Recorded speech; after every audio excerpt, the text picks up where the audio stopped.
Su Qinghuan never anticipated that she would be struck by lightning and transported into a book. Fortunately, she possesses a small space and the ability to understand the language of beasts. Within the pages, the late emperor, in an effort to balance the power within the court, selected the legitimate daughter of a fifth-rank official to become the crown princess. The original protagonist was feeble and weak, and before she could secure her position as empress, she was cast into the cold palace, subjected to the bullying of other concubines, serving merely as a stepping stone for the female lead, a pure embodiment of a tragic supporting character. To survive in the cold palace, Su Qinghuan busied herself with prying open bricks and cultivating vegetables. While she lamented her modest existence, she awaited the opportune moment to escape the palace. Appearing delicate and demure, Su Qinghuan lamented, "Your Majesty, I yearn day and night for you to visit me in the cold palace, even if just for a fleeting glance." Yet internally, she harbored malice, thinking, what brings this wretched emperor to the cold palace once more? Jun Luohan reacted, "How dare she insult me by calling me a dog? Impressive." Su Qinghuan reflected, the Minister of the Interior is callously disregarding lives, and the legitimate daughter of the minister's household, concubine Yin, is extorting palace maids, with countless lives at stake. The next moment, the Minister of the Interior was dismissed from his position and concubine Yin was imprisoned. Su Qinghuan mused, Minister Li is guilty of embezzlement on a grand scale. Shortly thereafter, the minister's residence faced exile, and the minister's legitimate daughter, concubine Yao, was also banished. As she continued to grumble, she realized that half of the concubines in the harem had vanished, as had a significant number of treacherous officials in the court. Su Qinghuan pondered, could it be that this wretched emperor is incapable? Jun Luohan's expression darkened. Does the Empress wish to test whether I am competent? Understanding the language of beasts, mosquito number 1 buzzed, buzz buzz boss. That wicked woman is approaching, accompanied by a little yellow creature. Fly number 2 exclaimed, buzz buzz boss, mosquito number 1 has accidentally drowned. We are in the midst of a rescue. Chapter 1. Your Highness, we must cultivate the land. In the morning, enveloped in mist, the air is refreshingly cool. At that moment, in a dilapidated cold palace, 2 individuals wielding hoes and sickles appeared, one striding confidently, carrying himself like a lord, with a blade of dogtail grass clenched in his mouth. Dong Dong stealthily glanced at the princess beside him, pondering what had transpired. Since her fall into the water half a month ago, her mind seemed somewhat impaired. No longer the delicate figure she once was, she had transformed into someone rather carefree. However, her strength had notably increased, and her smiles had multiplied. For instance, she was now declaring her intent to cultivate the land. Where, in this cold palace, could one possibly farm? It was a mystery from where she had acquired the hoe and sickle. At that moment, Su Qinghuan, with a blade of dogtail grass in her mouth, cast a sidelong glance at Dong Dong and said with a swagger, "Dong Dong, we are destined for greatness. Relying on this harem will only lead to starvation." Dong Dong, observing her demeanor, felt inexplicably liberated. The princess's reasoning was sound. It was difficult to find enough food and warmth in this cold palace, but thankfully, it was still summer, not yet winter. She then softly inquired, "Your Highness, where shall we go?" Su Qinghuan spat out the grass from her mouth, planted her feet firmly, set down her hoe, and declared, "Right here." Little did she know that half a month prior, she had been struck by lightning and thrust into the role of a mere supporting character. She had attempted to return but found no success, resigning herself to her fate. According to the plot, it would not be long before she faced the grim fate of an untimely demise. The original protagonist, also named Su Qinghuan, was a frail and insipid character, devoid of intellect, frequently bullied by the concubines. Before she could establish her position as empress, she was framed by a concubine for peeping at the cold-faced emperor during his bath and was subsequently cast into the cold palace, forgotten and ultimately serving as a stepping stone for the female lead. Truly a tragic figure. The original protagonist's ascension to empress was at the behest of a late emperor who, prior to his demise, had chosen the legitimate daughter of a fifth-rank official to balance the power dynamics within the court. Thus, this union was akin to a marriage arranged without affection. The crown prince held no feelings for the original protagonist. After merely voicing her complaints, a thunderous sound echoed from the heavens, and she found herself ensnared within the book, bewildered. Fortunately, she was familiar with some of the plot and had unexpectedly brought along a small space, along with a peculiar skill, understanding the language of beasts. For now, she could only endure and devise a plan to escape the palace unscathed. It would be challenging to extricate herself within 6 months, especially with a powerless Su family behind her. Moreover, the original protagonist had only glimpsed the emperor bathing and had been mercilessly cast into the cold palace. The emperor had never regarded her with any esteem. Furthermore, this was not the modern world. She had no standing to negotiate for a divorce with the emperor. Such an action might offend his dignity, leading to his wrath and potentially costing her life. If she attempted to flee, she would have to live in hiding, endangering the entire Su family in the process. She could only take it one step at a time, lamenting, this perilous escape from the palace. The immediate task was to cultivate some land to facilitate retrieving items from her space. Meanwhile, a swarm of mosquitoes buzzed nearby, clamoring, "Buzz, buzz. Gather around. The boss is about to undertake something significant." Buzz, indeed. What is the boss planning to do?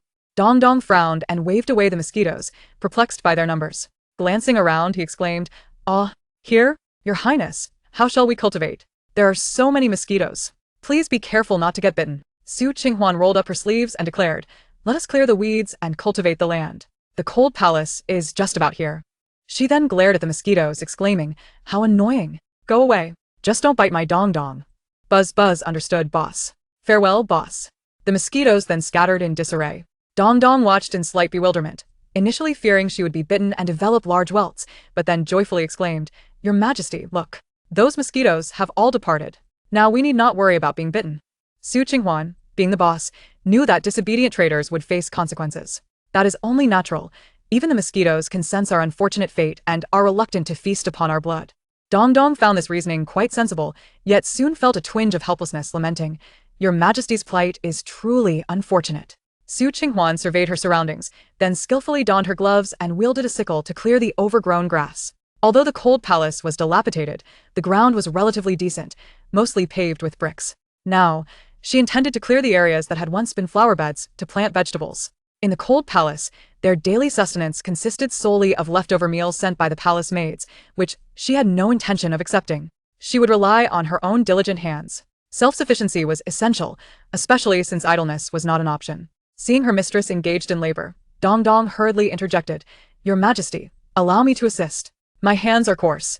You must not injure your delicate hands." Qing Huan gestured towards another area, stating, "Dong Dong, you go over there.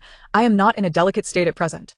Over the past fortnight, she had crafted a convincing narrative for herself, claiming that she had come to terms with her situation, determined to strive for self-improvement, which left Dong Dong deeply moved. Dong Dong nodded vigorously, thinking to herself, "My mistress is truly remarkable. Not only has she gained clarity, but she also thrives in adversity. Now she can work with such agility."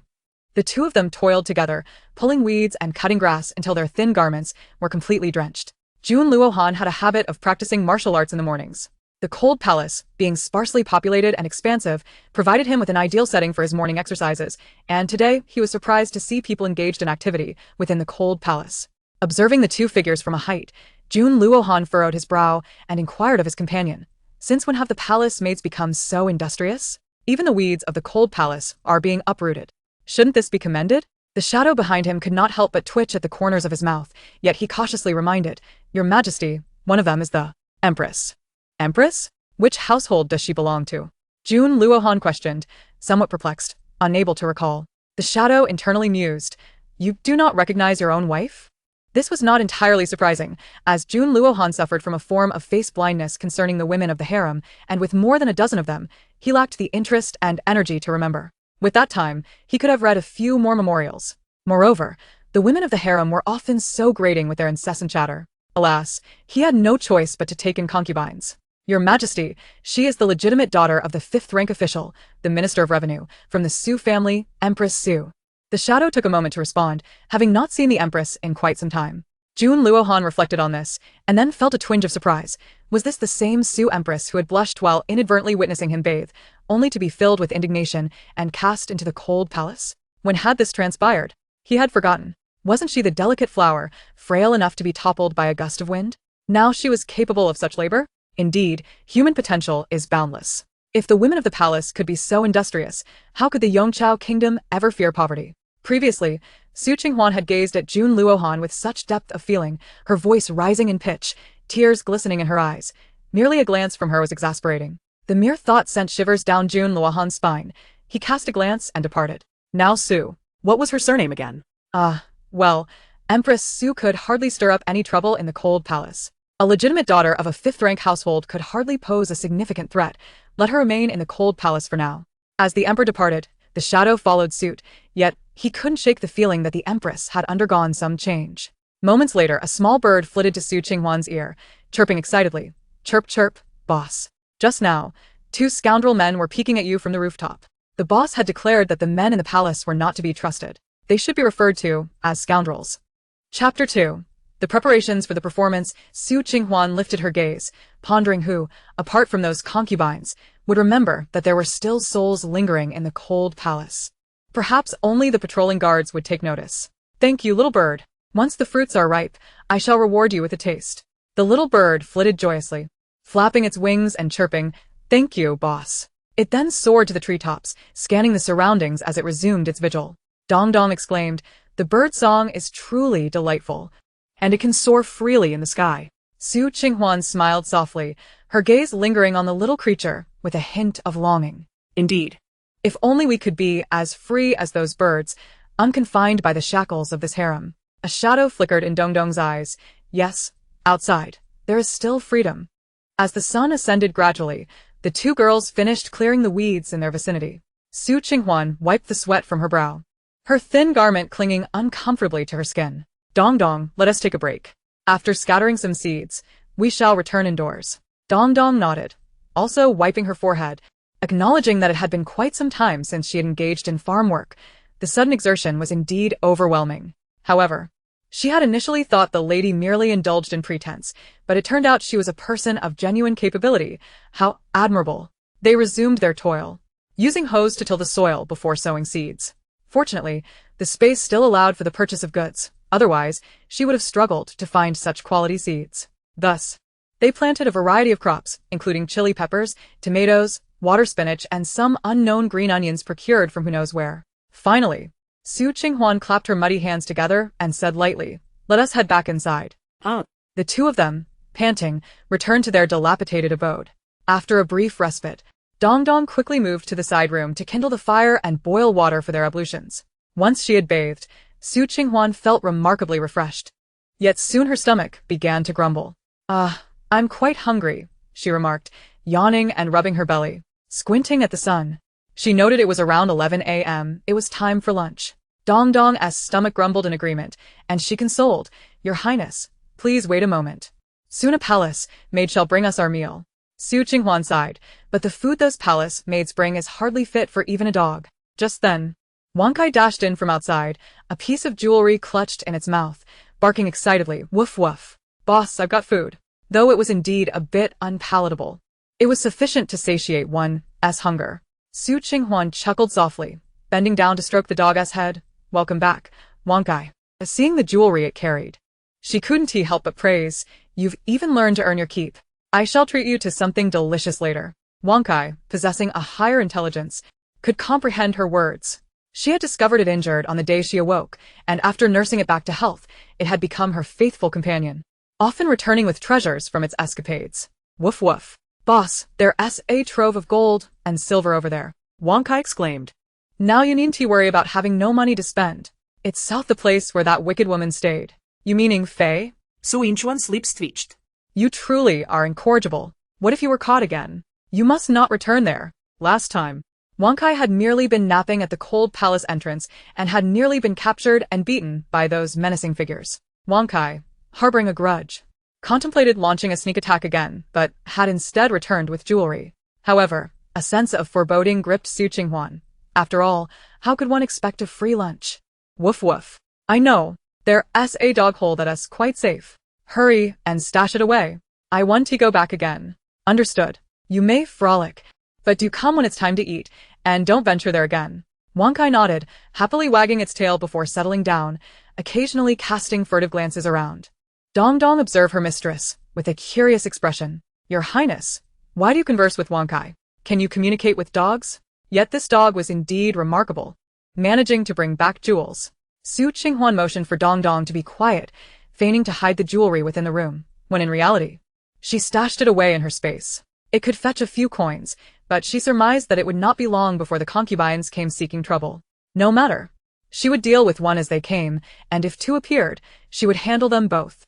Even if they did come, they would leave empty-handed. Dong Dong nodded vigorously, but her heart raced with concern. But what if it's a trap? She suddenly recalled something and spoke her fears aloud. Qing Huan, exuding confidence, reassured her, putting her worries to rest. Dong Dong thought to herself, regardless of the outcome, she would shoulder the burden for her mistress. This dire life This frigid palace, such was the harshness of existence. Su Qinghuan sighed. The original owner's silver had long been spent. Recently, they relied on the jewels Wang Kai brought back to exchange for some silver in her space, enabling her to purchase flour, tomatoes, eggs, and some vegetables. Before long, Dong Dong returned from the cold palace entrance. Her eyes reddened as she choked out, "Your Highness, let us make do with what we have." The bowl contained only a few hard chunks of meat and some greens, topped with a few grains of rice, clearly remnants from another meal, insufficient for even 2 people. Su Qinghuan halted her hand, saying, "Let us not eat that. I managed to procure some food yesterday. We shall cook what I brought." She opened a box in the courtyard, revealing its contents, and instructed, "Dong Dong, lend me a hand." Dong Dong, momentarily taken aback, wiped her eyes and followed Su Qinghuan into the kitchen, exclaiming, "You truly are remarkable, Your Highness. How did you manage to acquire such fresh ingredients?" She understood that with money, one could foster good relations, but regrettably, they had none at present. Wang Kai was truly impressive, if only her luck were as good. Now, Her mistress was growing more formidable, 100 times more so than before. As a servant, she would not pry further. Having silver is the ultimate truth. Worry not. With Your Highness around, you shall not go hungry. Dong Dong felt a swell of gratitude, suddenly realizing how fortunate she was. "You are so kind, Your Highness." Su Qinghuan smiled. "Being good to you is being good to myself." Continuing to knead the dough, she found her strength had increased significantly. Soon, she had produced noodles. Afterward, she cracked a few eggs, diced the tomatoes, blanched some greens, and prepared a delightful tomato and egg noodle dish, finishing it off with a sprinkle of scallions. Dong Dong was utterly astonished by Su Qinghuan's culinary prowess. The aroma wafted enticingly, and she couldn't help but swallow hard, exclaiming, "Your Highness, your skills are truly exceptional. You have indeed hidden your talents well." Su Qinghuan chuckled. "Do you believe that in my dreams, deities guide me? And there are more delicious surprises to come. I shall prepare many delightful dishes for you in the future." Dong Dong nodded in delight. "I believe it. I certainly do." She felt a tinge of inadequacy, realizing her own cooking skills were quite basic, limited to menial tasks. Su Qinghuan served some noodles and eggs in Wang Kai's special bowl, adding the food brought by the palace maid, which made the dog wag its tail in sheer joy. "Woof woof. Thank you, boss. You're the best in the world," Wang Kai exclaimed, diving into its meal. Su Qinghuan laughed, sitting on a stool with her own bowl, slurping the noodles, pleased with the rich tomato base. Dong Dong, too, was smiling as she took small bites, unable to resist complimenting, "Your Highness, your cooking is truly exquisite. This is the first time I've tasted something so delicious." Even if she hadn't come to the cold palace, she rarely enjoyed such warm and delectable food. Su Qinghuan chuckled softly, feeling a pang of bittersweetness. "Eat your fill, for only then shall you have the strength to endure." Dong Dong nodded obediently, and the two enjoyed their meal while watching Wang Kai relish its feast. Dong Dong gazed at Wang Kai, sincerely expressing, "Your Highness, I find Wang Kai both capable and adorable. At least it's far better than some people. In this cold palace, it's like having an extra companion." Su Qinghuan nodded in agreement, recognizing not only the depth of human understanding but, more importantly, the virtue of loyalty. Hardly had they finished their meal when a fly buzzed into the vicinity. Buzzing insistently, it exclaimed, "Boss, boss, there's trouble ahead. A wicked woman is sashaying this way, accompanied by a foul man, a veritable little yellow creature. The situation appears dire." Wang Kai barked a few alert barks at the door, declaring, Boss, I can smell it. That wicked woman is indeed among them." Although Su Qinghuan had her eyes closed, she squinted slightly towards the entrance of the cold palace, acknowledging, "Got it. Thank you, fly. There are still a few grains of rice over there. Consider it a reward." The fly buzzed back, "Thank you, boss. You're truly wonderful," and flew away, gleefully celebrating its loyalty. "Dong Dong, it seems we must prepare for a performance," Su Qinghuan remarked, shaking her legs and stretching. Upon hearing this, Dong Dong immediately grew tense. Su Qinghuan had anticipated this moment would come. After all, the original owner of her body was a perennial victim. The concubines often sought amusement in the cold palace, coveting the title that belonged to her. Before long, plaintive cries echoed from outside the cold palace. The fly buzzed again. "Boss, this woman is quite the performer. She knows how to feign distress. Be cautious." Wang Kai barked in agreement. "Woof. The fly speaks true. This wicked woman is a mother tiger before the palace maids and a pitiful creature before the little yellow man. A smile graced Su Qinghuan's lips. Coincidentally, she too was adept at the art of performance. Rest assured, she assured, her eyes blinking as the figures approached. Yin Fei, one of the imperial consorts, was the reason the original owner found herself in the cold palace. The original owner, timid and fearful, would never have dared to spy on the emperor bathing without being coerced by several consorts. Now, she awaited to see how the situation would unfold. Yin Fei appeared, weeping and simulating a wrong demeanor, accompanied by the cold-faced Jun Luohan, the current emperor. Su Qinghuan scrutinized the scene. Since her transmigration, she had yet to behold the emperor in person and could not help but murmur, "Is this truly the emperor? What a shock! This dog emperor dares to visit the cold palace? Surely he is unaware that there are still living souls here." Tsk. Jun Luohan furrowed his brow. How dare anyone call me a dog? His rage nearly erupted, yet he noticed that none around him reacted. Confounded, he pondered if he had misheard.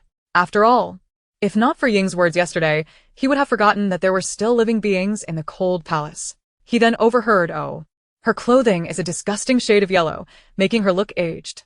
No wonder her companions refer to her as the little yellow creature. Yet today, Yin Fei has the audacity to summon this esteemed figure to the cold palace. It's truly remarkable. I shall see what mischief she intends to orchestrate. Despite wanting to unleash a few punches to intimidate them, he maintained his composure. Jun Luohan's gaze deepened. He could hear the innermost thoughts of the woman before him. She dared to insult him as a dog? This was intolerable. He felt his temper rising, yet he restrained himself. Knowing he must maintain his dignity, what would the servants think of him if he lost control? However, upon hearing her remarks, he instinctively glanced at his own attire, realizing it might not be as splendid as he had believed. Next time, I shall wear a different color. Su Qinghuan drew silently. Tesika. Yet this dog emperor is indeed rather handsome. No wonder he is hailed as the most beautiful man. It's a pity. In the narrative, the male lead, Jun Luohan, would soon elevate the female protagonist to Empress following the original owner's demise, unaware that the female protagonist's family would later rebel, leading to his own demise by poison. Jun Luohan paused, taken aback by her assessment of his looks. Handsome? The most beautiful man? His mood improved considerably. Perhaps she would be spared. Yet, what did she mean by a pity? He could only pretend to be oblivious, feeling a strange itch of curiosity. Su Qinghuan dared to glance at him for a fleeting moment before pinching her own thigh, instantly adopting her usual delicate demeanor. Her eyes glistening with unshed tears as she spoke softly to Jun Luohan, exuding an air of vulnerability. "Ah, I must play my part well. Alas, my thigh aches." Jun Luohan internally scoffed, realizing that if he had not heard her thoughts, he would have never guessed she was capable of such pretense. Had it all been an act? Why was he only now privy to her inner voice? Observing the increasingly sorrowful demeanor of Yin Fei, Jun Luohan's expression darkened further. He stepped back slightly. This woman might also be feigning distress. Although he had not wished to come, his curiosity had compelled him. His piercing gaze fell upon the woman who dared to insult him, and Su Qinghuan felt the chill emanating from his eyes, causing her own to moisten further. Portraying a picture of someone on the verge of being bullied, Jun Luohan could hardly bear to look, the scene becoming unbearable. Seeing this, Dong quickly pinched her own thigh, reminding herself to support the Empress's act, her eyes also brimming with tears. Yin Fei shot Su Qinghuan a venomous glare before turning to Jun Luohan, speaking in a soft, aggrieved tone. "Your Majesty, that wretched creature has invaded my chambers to steal treasures. You must uphold justice for me. It was a gift from your Majesty. A treasure I have cherished dearly." One might assume there was a master behind this misdeed. As she continued her tirade, she covered her mouth with her handkerchief, feigning an inability to articulate her distress. Listening to her, Su Qinghuan felt a wave of revulsion wash over her, rolling her eyes in exasperation. Why not simply state that next time, she might steal from the emperor himself? Must you beat around the bush? Yet, her own expression shifted to one of feigned terror, tears threatening to spill as she pitifully exclaimed, "Your Majesty, I am wronged. I have seen no treasures." Dong, have you seen anything?" Su Qinghuan spoke softly. Glancing at Dong with a blink, Dong, with reddened eyes, stammered, "Your Majesty, I have seen no treasures. How unfortunate that the Empress must endure such treachery in this cold palace." "Bravo, Dong. Your acting is commendable," Su Qinghuan thought, praising her performance internally. Jun Luohan's face darkened, The two women were incessantly whining in his ears. It was intolerable. Even more remarkable was this empress, who concealed herself well, masquerading convincingly. Yin Fei had not anticipated that Qing Huan could outshine her in the art of feigned innocence. Incensed, she retorted, "It is the dog that acts thus. Heaven is watching. If the empress is innocent, let the palace maid search." Qing Huan retorted defiantly, "I am innocent." Even the dog is not exempt. If Yin Fei cannot produce evidence, what then? Her face bore the marks of someone unjustly accused, tears stubbornly lingering in her eyes. Yin Fei, feeling a sense of triumph, was confident in her ability to summon the emperor. She raised her chin, declaring, "Empress, do not speak too soon. Should I be found to have lied, I shall bark like a dog. If the truth prevails, I hope the empress will be wise enough to surrender that dog." Qing Huan inwardly pressed her lips together. "Yin Fei, you are unworthy to compare with a dog. Since you disdain dogs, let us see how it feels to have your dignity trampled." Yin Fei elevated her chin, smugly proclaiming that she was indeed of higher birth, the legitimate daughter of a fifth-rank official, and thus, in her view, Qing Huan was unfit to occupy her position. Jun Luohan observed Qing Huan's demeanor with newfound interest and smirked. "Very well, let the palace maid search. If the accusations are true, let this dog be chopped up to feed the wolves." This woman dared to insult him as a dog? Let us see who the true dog is. Qing Huan clenched her fists tightly, exclaiming, "How ruthless. Why don't you just stomp on yourself? Go ahead and search. If you can't find anything, then you." The dog emperor can only bark a few times.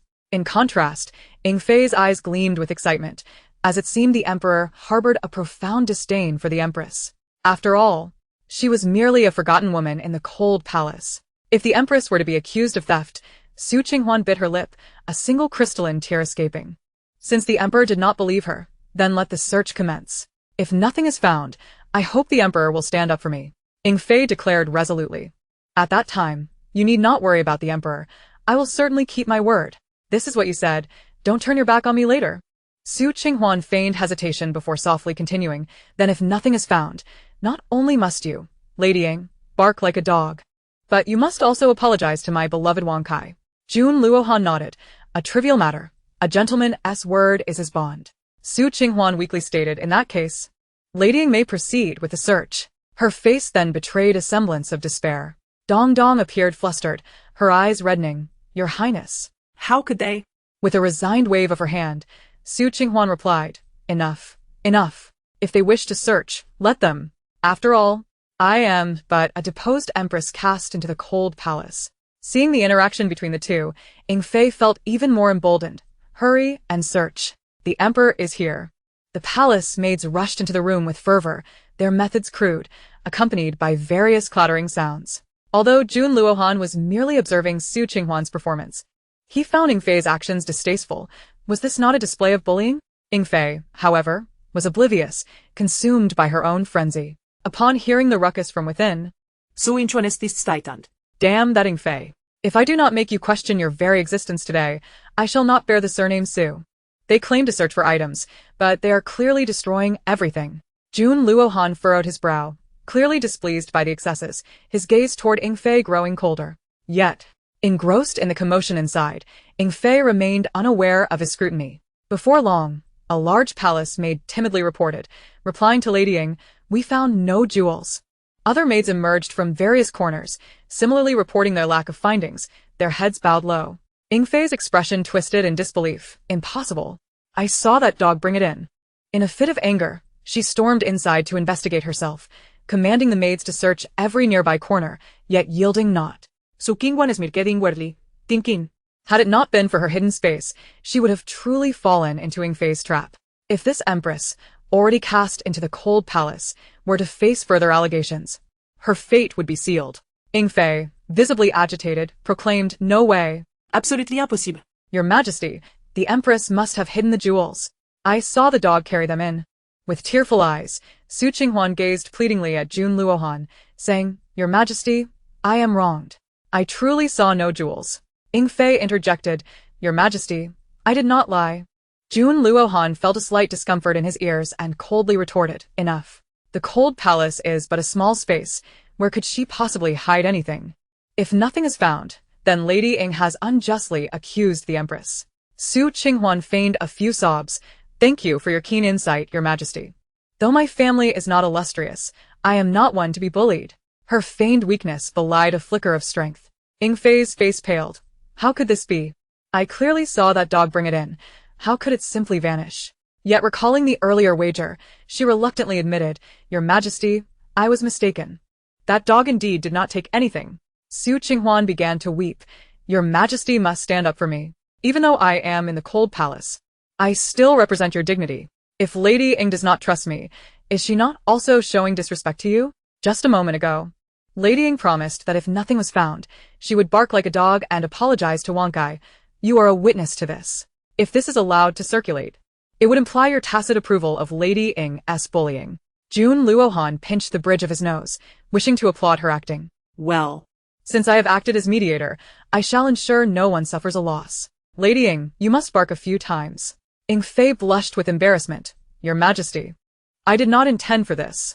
Surely, the Empress is magnanimous and will not hold it against me. Alas, how unfortunate. I am indeed one who holds grudges. You have come to bully me. Su Qinghuan shed more tears, lamenting, Today, I have been so humiliated that I might as well not live anymore. She pretended to lunge toward a nearby pillar, signaling Dong Dong with a desperate expression. Quickly stop your mistress. Dong Dong rushed forward, crying, Your Highness, you cannot think this way. Wang Kai barked fiercely, Don't seek death, master. Tugging at Su Qinghuan's skirt, even the fly attempted to exert its meager strength to pull her back, buzzing. You must not despair, master. Jun Luohan scoffed coldly, curious to see how long she could maintain this act. Su Qinghuan thought, Damn. Heartless dog and man. I can't continue this charade.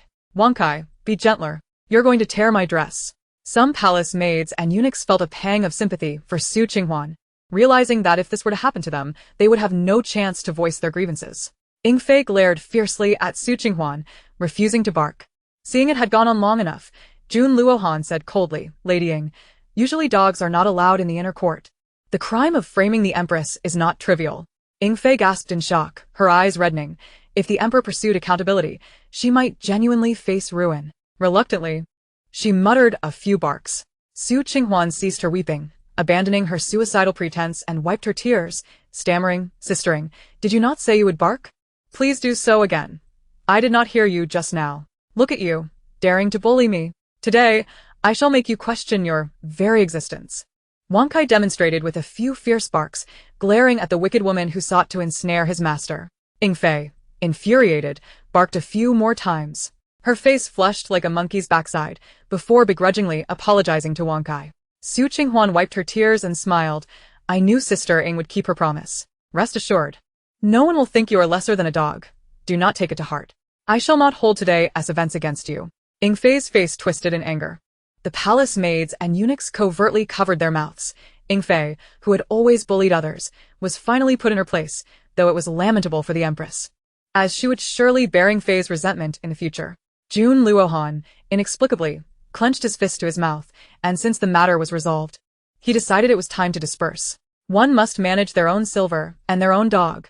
Ingfei, her face a sickly green, curtsied and stormed off in a huff. Su Qinghuan felt an immense sense of satisfaction, and with a sweet smile, she said, Your Majesty, do take care.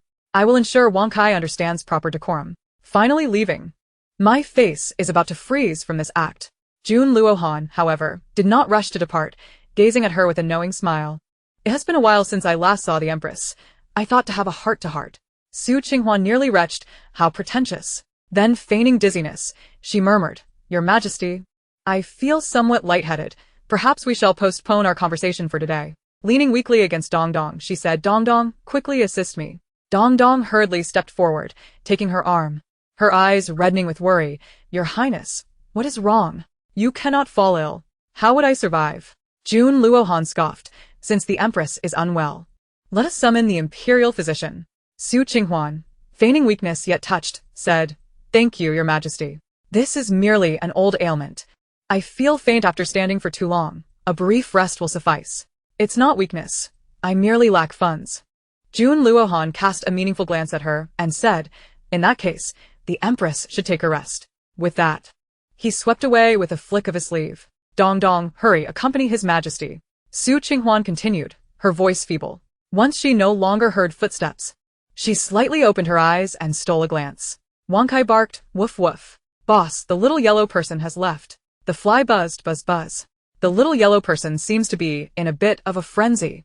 Only then did Su Qing Huan let out a sigh of relief, exclaiming, what a tiring charade. She then rudely poured herself a glass of water, carelessly flung her skirts aside, and plopped down, resting one leg on the stool as she noisily gulped down the water. Dong dong, still somewhat shaken, said, drink some water to calm your nerves, your highness. I was almost deceived by you. Su Qing Huan laughed heartily. It seems the Empress's acting skills are remarkable. In the distance, Jun Luohan, perched upon the rooftop, smirked coldly, finding this woman quite intriguing. Possessing two distinct personas in public and private alike. Ing felt similarly, remarking, I told you the Empress has changed, didn't I?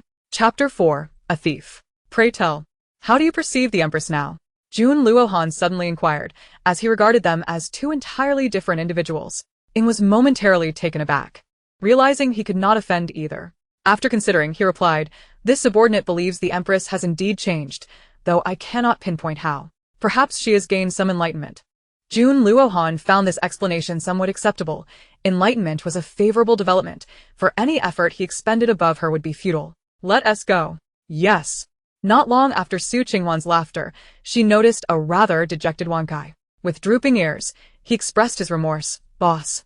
Wang Kai knows he was wrong, and almost got you into trouble. Su Qinghuan squatted down to pet his head, reassuringly saying, it's all right. That woman, if she doesn't resort to this trick, will surely have something even more ruthless up her sleeve. In fact, she ought to be grateful to Wang Kai. According to the plot, Infeng was not supposed to employ this tactic, but rather orchestrate her own fall into the water to frame the original owner for attempted murder. Wang Kai perked up his ears and raised his tail high, exclaiming, got it, boss. From now on, Wang Kai will be extra careful. A while later, news arrived from the little brothers. Mosquito 1 buzzed, buzz buzz, boss. That wicked woman is furious. She said she would quietly eliminate you. Mosquito 2 added, buzz buzz, indeed. She is particularly vicious. She even killed some of our brothers. Mosquito 3 chimed in, buzz buzz, and one palace maid even lost her life. It's terrifying. Su Qinghuan narrowed her eyes, recognizing that Infeng, proud as she was and aspiring to ascend to the position of Empress, would not let today as humiliation in the cold palace go unpunished. Thus, she would strike first. In the dead of night, Su Qinghuan donned a dark cloak. Her expression icy. Infeng, very well. Since you wish to conspire against me with gold and jewels, let us see you go bankrupt first. Wang Kai looked at her with concern. Barking, woof woof, boss, I want to go with you. Su Qinghuan softened her expression, stroking his head and saying, be good, Wang Kai. I'll put you in the space for now. Wang Kai smiled happily. Reminded of how she had merely pretended to seek death during the day, he tugged at her skirt, feeling warm inside. Fortunately, the space allowed for hiding, and it seemed Wang Kai had even grasped some lightness in movement. Climbing walls was no longer cumbersome. Previously, she had memorized the palace's surrounding map, and Wang Kai along with the little troop would guide her. Buzz buzz, boss boss. There's no one around. The diligent fly was on lookout for her. Su Qinghuan occasionally climbed walls, at times following Wang Kai through dog holes, swiftly arriving at Infeng's palace. At this moment, only 2 drowsy palace maids were on night watch. Wang Kai led her to dig through a dog hole, quickly reaching Infeng's small treasury. Quite a treasure trove here. Su Qinghuan smiled with satisfaction, noting the abundance of gold. Without hesitation, she gathered everything into her space. Before leaving, Wang Kai scampered upstairs to relieve himself, the urine falling precisely into Infeng's sleeping quarters. In her dreams, Infeng felt something wet on her face, instinctively licking it, only to end with a frenzied scream. Su Qinghuan burst into laughter and hurried away. She was in no rush to return to the cold palace. Instead, she decided to check out Fengyi Palace, the original owner's former residence. To her astonishment, it had been completely stripped bare. Conveniently, the Dog Emperor's Zichuan Palace was not far off. It would be a missed opportunity not to visit. She stealthily approached, but before she could make a move, Wang Kai and the fly signaled her to retreat quickly. The next morning, after the morning court, Jun Luohan recalled something and glanced at his dragon robe, frowning as he asked Ing, is this dragon robe unappealing? Ing was startled. Why did the emperor suddenly pose such a perilous question? He hurriedly responded, it is beautiful, and only the supreme can don such garments. Hearing the compliment, Jun Luohan felt much comforted and thought, How could it possibly be ugly? That woman knows nothing. After a while, feeling bored, Jun Luohan unconsciously found himself near the cold palace again. He suddenly realized how tranquil it was, albeit somewhat dilapidated, and he felt a heightened curiosity towards that woman. He had pondered for quite some time why he could hear her thoughts. He couldn't help but feel intrigued by this mysterious phenomenon but kept it buried within him to explore later. However, he did not enter the cold palace. Instead, he leaped to the upper level to see what this audacious woman, who dared to call him a dog, was up to. What was she doing there day after day? She seemed far too busy, a stark contrast to her frail demeanor from yesterday. Moreover, she occasionally lounged on the stool, crossing her legs and shaking them, completely disregarding her image. At that moment, Ing leaned in to whisper, "Your Majesty, last night there was a thief's shadow in Zichuan Palace, yet nothing was stolen." However, Infom's palace was indeed robbed, though she has not made it known, merely claiming some jewels are missing. Jun Luohan furrowed his brow, pondering who would be so audacious as to attempt to steal from his palace. He had been asleep in the study last night, unaware that Zichuan Palace had nearly been robbed. He could understand the theft from Infom's palace, but his own was puzzling. Ing also expressed that the thief was quite elusive, appearing and disappearing without a trace. What does this thief look like? Even you couldn't catch him? Ing, feeling somewhat inadequate, recounted the details, piquing Jun Luohan's curiosity. Since Infom hasn't made any noise, let us pretend it never happened. And likewise, we shall disregard the incident at Zichuan Palace. Ing nodded. Fewer troubles are better, especially concerning the affairs of the harem. In the cold palace, Qing Huan and Dong Dong were unaware that they had drawn attention. Qing Huan was currently resting her legs in a shady spot. Just then a little bird chirped excitedly, "Boss. Boss. Those two wicked men have returned." Upon hearing this, Qing Huan lifted her gaze toward the roof. Jun Luohan and his companion immediately concealed themselves, astonished at how the woman had detected them. Qing Huan frowned, unable to see anyone. Could they not be patrolling? She resolved to be more vigilant. "Thank you for your hard work, little bird. You may go play." The little bird chirped, "Chirp chirp, all right boss. I'm off to flirt. Go on, go on." At that moment, Dong Dong began to gossip excitedly. "Your Highness, I heard through the grapevine that Infom's palace was robbed yesterday." And she was so furious that her face twisted. She even got urinated on while sleeping. Dong Dong stifled a laugh, feeling somewhat vindicated. So Qing Huan chuckled heartily. Ha ha ha. Serves her right. She could easily imagine Infom's frantic demeanor, likely comparable to a madwoman, as the fly and mosquito had informed her that morning. Indeed, Infom, upon discovering an unidentified liquid on her body, had scrubbed herself repeatedly. Upon waking to find her small treasury missing, she had gone into a frenzy. At that moment, Infom wore a grim expression, interrogating the palace maids and eunuchs, only to realize that none of these subordinates possessed the capability to commit such a theft. Ultimately, she secretly summoned someone, handing over a gold ingot, her teeth clenched as she commanded, "You must find this thief. I want his life." The person's eyes gleamed with excitement, and he accepted the task before retreating. This finally relieved the pent-up breath within the heart of the concubine. Fortunately, she had concealed the gold bars beneath her bed. Now she needed to summon her father to bring some silver. However, she had no intention of making this known. Otherwise, how could she hide the fact of possessing so many gold bars? It was better to seek a solution in secrecy. Her father had always said that wealth should not be flaunted. In the palace of the concubine Qin, who had always been at odds with concubine Yin, Qin couldn't help but sneer upon hearing of Yin's predicament. Who would have thought that the esteemed concubine Yin would struggle even in the cold palace? TSK. Truly a foolish woman. Yet, such an opportunity to witness the spectacle was too enticing to resist. With a sway of her hips, she made her way towards concubine Yin's quarters, supported by her maidservants. Before long, new news arrived. Wang Kai, brimming with indignation, shouted towards the entrance, "Woof, woof. Boss, that wicked woman wants to take your life. Should I go and bite them to death?" The mosquito chimed in, "Buzz, buzz." "Indeed, boss." Should the mosquito brigade go and finish them off? Qing Huan's lips curled into a smile. A greater drama was yet to unfold. Did concubine Yin still think she could be bullied at will? Perhaps before that person even found someone to assist, Yin would already be in peril. "No worries. We don't need you just yet." A few more little brothers excitedly flew over, buzzing, "Boss, boss." There's significant news. Just now, concubine Chen and concubine Yin got into a fight. It was particularly lively. What a pity you weren't there to see it. Indeed. Their hair was all disheveled. Their faces were contorted. Su Qinghuan squinted her eyes. Regarding concubine Chen? Well, a scuffle was certainly beneficial. Alright, now I have a crucial task for you. Go inform the main forces back home to bite the evildoers at the Zhongshu mansion, and ensure the safety of the mosquitoes. Mosquito. Buzz, buzz. Understood, boss. The mosquitoes will not fail in their mission. They then formed into squads, and set off. Dong Dong, puzzled, remarked, Your Highness, why is Wang Kai so fierce today? Chapter 5, 1 Resolved. Moreover, the mosquitoes have stopped biting humans. Su Qinghuan laughed. Perhaps Wang Kai's teeth are itching. She then patted Wang Kai's head, saying, Don't be so fierce. You frightened Dong Dong. Wang Kai cast a furtive glance at Dong Dong and nodded with a grin. Dong Dong, filled with wonder, exclaimed, Your Highness. Wang Kai can understand too. Su Qing Huan literally nodded, naturally. After conversing for a while, the two resumed their fervent weeding. Before long, the flower beds had vanished, leaving only bricks behind.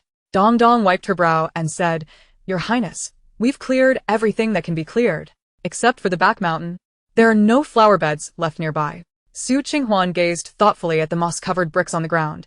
She was not yet inclined to visit the back mountain, as it was overgrown with weeds and somewhat distant. She then kicked at the bricks beneath her feet and said, Let us pry up these bricks.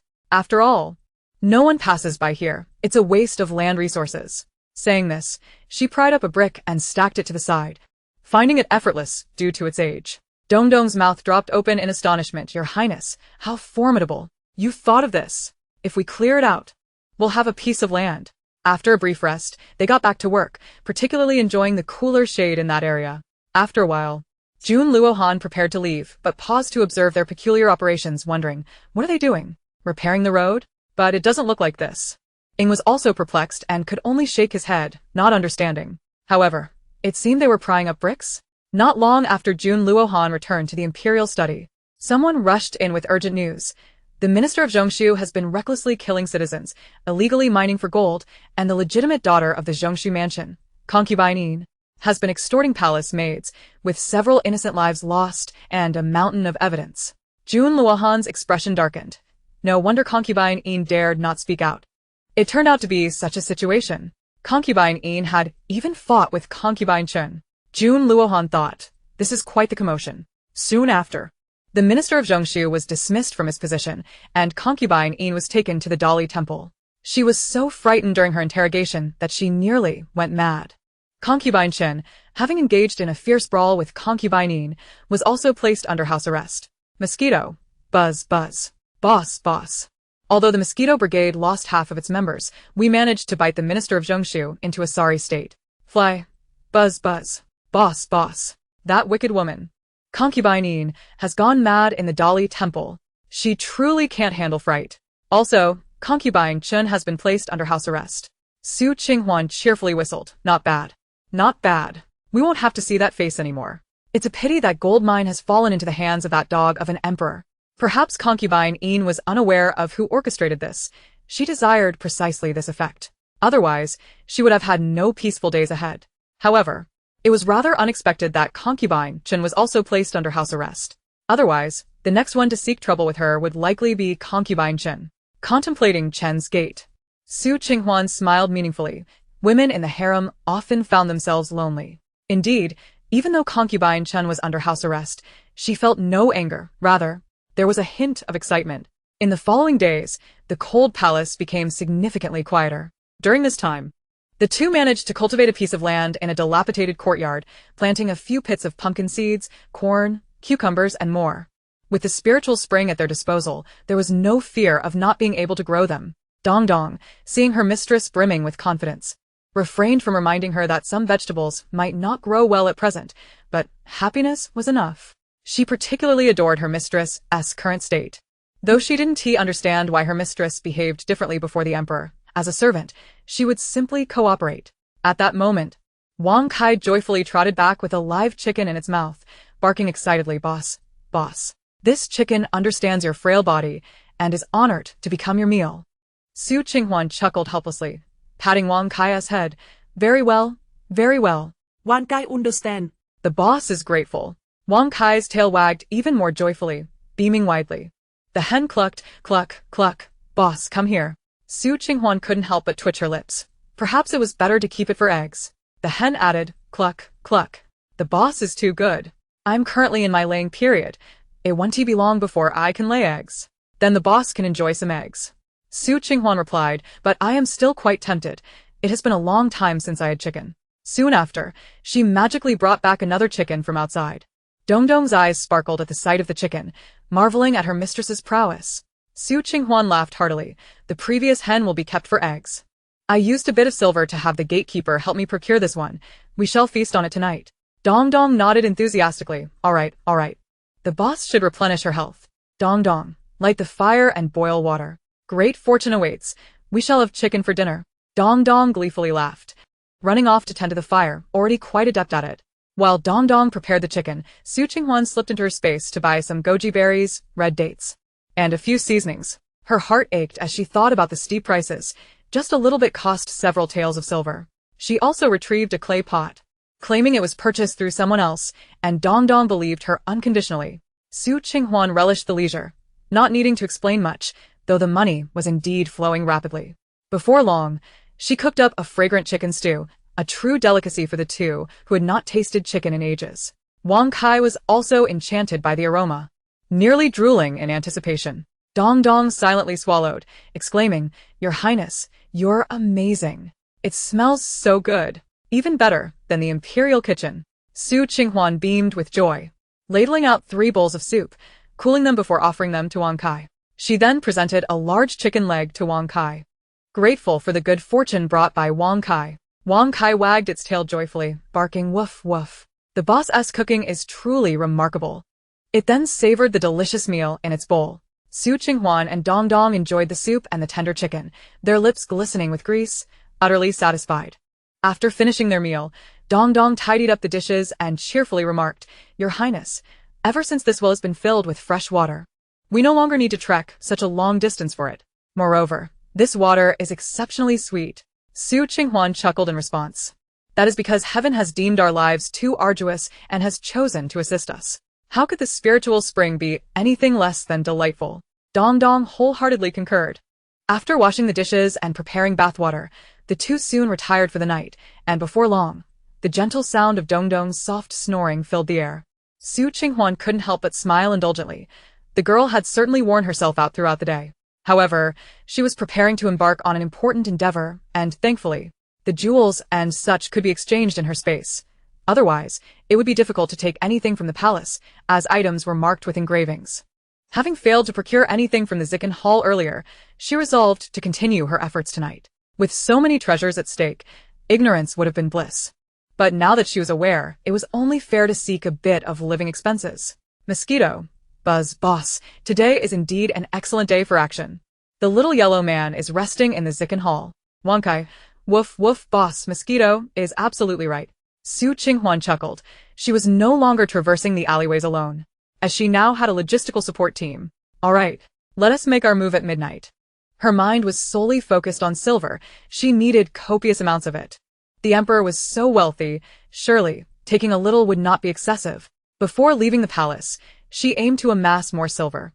Having exchanged the gold and jewels obtained from concubine Yin for merely 1,000 taels, which was hardly substantial in high society. After spending several hundred taels on relationships and daily necessities, she lamented how easily money was spent and how arduous it was to earn. Ensuring a safe exit from the palace and gracefully distancing herself from it was no easy feat, yet she felt sufficiently confident about her approach to the Zikin Hall. Chapter 6. Capturing a Thief. Before the designated time, Su Qinghuan entered her space to take a look. The space boasted several acres of land, all sown with crops, and the growth of the items within was remarkably swift. In the distance, a thick fog loomed, leaving her uncertain of what lay beyond. Afterward, she indulged in a hot spring, cleansing her body and washing away her fatigue, which felt utterly refreshing. She discovered that the spirit spring not only tasted delightful, but also had the effect of alleviating weariness. Just like this warm spring, it could expel impurities from her body, leaving her skin radiant and smooth, and her complexion even more luminous. It must be said that although the original owner was merely a shadow of her former self, her visage was truly exquisite, large, expressive eyes, a delicate nose, and cherry-like lips, all framed by a petite and refined face. Her figure had developed appropriately, Yet with a bit more nourishment, it could be even better. The original owner had previously fretted over gaining weight and had resorted to dieting. And after being relegated to the cold palace, she had not eaten well, resulting in significant weight loss. Once she deemed herself sufficiently pampered, she wrapped herself in a bath towel that had cost her several taels of silver, an outrageous expense. After cleansing her body, she felt invigorated, the weariness of the day dissipating entirely. Finally, she donned her night attire and prepared to return to her usual spot to sneak through the dog hole, bringing Wang Kai along.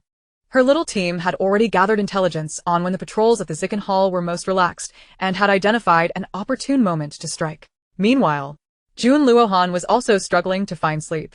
It had been several days since the thief had last appeared. Had he misjudged the situation? He had deliberately avoided resting in the Zicken Hall. Soon enough, his ears perked up. This thief certainly knew how to choose the perfect timing. He was eager to see what they intended to steal, daring to infiltrate his domain.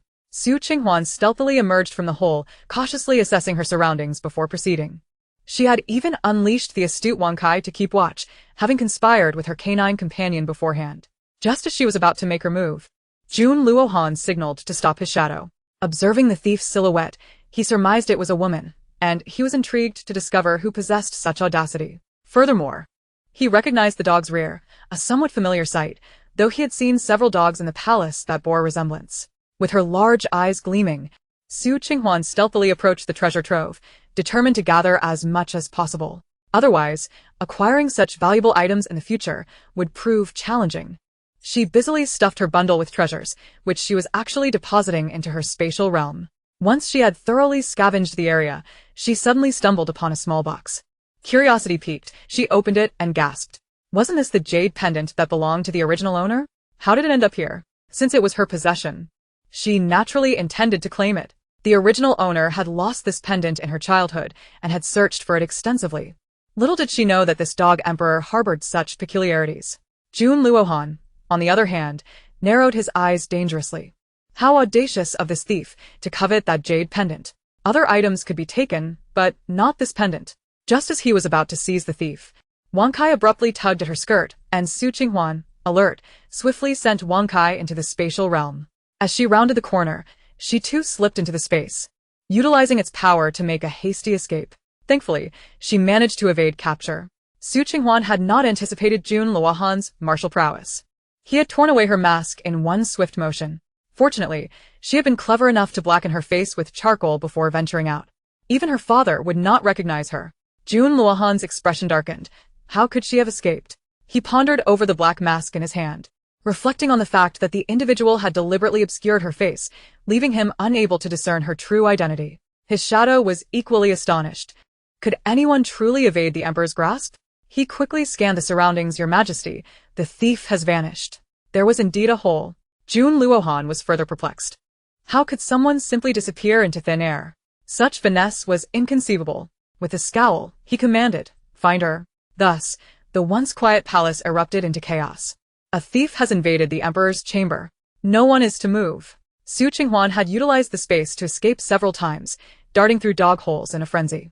In her moment of panic, she had lost track of her whereabouts. Peeking her head out, she found herself beneath a bed. Glancing around and realizing it was not the cold palace. But how could there be a hole leading directly under the bed? Then she heard a sultry sound. Someone was rolling around on the bed above. No. It must be that someone was having an affair. Hurry. You must succeed this time, Xiao Chen. You will surely become the Empress. The man exclaimed fervently. Qing Huan remained unfazed, recognizing the voice as that of Consort Chen. Glancing beneath the bed, she spotted a handkerchief embroidered with the character for Chen, confirming yet another individual aspiring to ascend to the throne. This was Scandalous, an overt act of infidelity. The fervor of their encounter was so intense that it seemed the bed might collapse. At that moment, Consort Chen, in a breathy voice, cooed, "But that won't do. I am currently under house arrest, and the Emperor has not summoned me. Who knows if that is truly the case? My lady, you must come to the cold palace once. I shall ensure that woman's reputation is utterly ruined." The man's eyes gleamed with excitement at the mention of the Empress, fueling his fervor even further. Consort Chen, overwhelmed by desire, was lost in the moment. Qing Huan scoffed softly. How audacious it was to overhear discussions about her own affairs. Yet Consort Chen's scheme was indeed ruthless. However, whether there would be an opportunity to act upon it remained uncertain. It was possible that the palace corridors were distant, and since Consort Chen was under house arrest, news of the thief had not yet reached her. This particular room appeared to be quite concealed, allowing the two on the bed to become utterly oblivious to their surroundings. Meanwhile, the maid outside was anxiously bubbling over, yet fearing for her life. She dared not rush in. However, the emperor's men would soon arrive to investigate. Qing Huan remained calm and unperturbed, as if their conversation bore no relevance to her, for she had uncovered yet another secret. It turned out that Consort Chen had hidden a fortune beneath the bed, a full chest of silver that dazzled her eyes. Without hesitation, she began to gather it, tossing it into her spatial realm, just as she heard the sound of someone bursting through the door. At that moment, the two individuals on the bed were utterly bewildered, and upon regaining their senses, they were struck with terror, their legs weakening to the point of exhaustion. Qing Huan glanced at the man's shoes and realized that the person sent to tidy up was indeed arriving. It seemed that this trip was not in vain. She quickly made her escape back to the cold palace. Subsequently, she hastily changed out of her night attire, tidied herself up, and lay back down on the bed, feigning sleep. All the palace maids in the morning concubines' quarters were left pale and trembling, each claiming ignorance in fear of losing their heads. The morning concubine herself was exposed, hastily draping a thin garment over her form, her curves subtly discernible, her face ashen with anxiety, determined to cry out her innocence. Jun Luohan had come here intending to catch a thief, but unexpectedly, he had indeed caught a couple engaged in an affair. Innocent? His reputation was certainly tarnished. But having apprehended them changed the narrative. Without further ado, his subordinates had already dragged the pair away. The morning concubine and the man were taken away, their hearts heavy with despair, awaiting their fate. Meanwhile, Jun Luohan was deep in thought, having scoured the vast palace with no trace of the thief. To the cold palace. At this moment, Qing Huan stifled a yawn, feigning a look of confusion, while Dong Dong was genuinely perplexed. Qing Huan softly inquired, "Your Is there a matter that requires your attention at such a late hour?" She had anticipated someone would arrive, and with no thoughts in her mind, she merely pretended to be asleep. Jun Luohan sought to find a hint of guilt on her face, but was somewhat disappointed. This woman truly appeared as if she had just woken from slumber, devoid of any inner turmoil. He then remarked, "It is of no consequence. I wonder which audacious thief dared to intrude upon my royal chamber. Should I catch him, I shall ensure he pays dearly." Qing Huan gently replied, Your Majesty. Indeed, that thief deserves punishment for his audacity in sneaking into the Zicheng Palace. However, I do wonder what important item has gone missing that prompted your personal investigation. Perhaps I could be of assistance. Jun Luohan scrutinized her for several seconds, pausing in silence before responding. "It is nothing of great significance, merely a small jade pendant." Qing Huan maintained her facade, saying, I am unaware of such matters." Dong Dong quickly interjected, "Your Majesty, both the lady and I retired early last night, and we are completely uninformed." She also expressed her bewilderment at the palace being plagued with thieves so frequently. At that moment, a subordinate reported, "Your Majesty, there are no traces of the intruder." Jun Luohan furrowed his brow. In such a grand palace, the thief could not possibly have escaped. Where else could he be concealed? "Since that is the case, let the Empress continue to rest," Jun Luohan declared, turning to leave. He paused momentarily and, with a smirk, added, "My dear consort, why is there grass upon your head?" Chapter 7. 2000 Tales. Qing Huan felt her heart leap into her throat, realizing she had momentarily forgotten whether she had cleaned up properly. She quickly adopted a pitiful demeanor, saying, "Your Majesty, you cannot imagine the meager sustenance in the cold palace. I was toiling in the fields with my maidservant during the day. After dining and washing up, I collapsed into slumber." Dong Dong eagerly nodded, "Your Majesty, during the day, the mistress and I labored in the courtyard, and perhaps we were too fatigued to clean thoroughly at night, thus leaving some dirt behind." Qing Huan also gently nodded, her eyes resembling a startled fawn, grateful for Dong Dong as support. Jun Luohan found their explanation somewhat plausible.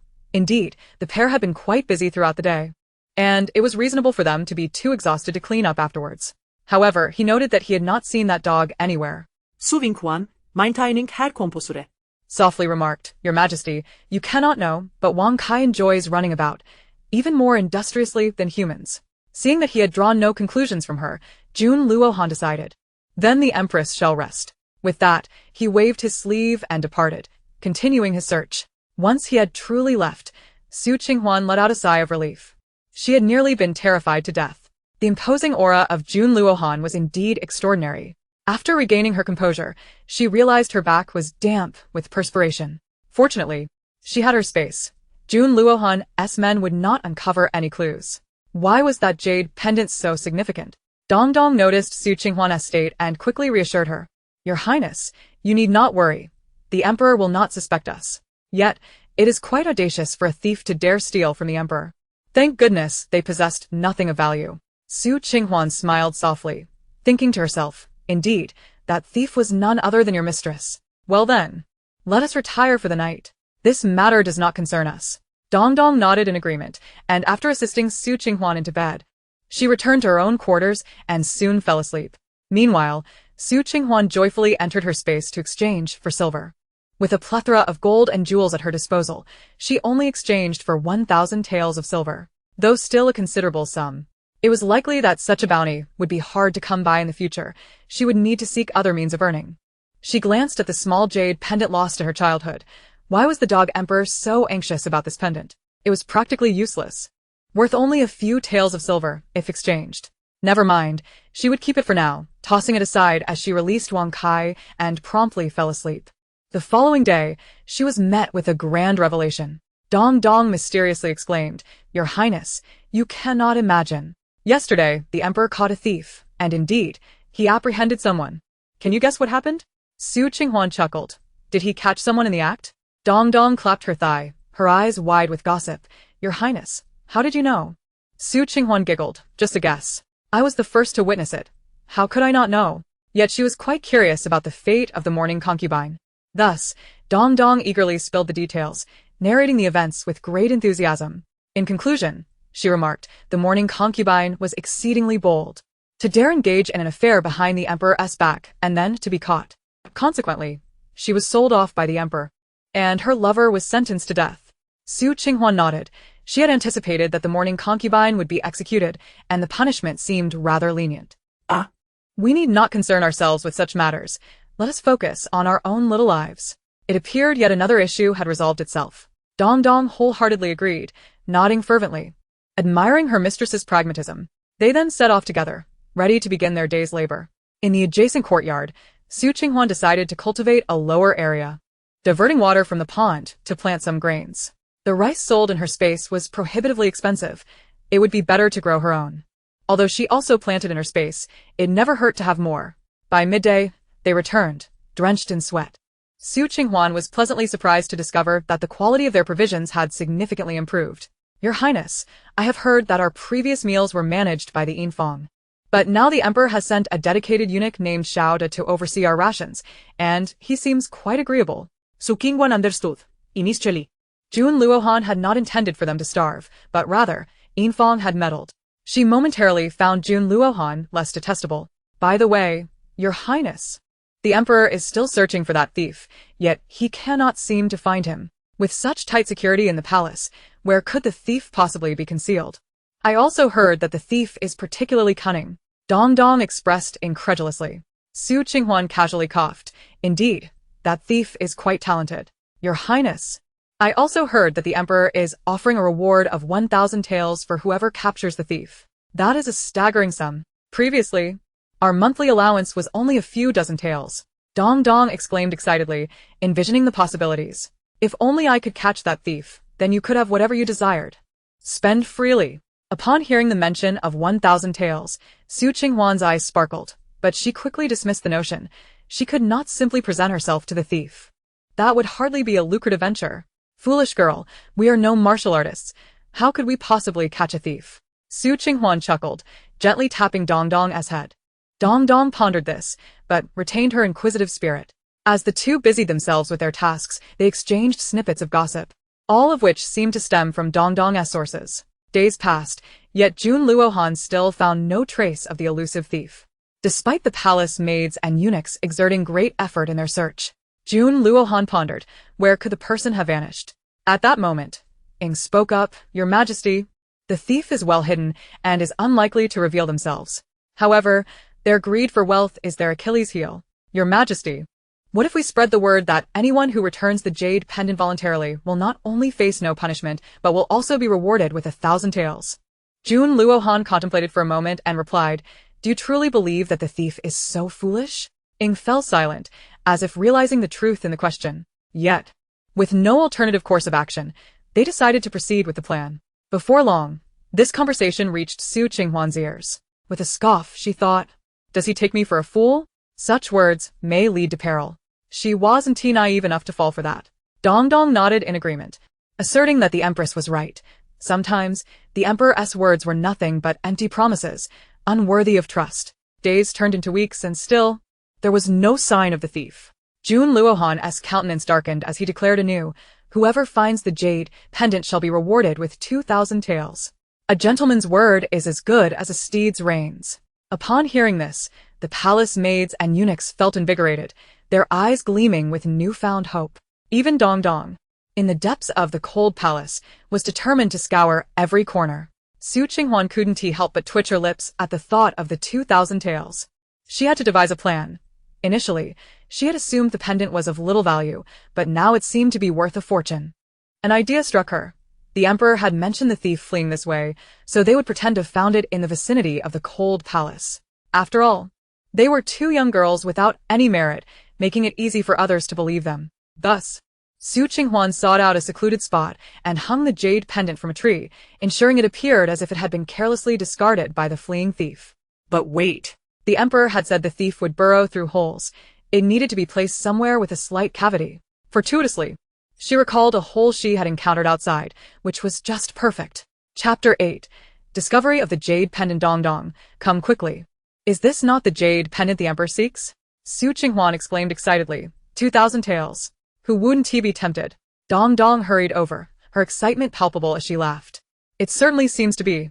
The Empress is truly remarkable. In Dong Dong's eyes sparkled admiration. 2,000 taels was a fortune she could scarcely imagine earning in a lifetime. News of the discovery spread swiftly, and Jun Luohan was not particularly astonished. However, he lacked concrete evidence. Upon arriving at the cold palace, he was greeted by a beaming face. The great wealth god has arrived. 2,000 taels, truly befitting of His Majesty's generosity. Jun Luohan hesitated, momentarily speechless. And for a fleeting moment, one might think he was simply longing for her presence, his gaze sharp enough to cut. With a radiant smile, Su Qinghuan sweetly greeted, "Your Majesty, you have arrived. Heaven rewards the diligent. I searched tirelessly and finally discovered this pendant at that hidden entrance. The thief is indeed cunning. It is not easy to spot for those with poor eyesight." Dong Dong nodded vigorously. "Indeed, Your Majesty, the Empress and I searched for many days, and we never imagined we would truly find it." The other palace maids and eunuchs looked on with envy. 2,000 taels. Waiting patiently each month for their meager allowances would take years to accumulate such a sum. The Empress was indeed fortunate. Jun Luohan smiled, his expression inscrutable. "Ah, so it is true. The Empress has truly toiled." That evening, despite his inability to find the pendant, it was the Empress's meticulousness that bore fruit. Su Qinghuan replied softly with a smile, "Your Majesty has borne the greater burden. This is but my duty." Burden, indeed. To have brought me to this palace and still call me Empress, how shameless. Jun Luohan commanded, "Seal that hole to prevent any future mischief from endangering the Empress." His tone was laced with a hint of amusement. Su Qinghuan bristled. "That scoundrel intends to seal the hole."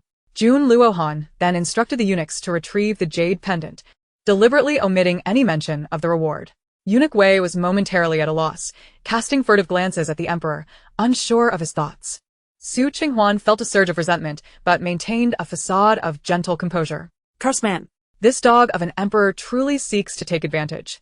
Feigning a touch of shyness, she addressed him, "Your Majesty, since the pendant has been found, surely the reward is due to me? In this dreary cold palace, I rely on this reward to sustain myself. I had not anticipated such hardship." She paused to dab at her eyes, continuing, "Life has indeed become burdensome." Her words dripped with pathos, eliciting sympathy from those present.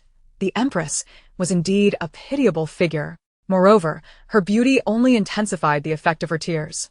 Dong Dong's eyes glistened as she echoed, "Your Majesty, the Empress suffers greatly. She cannot even afford a decent gown. As for food and daily necessities, She even has to enlist my help in growing vegetables to save money. Eunuch Wei listened, his heart heavy with compassion, and he spoke gently, Your Majesty, this. Yun Luohan scoffed inwardly, recognizing her theatricality. Yet, he knew he must grant her the reward. Of course, a reward is in order. However, I do not carry such a sum on my person. Here are 1,000 taels for you to take for now. Su Qinghuan's eyes shifted from surprise to barely concealed indignation. How absurd. Is he truly suggesting a payment plan? Does he expect me to believe a royal would lack sufficient funds? Your Majesty, I am deeply touched, Su Qinghuan said with feigned sincerity. However, as you hardly visit this cold palace, my income is minimal, and I rely solely on this reward to survive. Yet, I trust you will honor your words. She dabbed at her eyes again, wearing a facade of joy. The others shared her sentiment, feeling that the Empress, once destined for luxury, had become a mere afterthought in the cold palace. How pitiful she was. Jun Luohan's expression darkened, and in a low voice, he replied, I do not possess excess silver. Would you accept this ring as a temporary measure? Su Qinghuan halted her feigned tears, casting a sidelong glance at the exquisite emerald ring, pondering, surely, this cannot be of little value. At least it is better than nothing. Jun Luohan fought the urge to retch, but he remained composed, pretending ignorance. I am grateful. Your Majesty, Su Qinghuan expressed, genuinely moved, before signaling Dong Dong to retrieve the reward. Dong Dong approached, her hands trembling slightly as she delivered the 1,000 taels and the ring, aware of its priceless nature. Eunuch Wei wiped the sweat from his brow, marveling at the Emperor's unpredictable nature. Before long, Jun Luohan departed, leaving Su Qinghuan to exhale a sigh of relief. The act had been exhausting. However, she was elated at the newfound wealth. Who would have thought my unfortunate jade pendant could yield such a fortune? I truly struck gold. Initially, she had intended to offload her misfortune onto the pendant, never dreaming it would be found. She had planned to bury it, but fate had other designs. Jun Luohan, overhearing her thoughts, stumbled momentarily, his expression darkening further. I wonder how much this ring is worth. If that scoundrel emperor does not pay, I shall sell it. Yun Luohan glared at her. And Su Qinghuan struggled to maintain her composure, quickly donning a soft smile. Once he had truly departed, she burst into laughter. Dong Dong, did I not perform splendidly just now? Dong Dong had no choice but to nod, and then quietly remarked, However, Your Highness, your laughter seems a tad reckless. Ha ha ha. Su Qinghuan burst into another hearty laugh, quickly covering her small mouth. With delight, she tucked away the silver and the finger ring. Little did she expect that the following day, Eunuch Wei would arrive with the remaining silver to redeem the finger ring. She genuinely admired the Empress's audacity. Although the Empress had been relegated to the cold palace, the future remained uncertain for anyone. To her astonishment, the Empress was even capable of farming. The garden in the cold palace was meticulously arranged, with shoots already sprouting. A far cry from its previous desolate state. Su Qinghuan was equally surprised by Jun Luohan's attachment to the finger ring, as he returned the next day, with silver to redeem it. Another 1,000 taels entered her coffers. My dear, here are 200 taels for your spending money. Su Qinghuan generously offered to Dong Dong. Dong Dong shook her head and waved her hands, saying, No, Your Highness. Please keep it. I have no need for it. Accept it, for I have endured hardships by following you. Su Qinghuan sighed, recalling that when she was cast into the cold palace, only Dong Dong had chosen to remain by her side. Dong Dong's eyes glistened with unshed tears, yet she still refused the money, choking back her words. Without you, Your Highness, there would be no Dong Dong in this world. You saved me in the winter. Thus I am named Dong Dong, and I have stayed by your side ever since. Su Qinghuan placed the silver in her palm, speaking softly. I understand your family is in need. You have elders and younger ones to care for. Keep some silver for yourself, spend it as you wish, and take care of your family. I shall ensure you are not treated poorly in the future. The story in the book foretold of Dong Dong protecting her mistress only to meet a tragic end. However, the mistress had yet to reveal herself. Dong Dong's eyes grew redder.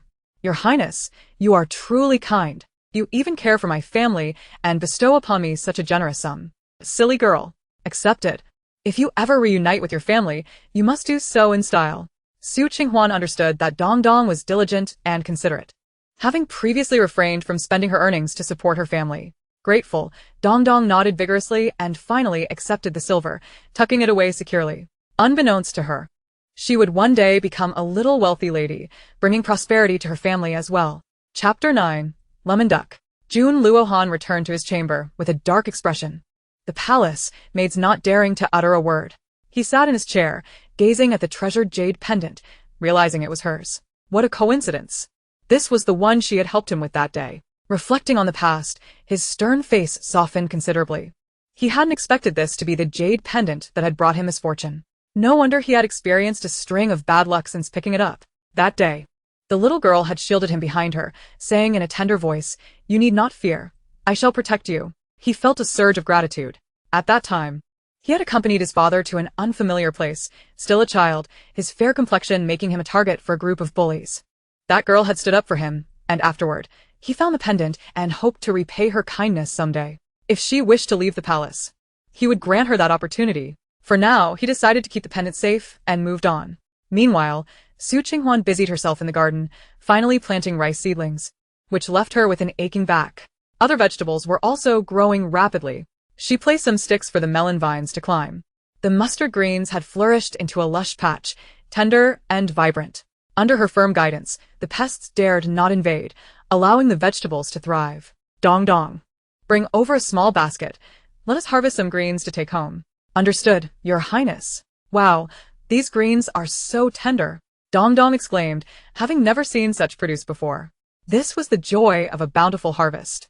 Moreover, she had contacted her brother the day before and sent him 50 taels of silver, ensuring her family could enjoy meat.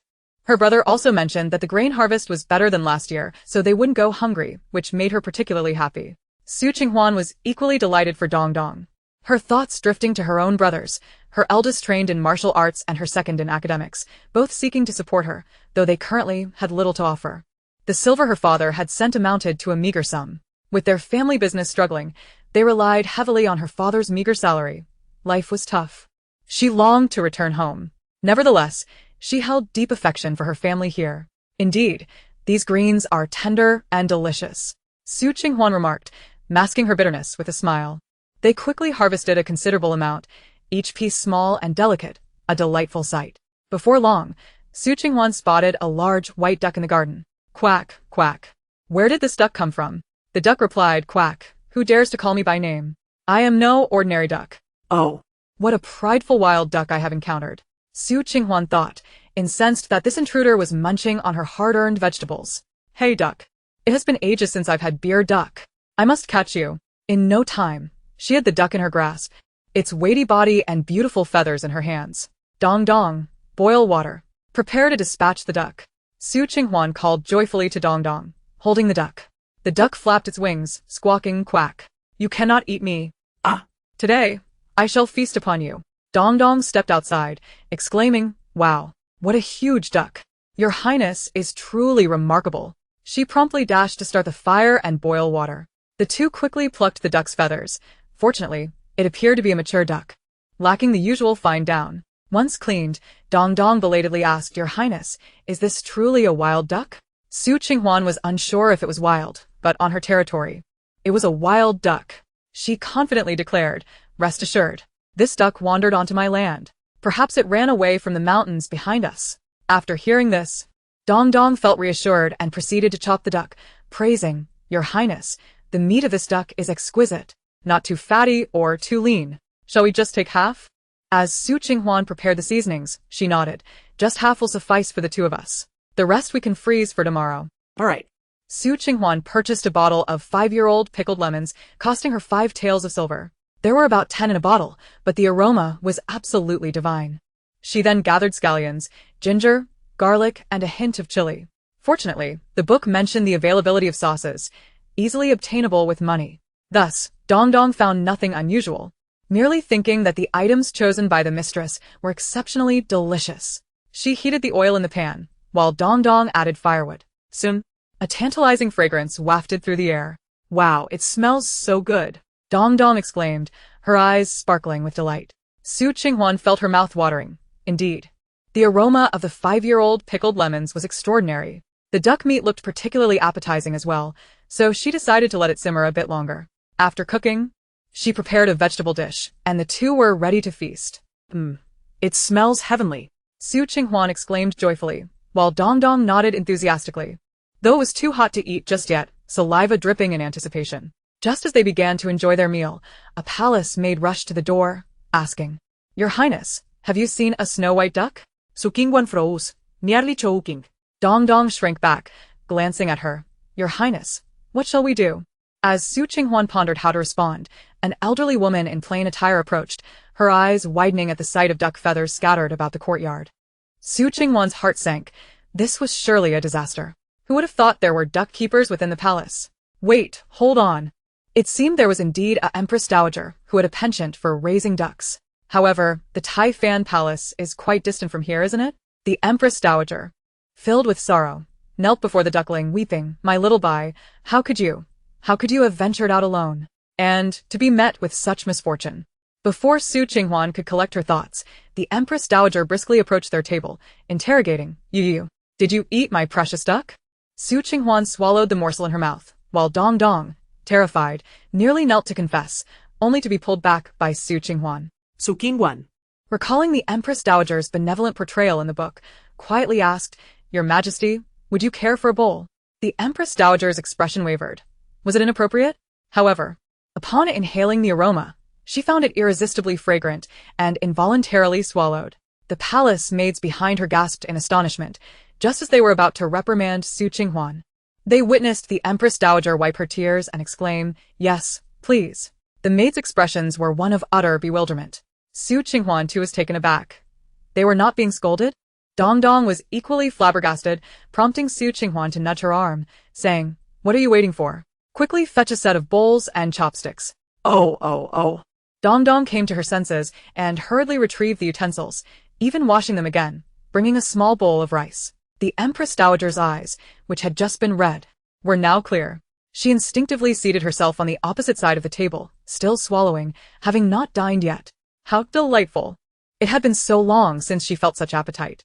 Su Qinghuan smiled sweetly, finding the Empress Dowager rather endearing. In the book, the Empress Dowager appeared to dote on her flock of ducks, scolding concubines who accidentally harmed them, yet today seemed to be a different story. With the Empress Dowager's arrival, Dong Dong naturally dared not remain seated, hastily removing her bowl and chopsticks. Unexpectedly, the Empress Dowager insisted, "Stay and eat. Why should you leave just because I have arrived?"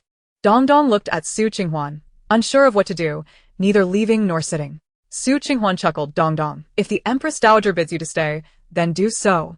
She enjoys lively company. In this cold palace, there are not so many formalities." The Empress Dowager cast a surprised glance at her, pondering how this girl knew such things, though she would never admit it. Chapter 10. Truly delicious. Hearing this, Dong Dong hesitantly settled back down, only to suddenly sit upright, her expression somewhat flustered. The Empress Dowager sighed. "All right, you may sit beside and eat. It happens that my maidens have yet to dine as well. You can share a meal together." She thought to herself, why was this girl so intimidated by her? Dong Dong gratefully thanked the Empress Dowager, finally relaxing. After all, the person before her was the Empress Dowager. What right did she have to dine at the same table? Even with 10 times the courage, she would not dare. The Empress Dowager's two maids, Xiaoqing and Xiaozhi, could not suppress their laughter. Today the Empress Dowager was quite amusing. However, the Empress Dowager was not wrong. She did enjoy a lively atmosphere, often requiring their company to savor her meals. Yet, the Empress Dowager's audacity to seize the ducks she raised for a meal was rather bold, judging by her demeanor. She seemed unaware of it. Fortunately, the Empress Dowager was kind-hearted and rather charming. Su Qinghuan nodded with a smile. "Dong Dong, quickly serve rice for the two elder sisters. You may eat over there." Dong Dong nodded eagerly and sweetly greeted Xiaoqing and Xiaozhi before hastily serving rice. Xiaoqing and Xiaozhi were not overly dramatic. They thanked Su Qinghuan and followed Dong Dong in fetching bowls and chopsticks. After all, they were merely maidens. Su Qinghuan could not help but marvel at how composed the Empress Dowager's attendants were, undisturbed by the surroundings, approaching their tasks with steadiness. After distributing the dishes, she finally sat down to eat with the Empress Dowager. To her surprise, the Empress Dowager showed no disdain for the cold palace's dilapidation, bearing no airs. As the Empress Dowager inhaled the fragrant aroma, her appetite surged. Washing her hands, she immediately began to gnaw on the duck meat, exclaiming, "Delicious. So incredibly delicious. This old woman has finally tasted something to her liking." Su Qinghuan merely smiled. "Your Majesty, if you enjoy it, please eat more." Then she used the communal chopsticks to serve the Empress Dowager more meat. As the Empress Dowager savored her meal, she did not neglect to scold playfully. "You little rascal. You possess quite the audacity. I shall settle accounts with you once I finish eating." Su Qinghuan was both amused and exasperated, naturally diving into her meal as well. Before long, Jun Luohan hurried over. Having received word that the Empress Dowager's ducks had been consumed in the cold palace, he rushed over, fearing that the Empress Dowager might suffer at the hands of this woman. Yet upon arriving, he was met with a scene of harmonious dining. Had he come to the wrong place? It was also his first time witnessing his mother eat with such gusto. The one who had alerted him, the fragrant concubine, was equally perplexed. This was not how she had envisioned it. Wasn't there supposed to be a quarrel, with Su Qinghuan being reprimanded? After all, she had merely grazed the Empress Dowager's duck and had been scolded for it. As Su Qinghuan and the others enjoyed their meal, they noticed someone approaching. Su Qinghuan posed. "Why is this dog emperor here again?" Then she feigned a formal greeting. Jun Luohan's expression darkened. This woman had the audacity to call him a dog again. The Empress Dowager, beaming, exclaimed, "Ah, my dear Honor has arrived. Come, come, today's duck is exceptionally fragrant. Would you care for a taste?" Just as Jun Luohan was about to say he had already eaten, he overheard. "Your Majesty, please do not summon this esteemed deity here. If he arrives, the food will lose its savor." Jun Luohan's lips curled into a smile. He had not yet dined, and had not shared a meal with his mother in quite some time. Su Qinghuan's expression shifted slightly, and she sweetly remarked, "Your Majesty, your timing is rather unfortunate. I have no bowls and chopsticks left." Surely now he would leave. "There truly are no utensils." Unmoved, Jun Luohan replied with a smile, "No matter, I shall have someone fetch a set." He then gestured for a eunuch to quickly retrieve the utensils. Jun Luohan settled beside the Empress Dowager, his smile radiant. Su Qinghuan felt her eyes dazzled by his grin. He could indeed smile, and it was quite charming. Yet, there was an unsettling feeling lingering in her heart. The Empress Dowager chuckled. "Indeed, indeed. Although this place is simple, it possesses a unique charm. The Empress produces excellent dishes." Su Qinghuan laughed awkwardly. Jun Luohan thought to himself, how long could she maintain this pretense? The fragrant concubine, standing behind, felt increasingly uncomfortable, as if the Empress Dowager were ignoring her entirely, leaving her at a loss for how to respond. Jun Luohan glanced at the fragrant concubine and mildly suggested, "If the fragrant concubine has no further matters, she may take her leave." The fragrant concubine felt a knot form in her stomach, witnessing such a change in temperament from the emperor. She quickly paid her respects and slipped away, not wishing to be the next target of his ire. The Empress Dowager cast a fleeting glance at the fragrant concubine but said nothing. The fragrant concubine, in a fit of anger, seethed. She had endeavored to curry favor with the Empress Dowager for so long, yet received not a single acknowledgement. Meanwhile, Su Qinghuan, unacquainted with the fragrant concubine, considered their brief nod a sufficient greeting, treating it as if it had never occurred. However, with the fragrant concubine's appearance, Su Qinghuan recalled how in the book, the fragrant concubine's failure to win the Empress Dowager's favor led her to harbor ill intentions, even attempting to frame others. Ultimately, the Empress Dowager's health deteriorated due to the fragrant concubine's machinations, yet the physicians could not determine the cause. The Empress Dowager must remain vigilant regarding this fragrant concubine. Those flowers and herbs scent may harbor hidden dangers. However, as she is not well acquainted with the Empress Dowager, it is unrealistic to directly warn her. "I shall observe for now." Jun Luohan took note, wondering why the fragrant concubine seemed problematic. Did it feel as though everyone posed a threat? Although he was unaware of how the woman before him possessed such knowledge, it would not hurt to trust her for the time being. Su Qinghuan felt a chill run down her spine. Why is he staring at me? Has he discovered something? Jun Luohan's hand paused mid-grasp of his chopsticks. Was there anything he remained unaware of? Could she not state everything in one go? The Empress Dowager, relishing her meal, smiled as she served Jun Luohan and Su Qinghuan, saying, "Come, come, it's still warm and fragrant." Jun Luohan found his mother amusing. He had expected her to create a scene, yet here she was, treating Su Qinghuan warmly and enjoying her meal so heartily. Then, after savoring the delicacies, the Empress Dowager found them undeniably delectable and couldn't resist indulging in a few more pieces, pleasantly surprised by her culinary skills. By the end of the meal, the Empress Dowager felt thoroughly satisfied, while Su Qinghuan experienced a sense of discomfort due to the presence of Jun Luohan. The Empress Dowager chuckled. "Child, you still seem a bit shy. We must dine together more often until you grow accustomed to it. Qing Huan forced a smile, thinking to herself, dine with the emperor? Absolutely not. This pretense is exhausting. Jun Luohan, on the other hand, remained speechless. Others would vie for the opportunity to dine with him. Yet she appeared to disdain it. Suddenly, the Empress Dowager recalled something and, with a beaming smile, remarked, Child, doesn't this duck appear undercooked? I shall return tomorrow. If you find it insufficient, I have plenty more at home. Qing Huan couldn't help but twitch her lips. Hadn't the Empress Dowager promised to hold her accountable after the meal? She nodded with a smile.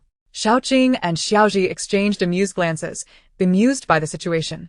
But the duck truly was fragrant. It was even more delicious than the imperial kitchen's offerings. Jun Luohan glanced at Qing Huan and said with a smile, Since mother wishes to come tomorrow, I have no pressing matters and shall join in the merriment as well. The Empress Dowager beamed with delight. Excellent. This will foster our bonds. Qing Huan felt as though she might burst from exasperation. Please, not again. What business does the emperor have in joining the commotion? Yet, she could only nod in acquiescence. Jun Luohan felt a surge of amusement, finding her reluctance curious. Other concubines would cling to him, yet she seemed to resent his company. This only piqued his interest further. With a meaningful smile, he followed the Empress Dowager out. Qing Huan stared after him, as if attempting to decipher his intentions. What did he mean by that? Once the Emperor and Empress Dowager departed, Dong Dong finally relaxed, her back drenched with perspiration. The Emperor was quite intimidating. And he would return tomorrow. They exchanged glances, sensing that tumultuous times lay ahead. However, once they left, Qing Huan immediately resumed her carefree demeanor, happily crossing her legs. Before long, Xiaoqing approached with a food box, prompting Qing Huan to quickly compose herself. Xiaoqing couldn't help but smile, saying, Your Majesty, the Empress Dowager mentioned you ate little earlier and instructed me to bring you some snacks after the meal. Qing Huan was taken aback by the Empress Dowager's thoughtfulness and sincerely expressed her gratitude. After a moment's contemplation, she added, Please be cautious, Xiaoqing. My grandfather practiced medicine and has mentioned that the elderly are sensitive to certain floral fragrances, so, do take care. Xiaoqing paused briefly before responding with a smile, adding, The Empress Dowager is quite fond of you, saying you need not be constrained and should live authentically. Qing Huan was taken aback. The Empress Dowager had noticed her struggle? She smiled as she escorted Xiaoqing to the door, mulling over those words. Indeed, if that dog of an emperor visited daily, she'd have to maintain this facade constantly. That would be rather exhausting. Nevertheless, the Empress Dowager was quite special.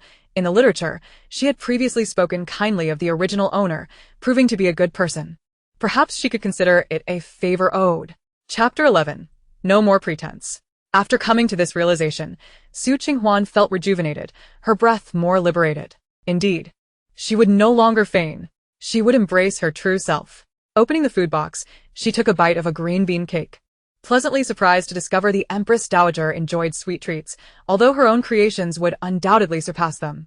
Dong Dong, do partake as well, lest you go hungry tonight.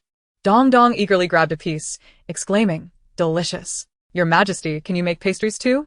Qing Huan smiled and nodded. Indeed, your mistress has received guidance from celestial beings in her dreams. Do you believe? Without hesitation, Dong Dong nodded, I believe. I trust you unconditionally, Your Majesty. Qing Huan affectionately ruffled her hair. The little girl was so innocent. In the future, I shall make pastries for you. Dong Dong beamed, nodding enthusiastically. Feeling as though her days in the cold palace were akin to a dream, surreal and enchanting. The following morning, the Empress Dowager arrived, brimming with enthusiasm. Qing Huan welcomed her with a smile, exclaiming, Empress Dowager, you've come. I was just contemplating tending to the fields. Observing Qing Huan's evident relaxation. The Empress Dowager felt a surge of joy, recognizing the impact of Xiaoqing's words.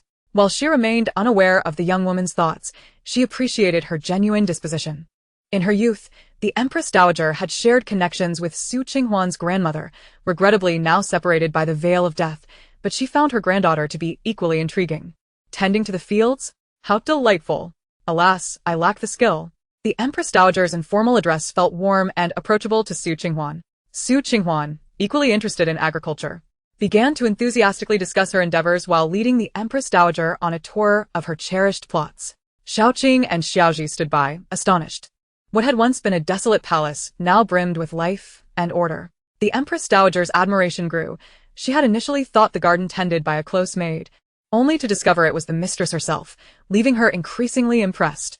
While other concubines sought to flatter or win favor, Su Qinghuan's authenticity was a rare gem. Having lived a substantial life, the Empress Dowager could discern pretense effortlessly, and it was evident that the girl had matured considerably during her time in the cold palace, seeing life with renewed hope. Furthermore, Su Qinghuan expressed no dissatisfaction, instead embracing life with optimism, never hinting at any desire to escape the cold palace, appearing quite at ease. It left the Empress Dowager pondering her son's perspective. How could he overlook such a remarkable young woman? Qing Huan is truly impressive. You've cultivated so many plants. There are even some I'm unfamiliar with. The Empress Dowager genuinely praised her, acknowledging her own limited knowledge. Su Qinghuan blushed slightly at the compliment, responding, Empress Dowager, you flatter me. I merely learned from others, and these seeds were procured with assistance. You are simply too humble. Oh, is that rice? The Empress Dowager suddenly inquired, her eyes widening in surprise. Following her gaze, Su Qinghuan smiled. Indeed, you have a keen eye, Empress Dowager. This is rice. I found it rather uninteresting. So, I thought to experiment with planting it and see if it yields. The Empress Dowager was astonished. Rice had already been harvested once, and she could replant it? However, she didn't wish to dampen Su Qinghuan's enthusiasm, responding with a smile, then I shall eagerly await the good news. Perhaps I shall even enjoy fresh rice. Su Qinghuan was aware of the surprise she would evoke. Even Dong Dong had been skeptical and had urged her against it for quite some time. But only time would prove her claims. Absolutely. Once the rice is ready, Qinghuan will be the first to notify the Empress Dowager. And as for these fruits and vegetables, once they ripen, I shall certainly invite you over. The Empress Dowager's smile widened. She adored wandering through gardens. Wonderful. Should I find myself with idle time, I shall come to explore. Please do not think me bothersome. Of course not. The Empress Dowager's presence would bring me immense joy. The two conversed merrily, sharing laughter over the laborious efforts Su Qinghuan and Dong Dong had undertaken to clear the bricks for planting, the Empress Dowager's hearty laughter resonating through the air. In the end, she insisted on joining the labor, expressing her fondness for such simple tasks, which nurtured her spirit. Su Qinghuan did not object. Allowing the elder to engage in light activity was beneficial for her health. Xiaoqing and Xiaoji found nothing unusual. The Empress Dowager had always enjoyed tinkering with small things in the Taifan Palace, and now she and the Empress were kindred spirits. When Jun Luohan learned of his mother's visit to the cold palace early that morning, he was taken aback and hurriedly finished his tasks to see for himself. Upon arriving, he noticed Xiaoqing and the others preparing to bow, but he gestured for them to stop.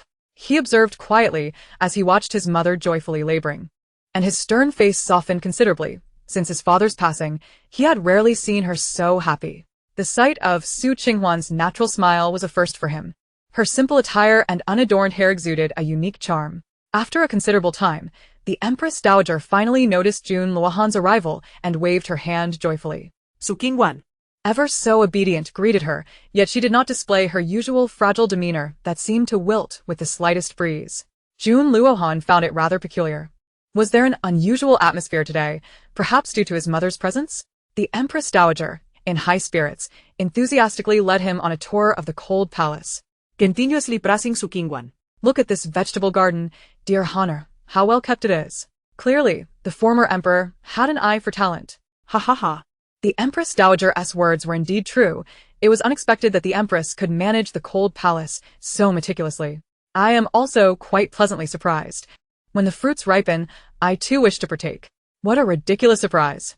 As if you couldn't procure it yourself. Next time, ensure the main gate is tightly shut, and reopen a small door for the Empress Dowager. Jun Luohan sukker inwardly at Su Qinghuan's obedient smile, finding her hearts amusing. The Empress Dowager was still contemplating how to bring the two closer together, thinking it was splendid for Honor to spend more time with her mother, lest the Empress Dowager feel lonely. Now, with the Empress accompanying her, it was much better. Jun Luohan responded with a smile, his expression dripping with arrogance, as if he were deliberately opposing her. Su Qinghuan rolled her eyes silently, only to be caught by him, which made her chuckle softly. The Empress Dowager observed the pair, and decided to leave them some time alone. Although she was now managing the inner palace, it would be inappropriate for her to interfere with the Empress's affairs in the cold palace. They needed to resolve matters themselves. Once the Empress Dowager and her entourage departed, Su Qinghuan exclaimed, "Ah, Empress Dowager, please don't go. I truly do not wish to be alone with this ice-cold wooden figure." Jun Luohan clenched his fist, finding it amusing that he appeared so cold. Yet he casually remarked, "Does the Empress seem to fear me?" Su Qinghuan quickly donned a smile. "Your Majesty, How could that be? I would relish the opportunity to see you every day." Oh, how maddening that would be for her. Jun Luohan leaned in closer. "The Empress seems to be smiling a bit forced today. What's this? Are you no longer pretending?" Su Qinghuan blinked in surprise and replied, "Hee hee, Your Majesty." "What do you mean? I do not comprehend." She then cast her gaze downward, letting out a soft sigh. "Your Majesty, I have simply come to terms with things.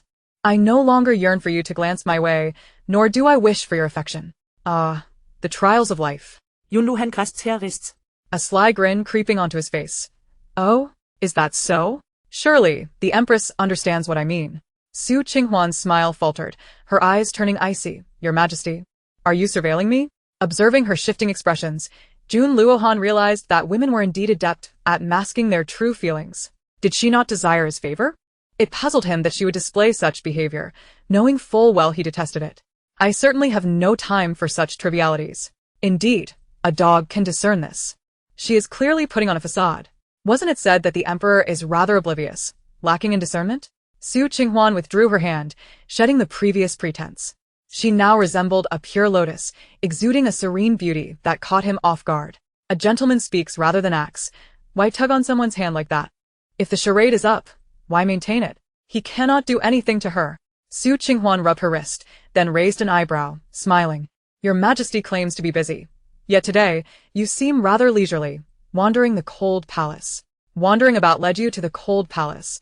One might think it a bustling marketplace. Jun Luohan raised an eyebrow in return, finding her quite intriguing. Chapter 12. Indeed, it is you. "It seems the Empress is somewhat displeased by my presence," Jun Luohan remarked, with a hint of implication. "What can I do if I'm displeased? I can't just toss you out." A mosquito buzzed nearby. Buzz, buzz. "Does the boss require assistance?" Su Qinghuan glanced at the mosquito. "Big mosquito. How have you changed?" Mosquito 2 replied, "Buzz, buzz, boss. Mosquito 1 has heroically perished. I am now Mosquito 2. Su Qinghuan. Mosquito 2 continued, "Buzz, buzz, do not fear. Boss. Watch how I avenge you." Su Qinghuan exclaimed, "Hey, hey, hey, don't go." Before long, Jun Luohan had swatted a mosquito dead. Su Qinghuan pinched the bridge of her nose. "Tyrant. I've lost yet another loyal soldier." Jun Luohan questioned, "What is she doing?" Su Qinghuan's conversations with animals were lost on the male lead. Maintaining her polite smile, Su Qinghuan said, "Your Majesty, I was merely thinking that the cold palace is rather remote. It is quite inconvenient for you to come all this way. I am merely considering your comfort." "No trouble at all. I possess lightness of foot. My arrival was swift." Jun Luohan jested, glancing around. "Moreover, I suddenly find the air in this cold palace quite pleasant, with mountains and waters nearby. If it's so nice, why don't you stay here?" Su Qinghuan smiled sweetly. "If your Majesty enjoys it, then please do visit often. The one before her is the Emperor. What else can she do but smile sweetly?" Jun Luohan found her amusing. At that moment, Wang Kai suddenly emerged from a hole, carrying a piece of jewelry in its mouth. Upon spotting Su Qinghuan, it scampered over, oblivious to what she was waving. Su Qinghuan covered her face with one hand.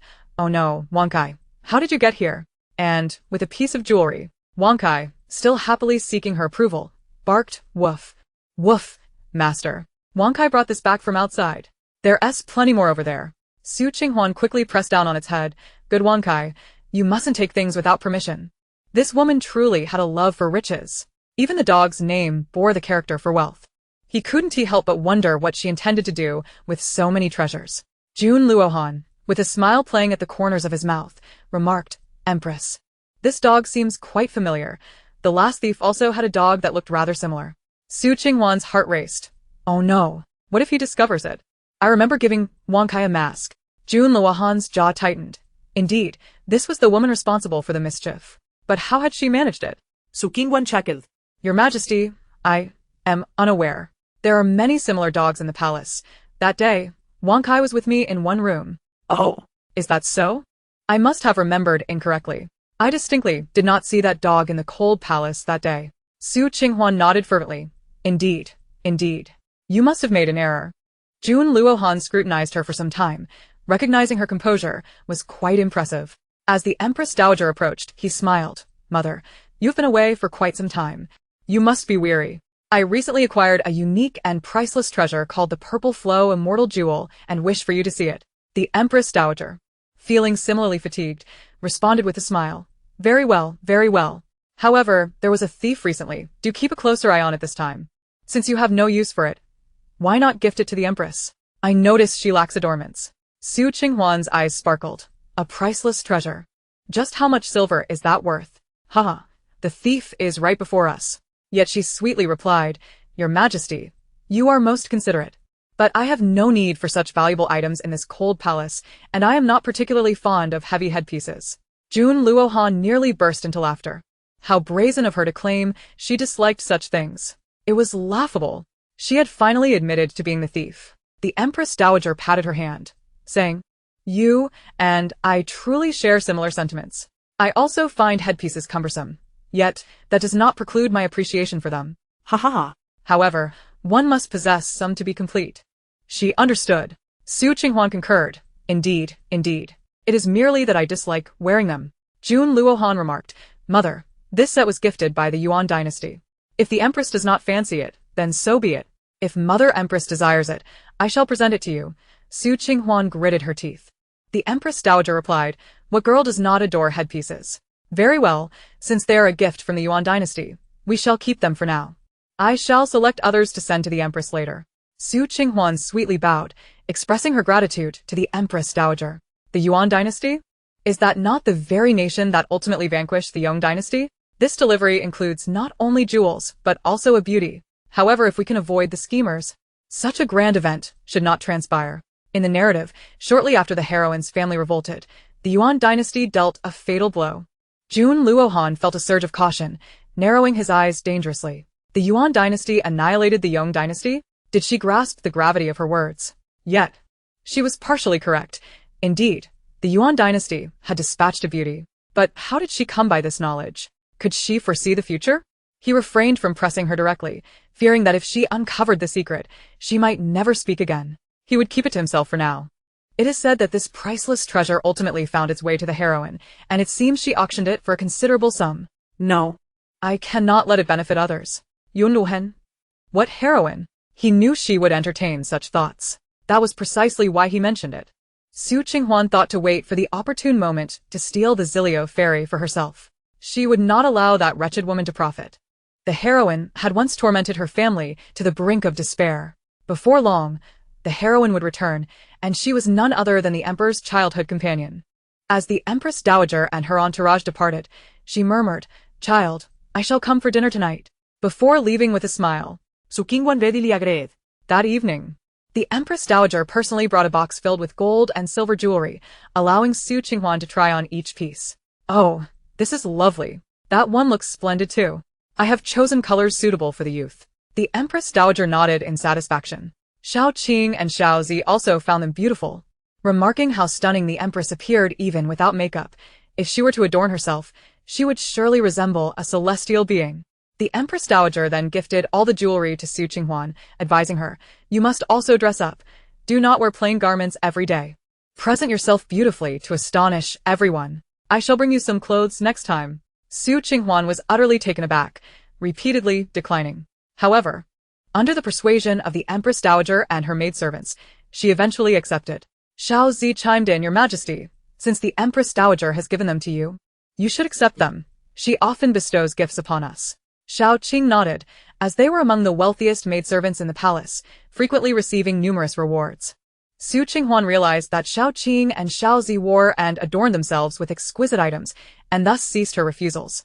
The Empress Dowager laughed heartily, then expressed a desire to learn cooking from Su Qinghuan. Amused and bewildered, Su Qinghuan demonstrated her skills, astonishing the Empress Dowager, who was salivating even before the meal was prepared.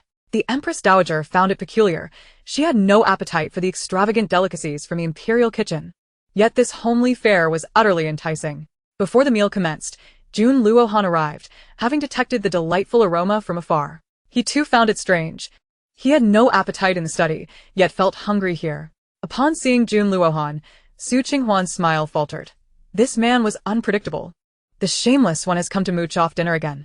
Unbeknownst to him, his expression had softened considerably, appearing less rigid and cold, imbued with a certain gentleness. Despite her disdain for his presence, he insisted on coming. Although she lashed out with insults, she seemed less enraged than before. Compared to yesterday, Qing Huan had grown somewhat accustomed to the situation, content to eat and drink. Today, she prepared lemon duck, stir-fried ribs, and tiger skin chicken feet. The Empress Dowager, usually taking only a few bites, feasted heartily, relishing the meal. In the past, she had shunned bone-in dishes, yet now she enjoyed gnawing on them with her hands. Much to the delight of Xiaoqing and Xiaozi, Jun Luohan also indulged in an extra bowl of rice, finding the dishes to his liking. This astonished the palace attendants. Chapter 13. Another issue resolved. The shadow lurking in the dark dropped its jaw in disbelief. This was quite rare for the emperor. After a satisfying meal, Jun Luohan left the cold palace without his usual frown, while Qing Huan wore a bitter expression. Dong Dong was elated. The emperor had dined in the cold palace twice. Surely, the days ahead would not be too arduous for the empress. In the study, the shadow inquired, "Your Majesty, do you believe the empress will fall for our scheme?" The shadow was well aware that the thief from that day was indeed the empress, and felt a measure of admiration. Jun Luohan scoffed coldly. Herr, She is cunning. She will only act when the time is right. We must proceed with caution to avoid harming her. He was willing to wager that although she might not come soon, she would certainly return. The shadow nodded, understanding that he would not dare to harm the empress even if he had 100 lives. By the way, how is the arrangement for the 6th princess of the Yuan dynasty coming along? Jun Luohan asked irritably, finding the constant attempts to introduce new individuals bothersome. The shadow respectfully replied, "Your Majesty, arrangements have been made.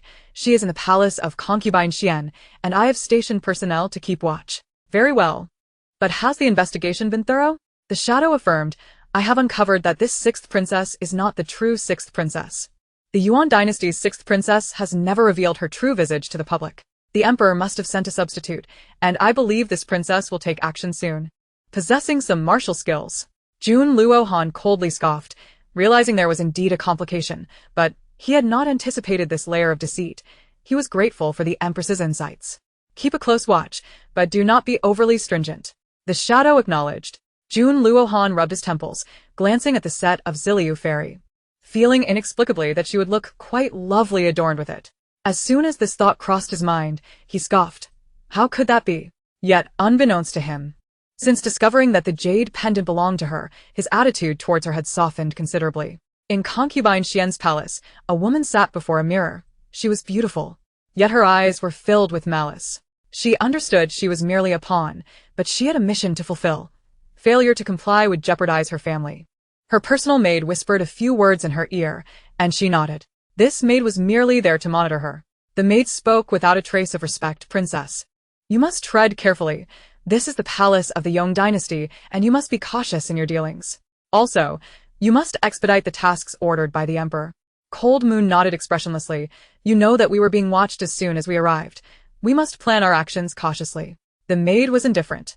As long as the task was completed, the fate of this so-called princess was of no concern to her. Cold Moon remained silent, feeling a sense of irritation. She had to maintain a gentle facade before the emperor of the Yong dynasty, which was disheartening. Other concubines were aware of these matters and began to formulate their own strategies. Some sought to align with her, while others focused on self-preservation. Some even harbored ill intentions towards Qing Huan, considering her merely the deposed empress. What merit did she possess to warrant the Empress Dowager and the emperor's repeated attention? Especially Xiang Fei, who often thought of how diligently she had endeavored to win the Empress Dowager's favor, only to be met with rejection time and again. The Empress Dowager would not spare her even a warm glance. Remembering the recent acquisition of several flower pots, she recalled the Empress Dowager's fondness for flowers and promptly instructed someone to deliver them to Taifan Palace. "Your Majesty, these flower pots were procured from outside. The patterns are particularly rare. I thought of your fondness for flowers and brought them to you at the first opportunity." Xiang Fei smiled charmingly. The Empress Dowager delicately covered her nose, for it was undeniable that the fragrant concubine had a penchant for dousing herself in various perfumed concoctions. Yet the subtle fragrance of the maid Qing Huan was far more pleasing. Upon noticing this, Xiaoji beamed a perfectly polite smile, expressing her gratitude. "Thank you, Your Highness." The fragrant concubine. "You may place it over there, but do bear in mind that the Empress Dowager cannot endure overly potent scents." The fragrant concubine's smile faltered momentarily. Was her fragrance truly that overwhelming? She recalled having switched to a different perfume before her arrival. With a hint of embarrassment, she took a few steps back. The Empress Dowager waved her hand dismissively. I understand your good intentions. I shall accept the flower pot, and if there is nothing else, you may return. The heat is quite oppressive. The fragrant concubine, gripping her handkerchief, curtsied before gritting her teeth and retreating. She had hurried over in the midday sun, hoping that the Empress Dowager's compassion would lead her to linger a while longer, but to her dismay, the Empress Dowager's demeanor was cold, and she could not be blamed for feeling slighted. It seemed the time had come for a change in the hierarchy of the harem. Xiaoqing, upon seeing the flower pot, whispered something into the Empress Dowager's ear. The Empress Dowager squinted, understanding the implication. It was essential to put on a grand performance, as the harem indeed needed a thorough cleansing of certain individuals. Xiaoqing and the others nodded in agreement, then arranged the flower pot brought by the fragrant concubine. Within a few days, news of the Empress Dowager's illness spread, causing Jun Luohan to frown and hasten towards Tai Fan Palace. Other concubines feigned concern and came to pay their respects. Observing the Empress Dowager lying in bed, he inquired of the physician, "What has transpired?" "She was well just days ago." "How could this happen?" Physician Lu checked her pulse, frowning and shaking his head intermittently. "Your Majesty, upon examination, I find it to be an exacerbation of an old ailment that requires careful recuperation." Jun Luohan felt the Empress Dowager's forehead. However, had not her old afflictions been dormant for quite some time? Why would they resurface now? Physician Lu too found it perplexing but could offer no explanation, suggesting it might be due to the recent sweltering weather. At that moment, Xiaoqing, with reddened eyes, interjected, "Physician Lu, could there be anything that indirectly triggered the Empress Dowager's old ailment?" She seemed fine until the fragrant concubine presented those flower pots, after which the Empress Dowager began to feel unwell. Xiaoji, equally distressed, nodded in agreement. Indeed. What if something were to happen to the Empress Dowager? Outside, the fragrant concubine felt a jolt of anxiety, but quickly steadied herself. She had prepared her defense, confident that the emperor would not be so heartless. Suddenly, Jun Luohan recalled something. "Physician Lu, please inspect all the plants and flowers." Following the command, Physician Lu hastily began his examination. Jun Luohan glanced at the Empress Dowager, who was secretly peeking with her eyes open, and shook his head in exasperation. Soon, the physician discerned the issue. The flower pots sent by the fragrant concubine contained no toxins, but they posed risks to individuals with particular sensitivities or pre-existing conditions. The fragrant concubine, terrified, fell to her knees, crying out in protest, "Your Majesty, I am wronged. I acted without malice. I merely thought these flowers were beautiful and had checked them beforehand before presenting them to the Empress Dowager." Jun Luohan coldly retorted, "Fragrance-Konkubine. Are you not knowledgeable about the potential hazards inherent in these plants?" A cold sweat broke out on her back as she frantically shook her head. "Your Majesty, I only possess a superficial understanding. I had no knowledge of the dangers. Crying injustice does not absolve you of the Empress Dowager's ailment. Your heart is indeed ruthless. Should this continue, it could prove fatal." Jun Luohan scoffed. Another concubine turned pale, realizing that her persistent cough had worsened since receiving those same flowers from the fragrant concubine. It all became clear. Her jealousy had been piqued due to a mere exchange of words with the emperor. She fell to her knees, denouncing the fragrant concubine, who had not anticipated such betrayal. Ultimately, the fragrant concubine was dragged away, despondent, and after receiving 50 lashes, could not endure and succumbed. Chapter 14. Medical Consultation. Instantly, the other concubines felt a chill run down their spines. This was the third incident. The emperor was truly ruthless in his judgment. Once the crowd dispersed, the Empress Dowager opened her eyes and sat up, exclaiming irately, "Humph! Not a single one of you concubines possesses a shred of conscience. Each harbors their own schemes. And now you have turned your thoughts toward me." Thankfully, Qing Huan had previously alerted me, or I would have remained oblivious. Jun Luohan, taken aback, realized the situation. Yet he expressed his concern. "Mother, please do not allow this to happen again. It nearly frightened me to death." Although he was often cold and aloof, he showed a different side when it came to the Empress Dowager. Understanding. It's not difficult to convey. It's all well now," she replied, coughing lightly. "This is merely an old ailment, not a serious illness." "Xiaoqing, prepare some cough medicine for the Empress Dowager," Jun Luohan commanded coldly. "Yes, Your Majesty." Xiaoqing rushed to prepare the herbal remedy with genuine concern, having previously restrained her cough while in the presence of the Empress Dowager. After a moment, the Empress Dowager continued, "Fortunately, you are a person of conscience. However, it is time to relinquish control of the household. I am growing old and lack the energy to manage everything. I find the Empress quite agreeable. It is time for her to take over the duties of the court. With an exasperated sigh, the Empress Dowager added, moreover, what of the Empress merely catching a glimpse of you bathing? You are husband and wife. What is there that cannot be seen? Should the Empress wish to observe, let her do so. And considering her former temperament, she likely did not possess such audacity. There may be more to this than meets the eye. If those concubines dare to scheme against me, how much more so should a less prominent Empress be cautious? Mother, let us discuss this another time, Jun Luohan replied, darkening his expression. Reflecting on the recent events, he found them rather suspicious and could only implore his mother to remain vigilant, as the harem was indeed in disarray. Very well, but do not remain so cold. The young ladies are frightened away, the Empress Dowager admonished. I understand, mother, he replied, knowing the Empress would not fear him. Suddenly, the Empress Dowager's expression shifted, her smile fading. That concubine Qing, I fear she will soon return. The Emperor does not intend to transfer household authority to her. Does he? She claims to be fasting and praying for the Emperor's well-being, but what is she truly up to? Sun Qing was the only noble concubine within the harem, indicating her unique status. Having voluntarily gone to the temple to pray for the stability and prosperity of the realm just a year after the new emperor ascended, her audacity deeply moved the populace, leading many to believe she deserved the title of Empress. Indeed, she shall return in 10 days, Jun Luohan acknowledged. However, regarding the household authority, mother, I have no such intentions. The Empress Dowager rolled her eyes. Bah, you still call her Qing. I have always felt that girl was not so docile. Very well. Allow me to offer you this advice. Sometimes, one must see clearly and not be blinded, although you have known each other since childhood. Jun Luohan discerned his mother's disdain for Sun Qing and chose not to elaborate further, responding, I understand. In truth, his feelings towards Sun Qing were more of concern. Had it not been for others' mentions, he might have entirely forgotten there was a noble concubine in the palace. The Empress Dowager sighed, recalling how Sun Qing had employed cunning to compel her foolish son into marriage. She resolved to keep a watchful eye on this woman, ensuring she would not be led astray. In the cold palace, Qing Huan, having learned of the Empress Dowager's situation, felt a twinge of anxiety. No wonder the Empress Dowager had not visited in recent days, and the fragrant concubine's actions were alarmingly swift. Dong dong. Tend to the fire. We shall prepare some nourishing medicinal dishes for the Empress Dowager to restore her health, Qing Huan declared, gathering warming herbs. Through their interactions over the past few days, the Empress Dowager had shown genuine kindness towards her. She reciprocated the goodwill of those who treated her well. Should anything grave transpire in the future, the Empress Dowager might well speak favorably of the Su family, ensuring their safety.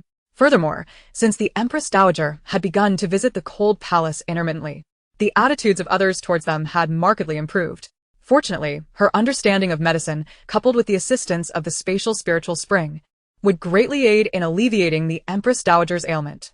Very well, Your Highness, I shall kindle the fire at once, Dong Dong exclaimed, lifting her skirts as she stepped on a dry branch to ignite the flames.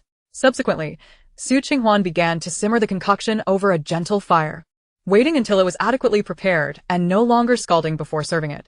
However, she found herself unable to leave the cold palace and felt uneasy entrusting the remedy to others. Just as these thoughts crossed her mind, she noticed Xiaoqing approaching. Your Majesty, are you going to visit the Empress Dowager? Qing Huan smiled and nodded, inquiring, Xiaoqing, how is the Empress Dowager? This medicine has been personally brewed by me. Could you kindly deliver it to her? Xiaoqing, smiling graciously, replied, Thank you, Your Majesty, for your thoughtfulness. The Empress Dowager is no longer in danger. She merely longs for your culinary delights, which is why I took the liberty of coming here. Upon hearing this, Qing Huan felt a wave of relief wash over her. It is my honor that the Empress Dowager enjoys my cooking. Thank you for your efforts, Xiaoqing. Xiaoqing beamed as she accepted the offering and did not depart immediately. The Empress Dowager has also requested your company for conversation. Qing Huan yearned to see her, but glancing at the guards, she hesitated. The 2 guards at the entrance promptly urged, Your Majesty, please feel free to go. His Majesty has decreed that we shall comply with anything related to the Empress Dowager. Xiaoqing nodded in agreement. Overjoyed, Qing Huan thought, while sometimes it may not be necessary to leave the cold palace, being permitted to do so was an entirely different matter. She bowed respectfully towards Tai Fan Palace, expressing her gratitude. Thank you, Empress Dowager. Then, accompanied by Dong Dong, they made their way to Tai Fan Palace. However, upon arriving, Su Qinghuan encountered a familiar face, and her smile faltered slightly. Why is he everywhere? Shouldn't he be attending to his concubines? Is he unable to do so? Nevertheless, she maintained her composure and performed her greeting. Jun Luohan, sensing her inner thoughts, felt his smile falter. Did she dare to suggest he was incapable? The Empress Dowager, overjoyed, exclaimed, Qinghuan has arrived. Come, come, sit here. She gestured to the nearest stool. Su Qinghuan gracefully approached, offering her concerned greetings. It is fortunate that the Empress Dowager is well. Otherwise, even 10 lives of Xiang Fei would not suffice. The Empress Dowager patted her hand appreciatively. Thanks to your reminders, Qinghuan, this old woman might have indeed fallen ill. She then coughed lightly. Hearing the severity of the cough, Su Qinghuan felt a twinge of concern. This is my duty, but why is the Empress Dowager coughing so severely? Xiaoqing, worried, explained, this is an old ailment of the Empress Dowager. She just took her medicine. Yet her cough remains quite serious. The Empress Dowager admitted to feeling unwell. As one ages, the body naturally grows weaker. Even with the finest medicines, the situation remains unchanged. This cough has become a regular occurrence. Su Qinghuan couldn't help but worry.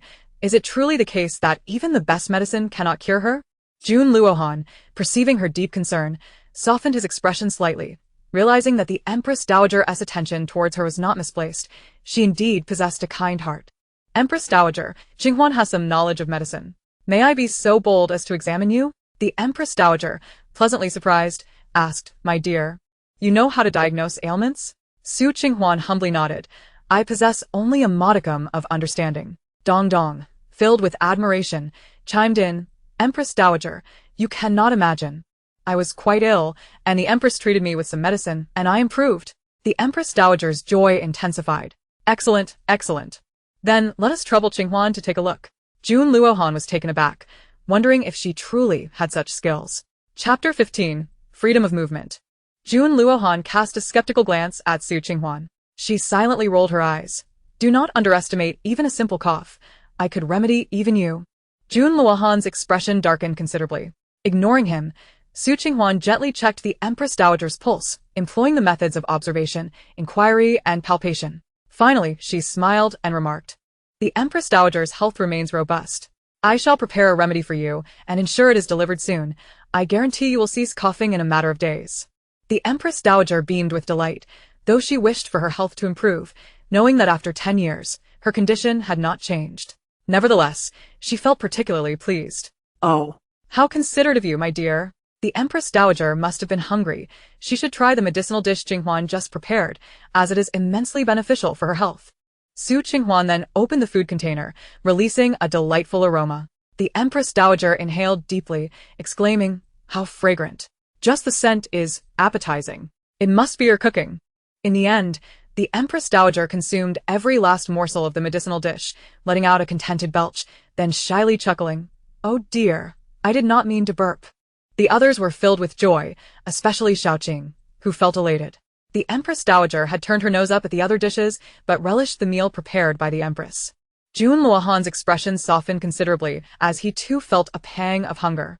The Empress Dowager then cheerfully declared, Qinghuan, henceforth, should you wish to take a stroll outside, you may do so freely. If anyone dares to oppose you, come to me. I shall support you. She cast a sidelong glance at Jun Luohan. Xiaoqing and the others could not suppress their laughter. Jun Luohan's lips twitched in annoyance. You could have simply stated it. He then respectfully added, What my mother says is true. In the future, should the Empress wish to go out, no one shall dare to hinder her. Su Qinghuan's eyes sparkled with joy. This is wonderful. No more confinement. The Empress Dowager is truly magnificent. Thank you, Empress Dowager. And my gratitude to His Majesty as well. At least he possesses some conscience. It seems only the Empress Dowager has the ability to keep him in check. From now on, I can come and go as I please. Hooray. Jun Luohan shot her a cold glare, noting her arrogance. The Empress Dowager noticed and coughed again, her meaning clear. Jun Luohan quickly averted his gaze. Perplexed by how this woman had managed to win the Empress Dowager's favor so effortlessly, Su Qinghuan turned to Jun Luohan, her smile radiant. You think you can intimidate me with your glances? Just wait. If you become incapacitated, I shall not treat you. Yun nu han er svansboltet. His face stern as he turned away, fearing he might lose control of his fists. Before long, a palace maid rushed in, breathless and terrified. Your Majesty, please. We beseech you to save Fu Fei. She is gravely ill. Who is Fu Fei? Yun nu han ponderet. Then recalled the one accused of wrongdoing against Xiang Fei earlier that day. He replied coldly, This is the Empress Dowager's palace. What is this display of distress? Simply summon the imperial physician. The maid recoiled, trembling. Your Majesty, forgive me. I have no other recourse. Fu Fei's funds have run dry. And the imperial physician has been summoned away by Yin Fei. In the harem, without funds to manage affairs, life becomes quite difficult. Jun Luohan felt a headache coming on. There were many physicians at the imperial hospital. Su Qing Huan su den recalled. Fu Fei? Isn't she the sickly one? If she is not treated promptly, she may not survive the night. Moreover, her condition could worsen into a contagious illness. This is very serious. What a pity. Those physicians likely fear the repercussions and are trying to avoid the situation.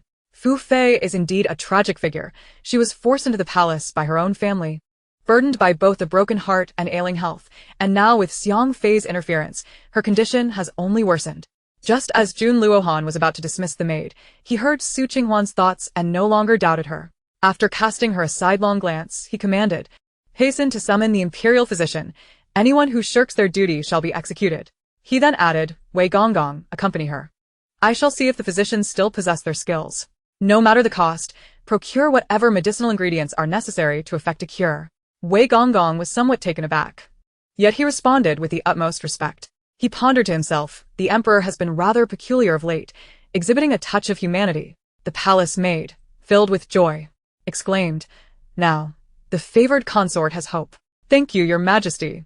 Thank you, your majesty. Thank you, Empress Dowager. She then hurriedly followed Wei Gonggong towards the Imperial Medical Institute. The Empress Dowager sighed, reflecting that the palace was not as liberating as it seemed, and she felt a tinge of surprise at her son's behavior, which was rather uncharacteristic of him. Jun Luohan cast a glance at Su Qinghuan, contemplating that since she could heal, if she were to scold him again, he might as well send her off to tend to the sick. It would be best if she caught a dreadful illness herself. Su Qinghuan shot him a glare. What are you staring at? Haven't you ever seen a beauty before? But could it be that this dog of an emperor has fallen for the favored consort at first sight? Otherwise, why would he be so concerned? Bah, what a scoundrel. Nonetheless, she found her impression of him shifting, recalling that in the original plot, he had been indifferent to the favored consort's well-being, leading to her untimely demise, which also caused a contagion that afflicted many, including the original protagonist. She had initially contemplated sneaking a visit if this dog of an emperor remained negligent. But now that was unnecessary. Jun Luohan took a deep breath, resolving not to let this dog of a woman provoke him. Thus, he recited a mental mantra of restraint. The Empress Dowager observed the subtle rivalry between the two with amusement, saying, All right, you two, it's time to rest. This old woman is also weary and must retire for the night. As Jun Luohan and the others noticed the hour was late, they took their leave. On the way, Su Qinghuan and Jun Luohan initially walked side by side, but gradually, Su Qinghuan began to move at a snail's pace. Jun Luohan cast her a sidelong glance and slowed his own pace as well. Su Qinghuan snapped, Are we walking or not? I have no desire to walk alongside you. Yet, Jun Luohan appeared oblivious, smiling to himself, pondering why the Empress had become so sluggish. Was she fatigued? Oh, so you do care about me? Can't you see that I'm doing this on purpose? She retorted. Thank you for your concern, Your Majesty, but I am not tired. I merely wish to leisurely enjoy the night scenery. It has been a long time since I left the cold palace, and I am quite pleased to take it all in, Su Qinghuan replied with a forced smile. Since that is the case, I too have not strolled through the night market in quite some time. Why not join me? Jun Luohan said with a smirk, determined to prolong their walk as she wished to escape. Can she even refuse? The emperor's desire to admire the scenery was commendable. But Su Qinghuan suddenly recalled some pressing matters and declared, I must take my leave first. She then curtsied and swiftly slipped away, her speed remarkable. Don't come near me. This dog of an emperor is truly heartless, leaving his ailing wife to indulge in the night scenery. Truly, he is merely putting on a facade. Jun Luohan took a deep breath, questioning why she was so fearful of him and why she deemed him heartless. Am I truly that terrifying? He mused. Ing, who had silently observed, swallowed hard and remarked, Your Majesty, the emperor is actually quite amiable. He swore this was the most insincere statement he had ever uttered. He dared not say that the emperor had recently exhibited some abnormal behavior, troubling himself. Am I really so heartless? Jun Luohan interjected once more. Ing broke into a cold sweat. Surely, he could not utter, Your Majesty, you are a tyrant. However, he did admit that the emperor had indeed become more humane. Jun Luohan, understanding Ying's sentiments, scoffed, Go and check on the favored consort, ensure she is well treated. Ying nodded respectfully, bowed, and then vanished into the night. Chapter 16. The Big Mouth. Su Qinghuan hurried back to the cold palace, with Dong Dong feeling puzzled, wondering why the Empress seemed so reluctant to remain with the Emperor. However, she did not inquire further. The air in the cold palace is truly liberating. Dong Dong. Let us wash up and retire for the night. Dong Dong quickly nodded and fetched water for her to freshen up. Upon entering her room, Su Qinghuan entered her space, knowing that the Empress Dowager was ill, and began to search for medicinal herbs. She found a supreme-grade cough syrup, albeit for a steep price of several dozen taels, which was quite expensive, yet it was worth it. Although shopping in the space was convenient, the items were relatively costly. Fortunately, the packaging was modern, resembling silver bottles, which did not appear out of place. However, she needed to feign spending time concocting the medicine, otherwise, the speed of her actions might raise suspicion. After purchasing the medicine, she checked on the crops in her space, and indeed, the growth was rapid. The rice was already ripe. Currently, she had about 10 acres of land, 6 of which were planted with rice, while the remainder was sown with fruit trees and various vegetables. Thankfully, she could pay for automatic harvesting and self-planting, otherwise, it would be exhausting to rely solely on herself. Before long, the storage was filled with grains, and after harvesting, she planted anew, for rice was never too plentiful. As for the other legumes, they did not spoil and could be consumed at will, so she decided to keep them for now. She could not predict when she would be able to exit the palace peacefully, so she resolved to take one step at a time. After 2 days, Su Qinghuan decided to deliver the medicine to the Empress Dowager, now moving freely in and out. However, today, she failed to check the auspicious calendar and encountered someone she should not have seen. Su Qinghuan thought to herself, why were there so many of Jun Luohan's consorts? And why were they so eager to provoke her? This troublesome identity. Just then, the concubine Xiaofei, accompanied by a gaggle of palace maids, blocked her way, fiercely declaring, Su Qinghuan? Do you still think you are the former empress? Don't assume that just because you have ingratiated yourself with the Empress Dowager, you can be so proud. You shall not pass through these palace gates today. At that moment, another concubine, Yaofei, approached with her entourage, wearing a mocking expression. Indeed, Su Qinghuan. Have you looked in the mirror to see your own worth? Do you truly believe the Empress Dowager will protect you? Do you take her words to heart? Xiaofei chimed in. You didn't even notify me of the arrival of Yaofei. Such excitement cannot be missed. They both chuckled, but whether their friendship was genuine or not remained uncertain to others. The 2 guards at the door intended to speak up for Su Qinghuan, only to be met with a fierce glare from Xiaofei. Silence. Watch your life. The guards hesitated momentarily, but ultimately decided to take a risk, boldly stating, Concubine Xiaofei.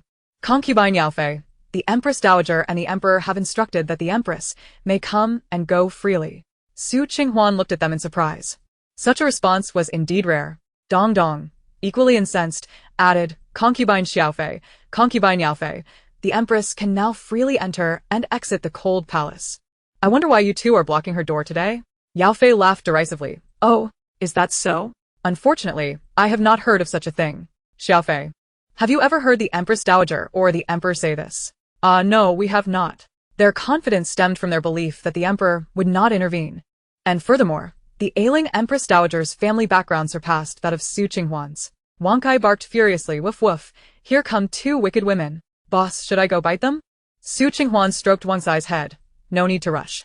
Then, with a gentle smile, she flicked her wrist and delivered a resounding slap to each of them. Si l'on dit lamenting, ah. I have lost 2 loyal warriors.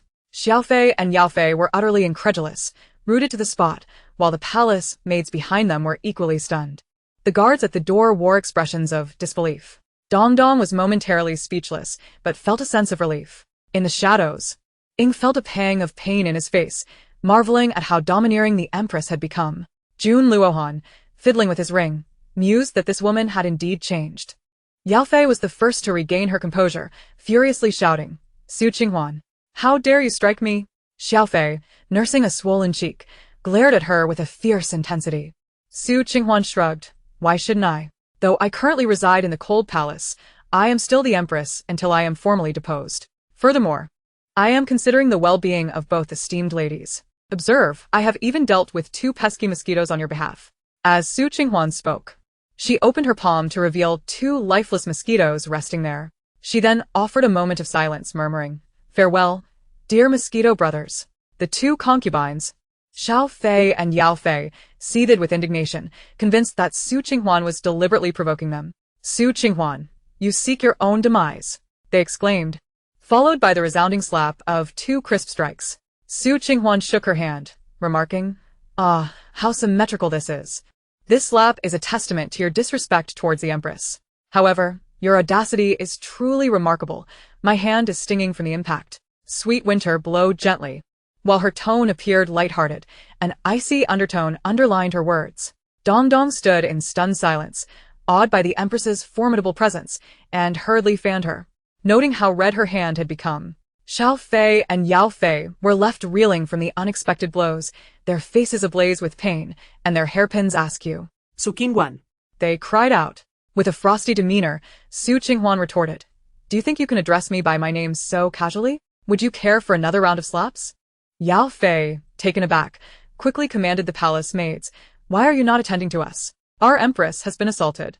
The maids, witnessing the tense atmosphere, hesitated to intervene until they heard another frigid voice. Oh dear, esteemed ladies Xiao Fei and Yao Fei, such arrogance. Do you intend to bully the fewer with your numbers? Xiao Zi interjected, her tone laced with warning. Approaching Su Qinghuan, she smiled, Empress. The Empress Dowager has expressed concern regarding your tardiness and has sent me to check on you. Su Qinghuan returned the smile graciously. I appreciate your concern, dear Xiao Zi. I intended to deliver medicine to the Empress Dowager, but alas, I was obstructed by some unthinking individuals. One might assume I was disinclined to attend to the Empress Dowager's ailments. Xiao Fei and Yao Fei, noticing the presence of the senior maid beside the Empress Dowager, felt their bravado wane, and thus they resorted to slandering Su Qinghuan first. Dear Xiao Zi, we had planned to invite the Empress to visit the Empress Dowager, but it seems she has chosen to wield her power against us. Just look at our faces. The Empress has struck us. You must advocate for us. Yao Fei lamented. Xiao Fei joined in her sobs. Indeed, my face is burning with pain. Xiao Zi, you must stand up for us. Su Qinghuan felt a surge of amusement at their theatrics.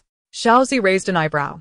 Oh, is that the case? However, I cannot bear the title of sister from the likes of you. Yet, it seems the Empress acted in your best interest, had she not dealt with those mosquitoes.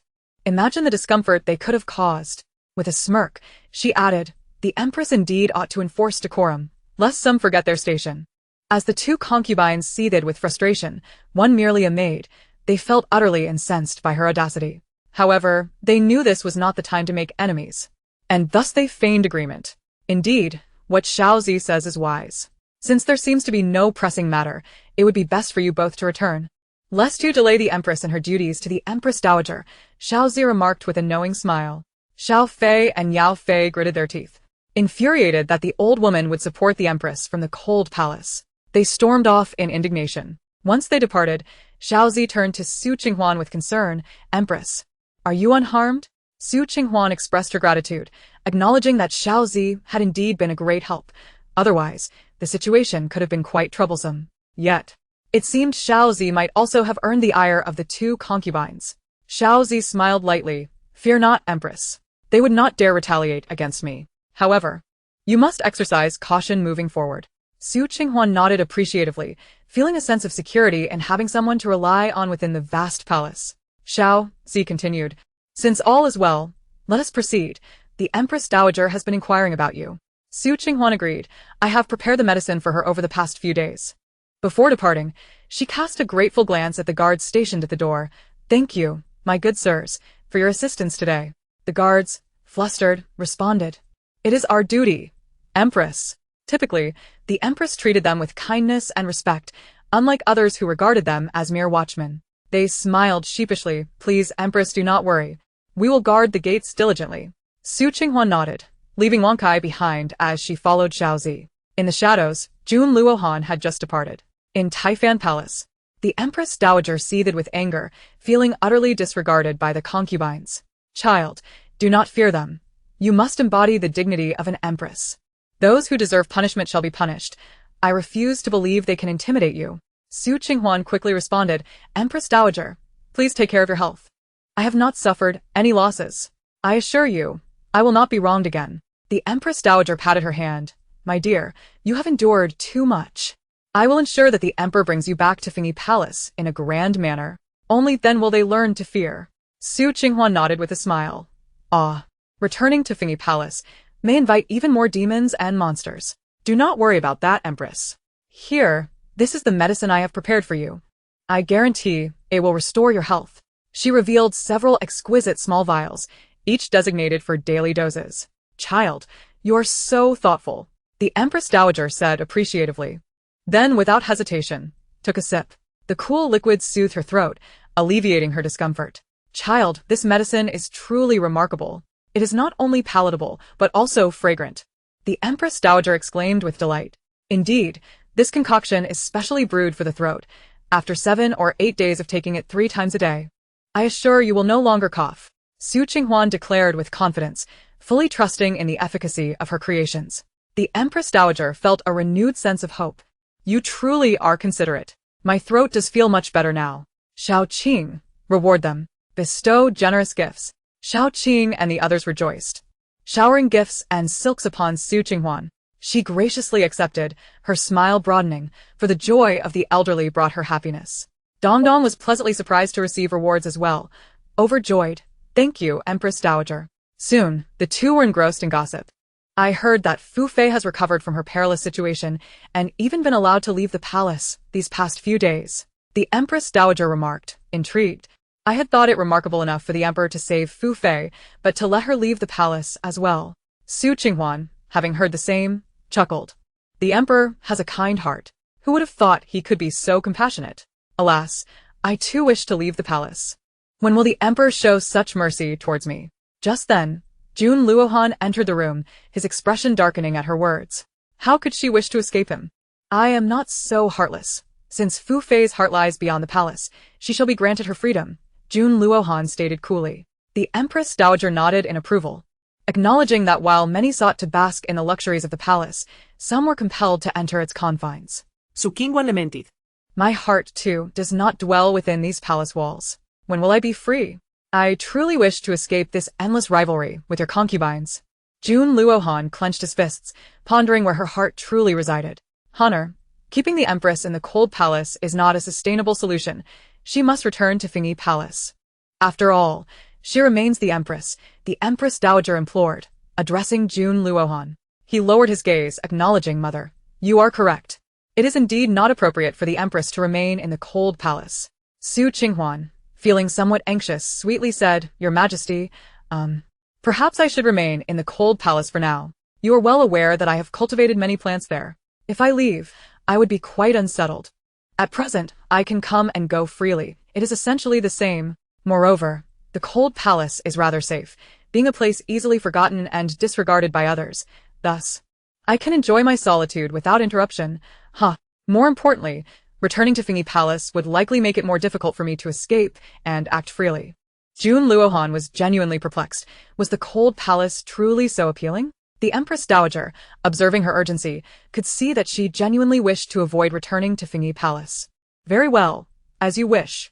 You may return when you desire. Qing Huan nodded obediently, recognizing the Dowager's consideration for her. Your Majesty, since Qing Huan is reluctant to return, why not construct a palace in the cold palace? We must not let the Empress suffer.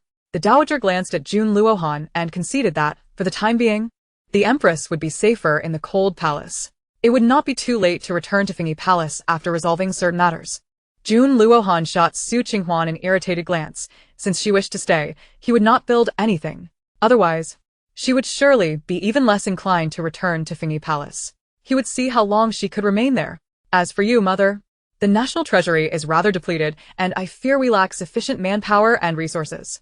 June Luohan added, although we recently acquired a gold mine, the border defenses require more funding. The Empress Dowager's expression soured. Then I shall provide the funds. We must not let the Empress be wronged. After all, having to toil in the harem for a lifetime, one must have a little reserve, mustn't one? At that moment, Su Qing Huan genuinely felt warmth and softly remarked, "Your Majesty, that simply will not do. Once the harvest from my plants is complete, I shall return to Fingyi Palace. By then, the matters I need to investigate and the tasks I need to complete should also be nearly finished." Jun Luohan's lips curled into a smirk. The dowager realized she had been outmaneuvered and shot him a covert glare. However, she could still provide the funds, as she indeed had the means. Very well. As you wish. Su Qing Huan pondered the state of the treasury and couldn't help but sigh. It was indeed not as bountiful as it once was. Who would have thought that a dignified emperor would be less wealthy than the Minister of Revenue? The underground treasury of the Minister of Revenue is overflowing with gold. A clear case of corruption. After all, Consort Yao was the legitimate daughter of the Minister of Revenue. Upon hearing this, Jun Luohan exclaimed, "What? The minister is wealthier than me? His underground treasury is filled with gold? I must investigate." He was grateful to her for revealing such explosive news. Jun Luohan declared he had matters to attend to and left, determined to seize that treasury before this woman could act. He then claimed that there had been a tip-off and proceeded to investigate several other households. This time, Jun Luohan was indeed astonished. The Minister of Revenue's underground private treasury was indeed brimming with gold. Splendid! How marvelous! One had secretly mined gold, while another had indulged in corruption. Minister Li trembled in fear, exclaiming, "Oh my heavens! How did the emperor find out? Even my own wife is oblivious." Not only were Jun Luohan and his associates stunned, but even Madame Li and the concubines were equally aghast, realizing that the ground they tread upon was paved with gold. Heartbroken. Chapter 18. Can it get any more absurd? Jun Luohan coldly scoffed, observing the situation. It seemed this had begun even before the late emperor's time. Seal off the minister's residence. Conduct a thorough investigation. After issuing his orders, Jun Luohan left with a stern expression. He was eager to uncover just how much silver the minister had embezzled. Minister Li collapsed to the ground, utterly defeated, muttering, "It's over, it's all over." The Court of Judicial Review began to bustle with activity. In the cold palace, after returning from Taifan Palace, Su Qing Huan leisurely reclined on a swing bed, listening to reports from her little brother. She was surprised by Jun Luohan's swift actions. He had quickly uncovered the issues within the minister's residence. She had barely voiced her complaints, and it seemed even fate was on her side. Mosquito número 9, boss. My father's father has sent word. The minister's residence has been sealed.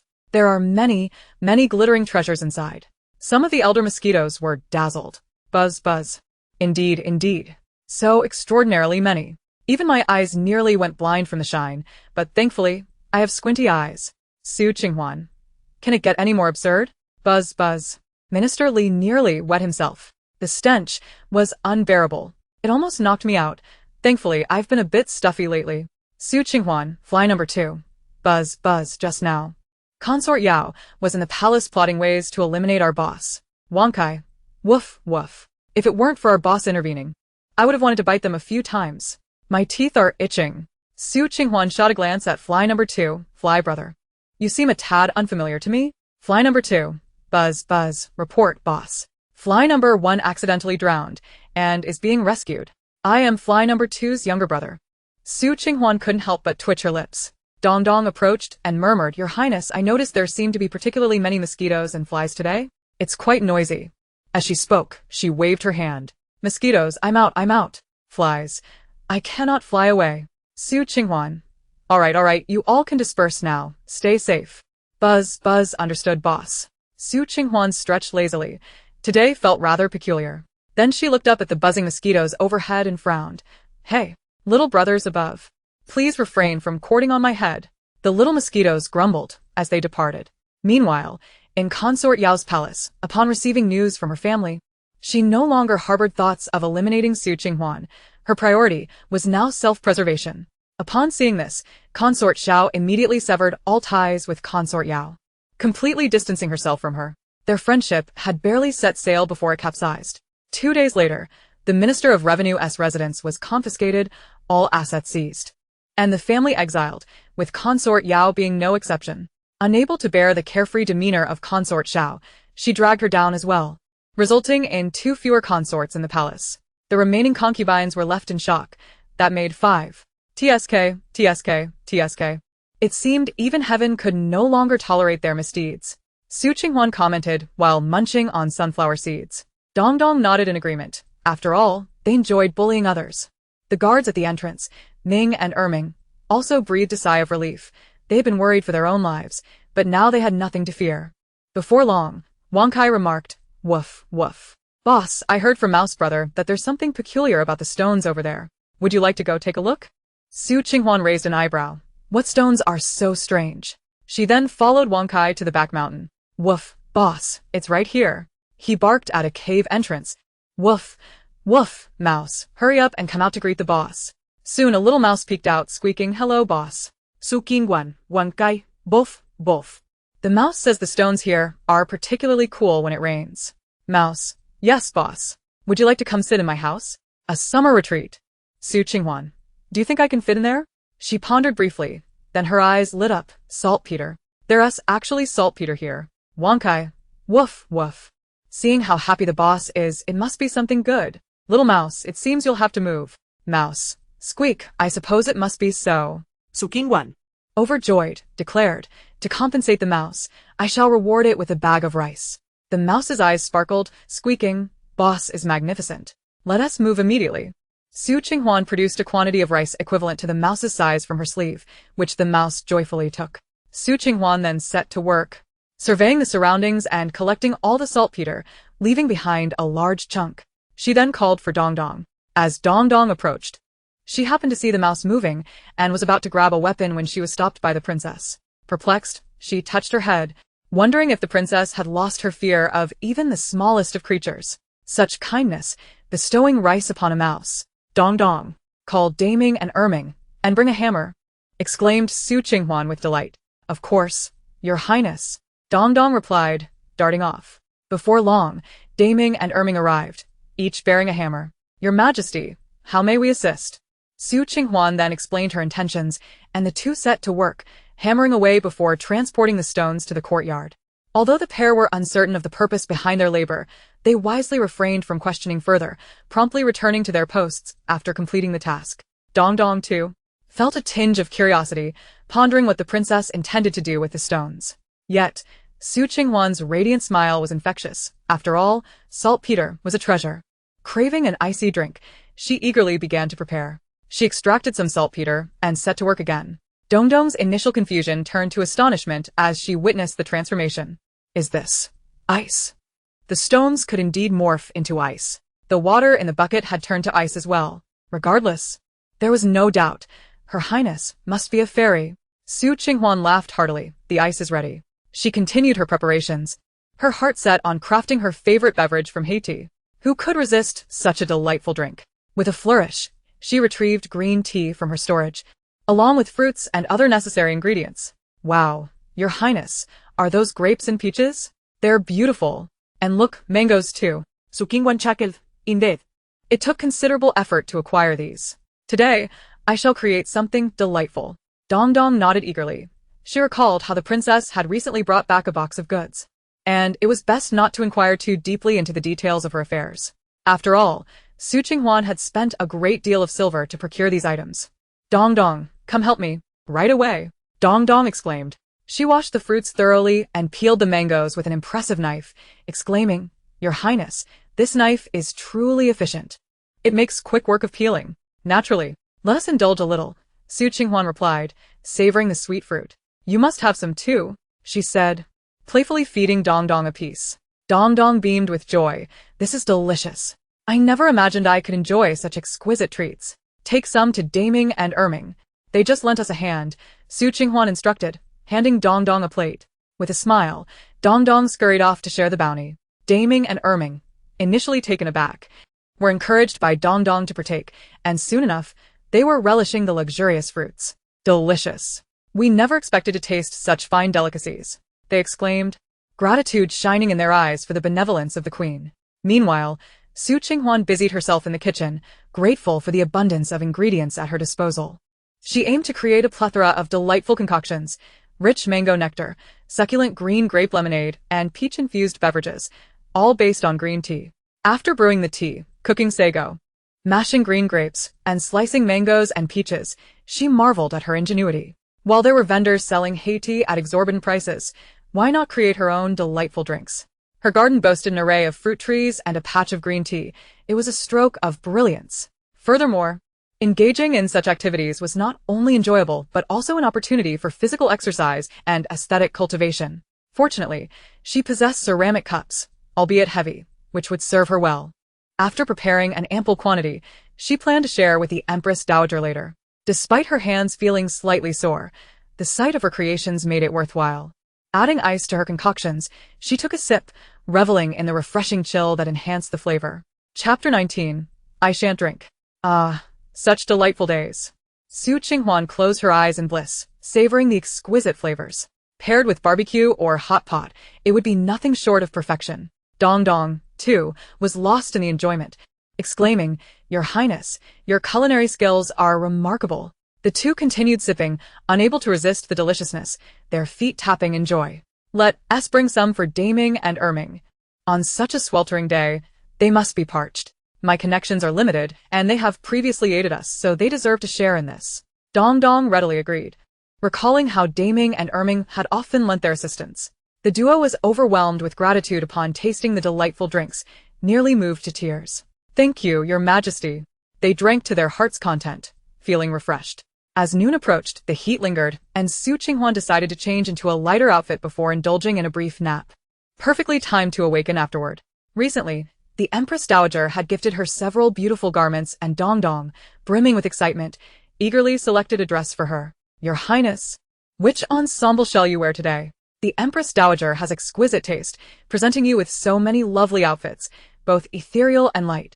After brushing her teeth and washing her face, Qing Huan stretched, feeling rejuvenated. She admired the garments in Dong Dong's hands and nodded in approval at the selection. "Let us go with that white and lake blue ensemble." With a smile, Dong Dong dressed her, arranging her hair into an elegant style. "Wow, Your Highness, you look stunning, like a vision from a painting, graceful and dignified." After dressing and styling her hair, Dong Dong was entranced. The queen was breathtaking, outshining even the favored consort Qing by 100-fold. Qing Huan spun around, admiring her appearance. Pleased with both the dress and hairstyle, a touch of makeup accentuated her features beautifully. Dong Dong was utterly captivated. "Why didn't you adorn yourself sooner? You're simply radiant." Amused, Qing Huan chuckled, "Don't be so flabbergasted. Let us pack the items we prepared and visit the Empress Dowager." With August's sweltering heat upon them, the Empress Dowager had been sipping her cough syrup for several days. It was time for a refreshing change. Dong Dong nodded eagerly and swiftly began gathering the items. As Qing Huan recalled something, she retrieved additional items from her storage. Presently, the cold palace remained under their stewardship. The Empress Dowager had once offered her several maidservants, but she had declined, finding it troublesome. As they stepped outside, Daming and Erming were taken aback by the sight. "Rest assured, Your Highness, we shall guard the gates," they declared, echoing their earlier assurance. With confidence, Qing Huan and Dong Dong made their way to Taifan Palace. Upon entering, the Empress Dowager and her attendants were mesmerized, gazing at the enchanting beauty before them. "What a stunning maiden! Whose ethereal daughter is this?" the Empress Dowager praised. "I knew that with such attire, Huan Yuan would look exquisite." Xiao Qing and Xiao Zi wholeheartedly agreed, marveling at the delicate makeup that enhanced Qing Huan's natural elegance. Her figure complemented the garments perfectly, leaving them utterly speechless. Such a beauty could only belong to the heavens. Qing Huan giggled. "Indeed, the Empress Dowager has an exceptional eye. By the way, I brought some drinks for you to try." Xiao Qing and Xiao Zi were also included in this treat. With that, she presented the refreshments, which had begun to warm slightly during their walk. The Empress Dowager, captivated by the exquisite cups and the pleasantly cool sensation, eagerly took a sip. As the delightful flavors danced on her palate, she closed her eyes in bliss, exclaiming, "This is divine. How could it taste so wonderful?" Xiao Qing and Xiao Zi were pleasantly surprised to discover they too had a share. Thanking the queen, they sampled the drink, their eyes widening in amazement at the first sip. "How exquisite!" they exclaimed, savoring every drop. Their joy soared as they drank, completely enchanted by the flavors that transported them to blissful heights. "Your Highness, this is my first time tasting such delightful beverages." The Empress Dowager glowed with admiration, praising Qing Huan's incredible talent. The Empress Dowager, having consumed the medicine you provided, is no longer coughing, and now she is indulging in such a delectable beverage.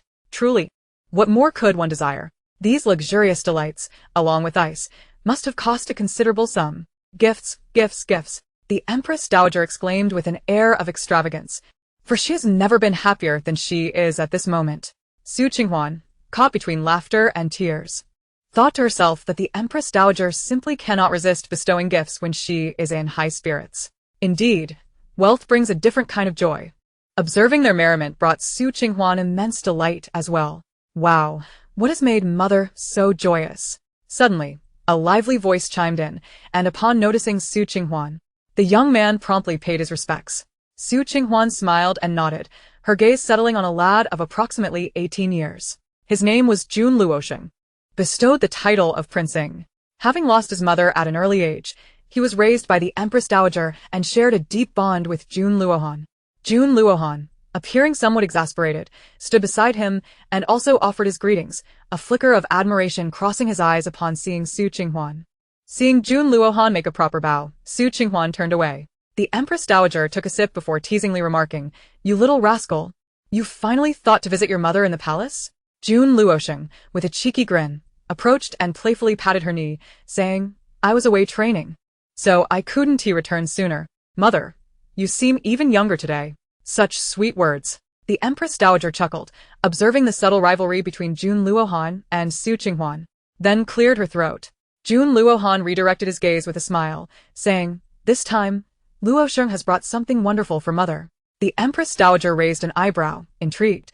What could possibly be better than what I have in hand? Jun Luosheng glanced curiously and asked, "Mother, what is this delightful drink? It looks splendid."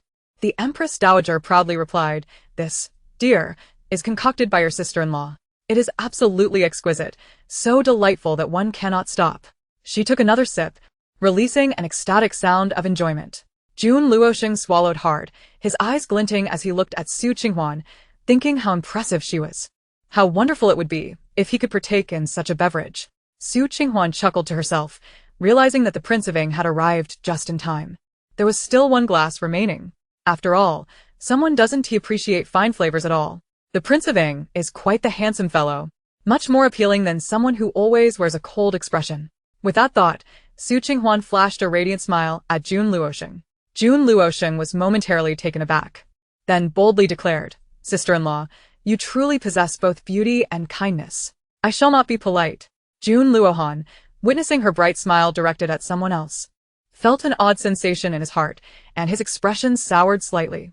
Jun Luosheng discreetly glanced at his elder brother and asked, "Elder brother, would you like to have a sip?" Jun Luohan coldly replied, "I do not drink." Chapter 20. The Divine Beverage. The Empress Dowager also cast a sidelong glance, amused. "Oh, it seems my son might be a bit upset. Perhaps he is feeling jealous?" Ha ha ha. Jun Luosheng, unfazed, eagerly drank, exclaiming, "Wow, this is absolutely delicious. Sister-in-law, you are amazing. This is the first time I have tasted such a delightful beverage." The Empress Dowager beamed, "I told you it was delicious, didn't I?" "Incredibly so." Jun Luosheng nodded enthusiastically, praising it as he drank until it was gone, wearing an expression of pure bliss. Meanwhile, Jun Luohan swallowed hard, gripping his teacup tightly, feeling that this tea was utterly unremarkable. Qing Huan smiled brightly, "It's so good. I shall make it again next time." "I knew it. Who could resist such a delightful drink? It's simply exquisite." Jun Luosheng's eyes lit up. "Yes, yes. Sister-in-law is the best. It's such a pity that elder brother won tea drink. It's truly superb." Jun Luohan shot him a withering glance. Silence. He felt a pang of annoyance, realizing how delicious it looked while he was denied even a sip. Jun Luosheng quietly closed his mouth, pondering how strange his elder brother was acting, his expression suddenly souring. Qing Huan, internally amused, thought, "Silly child, your brother is just putting on a facade." But the emperor truly does not enjoy sweet treats. He is missing out on so many culinary delights. Jun Luohan shot her another glare. "Ah, woman, do not smile so wildly." The Empress Dowager, stifling a laugh, interjected, "All right, didn't your brother mention earlier that you brought back something wonderful? Hurry and show it to Mother." Jun Luosheng smacked his forehead. "Oh, I was so captivated by the drink that I completely forgot." He clapped his hands, and servants brought forth the items. The Empress Dowager craned her neck, curious about their contents. Su Qinghuan's eyes sparkled with excitement. Wow, wow, wow. Coconuts, oysters, seafood, especially the crayfish. My goodness. Is this place near the coast? I can hardly contain my drool. Jun Luohan, intrigued, wondered how she knew of such delicacies despite never having visited the seaside. The Empress Dowager, inspecting the offerings, felt somewhat underwhelmed. She expected something more extraordinary, perhaps from the East Sea or a luminous pearl. She had seen these items before, but personally found them rather unremarkable. And what was that red creature with large pincers? Jun Luoxing chuckled. Mother, these are truly delicious. And bringing them here was no easy feat. Several horses were worn out on the journey. They are incredibly fresh. I even found ice to keep them chilled. He then clapped his hands again. And more palace maids brought out additional items. Now the Empress Dowager's interest was piqued. Look, mother, aren't they bright and round? Aren't they beautiful? Yun Luas Heng, Stifling a grin, commanded the servants to open the box, revealing 4 luminous pearls, dazzling in their beauty. Su Qinghuan stretched her neck to catch a glimpse. wow, wow, wow. There are even luminous pearls. I've only seen them on television before. I never expected to witness them in person. Truly, I can die without regrets. They are stunning. They must feel marvelous to the touch. If only I could possess one and cuddle it to sleep every night. Jun Luohan couldn't help but smirk slightly. They were just pearls, nothing extraordinary, and this woman was clearly unacquainted with the world. However, he found himself appreciating her more, as the national treasury was now full, and he considered gifting her that set of purple, ethereal garments. The Empress Dowager was thoroughly delighted. Good, good. An old woman like me adores these shiny objects. My son has good taste.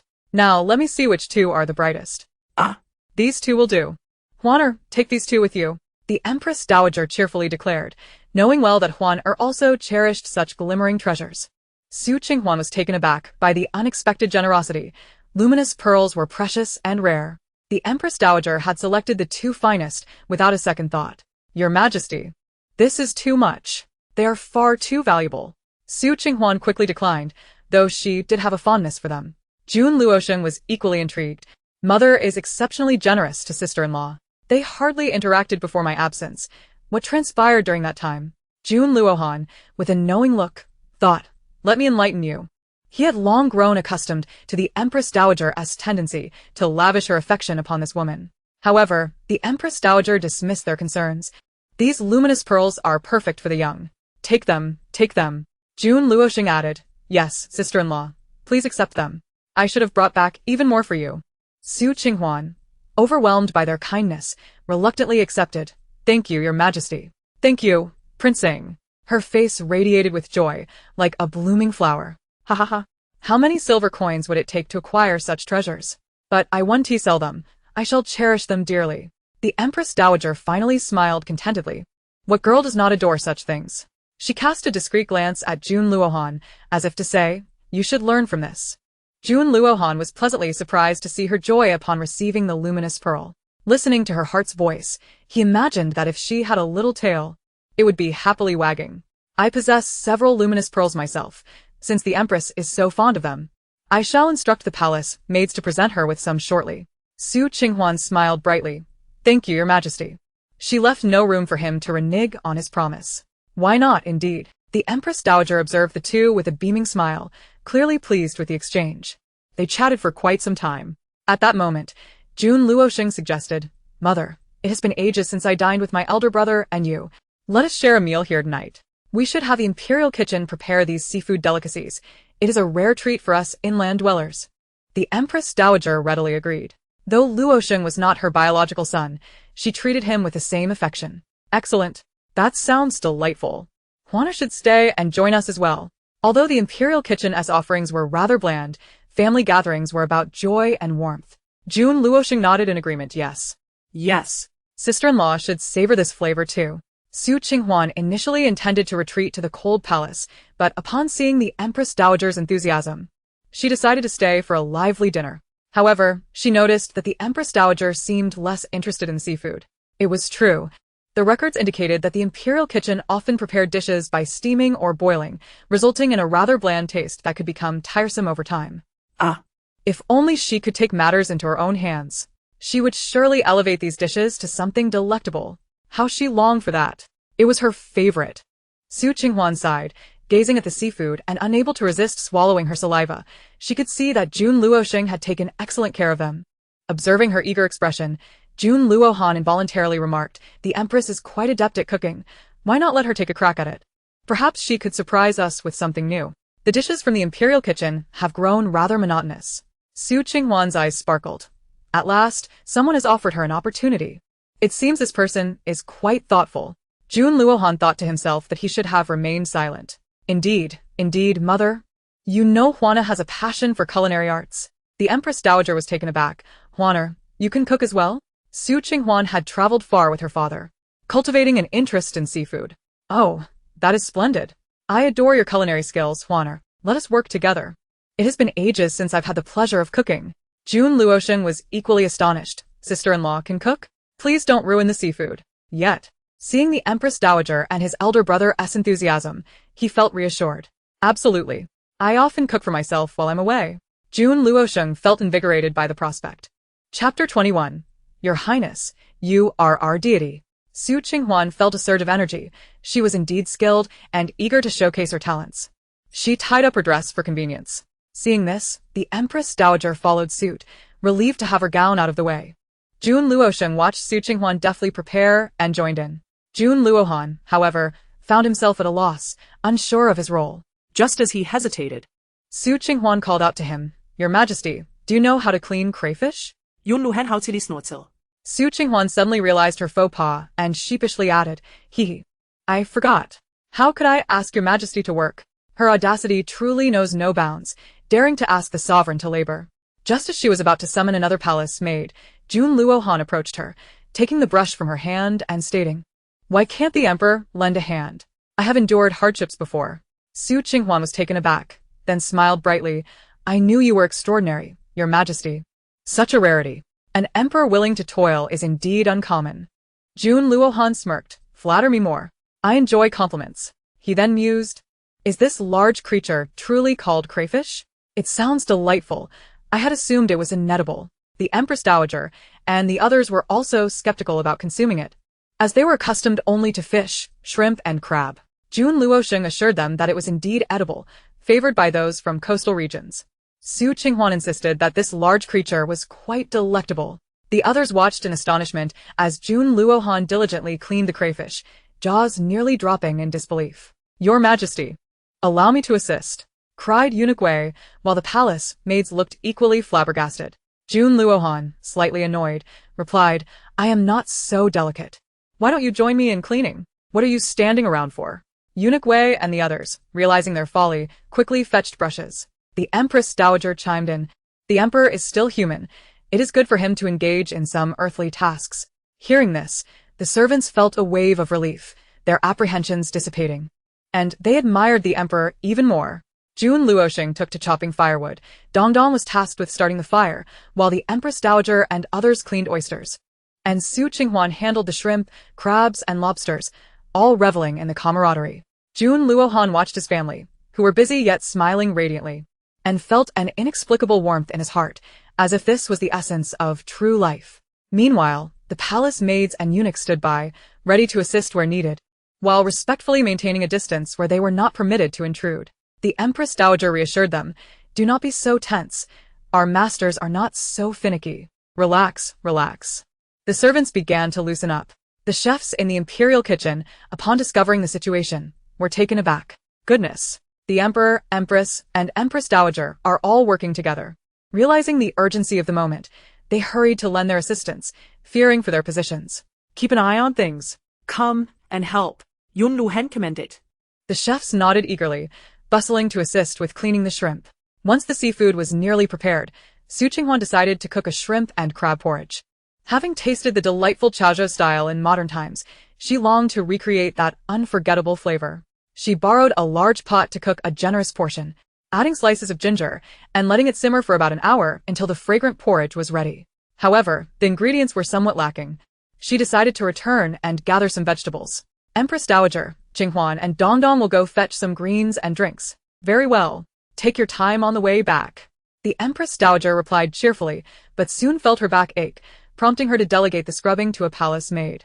Su Qinghuan agreed with a smile and prepared to head out. Suddenly, a familiar figure approached her, accompanied by a faint scent of sandalwood. Yun Lu Han awkwardly spoke. I would like to have some as well, then quickly turned his face away, flustered.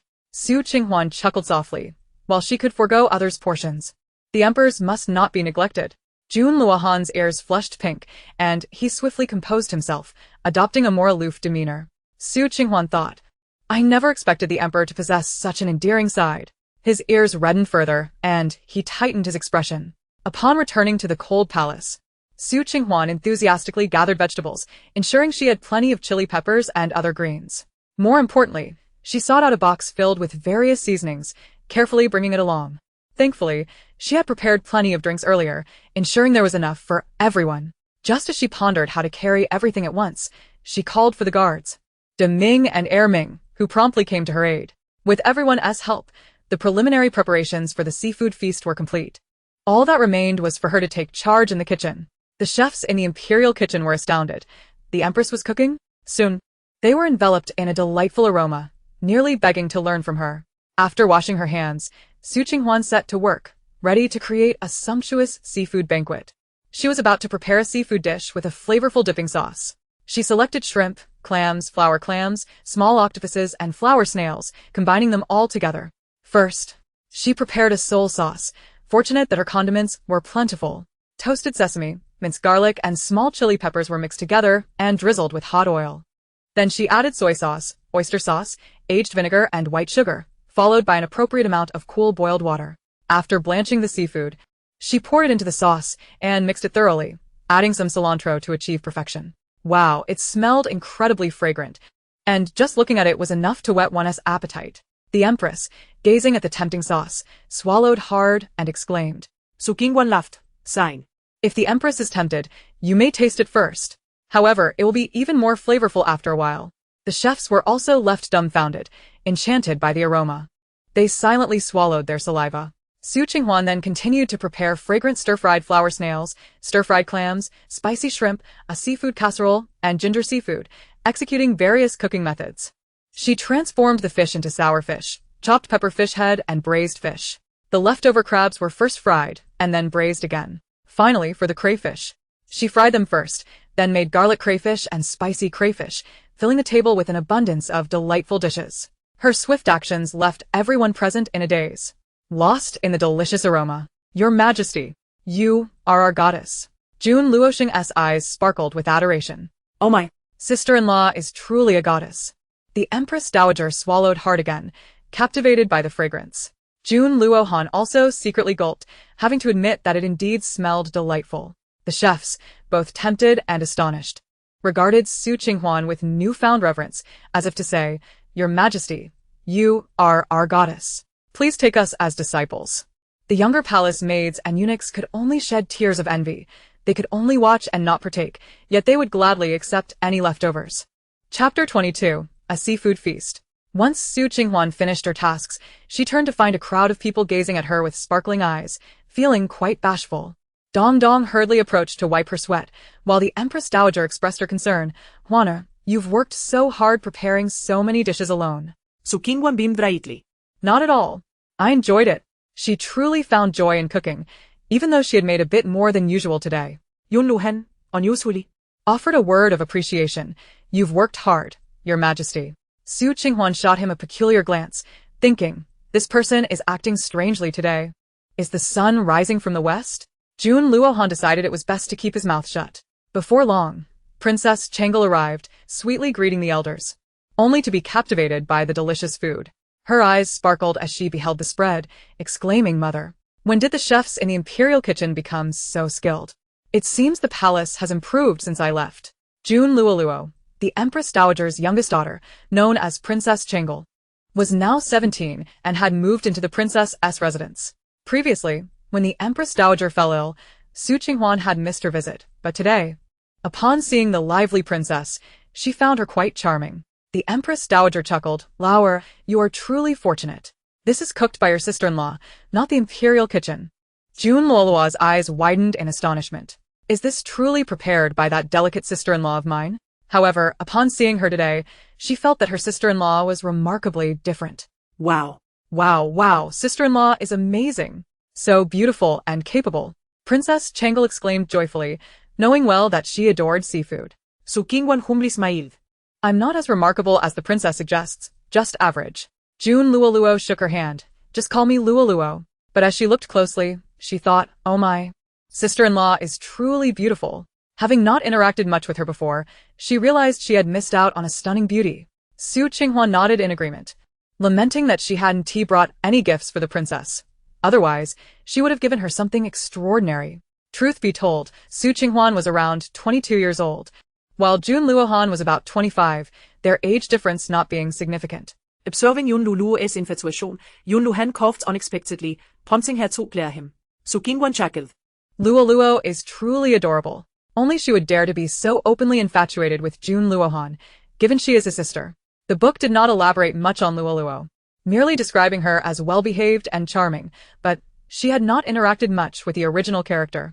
Jun Luohan truly had no way to deal with Jun Luoluo, after all. She was his sister and deserved his affection. In no time, the entire table gathered like a typical family, enjoying a lively meal together. The Empress Dowager and the others had relaxed their formalities, dining at the same table. However, they insisted that Su Qinghuan and Jun Luohan sit next to each other, which made Su Qinghuan somewhat reluctant. The Empress Dowager praised, indeed, a match made in heaven. Quite well suited. Jun Luoxing and Jun Luoluo nodded in agreement, particularly Jun Luoluo, who lamented why she had not noticed her sister-in-law's beauty and capability before. Su Qinghuan forced a smile. Hee, what a match made in heaven. The Empress Dowager certainly knows how to tell jokes. She believes he and that childhood sweetheart are a perfect pair. I certainly do not wish to be a third wheel. Anyway, Sun Qing is coming back soon, and I shall gladly relinquish the title of Empress and wander the world. Yun Luhan frowned again. What do you mean he and Sun Qing are a perfect pair? What nonsense! And why does she not want to be Empress? Strangely, he felt a twinge of unhappiness inside. Su Qinghuan, noticing Jun Luohan's ever-changing expressions, wished to distance herself. Jun Luohan coldly scoffed, yet he remained close to her. He leaned in and softly whispered, what does the Empress wish to eat? I shall serve you. Su Qinghuan stiffened, thinking, why is he so close? Just speak without being so near. Then she said, Hee, thank you for your kindness, your majesty. I can serve myself just fine. Yun Luhan smiggled, reaching out to serve her a lobster, murmuring, it seems the Empress is quite fond of this lobster. How could she not be familiar with her favorite dish? Su Qinghuan beamed, yes, thank you, your majesty. Please help me peel it. Su Qinghuan's expression brightened, thinking, oh my, is he even human? Does he not have hands or a mouth? I thought he was genuinely serving me. Reluctantly, she began to peel, gritting her teeth and saying, hee. It is my honor to peel shrimp for your majesty. Jun Luohan smirked. The shrimp peeled by the Empress must be exceptionally delicious. Su Qinghuan shot him a glare before violently tearing apart the lobster, as if she intended to take him down with it. Jun Luoluo and the Empress Dowager exchanged knowing glances, smiling and whispering. The way the prince and sister-in-law interact is quite unique. They continued to chat while eating. The Empress Dowager smiled, noting, indeed, their relationship seems to be improving. At least they are not fighting. The family happily enjoyed their meal, exclaiming how delicious the shrimp and crab porridge was. The crayfish, too, was absolutely delightful, although they could only eat the small tails. They found the flavor of the flower snails to be incredibly fragrant. And the fish, sister-in-law, you are our goddess. Jun Luoxing and Jun Luoluo, especially fond of seafood, devoured their meals without restraint. The Empress Dowager relished her food, particularly the shrimp and crab porridge, which was to her liking, completely reshaping her expectations. Jun Luohan also enjoyed his meal, peeling shrimp as he ate, though he hadn't finished. After Su Qinghuan peeled a few for him, she decided to stop and enjoy her own. So delicious. Before long, Jun Luohan placed a small bowl of shrimp in front of her, silently resuming his meal. Su Qinghuan was somewhat astonished. No way. What is going on with the emperor today? Is this poisoned? Jun Luohan replied, eat it or not. So Qing Huan chuckled. I will eat. Thank you, your majesty. You are so kind. Though Jun Luohan kept his mouth shut, if one looked closely, they would see a slight smile creeping at the corners of his lips. As the family indulged in their meal accompanied by delightful beverages, the harmony was simply exquisite. This was the first time June Luoluo savored the renowned tea, and she was elated beyond measure. Oh my. How could it taste so divine? Sister-in-law, you are my savior. Su Qinghuan was filled with joy, basking in the enthusiastic reactions to her culinary creations. How could she not be pleased? June Luohan also sipped elegantly. Though he found the drink enjoyable, he remained silent, accustomed to concealing his emotions. June Luosheng, having already devoured his share, teasingly inquired, "Brother, would you like me to help you with that?" June Luohan hastily shielded his drink and shot him a glare. "Get lost." June Luosheng burst into laughter, relishing the rare display of emotions from his elder brother. After the meal, the group was thoroughly satisfied, having cleared the table of all dishes. The servants nearby could only swallow their saliva in silence, as they dared not partake while their masters feasted. "Come now, you should eat too. There's plenty left." The Empress Dowager was exceptionally kind to the palace maids. Su Qinghuan had prepared an abundance of seafood, and June Luohan nodded in agreement. One must be well fed to serve effectively. The eyes of Shaoqing and others sparkled with anticipation. They had been yearning for this moment. "Thank you, Your Majesty." "Thank you, Empress." They swiftly carried the food to the side room, where palace maids and eunuchs delightfully shared the feast, showering praises left and right. Even the cooks were included. And, upon tasting the dishes, they felt compelled to kneel in gratitude. The food was simply exquisite. No wonder the Emperor and Empress Dowager had recently lost their appetite for their cooking.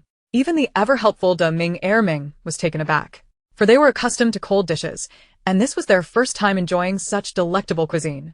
The Empress was truly remarkable. In the shadows, a figure shed tears of envy, realizing he was the most unfortunate of all. Chapter 23. The Threat. June Luohan observed the covetous expression of the figure lurking in the shadows, finding it somewhat amusing. He stood up and tossed a lunchbox towards him. The figure caught it just in time, exclaiming, "Ah, delicacies. Thank you, Your Majesty." And he began to indulge in the feast, savoring every bite. If only there were a bit of wine to enhance the pleasure. After strolling about for an hour, Su Qinghuan and the others commenced grilling oysters. June Luosheng and June Luoluo were already brimming with excitement. How could one not look forward to sister-in-law's culinary skills? The charcoal fire was ablaze, and the garlic had been sautéed to perfection, filling the air with an enticing aroma. They placed the opened oysters over the fire, letting them sizzle, and finally topped them with garlic and a hint of chili. Simply divine. June Luosheng and June Luoluo could barely contain their saliva, enchanted by the delightful scent. They had no idea oysters could be prepared in such a delectable manner. All right. "They're ready to eat, but be careful, they're hot," Su Qinghuan said with a beaming smile, addressing the two eager foodies. June Luosheng and June Luoluo could hardly wait, blowing on the oysters before devouring them whole. "Delicious, delicious, delicious. Sister-in-law, these grilled oysters are exquisite." Although the Empress Dowager had her fill earlier, she too couldn't resist trying one. Delightful. Not fishy at all. When it came to June Luohan, he appeared somewhat uneasy. Su Qinghuan raised an eyebrow. "Your Majesty, when do you give it a taste?" "Of course, I shall." Upon tasting it, he was utterly enchanted. Su Qinghuan did not miss the astonished expression on his face and smiled as she too indulged. After several rounds of grilling, the group was left thoroughly satisfied. Any further eating would surely lead to bursting. However, with half a box still ungrilled, the palace maids and eunuchs were allowed to take charge, grilling and feasting to their heart's content. The palace staff were nearly moved to tears. Their masters were truly kind. Eunuch Wei also joined in the merriment, while Shaoqing and Shaozi shed their usual airs, gathering around the grill, feeling their hearts draw closer together. The Empress Dowager and her companions observed the lively palace staff, appreciating the festive atmosphere. Otherwise, dining would be a matter of strict decorum, devoid of comfort. This was precisely why she had no desire to marry. She was in no rush. She wished to revel in life a little longer. June Luohan's gaze softened, involuntarily drawn to the woman beside him. She was indeed unique. At that moment, Su Qinghuan let out a contented burp. "Ah, who wouldn't he love such a heavenly life? I simply cannot conform to a mundane existence. Once I am free, I shall flirt with handsome men." June Luohan's expression darkened. Was she truly contemplating seeking a man? Noticing the dangerous glint in June Luohan's eyes, Su Qinghuan playfully stuck out her tongue. "Hee. You can't do anything to me." June Luohan was nearly exasperated to the point of laughter. June Luoluo approached, engaging Su Qinghuan in casual conversation. Upon learning that Su Qinghuan resided in the cold palace, she placed her hands on her hips and glared at June Luohan. Brother, how could you allow sister-in-law to stay in the cold palace? Jun Luohan shrugged. Your sister-in-law simply does not wish to return to Qing Palace. You cannot blame your elder brother. Humph, you're lying. It must be that you don't want sister-in-law to go back. Jun Luoluo was unconvinced. Who would willingly stay in a cold palace? Jun Luohan raised an eyebrow, suggesting she ask Su Qinghuan herself. Sister-in-law, your brother does not coax you at all. Su Qinghuan chuckled. Coax? Puffed. If he were adept at charming people, even dogs could speak. Sister-in-law is quite content in the cold palace. Jun Luoluo retorted with a hint of sarcasm towards Jun Luohan. Humph, does brother intend to leave Qing Palace for concubine Qing? Sister-in-law is such a wonderful person, beautiful, a great cook, and kind-hearted. Jun Luohan's gaze turned icy. Enough of this. I have no such intentions. The Empress Dowager quickly exchanged glances with Jun Luoluo, assuring her, Qing Palace is undoubtedly where your sister-in-law shall reside. She will return in due time. Jun Luoluo huffed, feeling it was somewhat unfair to sister-in-law. Su Qinghuan was indifferent to the matter of Qing Palace. All right, sister-in-law has cultivated many things in the cold palace, and once they are harvested, she will return. Jun Luoluo's smile returned. Sister-in-law, how are you so amazing? So special. I must visit you often. She showered Su Qinghuan with compliments. Su Qinghuan could only chuckle in response. While Jun Luohan's expression darkened, it seemed she was utterly unconcerned about concubine Qing. A vague sense of annoyance crept in. Before returning to the cold palace, Su Qinghuan handed a box of medicine to Xiaozi, softly saying, Xiaozi, this is for you. I noticed you've been sleeping poorly, and I believe this may help. Take one before bed. This box is for Xiao Qing. Xiaozi was taken aback, thinking how thoughtful the Empress was, and gratefully replied, Thank you, Your Majesty. I will also express my gratitude on behalf of Xiao Qing. On the other hand, Xian Fei felt that Su Qinghuan, the Empress, was quite capable, despite being merely the daughter of a fifth-rank official. Given the recent troubles among several concubines, she sensed that the Empress could not be entirely uninvolved. The maid beside her disdainfully remarked, Xian Fei needn't overthink it. I've heard the relationship between the Empress and the Emperor is still quite tense. Otherwise, why would she remain in the cold palace? The Empress is merely adept at pleasing the Empress Dowager to enjoy her freedom, and it is rumored that concubine Qing is the best candidate for the role of Empress. In the maid's view, Xian Fei could initially approach Su Qinghuan. Perhaps there might be some gains. Xian Fei's expression darkened. No matter the circumstances, she was still above the maid. She had her own judgments, should she desire. The maid's life could easily be extinguished. Yet, she was restrained by family ties. The maid's expression also soured. Xian Fei should not forget her true identity. Not everyone could be a master. Xian Fei clenched her fists, waiting for the opportunity to eliminate the maid. Simultaneously, the maid pondered that once the Empress no longer held any value, she would be the first to be disposed of. Both harbored their thoughts, each glancing at the other with disdain. In the dead of night, a shadow stealthily infiltrated the cold palace. Wang Kai immediately sprang to attention, barking a few alarmed barks. But the intruder pressed a dagger against Su Qinghuan's neck, causing Wang Kai to collapse in response. Su Qinghuan's gaze sharpened, and before she could react, she found herself threatened. It was best not to move or make a sound, lest the blade be unforgiving. Just as she contemplated her next move, a chilling voice pierced her ear. Su Qinghuan chuckled lightly, wondering what business a female warrior had in this desolate palace at such an hour. Was there not a more civil way to communicate than to brandish a knife at her throat? Lung Yu was taken aback. Aren't you afraid? How did you know I was a woman? Despite having lowered her voice and adjusted her posture, her identity was discerned. Su Qinghuan smiled lightly. What is there to fear? I am the Empress, after all. Moreover, not only do I know you are a woman, but I also recognize you as one of the attendants from the Xian Palace. Indeed, the text spoke of Lung Yu, now known as the Xian Consort, who had infiltrated the palace of the Yongqiao Kingdom in disguise to obtain a secret map. Having agreed to marry the sixth princess of the Yuan dynasty, it was mentioned that she would come to the cold palace. Lung Yu pursed her lips, ceasing her pretense since the woman before her had seen through her disguise. How did you deduce that? You guess, Su Qinghuan countered playfully. Lung Yu narrowed her eyes, pressing the dagger closer, her voice icy. Aren't you afraid I might kill you? Su Qinghuan maintained her composure. If you truly wished to kill me, you wouldn't have wasted so much time talking, would you? With a cold huff, Lung Yu acknowledged, the Empress is indeed perceptive. I do wish to learn something from you. After indulging in such delicious food, one must remain sharp, Su Qinghuan replied nonchalantly, patting her stomach, feeling a bit overfull from the evening's meal. A flicker of amusement crossed Lung Yu's face. The Empress was renowned for her culinary skills. I wonder if you know the location of the Yongqiao Kingdom's secret treasury?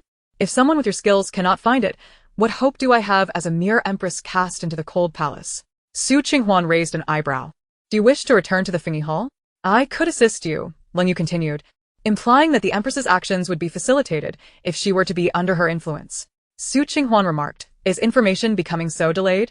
It seems news from the Taifan Palace has not spread. She chuckled lightly, her expression one of disdain. Fingy Hall? If you can help me exit the palace smoothly, I might be interested. Lung Yu was surprised. Did not those in the harem strive fervently for such a position? The Empress was indeed a breath of fresh air. And what of the Xian consort? She merely seeks to complete her tasks, Lung Yu retorted. I only desire freedom. Let those who wish to be Empress do so. So Qing Huan replied indifferently. Lung Yu was taken aback. The Empress was indeed aware of her true identity. Yet, she sought a telltale sign of deceit on Qing Huan's face, but found none, much to her disappointment. You understand this? Are you not afraid I might silence you? Lung Yu said coldly, a glint of malice flashing in her eyes. I possess the ability to protect myself, which is why I dare to speak thus. Qing Huan's gaze hardened, her expression unyielding, tightening her grip on the dagger. Lung Yu ultimately lowered her weapon, but not before sealing Qing Huan's acupoint, rendering her immobile. With the blade no longer at her throat, Qing Huan discreetly exhaled, feeling a measure of relief. According to the narrative, Sun Qing would later assist Lung Yu in settling her family, and in the end, Lung Yu would become Sun Qing's secret guardian, yet to Sun Qing, Lung Yu was merely a pawn, ultimately meeting her demise. Lung Yu found a place to sit, coldly remarking, it seems I underestimated you. Qing Huan bit her lip. She did not wish to be perpetually threatened by the woman before her. Clearly, she was too weak. Do you think that once you complete your task, they will spare you? Are you aware your family has actually fled to the Yongqiao Kingdom? The so-called family in the Yuan dynasty is merely a facade created through disguise, Lung Yu stated, her family's prowess evident in their escape from peril. Lung Yu's composure cracked slightly, yet she maintained a hardened demeanor. Why should I believe you? Wait, Qing Huan said, coolly. You are not the true sixth princess of the Yuan dynasty, but rather Lung Yu of the Lung family. Qing Huan discreetly retrieved a pistol from her space. Should this person harbor murderous intent, she would retaliate without hesitation. Lung Yu's calm shattered, and she self-deprecatingly remarked, true, if you were a princess, how could you find time to scale walls at this hour? She pondered the veracity of Qing Huan's words. I know you will doubt me, but I am indifferent. I am merely stating the truth. Whether you believe it is your choice. Do not risk your family by foolishly entering the jaws of the wolf again. You may inquire with your maid. For now, you are merely a pawn being manipulated, Qing Huan asserted. Her intention was not to be benevolent, but to preemptively inform her of the reality before Sun Qing could intervene, as the repercussions of this woman returning to confront her would be disastrous. Lung Yu pressed her lips together. Then tell me, where is my family now? Qing Huan replied calmly, on a small island in the Yongqiao Kingdom, Yuan Island. She spoke truthfully, recalling how Jun Luosheng had brought back seafood, which had jogged her memory. Thank you, Lung Yu said, preparing to leave. Hey. You wouldn't be foolish enough to venture out, would you? Isn't that inviting the wolf into your home? So Qing Huan exclaimed, struggling slightly. Lung Yu was not so foolish. Hey. Then, you must release my acupoint first. So Qing Huan added anxiously. She could not remain like this indefinitely. She still needed to sleep. A rare smile graced Lung Yu's lips, no worries. It will release itself in a quarter of an hour. Besides, someone will come to unseal the Empress's acupoint. Your dog and maid will awaken by tomorrow. With that, she vanished from sight. Qing Huan pouted. Hey, good intentions unappreciated. Had I known, I wouldn't have told you. Yet, she found herself unable to move.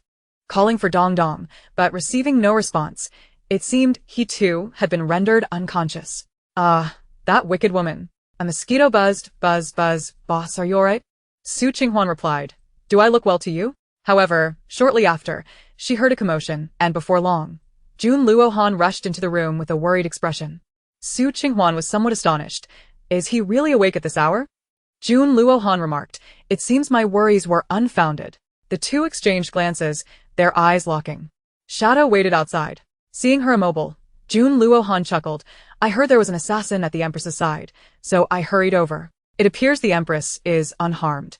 Su Qinghuan smiled awkwardly. Hee, if your majesty had arrived any later, you might have only found my corpse. Yunlu han leaned closer to her face, startling Su Qing Huan. Why is he so close? Jun Luohan smirked. I could never bear to lose you.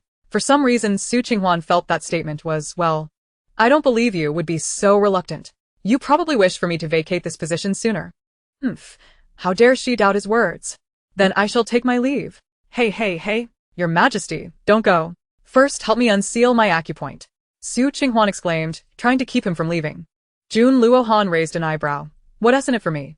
What does your majesty want? Su Qinghuan stammered, struggling to think of a suitable offer. Let me ponder. Jun Luohan mused, stroking his chin. Bring me meals every day. Without hesitation, Su Qinghuan rejected. No. The royal kitchen prepares meals for you daily. Then she added somewhat obsequiously. Hee, your majesty, consider how far the cold palace is from the Zicheng Hall. By the time the food reaches you, it will be cold and unappetizing. Not to mention you might even suffer from an upset stomach. Running back and forth is exhausting, and those concubines might just want to stab her. Then the Empress should return to the Fingy Hall. It is much closer, Jun Luohan suggested with a smile. Su Qinghuan wanted to shake her head. Perhaps it was best to stay in the cold palace, where it was quite good. Jun Luohan gently brushed her tousled hair, and Su Qinghuan's face blanched. Oh no, she is no longer pure. Jun Luohan gritted his teeth. No matter. I shall come to eat. Su Qinghuan felt tears welling up. It appeared she could not escape this predicament. As Jun Luohan pressed a pressure point on her, he prepared to leave, casually remarking, if you encounter any assassins again, just call for help. They won't be able to harm you. Heavens, could he have guessed who it was? Please don't let him kill her. What a beautiful maiden she is. Before Su Qinghuan could utter a word, he had vanished without a trace. Chapter 25. Little White. Jun Luohan swept across the rooftops. Standing with his hands clasped behind his back, gazing coldly in the direction of Xuanfei Palace. Summon Little White back to covertly protect the Empress. And let others take his place, he commanded. Shadow looked a bit taken aback. Little White had always been responsible for gathering evidence at Yanwang Pavilion. Yet he asked no further questions, responding respectfully. My lord, as for Xuanfei. Remain calm, wait a moment, and provide assistance from the shadows, Jun Luohan replied calmly. As everything was firmly in his grasp, since that woman took a liking to him, he would allow her to retain her life. Observing her skills was worthwhile. If she could be tamed, she might serve as that woman's personal attendant. Understood. Inside the cold palace, a swarm of mosquitoes buzzed. Buzz, boss, wake up. We can't stop the enemies. A few flies chimed in. Buzz, we can't stop them either. Even Brother Wangkai is sleeping like a dog.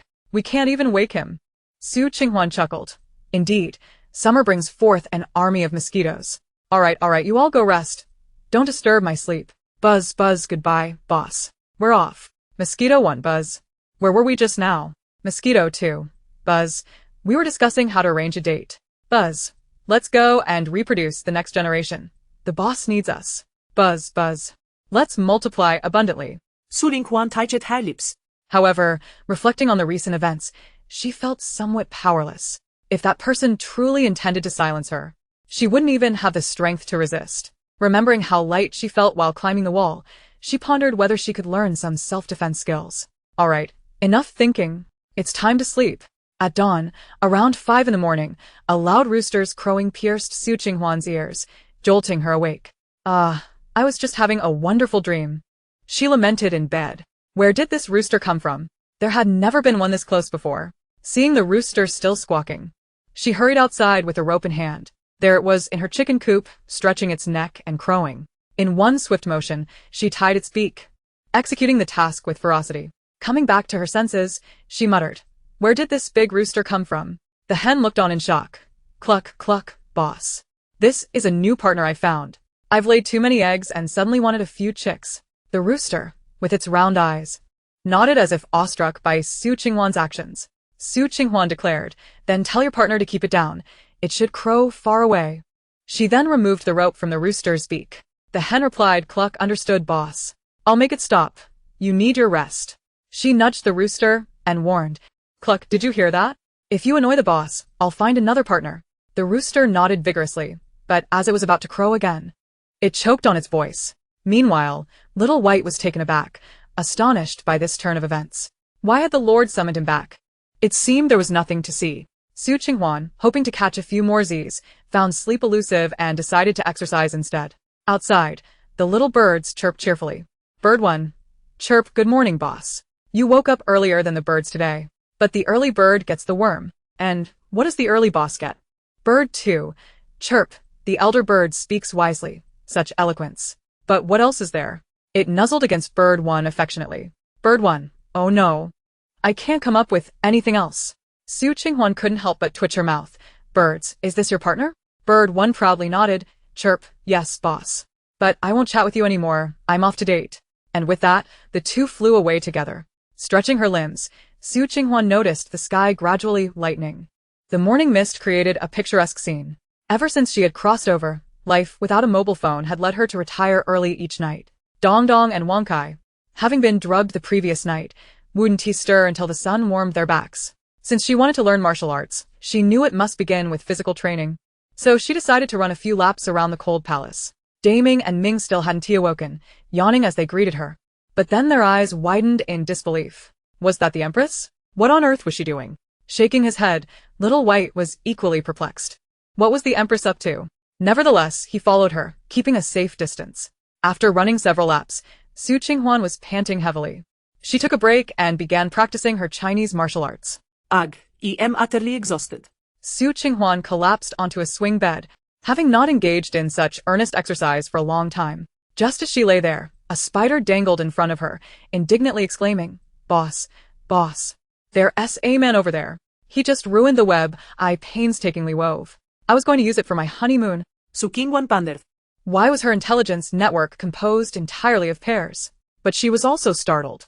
Where had this man come from? Was he an assassin sent by someone else? Cautiously, she crept over and soon found herself locked in a stare with Little White. Silently, she picked up an object beside her, swallowing hard as she demanded, Who are you? Her entire being was alert, ready for battle. Little White, on the other hand, was utterly bewildered. How had he been discovered? He had hidden so well, so discreetly, and had even concealed his presence. Then, he chuckled nervously, raising his hands in surrender. Empress, please don't be impulsive. I'm just Little White, sent by His Majesty. I'm one of your people. Su Ling Huan pursed her lips. Sent by Jun Luohan? To monitor her? That was unacceptable. She retorted. Go back and tell your emperor that I don't need you. Little White's eyes widened. Was he being rejected, or was the Lord being rejected? How could someone dismiss him? He knew that some offered him hefty sums, and he still wouldn't budge. Jumping down, he respectfully bowed. Empress, His Majesty sent me to protect you. I cannot defy orders. Su Qing Huan regarded him skeptically. Protect her? Little White nodded vigorously. She tossed aside the object in her hand, contemplating. Could Jun Luohan's parting words yesterday have referred to this man before her? Very well, tell me, what skills do you possess? Can you plow fields? Can you farm? Can you cook? Little White's eyes widened in confusion. What kind of questions were these? He needed to think, for if the Empress was asking, it surely indicated something deeper. But after pondering, he could only sheepishly reply, Hee Empress, I can't plow or farm, but I can eat very well. Su Qing Huan. Then you can leave. I just need a labor. Little White quickly protested, but Empress, I can fight. I can protect you with ease. I can take on 10 men without breaking a sweat. Except for His Majesty. Su Qing Huan crossed her arms and scrutinized him as he spun around. He could fight? Oh. Just as she wanted to learn. But was Jun Luohan's skill truly that formidable? A smile crept across Su Qing Huan's face. Is that so? Perfect. I want to learn martial arts. Teach me. Little White shook his head vigorously, wearing a bitter expression. Empress, I can't do that.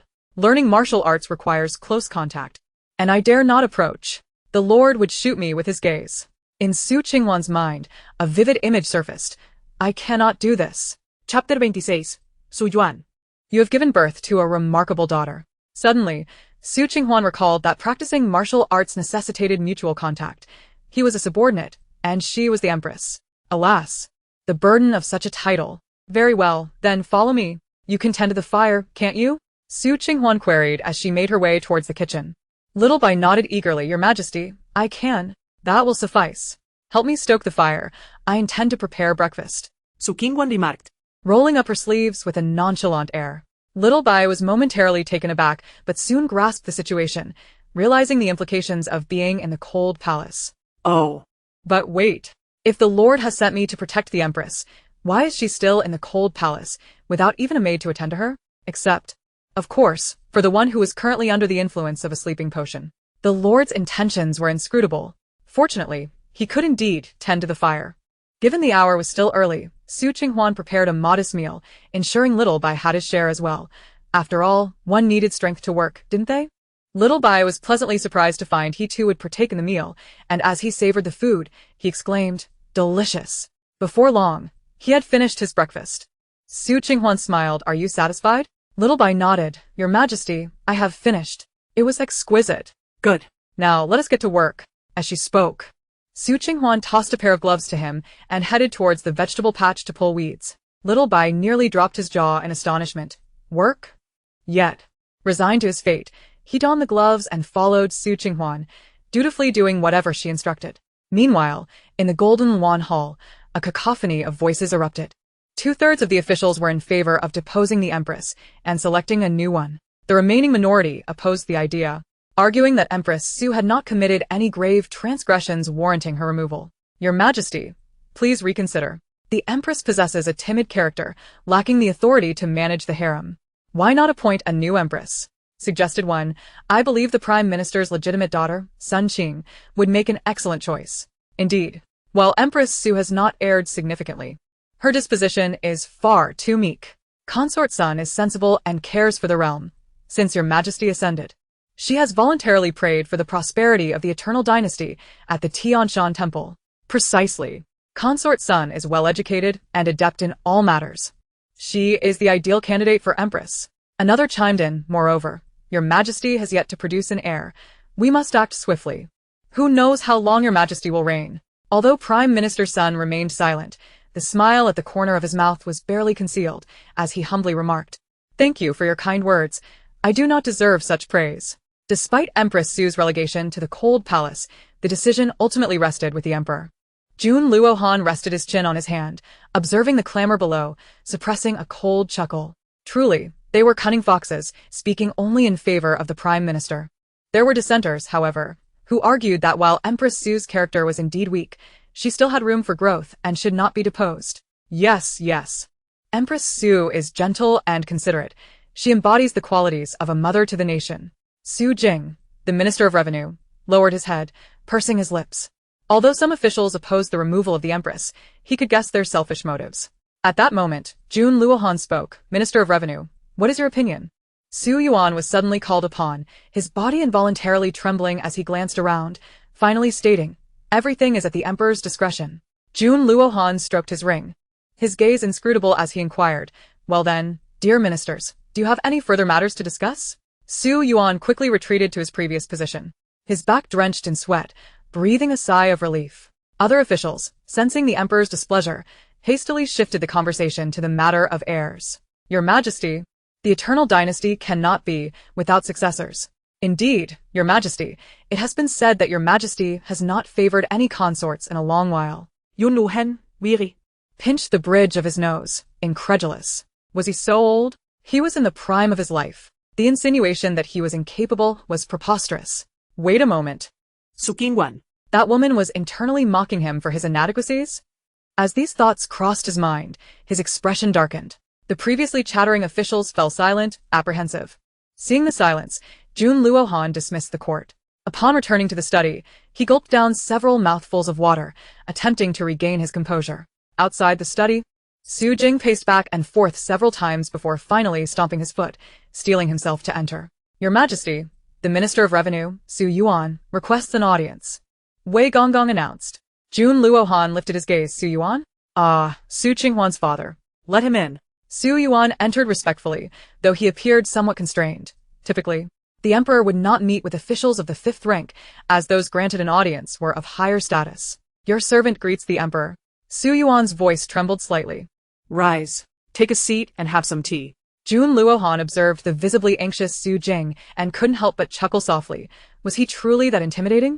Wei Gonggong promptly invited him to sit and brewed tea. Su Yuan, taken aback, barely settled into his seat before jumping back up, hesitant to drink. Though his daughter had ascended to the position of Empress, he knew she was merely a pawn in this game. If given the choice, he would prefer for her to lead a simple life. Noticing Su Yuan's discomfort, Jun Luohan signaled for Wei Gonggong and the others to wait outside. After all, Su Yuan was his father-in-law, and this was their first private meeting. Minister Su, do you have matters to discuss with me? Jun Luohan inquired, taking a sip of tea. To his surprise, Su Yuan suddenly collapsed to his knees, trembling as he lowered his head. Your servant implores the emperor for mercy. My daughter, in her ignorance, has erred and been cast into the cold palace. It is my failure as a father. I beseech the emperor to show leniency and release her from the palace. She is truly unfit for that position. Su Yuan spoke with evident anguish, lamenting his powerlessness as his daughter languished in the cold palace, uncertain of her well-being. Yun Luhan, Taken aback, set down his teacup, his fingers tracing the rim thoughtfully. He had assumed Su Yuan sought to secure his daughter's position as empress, but this was unexpected. Reflecting on Qing Huan, he realized that in the past he would have agreed without hesitation. However, now, Qing Huan had changed, and he found himself reluctant to let her go. Surely, this was merely a fleeting sentiment. Yet, he indeed wished to glean more knowledge from her. So he could not let her depart so swiftly. Jun Luohan's gaze turned distant. Minister Su, you have indeed raised a remarkable daughter. Su Yuan's heart quaked. Did the emperor intend to issue a death sentence? He then began to sob profusely. Your Majesty, every fault lies with me. I plead for you to spare my daughter's life. Jun Luohan, perplexed by the man's tears, wondered why he was so distraught over a compliment regarding his daughter. With patience, he reassured, that was not my intention. Su Yuan's heart shattered at the thought that the emperor might wish for a gruesome fate for him. Your Majesty, I implore you to grant my daughter a complete life. I am willing to resign from my post and return home. Jun Luohan pondered. Has Su Yuan misunderstood something? Chapter 27.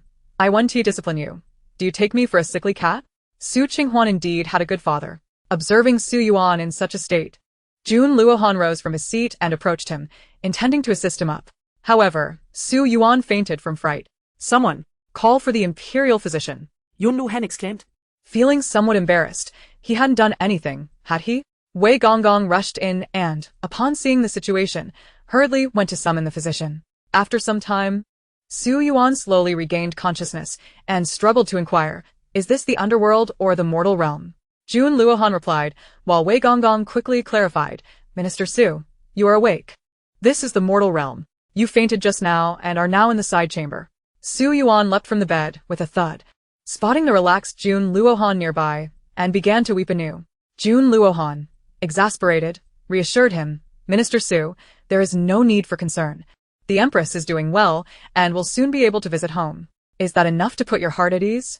Su Yuan was momentarily taken aback, only to realize that he had misjudged the situation moments prior. Thank you, Your Majesty. Thank you, Your Majesty.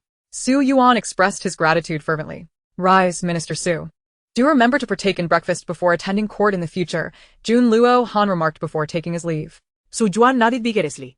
The emperor had shown concern for him. This indicated that his daughter was indeed out of danger, and he couldn't help but exhale in relief. At that moment, Eunuch Wei approached him with a box of food, offering a few words of encouragement before swiftly following Jun Luohan. Su Yuan's eyes widened as he gazed at the food box in his hands trembling involuntarily. The emperor had even provided him with sustenance. The gatekeeper eunuch chuckled softly, Minister Su, you should hurry back. Su Yuan nodded eagerly, a foolish grin on his face, and hastened homeward. Upon seeing him reverently clutching the box, Mrs. Su was about to step forward for a closer look when Su Yuan hurriedly rushed towards the ancestral hall. She turned to the panting servant and inquired, what has happened to the master? The servant, equally perplexed, shook his head. He had been waiting outside the palace for his master and was unaware of the events that had transpired. Not understanding the situation, Mrs. Su hastily followed, only to witness Su Yuan kneeling in reverence, murmuring prayers.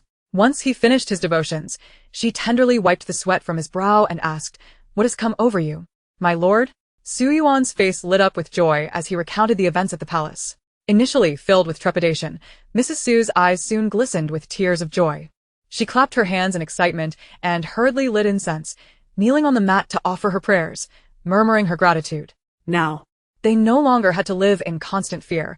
Heaven knows they had been vigilant about the happenings in the palace, each incident involving a concubine tightening their hearts with worry. This news brought them considerable relief. Before long, concubine Xia learned of the events and lazily sent someone to pay their respects, sharing in both fortune and misfortune. Meanwhile, upon returning to the Zicheng Hall, Junluo Han realized he had yet to eat himself. Striding forth, he commanded, to the cold palace. Suddenly recalling something, he paused and turned towards the direction of the luminous pearl, instructing Eunuch Wei, bring along several luminous pearls. Eunuch Wei promptly nodded and dispatched someone to prepare them. Junluo Han then added in a low voice, also, bring that set of Ziliu Xian. Eunuch Wei hesitated for a moment but asked no further questions, swiftly gathering the items before heading to the cold palace. The shadows were equally puzzled. Was the emperor not going to use the Ziliu Xian for fishing? Yet. This raised speculations among them. News spread rapidly. In the palace of Consort Xian, a subtle smile played upon her lips, seemingly unaffected by the cold moonlight of the night. Her red lips parted slightly. I did not expect His Majesty to be so attentive to the Empress now, even sending the unique Ziliu Xian directly. Some of the palace maids dared not speak, for although this lady was the 6th princess of the Yuan dynasty, the emperor had never set foot in Consort Xian's palace, and her temperament remained a mystery to them. They could only whisper, this servant is unaware. The maidservants accompanying Consort Xian, however, impatiently dismissed the other palace maids, bluntly remarking, Consort Xian seems to have a leisurely disposition, showing no jealousy, living quite comfortably. Observing this substitute mimicking the 6th princess's demeanor, she felt a twinge of disdain. Consort Xian stifled a yawn, casting a condescending glance at her, and coldly retorted, naturally, I am at ease, as I need not toil when there are maidservants at my service. Yet you, despite being merely a maid, aspire to live like a lady. Since that night she emerged from the cold palace, she had instructed this maidservant to inquire about her family's well-being, feigning ignorance of their circumstances, to fully execute her duties. The maidservant did indeed inquire but was vague, claiming her father's knife wound was on the right side when it was clearly on the left. How clever! She admired the Yuan dynasty's disguise techniques. Had Empress Su not alerted her, she might have been deceived. Indeed, desperation can lead one to be easily misled. However, she had secretly dispatched someone to Yuan Island, and results would soon follow. For now, she had no intention of treating this maidservant with kindness. The maidservant, prideful, raised her chin. She was an esteemed maidservant beside the 6th princess. Her status was incomparable, especially when facing this insignificant substitute. Consort Xian curled her lips. I am thirsty. Brew some tea. The maidservant's expression darkened. Currently, she was the only servant present, and the orders given by that woman fell to her. But why should she comply? Thus, she made no move. Consort Xian's eyes narrowed dangerously. At times, if one does not assert their authority, the servants may mistake their master for a sickly cat. Did you not hear my words? Consort Xian's tone grew icy. The maidservant's face twisted in response. Do not forget, you are merely a substitute. Consort Xian chuckled lightly, nodding in agreement. I am aware, but at present, you are indeed my servant, are you not? Her expression shifted dramatically, turning coldly. And, do not forget why you are here. The maidservant pinched her own hand, reluctantly striding forward. She heftily seized the teapot, rudely filling the cup before carelessly extending it towards Consort Xian. Internally, she seethed, wishing to splash this hypocritical woman with tea. And it was indeed hot. She had been careless. Yet, pride prevented her from setting the cup down again, so she stubbornly held onto it. Consort Xian raised an eyebrow, slowly savoring the moment, deliberately not taking the cup. The maidservant, furious, gritted her teeth, her chest heaving, longing to douse her with tea. Consort Xian observed the scene until it was sufficiently ripe before finally taking the cup, feigning it was the maidservant's clumsiness that caused the tea to spill, shattering the cup and drenching her clothes. Consort Xian seized the opportunity to change her demeanor, delivering a resounding slap and bellowing, Impudent maid! How dare you conspire against me? Someone, take her away. The maidservant, clutching her swollen face, was filled with disbelief. Chapter 28. What did it do to you? The palace maids rushed in, momentarily taken aback. Yet, the usual domineering maidservant intimidated them, making them hesitant to act. Consort Xian thundered, Am I not still your mistress? Drag her out and give her 20 lashes. Seeing that she was serious, the palace maids, filled with pent-up frustration from being bossed around by this maidservant, eagerly complied, dragging her away. The maidservant glared back at Consort Xian, her heart filled with hatred. How dare she? The palace maids, however, felt the maidservant had overstepped her bounds. She deserved to be punished. Consort Xian smiled meaningfully at her. For conspiring against the mistress, let her receive 10 lashes. Yes, your highness. Once the maidservant was dragged away, She pointed at two of the more timid palace maids, instructing, "You two will serve as my personal attendants. I need a change of clothes." After the maidservant was taken away, Consort Xian gestured to the two frightened maids, who, both delighted and astonished, quickly scurried off to select garments. Meanwhile, anguished cries echoed from outside, but Consort Xian feigned ignorance. Had she not once been the target of such arbitrary oppression? Now it was time for her to taste the bitterness of suffering. It was clear that the maidservant was not well liked. Everyone in the courtyard despised her.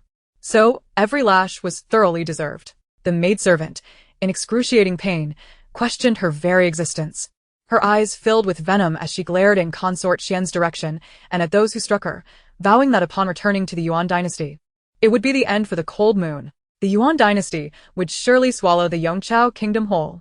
At that time, these wretched people would pay dearly. Before long, the maidservant was rendered unconscious, discarded like a dead dog. In Taifan Palace, Xiaoqing was also smiling as she recounted the happenings of Jun Luohan. The Empress Dowager squinted her eyes and remarked, "At last, Hanu understands the importance of cherishing his wife. Otherwise, he will be the one regretting it. And I will be powerless to assist." Qing Huan has come to understand her temperament somewhat, and she probably wishes to keep her distance from her beloved son. Ah, Xiaoji chuckled. Indeed, we have all noticed the Emperor's transformation. The Empress, being both kind-hearted and meticulous, is aware of our restless sleep and has specially prepared a remedy for me and Xiaoqing. After taking it, we truly slept soundly. Xiaoqing couldn't help but praise. Who would have thought the Empress possessed medical knowledge? Truly impressive.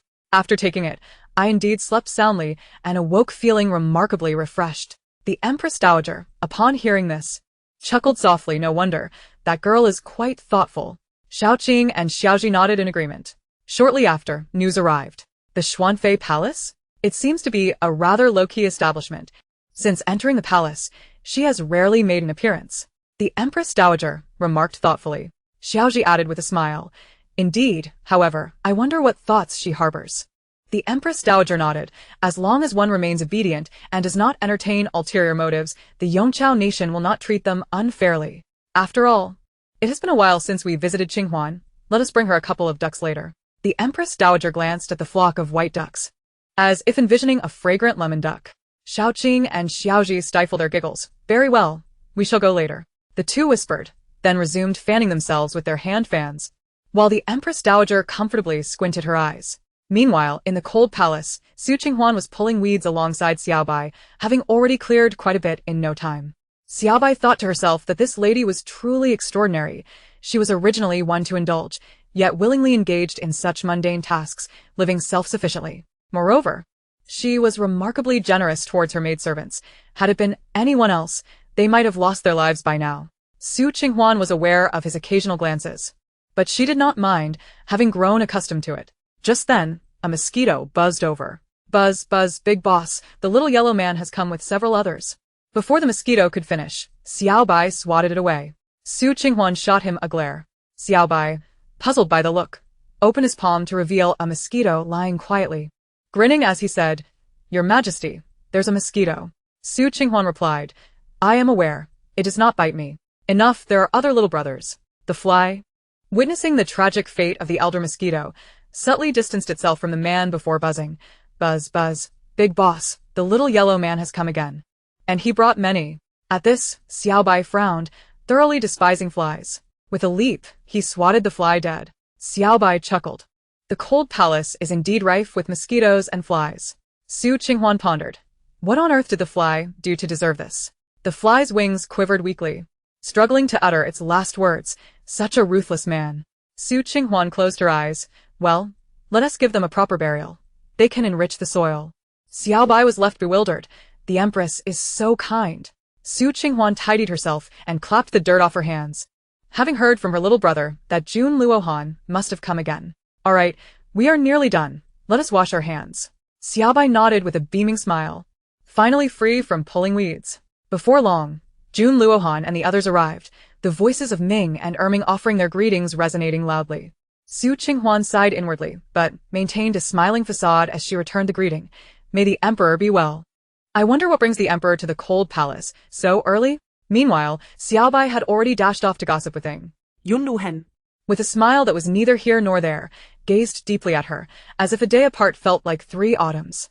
The eunuchs lowered their heads, wondering when the emperor had become so playful. Su Qinghuan rolled her eyes silently. A day apart feels like 3 autumns. How ridiculous. Your Majesty. You are truly amusing. Jun Luohan noticed and refrained from arguing with this woman before him. He then casually remarked, I have come, yet there is no stool, no hot tea. He then found a spot to sit down. Su Qinghuan's lips twitched as she sweetly said, Your Majesty, please wait a moment. Had I known you were coming, I would have prepared in advance. Jun Luohan took a sip of tea, chuckling softly. The tea here is indeed delightful. I personally brewed it. How could it not be good? Jun Luohan's hand paused mid-sip, then he gestured to Eunuch Wei, prompting the maidservants to present their offerings. Eunuch Wei, with a beaming smile, quietly said, Your Majesty, here are 4 luminous pearls, brighter than the stars in the sky. And this is the unique purple flow fairy. The emperor is deeply concerned for the Empress, and specially brought these for her. Su Qinghuan was utterly astonished. She understood the luminous pearls, but a purple flow fairy? This was quite unexpected. Chapter 29. I am hungry. Su Qinghuan glanced at Jun Luohan, initially thinking his words from yesterday were mere jest, only to find he truly brought her luminous pearls and the purple flow fairy. She hasn't even acted yet he knew to present these to her? Could this be some sort of banquet? Such precious gifts. However, this purple flow fairy is indeed exquisite, since it has been gifted to her. She shall cherish it and admire it. Jun Luohan discerned the confusion in her eyes and softly affirmed, Indeed, I keep my word. And this purple flow fairy was also intended for the Empress. Su Qinghuan's eyes sparkled, her smile as sweet as honey. I thank the Emperor. Not only is your Majesty unparalleled and extraordinarily handsome, but your words also carry weight. Jun Luohan chokket lightly, bemuselby her sillige mine. Su Qinghuan graciously accepted the gifts. When offered, one should not refuse. Before long, Jun Luohan instructed Eunuch Wei and the others to withdraw, as he had matters to discuss with this woman. Once the group left, Su Qinghuan felt considerably more at ease. Otherwise, it felt as though she were under scrutiny, which was quite unpleasant. Grumbling, Jun Luohan discreetly listened to the growling of his stomach, then raised his gaze to Su Qinghuan. I am hungry. Su Qinghuan glanced at his stomach. Fine, considering the gifts. I shall make him a meal. With a dazzling smile, she declared, Your Majesty, please wait. I shall attend to it right away. Jun Luohan's lips twitched. A woman who is easily swayed by gifts. Su Qinghuan confidently rolled up her sleeves and shouted towards the rooftop. Xiaobai, get to work. Xiaobai nearly tumbled off the roof. Ing chuckled and looked at him with pity. Go ahead, go ahead. Xiaobai glared at him before slowly descending. Jun Luohan nearly spat out his tea. How did she discover Xiaobai's presence? Had Xiaobai's skills diminished? Xiaobai grinned and saluted Jun Luohan, then resignedly went to start the fire. Jun Luohan raised an eyebrow. What about that maid?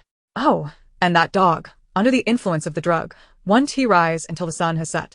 He looked at Su Qinghuan, busy in her tasks, with a gaze that held depth. She truly cared for her maidservants and seemed to relish this hands-on life. Ing was still intently watching Xiaobai's busy work when his expression suddenly fell. Ing, go assist. Jun Luohan glanced in a certain direction, speaking lightly. Since that woman had discovered Xiaobai's presence, she must have also noticed Ying's presence, so it was only right for good brothers to help together. Yes, Your Majesty. Ying sheepishly jumped down to assist Xiaobai. Xiaobai laughed heartily. Ying had just wanted to observe the commotion. How naive. The master understands. Su Qinghuan felt her brow twitch. But now there was an extra pair of hands. Jun Luohan observed for a while, finding it rather dull, so he strolled through the fields. The more he looked, the more he felt a distinct sense of tranquility. Was this truly the cold palace that had once been in decline? The ground was planted with numerous vegetables, many of which he could not name, all thriving beautifully. And that small patch of rice paddies astonished him even more. They were flourishing splendidly. Su Qinghuan found herself yearning for a touch of greenery, so she ventured forth to pluck some tomatoes, bok choy, and scallions. Observing her adeptness, Jun Luohan couldn't help but feel that she resembled not a queen, but rather an ordinary commoner. When Su Qinghuan noticed his captivated gaze, she startled him momentarily before breaking into a radiant smile. What are you staring at so intently, Your Majesty? If you fancy them, I shall send some to you. Jun Luohan was momentarily dazzled by her brilliant smile, so natural and innocent. Regaining his composure, he chuckled softly, I am merely marveling at the bounty of the queen's garden. It has flourished remarkably in such a short time. Qing Huan too gazed at her little realm, her own small paradise. The tomatoes had ripened, the corn had emerged, and the pumpkin vines thrived in abundance, while the chili plants were laden with fruit, and the water spinach spread lushly, alongside the beans and cucumbers growing splendidly. In just a few days, the cold palace would be even more enchanting. Flowers were blooming. Qing Huan plucked a cucumber, wiped it clean, and began to munch on it casually, its crispness and aroma delightful. Jun Luohan surveyed the surroundings, indeed, noting the numerous flower buds. Observing her nonchalant demeanor, he felt an overwhelming sense of freedom. Your Majesty should also partake. I shall go prepare some noodles. Qing Huan continued to eat and speak as she walked away with purposeful strides. Jun Luohan felt a stirring in his heart as he watched her. He glanced at the well-grown cucumber and, imitating her, picked one himself. After wiping it clean, he took a bite. Delicious. So crunchy. He indulged further, holding the cucumber in one hand, unabashedly enjoying it, and realized the simple life was quite agreeable. Xiaobai and Ying, witnessing this, felt a pang of envy for the refreshing vegetable. Was this truly the emperor they knew? How astonishing. The queen was so carefree. Qing Huan casually discarded the unfinished cucumber aside and began washing the vegetables, preparing to cook.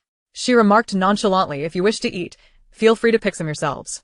Having already eaten with Xiaobai, she was content to provide for Jun Luohan and his subordinates. Xiaobai and Ying were overjoyed at this, especially Xiaobai, who had been craving the moment he had pulled weeds. Soon the noodles were cooked and lifted into 2 bowls. Jun Luohan had barely taken a bite of cucumber when the fragrant aroma wafted towards him. Your Majesty, the noodles are ready. It's time for breakfast.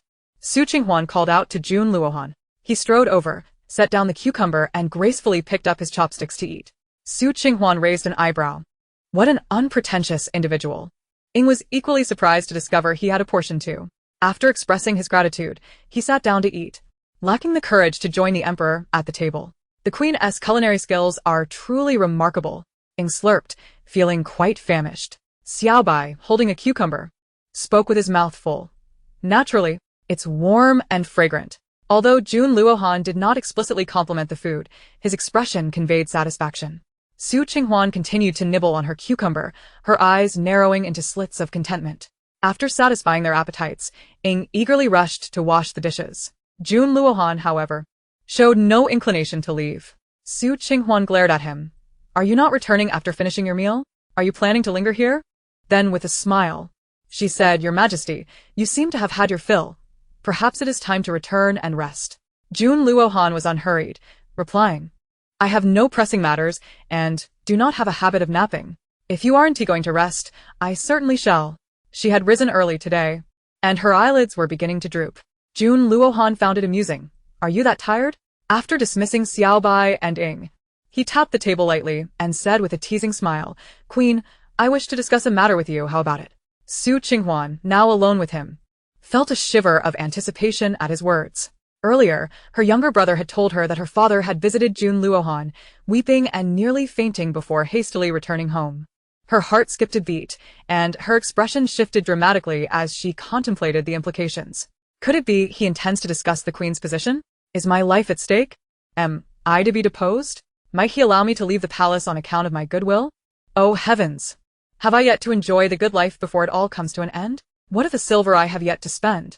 Can I at least spare Dongdong's life, as I have yet to meet my original family's kin? Would I return if I were to perish? Can I take my silver with me? Jun Luohan, observing her myriad expressions and inner turmoil, mused on how Qing Huan was indeed her father's daughter, her thoughts racing far and wide. Furthermore, what did she mean by return? What original self? Your Majesty, Qing Huan inhaled deeply, steeling herself for whatever might come next. Chapter 30. The Transaction. Jun Luohan suppressed his own uncertainties and smiled gently. What thoughts occupy the queen's mind? Qing Huan shifted uncomfortably, her face contorting into a frown. Your Majesty, I was contemplating future matters. Jun Luohan let out a rare, genuine laugh, bright and radiant. Qing Huan was momentarily stunned, though he often spoke with a smile. It rarely reached his eyes, making his intentions hard to decipher. As his laughter subsided, he leaned closer. I am here to discuss a transaction with the queen. not the matters of deposing her or poison, or silken ropes. Instinctively, Qing Huan leaned back, blinking in surprise as the weight on her heart lifted. With a nervous chuckle, she asked, then, what transaction does your majesty wish to propose? A transaction? Why not say so sooner? I was already preparing for the worst. Jun Luohan raised an eyebrow before responding, Queen, do you wish to leave the palace? Qing Huan's eyes widened in astonishment, her hands braced against the table, shaking with excitement, but she quickly suppressed her eagerness. Wait, he might be teasing her into revealing her desires. No, she must not appear overly excited. Clearing her throat to mask her enthusiasm, she replied, Your Majesty, your words strike a chord with me. She added, I do not hail from a prominent family and cannot offer you any assistance. Occupying the Queen's position feels like an unwarranted privilege. If I could leave the palace, it would be a dream come true. Surely, she was not mistaken in her hopes for freedom. Jun Luohan's eyes twinkled with amusement as he tapped the table. There is no need for alarm, dear Queen. Should you be willing to assist me, I shall grant you your freedom from the palace. And it shall be a life of ease. Qing Huan felt a surge of excitement. After toiling in obscurity for so long, a clear opportunity had finally presented itself. Yet, even in her exhilaration, she maintained a composed demeanor, gazing intently at Jun Luohan, and inquired, Is your Majesty truly sincere? Jun Luohan nodded gently, raising his gaze. When have I ever broken my word? Qing Huan felt her palms grow clammy with anticipation, yet she pondered the complexities of the situation. However, she adamantly declared, I cannot partake in any heinous deeds. Jun Luohan's expression darkened slightly. Did he seem so villainous? Of course not. I simply require you to act as an advisor, aiding me in rooting out corruption to ensure the prosperity of the Yong dynasty, he declared earnestly. Qing Huan was taken aback. Why did the emperor place such trust in her? Did he truly believe she possessed the capability? Jun Luohan raised his chin slightly. I do not misjudge people. If the queen can assist effectively, I shall certainly allow her to leave the palace. However, if there are ulterior motives. His final words carried a warning tone. Qing Huan bit her lip, fully aware of the treacherous officials and the agricultural issues at hand. Would that be sufficient? Your Majesty, what should one do to be deemed good?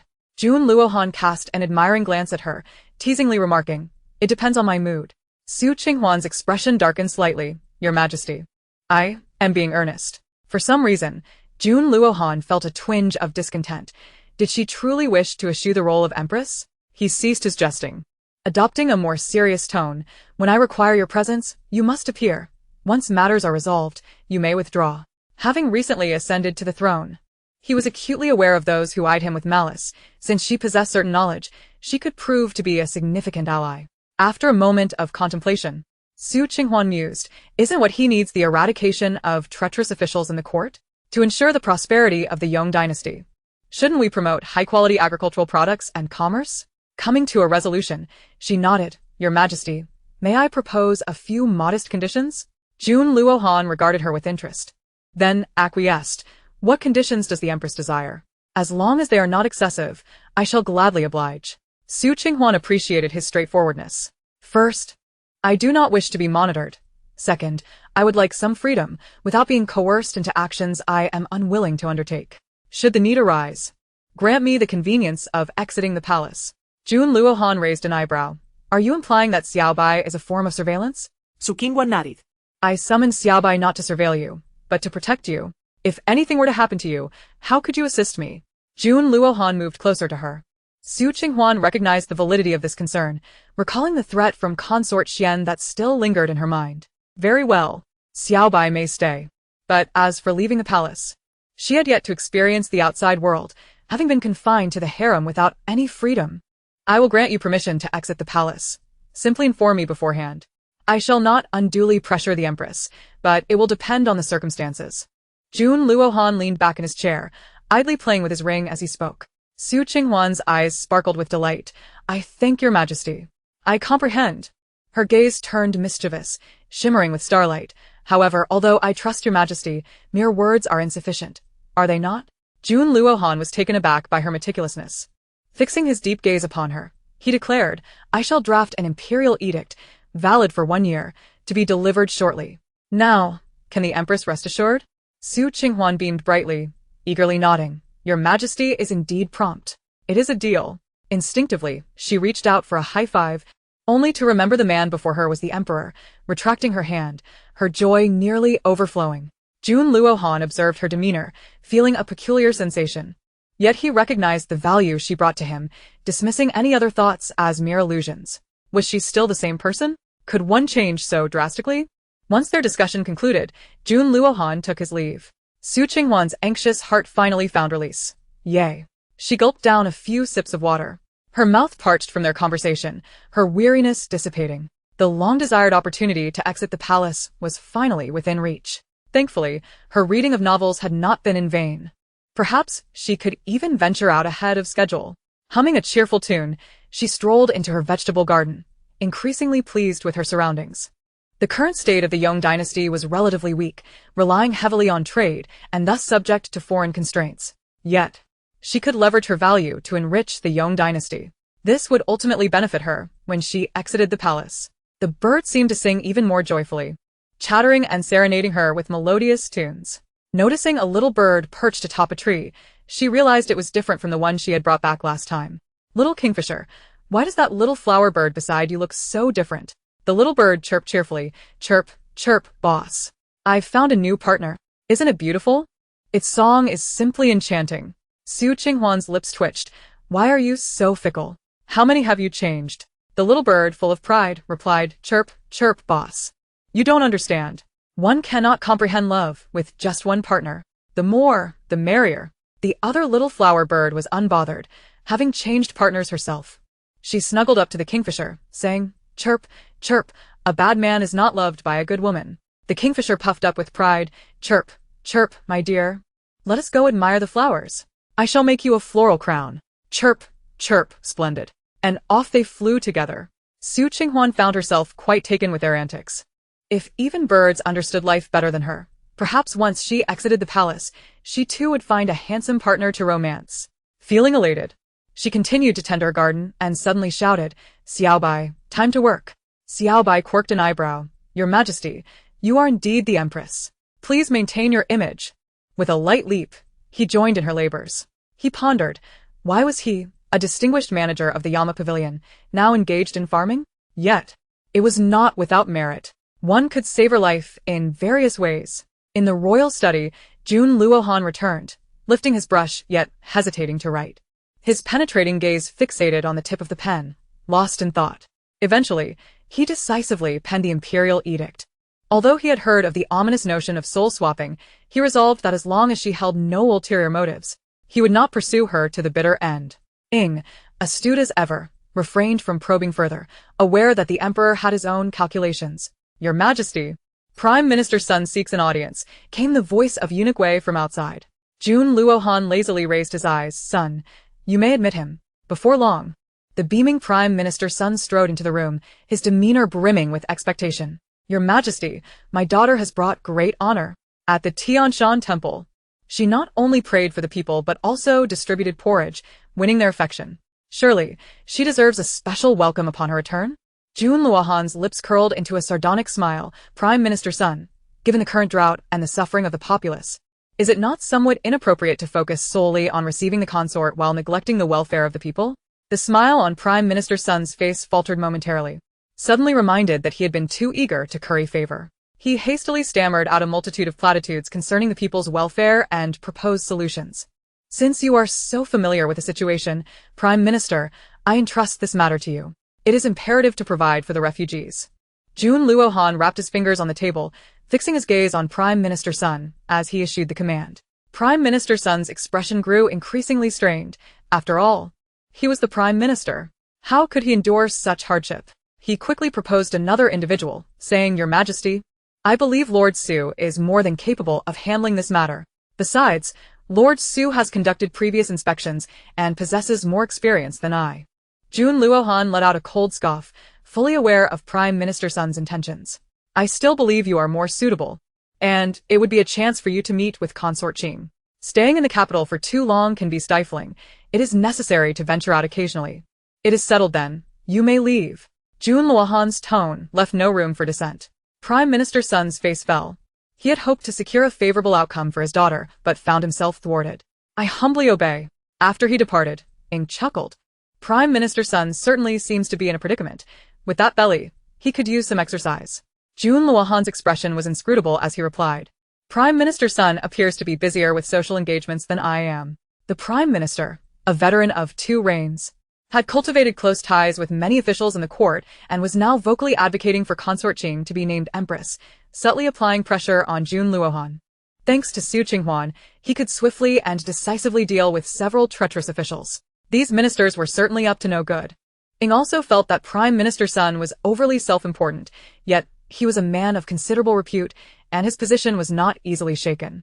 Ensure that those in the Yama Pavilion remain vigilant, and also pay attention to the plight of the people. Do your utmost to provide for them, Jun Luohan said wearily, rubbing his temples. The Yama Pavilion was his greatest asset, and he had never revealed his true identity. Aside from a few trusted subordinates, others remained oblivious. Understood, Ing replied before swiftly departing. Currently, several regions in the Yong dynasty were experiencing drought, causing great hardship for the populace. Jun Luohan casually flipped through several memorials, each one trivial in nature, either concerning the Empress's position or the selection of candidates and heirs. As he continued reading, his frustration mounted, veins visibly throbbing, prompting him to cast the documents aside. Only a few officials from the Ministry of Revenue mentioned the drought, among them Su Yuan. Summon Su Yuan, the Minister of Revenue, and his associates, he commanded. Steward vei promptly complied, dispatching Ionak to notify Su Yuan. When Su Yuan hurriedly entered and then exited the palace, he felt as if he were in a dream, pinching his thigh to confirm his reality. Could he truly be appointed as the leader? And without being beholden to Prime Minister Sun? His sole responsibility was to manage his own duties? Good heavens, what merit had he displayed to deserve this? In the past, he had merely been a lowly errand boy, a pawn at the mercy of others.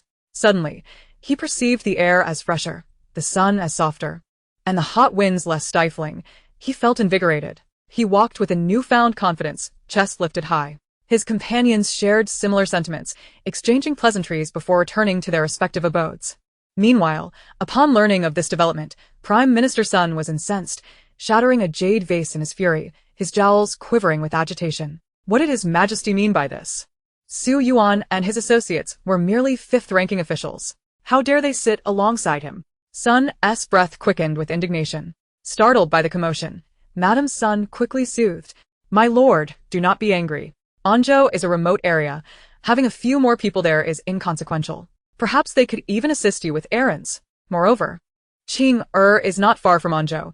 You could visit her under the pretense of paying respects and pray for blessings. Isn't this also for the benefit of the people? Though somewhat placated by her words, Prime Minister Sun remained irate, his girth rising and falling with each breath. Yet, Su Yuan and his companions were no longer within his control. They were directly under the Emperor's command. Madame Sun's eyes glinted with a cunning thought. But what of it, my lord? Su Yuan is the father of Empress Su. If he were to err during this journey, or in settling the populace, do you think the Emperor would remain calm? Sun paused, narrowing his eyes as he regarded his wife with newfound appreciation. You have read my mind, my dear. Having established myself in the Yongchao kingdom for so long, how could I lack connections? His mind began to concoct schemes. Madame Sun smiled coyly, revealing crow's feet at the corners of her eyes. It is my honor to alleviate your burdens, my lord. She then shyly suggested. It has been a while since you visited my quarters. Why not come by today? Prime Minister Sun shuddered, feeling the weight of age as she feigned youthfulness before him. I have matters to discuss with concubine Lin. You may entertain yourself, he hastily replied, making his exit with surprising agility despite his girth. Madame Sun, irked, thought to herself how long it had been since they had shared intimacy, while that new little hussy seemed to be indulging daily. Prime Minister Sun hurried towards concubine Lin's quarters, his flesh trembling with excitement. My dear, I have arrived, he exclaimed eagerly. Young women were far more enticing than his aged wife, who sparked not a flicker of interest. With his impending journey to Anjo just days away, he felt compelled to indulge himself first. Concubine Lin greeted him with a flirtatious smile, collapsing into his embrace. My lord, how I have missed you. Her delicate fingers traced circles on his chest. Such playful seduction stirred Prime Minister Sun, igniting a fervent desire within him. True to her cunning nature, concubine Lin cleverly engaged him in a light-hearted distraction before their amorous escapade, heightening his anticipation. Meanwhile, Madame Sun, unwilling to concede, stealthily approached a concealed spot to eavesdrop. Feeling a mix of resentment and longing, Although she had aged, she still harbored certain desires. Behind her, Steward Li trailed quietly, observing her bashful demeanor, his own body responding in kind. After a moment, Madame Sun regained her composure, feeling the shame of her actions. She glanced around to ensure no one had witnessed her before exhaling a sigh of relief. However, this scene did not escape Steward Li's notice. At 30, he was still quite vigorous. Once she departed, he hastened away, feigning a chance encounter. On her way back, Madame Sun noticed Steward Li's spirited demeanor, causing her heart to flutter, though she resisted acting on it. Steward Li, too, found his body tightening at the sight of her, though nearing 40. Her figure was still quite alluring. Ultimately, they exchanged polite greetings before parting ways. In Concubine Lin's quarters, Prime Minister Sun soon reached his limit. Although Concubine Lin was not entirely satisfied, she sweet-talked him into a state of bliss. "My lord, I find myself somewhat short on resources." Prime Minister Sun pinched her cheek, grinning lecherously. "Very well. I shall procure what you need shortly. Only by being well-fed and well-equipped can you better serve me." Concubine Lin laughed merrily, and after a brief respite, they resumed their activities. Yet, Prime Minister Sun could not endure long, succumbing to sleep within moments, snoring like a pig. Concubine Lin sighed, contemplating her fleeting happiness, only to have her thoughts drift back to the vigorous Steward Li, her gaze growing hazy with desire. Chapter 32. Joy and Abundance. Soon, a subordinate delivered news to Qing Huan. To prevent further unwarranted sacrifices among her subordinates at the hands of the White, she moved to a different location to listen. The Su family's gossip. Buzz buzz buzz. Boss. Your father will be heading to Anjo in a couple of days. He is particularly elated. Buzz buzz buzz indeed. He is smiling so broadly he might drool. Qing Huan chuckled at the absurdity, thinking, "Understood. Thank you for your hard work." Meanwhile, the Sun family's gossip. Buzz buzz buzz. Boss. Prime Minister Sun is also going to Anjo, but he is furious. He plans to harm your father. You must be on guard. Buzz buzz buzz indeed. Prime Minister Sun is truly wicked, not only incompetent but malicious. Another gossiper echoed the sentiment with disdain, claiming Prime Minister Sun was even worse than a fly. Qing Huan nearly choked on her drink. Cough cough cough, I understand. Thank you, my little brothers. The gossiper chuckled. Buzz buzz buzz, no need for thanks, boss. If you wish to know more details, I can elaborate. Buzz buzz buzz, show. Don't taint the boss's ears. Qing Huan almost sputtered on her drink. However, Anjo? Indeed, this was the time of drought mentioned in the book. Furthermore, it was during this time that noble consort Qing provided rice porridge, garnering significant public support. Her father had indeed been ordered to Anjo, but he was not in charge, merely following Prime Minister Sun's directives, often subjected to humiliation and oppression. Qing Huan narrowed her eyes, realizing she needed to return home. Her father would not depart for another couple of days. She would go tomorrow and needed to discuss matters with the dog emperor tonight. Understood. You may return to your tasks. Buzz buzz buzz, understood, boss. I was just feeling uneasy at the Prime Minister's residence. I'll go find my wife. Buzz buzz buzz, I envy you. None of us have partners. As noon approached, Dong Dong finally stirred from slumber. Feeling achy, she stretched, yawned, and blinked sleepily as she stood, her head still spinning from sleep. She patted her face, muttering, why did I sleep so soundly? I should get up and prepare breakfast for the Empress. However, upon reaching the door and seeing the blinding sunlight, Dong Dong jolted, instantly revitalized. She hurried outside to find Qing Huan already preparing the meal. Dong Dong is so sorry, she exclaimed, rushing over to help, albeit a bit flustered. Qing Huan let out a soft chuckle, affectionately tapping the top of her head as she said, "All right. Perhaps you were simply exhausted from yesterday's busyness, which led to you oversleeping. It's perfectly fine. Go wash up first, and then we shall have our meal." Dong Dong's cheeks flushed with a hint of crimson, her eyes glistening with emotion as she pouted, "Your Highness, how can you be so kind? If it were anyone else, my life would have been forfeit long ago." Yet, not only did the princess allow her to continue her slumber, she did not scold her, but instead prepared to feast herself. Observing the slightly guilty expression on Dong Dong's face, Qing Huan inwardly chastised Ling Yue for administering such potent sleeping draughts to her. She then gently pinched Dong Dong's nose, whispering, "Today is merely an exception. In the past, you used to rise earlier than the crowing rooster. Your Highness permits you to indulge in a little extra sleep." A warm feeling enveloped Dong Dong's heart, and she nodded eagerly before hastily heading off to freshen up. Simultaneously, she felt a pang of regret for having slept so soundly. However, her mind drew a blank on the reasons. Wang Kai also stumbled out, yawning widely. And upon seeing the bright sun overhead, he shook himself awake, his ears perked up with renewed vigor. Woof woof. Boss, boss. Why did Wang Kai sleep for so long? Goodness. He then dashed around the yard, galloping in wild circles. Seeing the equally bewildered Wang Kai, Qing Huan couldn't help but smile. Someone administered you both some sleeping draught yesterday. Wang Kai halted, startled as he recalled the events of the previous night. Woof woof woof. Boss, are you alright? Wang Kai couldn't fend off that person. Qing Huan gently patted his head. What could possibly be wrong with the boss? Everything is perfectly fine. Now, let us prepare for our meal. Wang Kai nodded, scanning Qing Huan with concern until he was assured of her well-being, thinking to himself that he mustn't sleep so soundly in the future. He sniffed the air, his eyes sparkling with excitement, his tail wagging. What delicious food has the boss prepared again? Dong Dong smiled at Wang Kai. We are two little lazybones. She then swiftly took care of other small tasks. Today, Qing Huan had prepared tomato scrambled eggs, sweet and sour pork ribs, stir-fried water spinach, and a soup made from a watermelon. Wow, your highness is amazing. You made so many dishes. What a pity that Dong Dong overslept and couldn't assist you, she remarked while cracking her fingers. Just a small matter. However, Dong Dong, you must tidy up the kitchen later, as I have left it in quite a disarray. Qing Huan replied with a radiant smile. Dong Dong nodded quickly, feeling that the princess seemed particularly cheerful today. Wang Kai felt the same way. Woof woof woof. What has made the boss so happy? Share it with me, so I can be happy too. Qing Huan chuckled. Let us not speak of it until everything is settled. Now, it's time to eat. Little Bai should eat as well. Dong Dong and Wang Kai exchanged puzzled glances. Who was Little Bai? It was only when Little Bai emerged that they realized there was another presence.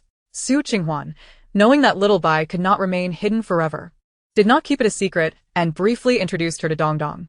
Dong Dong nodded blankly, and Wang Kai felt reassured knowing that the boss had someone watching over her. Little Bai shyly greeted them, affectionately ruffling Wang Kai's fur. Before they had settled completely, a voice announced, "The Emperor has arrived." Instinctively, Dong Dong sprang up, quickly standing at attention. Little Bai also sat up hastily, wondering why the boss had returned again. However, Qing Huan remained composed, standing up with a radiant smile. She stepped forward to greet him with warmth and reverence. May the Emperor be in good health. Have you dined yet? If you don't mind, perhaps you could sample the dishes prepared by this humble servant? Her eyes subtly glanced at Jun Luohan, hoping he had brought something with him. Internally, she exclaimed, He is here. He is here. He has brought the imperial edict with him. Now, Jun Luohan looks more pleasing to the eye than ever. Jun Luohan's handsome lips curved into a subtle smile. Excellent. Now you dare to call me by my name. One might think she was this joyful simply upon seeing him. I came here to dine with the Empress. Did you forget? Qing Huan chuckling weirdly, sweetly responding. How could I forget? I've prepared the meal, eagerly awaiting your arrival. Look, the dishes are all ready. Behind her, Little Bai stifled a giggle, marveling at how unfiltered the Empress's words were. Jun Luohan glanced at her following her gaze and remarked playfully, but I see only 3 pairs of chopsticks on the table. Qing Huan's smile faltered momentarily. Your Majesty, I simply prefer to prepare an extra set of chopsticks for meals. What else with the scrutiny? Jun Luohan ceased his jesting and, handing her a scroll, instinctively took a seat at the table. Qing Huan's eyes sparkled with delight as she eagerly opened the scroll, her satisfaction growing with each glance, and she happily tucked it away. Jun Luohan suddenly doused her enthusiasm with cold water, casting her a sidelong glance. Empress, do not rejoice too soon. Without my seal, this edict is void. Su Inchuan's smile faded. What? Is this merely for show? Is he toying with me? Jun Luohan continued, however, when the time is right, I shall naturally provide you with the seal. Otherwise, how would you escape? Qing Huan's smile returned. I trust in your integrity, your Majesty. You have always been a man of your word. Furthermore, how could I possibly escape? That is utterly impossible. Now, that is more like it. But alas, if she could escape unscathed, she would not still be here. Jun Luohan could hardly fathom such a notion. Then, Qing Huan, with a lightness in her step, approached the table and turned to Dong Dong and the others. Dong Dong, you need not wait for us. Go ahead and join Little Bai at the small table. There are still dishes left. Dong Dong nodded, having grown somewhat accustomed to the Emperor's presence and feeling less constrained. Little Bai, however, hesitated, stealing a glance at Jun Luohan. He imperceptibly nodded, granting his tacit approval. Little Bai joyfully jumped, thinking, the boss is becoming increasingly human. Dong Dong, perplexed, wondered Little Bai and them? Who else is there? Oh. It must refer to Wang Kai. It was not until it appeared that Dong Dong realized she had misinterpreted, feeling slightly dizzy. After one late wake-up, there were suddenly more people. However, she dared not sit at the same table as the two imposing men, opting instead to take her meal to a different side. Meanwhile, Qing Huan, beaming, inquired of Jun Luohan, Your Majesty, does the meal prepared by this humble servant suit your palate? Chapter 33. Sister-in-law, I have arrived. Yun Luohan nodded, ETS acceptable. Rather ordinary, yet his chopsticks did not falter. Su Qinghuan's smile blossomed, and she ate contentedly. These eggs are from our own hens. Truly delectable. In no time, we shall have a dozen little chicks. She proudly proclaimed, the vegetables I planted are all delightful. Jun Luohan, for the first time, witnessed her playful demeanor up close. And it uplifted his spirits. Delicious indeed. Keep up the good work. Su Qinghuan nodded enthusiastically. Of course. How could my dishes not be delicious? By the way, Your Majesty, what dishes would you like for dinner? I shall prepare them for you. Her eyes sparkled with eagerness. Jun Luohan raised an eyebrow in surprise. Oh? Your attitude has certainly taken a significant turn, yet somehow, I feel you are not as benevolent as you seem. He then replied coolly, let us just eat. Speak less. Su Qinghuan huffed softly, returning to her meal, finishing with a satisfied sip of soup. Once she noticed he had also completed his meal, she squinted her eyes in a cheerful manner and asked, did you enjoy your meal, Your Majesty? What would you like for dinner? I'll ensure it's well prepared. Seeing her demeanor, Jun Luohan suddenly recalled a saying, a weasel wishing the chicken well has ulterior motives. Speak plainly. What is it you wish to say to me? Do not keep me in suspense. Su Qinghuan smiled broadly, astonished that he had guessed her intentions. She then pranced over to his side, bent with a playful laugh. Your Majesty, you are too clever. I indeed have a request. Indeed, indeed. I wish to return home for 2 days tomorrow. May Your Majesty grant me permission? Her unexpected closeness left Jun Luohan momentarily dazed, as a delicate fragrance wafted from her, quite enchanting. His throat bobbed, and after a brief flutter of his long eyelashes, he averted his gaze before responding, you may, for the Empress has not been home for quite some time. However, do prepare your belongings beforehand. One cannot appear too shabby. Su Qinghuan's eyes sparkled with joy, her entire being radiating a blissful aura. Thank you, Your Majesty. Jun Luohan inexplicably felt a surge of happiness, realizing that joy is indeed contagious. Dong Dong soon noticed that the Empress was different today. How could she be smiling like a blooming flower in the presence of the Emperor? What had transpired during the morning when she had not yet arisen? Previously, the Empress would have fled at the sight of him. Puzzled, she shook her head silently. As long as the Empress was happy, that was all that mattered. Meanwhile, Xiao Bai and Ying murmured amongst themselves about how much their master seemed to have changed. Once, he was famously cold and unapproachable in Yama's pavilion. Ying counted on his fingers, noting that ever since their master frequently visited the cold palace, he had gradually transformed. Xiao Bai glanced at Ying, agreeing that he too had changed significantly. Suddenly, the two received a warning look from Jun Luohan, prompting them to quickly seal their lips. Not long after Jun Luohan departed, Jun Luoluo arrived at the cold palace, brimming with enthusiasm and a plethora of items. Even before entering, her exuberant voice rang out, sister-in-law. I'm here. A bright smile adorned her face, accompanied by numerous palace maids carrying an array of objects. Su Qinghuan, who was tidying up, quickly emerged to greet her with a smile. Luoluo, you've come. But why bring so many things? Su Qinghuan couldn't help but gasp at the sight of the numerous items. A dozen palace maids, each cradling a large box, nearly filled the small courtyard. Dressed in a light yellow gown, Jun Luoluo's skirt danced as she moved.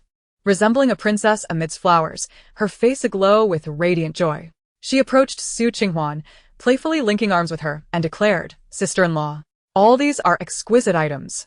They are the latest styles.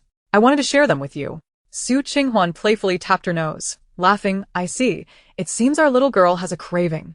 Jun Luoluo shyly shook her head, insisting, not at all. Then, she commanded the maids to open the boxes, revealing an assortment of clothing, jewelry, fruits, ice, and various delightful trinkets. Suddenly, Su Qinghuan understood her intention and smiled indulgently. Are you yearning for some delightful tea? Yun Lulu nodded eagerly, realizing that her sister-in-law had guessed her secret. After returning home last time, she had someone attempt to make cold drinks, but the results were vastly different. Thus, she had to muster the courage to seek her sister-in-law as help. In the future, if you want to eat anything, just come over. Why bring so many things? Besides, Sister-in-law is often bored and enjoys experimenting with food. June Lolua's eyes sparkled as she nodded, but she recalled her mother's warning against frequent visits, stating it could affect her brother's relationship with her sister-in-law. Sister-in-law, let us first look at the garments. The clothes and jewelry are stunning. I believe you will look absolutely radiant in them. As she spoke, she began to showcase the items, growing increasingly satisfied. Eagerly, she led Su Qinghuan to try on the outfits. While Su Qinghuan changed, June Luolua rummaged through the jewelry box, selecting pieces to complement the attire. When Su Qinghuan emerged, June Luoluo and the others were left speechless. Wow, sister-in-law's figure is simply exquisite. Everything looks lovely on you. Truly, as the saying goes, upon closer inspection, all is delightful. Everyone says the willow waist is slender. June Luoluo was utterly thrilled, circling Su Qinghuan in admiration. The outfit she chose for her sister-in-law was a flowing white gown made of cloud silk, paired with a sheer mist purple overlay.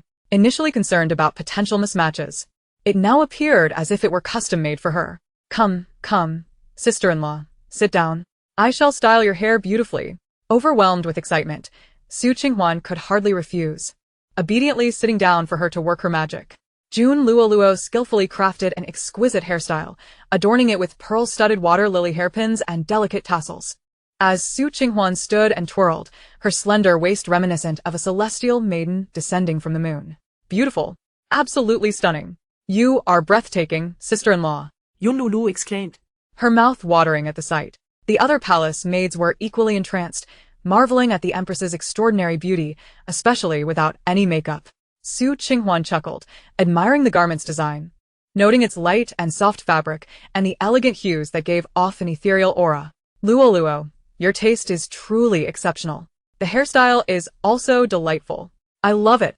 Su Qinghuan genuinely praised her, feeling an attachment to the attire. Girls often revel in experimenting with clothing and jewelry together.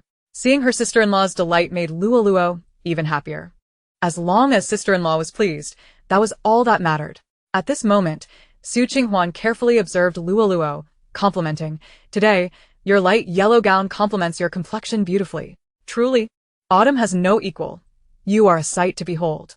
Come, sister-in-law shall give you a different look." She then guided Luoluo to sit before the copper mirror, meticulously enhancing her brows and applying makeup, including a suitable lipstick. The girl in the mirror appeared more vibrant and luminous. Yun Lulu gazed in disbelief at her transformed reflection. Her mouth agape in awe, feeling a change she couldn't quite articulate. Her palace maid was also stunned, having thought her own makeup skills were top-notch, only to realize the Empress's techniques were even more refined. Chapter 34, Princess, does it smell good? Oh my, sister-in-law, your makeup skills are truly impressive.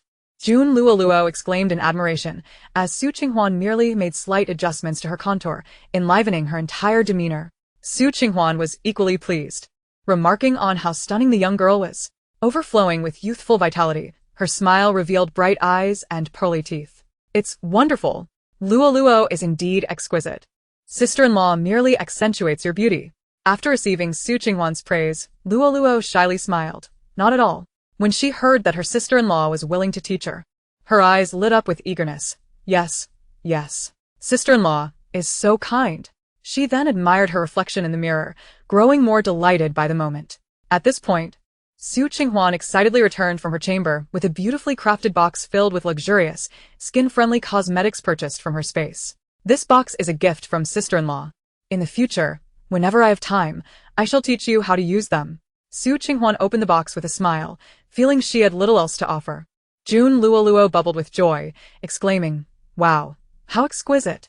Thank you, sister-in-law. Your gifts are always the finest." She curiously examined the cosmetics, many of which she had never seen before. Su Qinghuan proceeded to introduce each item, suggesting that Luoluo could experiment with them, assuring her that she would guide her if needed. June Luoluo nodded with glee, her heart brimming with happiness. The two reveled in their excitement for some time before feeling parched. Su Qinghuan turned to Dong Dong and said, Dong, please help organize the clothing and accessories brought by the princess, and let us prepare some delightful tea. It has been 2 days since we last had it, and I have missed it dearly. Dong Dong nodded enthusiastically. Of course, your ladyship. And set to work. Jun Luo also instructed the palace maids to assist in moving things from outside into the courtyard, but she sighed at its dilapidated state. Perhaps I should build sister-in-law a new one, she thought, bubbling with excitement at the prospect. Qing Huan felt a mixture of amusement and exasperation, quickly putting an end to the girl's whimsical thoughts, for this child was full of fanciful ideas. Jun Luo had no choice but to relent, but then she brightened at the thought. Once her sister-in-law returned to Fingy Palace, she would be able to be closer to her brother. With that, she dismissed any further musings. Once everything was tidied up, Jun Luo sent away some of the palace maids, keeping only her devoted maid, Xiao Lu. Qing Huan glanced at the fruits she had brought, including grapes and other delights, though they paled in comparison to those from her own space. However, the ice block was rather splendid. Jun Luo giggled, sister-in-law, this is all the fruit I could find. And the ice block, too. Qing Huan smiled with pursed lips. Even this was quite a valuable treasure. It would suffice. They began to set to work, boiling water, brewing tea, and washing the fruits. Yun Lulu is mate, Siulu. Gradually relaxed, bonding well with Dong Dong. The two of them working together like sisters, assisting each other and occasionally exchanging playful banter. Qing Huan and Jun Luo remained busy, ensuring the foundational preparations were completed. Jun Luo found great joy in being hands-on, her enthusiasm soaring. The lively atmosphere filled the cold palace with laughter, punctuated by the occasional crowing of roosters or barking of dogs. Everyone was now tacitly aware that the Empress had changed from her former self, though she had yet to return to Fingy Palace. Not long into their bustling activities, the Empress Dowager arrived, carrying several large white ducks, her face alight with joy. Oh dear, what is all this commotion? Did you forget to invite this old woman? She inquired with a hearty laugh. Upon seeing the Empress Dowager, Qing Huan and Jun Luo quickly halted their tasks and greeted her with playful smiles. Mother, you're here. They both chimed in, bowing respectfully. Qing Huan, beaming, said, Your Majesty, I was hoping to prepare everything before presenting it for you to savor. Jun Luo nodded in agreement, playfully linking her arm with the Empress Dowager's. Yes. Mother, look at how hot the weather is. How could you venture out? The Empress Dowager laughed heartily. Ah, my dear, I simply enjoy the lively atmosphere. Xiao Qing and Xiao Zi, both looking remarkably vibrant, also offered their greetings to Qing Huan and Jun Luo, observing their improved spirits. Qing Huan noted the effectiveness of the medicine she had provided. Today, Xiao Qing and Xiao Zi seemed decidedly more radiant. Yun Lulu concurred. Indeed. Both sisters have become even more beautiful. Xiao Zi smiled sweetly. The princess is quite charming with her words. This is all thanks to the Empress's medicine. Xiao Qing added, Yes, ever since taking the Empress's medicine, I sleep so soundly. They couldn't help but compliment Jun Luo's appearance, declaring it exceedingly lovely. Jun Luo beamed, her spirit soaring. It's all due to my sister-in-law's skillful hands. So Qing Huan chuckled inwardly, recognizing that she would be enveloped in a day filled with compliments. After exchanging simple pleasantries, the Empress Dowager instructed the palace maids to set down the ducks and return, leaving only Xiao Qing and Xiao Zi behind. Looking at the waddling ducks, Qing Huan inquired playfully, Your Majesty, why bring so many ducks? Yun Lulu, suddenly inspired, zist, yes. Mother, aren't these your treasures? How could you bear to part with them? Xiao Qing and the others stifled their laughter. Perhaps the princess was unaware of the lemon duck delicacy. The Empress Dowager calmly coughed. Naturally, they are for a sumptuous feast.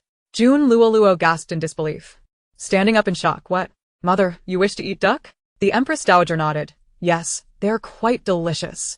Jun Luo was astounded. Everyone knew how she cherished her ducks like precious gems. She knelt down, affectionately stroking one of the duck's heads. Poor duck, I cannot bear to see you go. The duck quacked back, quack, quack, I don't believe you. After a while, the cold treats were finally ready, chilled to perfection. As they waited, dinner was also prepared, filling the table with delightful aromas. The Empress Dowager glanced at Jun Luo. Child, is the lemon duck not fragrant? With her mouth full, Jun Luo nodded vigorously, cheeks puffed, and managed to exclaim, Yes, truly delightful. Qing Huan chuckled, watching the princess, who had just been crying moments ago, now consumed by joy as she indulged in food and drink with carefree abandon. Jun Luohuan looked on with fondness at the unrefined yet endearing Jun Luo, reflecting that she was still just a young girl, though he too enjoyed the meal immensely. Stealing a glance at Jun Luohuan, Su Qinghuan noted how the man, often described as cold-hearted, transformed in the presence of family. She felt an unexpected thrill, their eyes locking momentarily, and she quickly resumed her meal, her heart racing. His gaze seemed to draw her in, deep and distant. Jun Luohuan found teasing her amusing. He offered her more food, playfully saying, "Why does the Empress only eat rice and not the dishes? You must eat more to grow strong." So Qing Huan, feeling a mix of discomfort and intrigue at his subtly flirtatious tone, shifted in her seat. "What do you mean by growing strong? I am quite well-proportioned." Yun Lu Huang, Catching her unspoken thoughts, casually glanced her way. "Indeed, not bad at all." Su Qinghuan shot him an indignant glare. "You lecherous wolf." Meanwhile, the Empress Dowager enjoyed her meal, chuckling to herself, finding dining alone rather dull. The palace chefs, caught in a bind, wore expressions of despair. "Heavens, the Emperor hasn't he eaten our dishes all day?" One lamented. "Oh, yes, I hear he has been dining with the Empress." Another replied, "But how delicious the Empress's food must be. I wish to taste it myself." A third chef chimed in. "It seems we must learn to create more exquisite flavors." Indeed, in the cold palace, the table was filled with satisfied diners. Jun Luo letting out a loud burp, eyes squinting in happiness. "Ah, how delightful these days are." The Empress Dowager tapped her head. "You only know how to eat." Jun Luo cheekily made a face at the Empress Dowager. "Not at all." Then the Empress Dowager turned to Su Qinghuan with a smile. I heard from the Emperor that you plan to return to your family tomorrow?" Su Qinghuan nodded, replying, "Yes, Your Majesty. I have not been home in quite a while, and feel a strong longing." The Empress Dowager nodded knowingly. "Having a home is indeed wonderful. It's good to visit often. Prepare well for tomorrow, as you must not lose face for the royal family. Unlike me, my family is no longer here." The last part of her statement was directed at Jun Luohuan, who had sent her father-in-law to Anjo. Jun Luohuan suddenly felt his mother's disapproving gaze and chuckled. "What you say is true, mother. The Empress's return to her family must be a grand affair. I have already had the preparations arranged." "Very well. We must not lose our decorum." Yun Lu Huang nodded. Su Qinghuan listened quietly, occasionally nodding in agreement. Does he truly place such importance on this? Surely not. But it is indeed the case. Otherwise, it would reflect poorly on the royal family. Though her family is only of the 5th rank, the necessary protocols must still be adhered to. While returning home, I must venture out and enjoy myself more. Su Qinghuan thought gleefully, her spirits lifting. Yun Lu Huang, Feeling a tinge of envy, realized she would get to indulge in leisure. At that moment, Jun Luo cheerfully suggested, "Sister-in-law, since you're returning home tomorrow, why not visit the princess's residence as well?" Su Qinghuan felt quite pleased and raised an okay hand gesture. However, Jun Luo and the others were oblivious to its meaning. Thus, Su Qinghuan had to explain that okay signified approval. Jun Luo, brimming with excitement, exclaimed, "Great. I will prepare a plethora of delicious treats for sister-in-law." Her mind was already bustling with plans. Before long, the Empress Dowager began to feel fatigued and had to return to Tai Fan Palace. Noticing that it was about time, Jun Luo arranged a meeting time with Su Qinghuan and made her way home. This left only Jun Luohuan behind. Su Qinghuan found herself perplexed by his intentions as they sat in an uncomfortable silence. Is he not leaving? Could he be planning to stay in the cold palace? Men and women should maintain a certain distance. Yet, it would be impolite to urge him to leave. How can I remind him in a friendly manner? Observing her growing impatience, Jun Luohuan became increasingly unhurried. At that moment, Eunuch Wei appeared, offering a timely intervention. "Your Majesty, night has fallen, and it is time to draw lots." Jun Luohuan responded with a faint Su Qinghuan perked up at the mention of drawing lots. She had never witnessed it before. Goodness, had he never drawn lots before? Is he still pure? Or perhaps he is incapable? What a disastrous thought. Su Qinghuan gazed at him with keen interest. After all, she was unperturbed, for she was in the cold palace, and there was no way he would come to her. Thus, she could simply enjoy the unfolding drama. The book indeed indicated that Jun Luohuan had never favored any concubine, which was rather suspicious. Jun Luohuan's expression darkened. What was this woman thinking? He then stated coolly, "There's no need for me to draw lots. I am in the cold palace. Bring me my memorials." Eunuch Wei's eyes crinkled with a smile as he replied, "As you command, Your Majesty," and hurriedly exited, casting a glance back at the cold palace. Although it was somewhat dilapidated, it now resembled a home. And the bed should be sturdy enough. Heaven knew how delighted he was. Every evening, He was consumed with worry as the emperor was always reluctant to draw lots, which truly distressed him. But now, there was no cause for concern. The emperor was willing to draw lots. Oh, when would a little prince arrive? He. Qing Huan, however, remained in a state of confusion. Oh dear, wait. Did she misunderstand? Qing Huan hurriedly chased after eunuch Wei, her speech a bit stammered. Dong Dong felt overjoyed. Heavens! The emperor intended to stay in the cold palace. Oh, dear. The days of the Empress were about to improve. Oh, dear. She must hurry to boil water. Dong Dong was ecstatic and sweetly remarked to Qing Huan, Empress, do not be overly excited. I will go prepare hot water for your bath. With that, she dashed off to stoke the fire. Qing Huan turned back to Dong Dong, exclaiming, Oh no, you. Dong Dong smiled brightly. Empress, I understand. I completely understand. I will ensure you smell delightful. Then she hurried off, for this was the Empress's first night. Qing Huan's hand, which she had raised, froze momentarily. Had Dong Dong misunderstood something? She then turned to Jun Luohuan, leaning on the tea table, and said, Your Majesty, have you made a mistake? Jun Luohuan, accustomed to maintaining distance, raised an eyebrow and replied, When have I ever made a mistake? Is the Empress doubting my abilities? The latter part of Jun Luohuan's statement carried an ambiguous undertone. Qing Huan blinked, her mouth agape. If she claimed he was incapable, wouldn't that jeopardize her life? She then sat down, chuckling lightly, Your Majesty. I did not mean that. I merely meant that this cold palace is too desolate, and the chambers are rather dilapidated, making it quite unsuitable for such activities. Qing Huan's words became increasingly awkward. Oh heavens! This is her first night. No. She must protect her virtue, for she would be leaving the palace in the future. Her expression gradually firmed with determination. Jun Luohuan couldn't help but chuckle. Surely, she wasn't truly considering that aspect? Yet, he found it rather curious. While other concubines eagerly awaited his favor, she seemed to be the one in a predicament. He then teased not to worry. It is precisely the cold palace's desolation that compels me to bring some liveliness. Moreover, I am not one to shy away from hardship. The Empress need not fret. Qing Huan observed that he did not appear to be lying, and she quickly placed a hand on her stomach, exclaiming, Ah, Your Majesty, how unfortunate. I have recently had my monthly cycle. It would be inconvenient to serve you. Her demeanor began to reflect a touch of weakness. Jun Luohuan could not help but admire her acting skills. At that moment, Dong Dong, overhearing, asked curiously, Empress, isn't your monthly cycle due next month? Qing Huan quickly covered her mouth, signaling her frantically. Dong Dong nodded in understanding. She got it. The Empress was concerned about her health. Empress, in the future, I will prepare more nourishing foods. That way, your health will improve. Dong Dong said earnestly. You and the Emperor can talk. I still need to boil water. It seemed she would need to prepare a significant amount of hot water tonight. For the sake of the Empress's happiness, she could endure a few sleepless nights. Chapter 36. The Empress Gets Drunk. Qing Huan immediately exploded with frustration. Dong Dong, you foolish teammate. She then forced a smile she believed was acceptable. Your Majesty. My mate has made an error. Yun Lu Hui's got nice hair. Oh? Is it the mate who has erred? Or has the Empress made a mistake? Oh dear. What does he mean by that? Surely he won't punish Dong Dong, will he? No.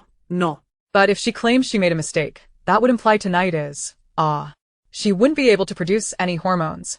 If that dog of an emperor were to force himself, wouldn't she be doomed? The more Qing Huan thought, the more absurd it became, causing her body to shudder. Jun Luohuan's handsome face darkened. What was this woman thinking? He spoke slowly, with a cold tone. The Empress need not worry. I have said I would not force the Empress to do anything she does not wish. Qing Huan's heart raced. Oh heavens. He truly is a beast. He genuinely harbors such thoughts. Jun Luohuan. No, perhaps he truly is incapable? Stop thinking about it. Jun Luohuan felt he had no words left to say. Qing Huan, observing Jun Luohuan's expression grow increasingly grim, hurriedly chuckled, I thank your Majesty. I will serve you well. She then turned, biting her lip, her mind racing with 100 thoughts. Jun Luohuan suddenly felt that hearing her thoughts might not be a blessing after all. Thus, he stood up and declared, I shall go bathe first. He then quickly strode away. Were it not for necessity, he would not have wished to draw lots at all. Qing Huan watched him leave, her heart both anxious and relieved. Oh, he is going to bathe? Her mind involuntarily conjured up enticing images of his perfect physique and handsome face. Her cheeks inexplicably flushed, and she hurriedly shook her head, dispelling any inappropriate thoughts. Dong Dong occasionally stole glances at her Empress's demeanor, thinking, look, the Empress is blushing. Today, I must be at my best. Fortunately, she had enjoyed a late sleep this morning and felt full of energy. Staying up a little longer would be no problem. Ahem. She must also prepare several outfits. The bedding needed to be freshly arranged as well. Before long, Eunuch Wei and others arrived with memorials, greeting Su Qinghuan cheerfully as they placed the documents down with delight before exiting with smiles. Su Qinghuan mused that Jun Luohuan was indeed diligent. Perhaps by the time he finished the memorials, he would be gone. Well, what is meant to be will be. Who can escape their fate? After all, she was still his nominal empress. At that moment, Dong Dong joyfully dashed out, her face flushed from her busy activities. Hee, she thought to herself, it would be rather embarrassing. But perhaps after tonight, the Empress would conceive a lovely baby. Regardless of whether it was a boy or girl, she had already thought of names. She then chirped, Empress, I have prepared the water. The clothing is ready too. Su Qinghuan could only nod listlessly, resigned to her fate as she headed off for her bath.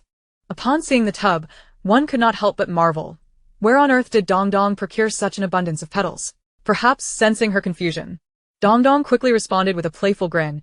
Your Highness, this is what the Empress Dowager just had Sister Qing bring over. Su Qinghuan, her face a mask of bewilderment, wondered when this had transpired. This occurred while Your Highness was in the restroom. Sister Qing came by, Dong Dong explained, enthusiastically assisting her in shedding her garments. Ever since the Empress had adopted a more cheerful and optimistic demeanor, she no longer required Dong Dong to wait on her during bath time. Merely asking for help with her outer attire, Su Qinghuan couldn't suppress a twitch at the corners of her mouth, resignedly nodding. Very well, you may wait outside. I shall bathe alone. With a twinkle in her eye, Dong Dong nodded and occasionally stifled giggles. Su Qinghuan pondered. What could possibly amuse this girl so? Why did she appear more anxious than herself? Outside, Dong Dong hummed a merry tune, elated by the small booklet the Empress Dowager had gifted her. Feeling a rush of shyness at Sister Qing's words, her cheeks aflame. Soon, she would surprise the Empress with a delightful revelation.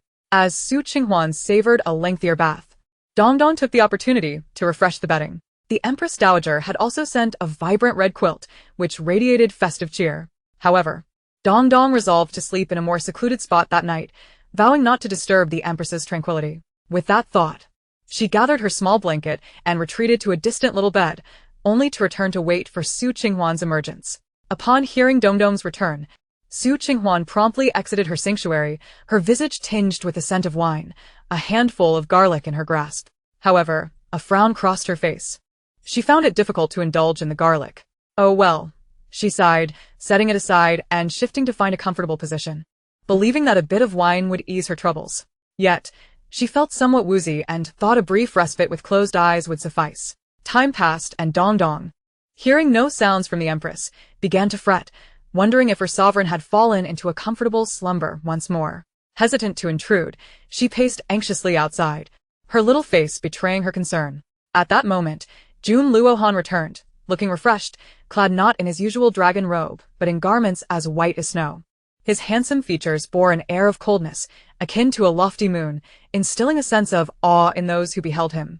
Feeling the weight of the Emperor's majesty, Dong Dong instinctively lowered her gaze, fearing that even a glance might be seen as disrespect. Long live the Emperor, she said respectfully, her demeanor tense. Jun Luohan merely acknowledged her with a subdued grunt, settling at the table to peruse memorials. After a considerable time had passed without any sign of Su Qinghuan, a frown marred his brow. Dong Dong, increasingly anxious, knocked on the door but received no reply. Where is the Empress? He inquired casually as he continued to read. Your Majesty? Dong Dong stammered, her voice trembling. The Empress is still bathing, but there has been no sound for quite some time. Perhaps she has fallen asleep again? Jun Luohan raised an eyebrow, incredulous. She can sleep while bathing? Go rouse her. The water will turn cold, and she must not catch a chill. His tone was cool and commanding. Dong Dong nodded vigorously, knocking on the door once more. When there was still no response, she pushed the door open and entered. The sight before her was both amusing and exasperating. Indeed, the Empress had succumbed to slumber once more. It was no wonder. Su Qinghuan had risen early that day and had been bustling about, clearly exhausted. Yet, why did her delicate face appear slightly flushed? Was there a hint of wine's fragrance lingering in the air? When had the Empress taken to drinking for courage? Noticing a small bottle labeled 10-year-old wine beside her, Dong Dong shook her head with a mix of affection and disapproval. Testing the water's temperature, she found it still pleasantly warm. Otherwise, the Empress would surely catch a chill. Attempting to lift Su Qinghuan to dry her off proved futile, as the inebriated sovereign was surprisingly heavy. At that moment, Su Qinghuan stirred slightly, her eyes fluttering open. Why does my body feel so languid? I merely had a small bottle of wine to bolster my courage. Dong Dong chuckled. Your Highness, you are awake. It is time to rise and dry off, lest you catch a chill. To her surprise, Su Qinghuan pouted, shaking her head defiantly. No, no. I do not wish to. Hey, how have you become two people? No, 1, 2, 3. Dong Dong, both amused and exasperated, patiently coaxed, Your Highness, you are intoxicated. Shall we rise and don some clothes? Not at all. I wish to swim. Su Qinghuan exclaimed playfully, splashing water about, reveling in the warmth of the bath. Chapter 37.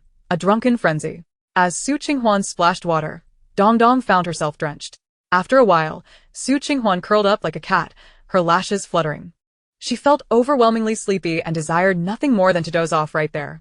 I do not wish to serve that dog of a man, she murmured in her sleep. Dong Dong shivered, hastily covering her mouth. Oh dear, Your Highness, are you aware of what you are saying?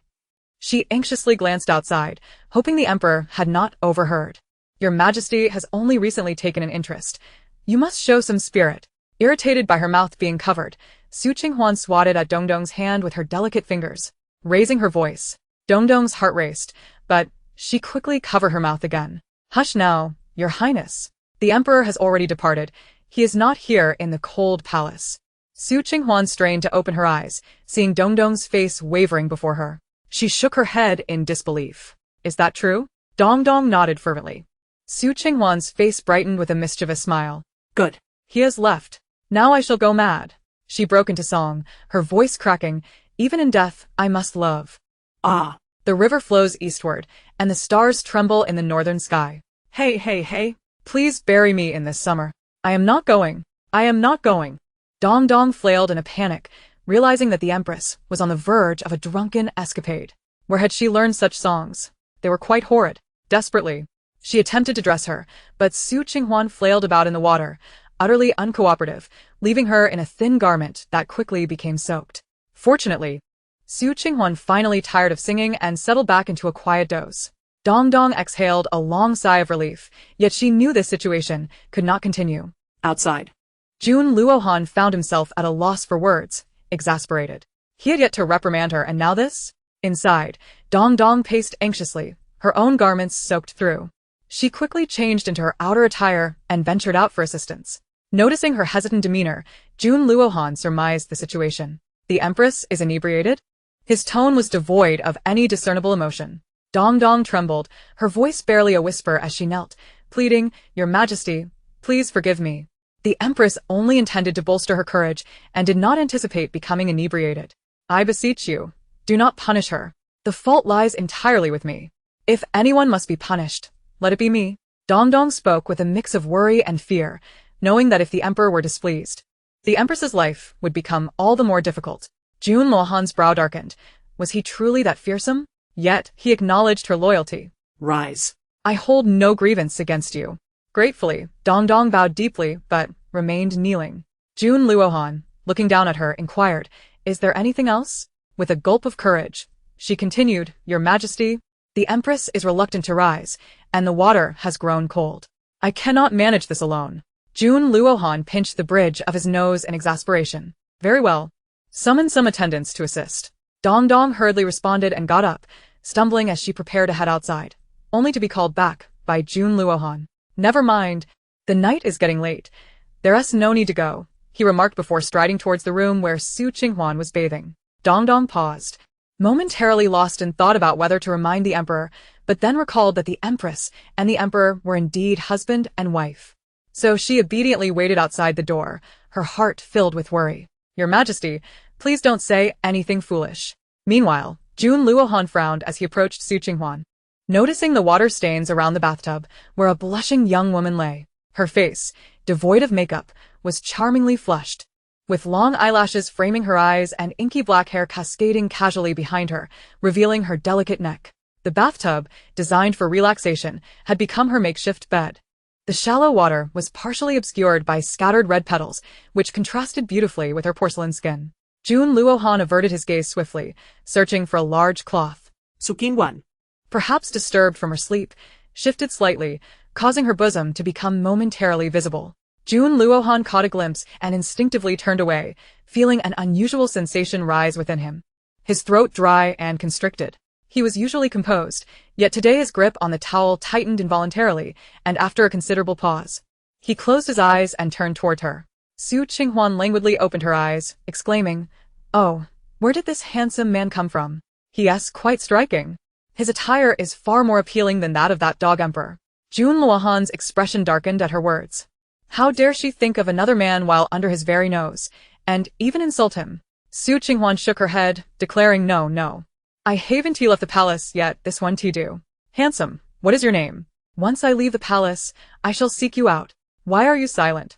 She continued, her gaze fixed on him. Jun Luohan's expression grew even graver, just as he contemplated tossing her back into the bathtub. He was concerned she might catch a chill. Reluctantly, he wrapped her in the towel with some force and prepared to carry her out. So Qing Huan weakly protested. "Oh, that hurts." His hold softened involuntarily. The faint fragrance of flowers and wine wafted from her, and she nestled her cheek against his chest like a docile kitten. Jun Luohan exhaled deeply, his eyes glinting as he carried her to the inner chamber. Dong Dong, listening to her mistress's muddled words from outside, trembled in shock. "Oh my, what has the Empress said?" When she saw the Emperor carrying the Empress out, her heart settled a little, and she followed closely behind.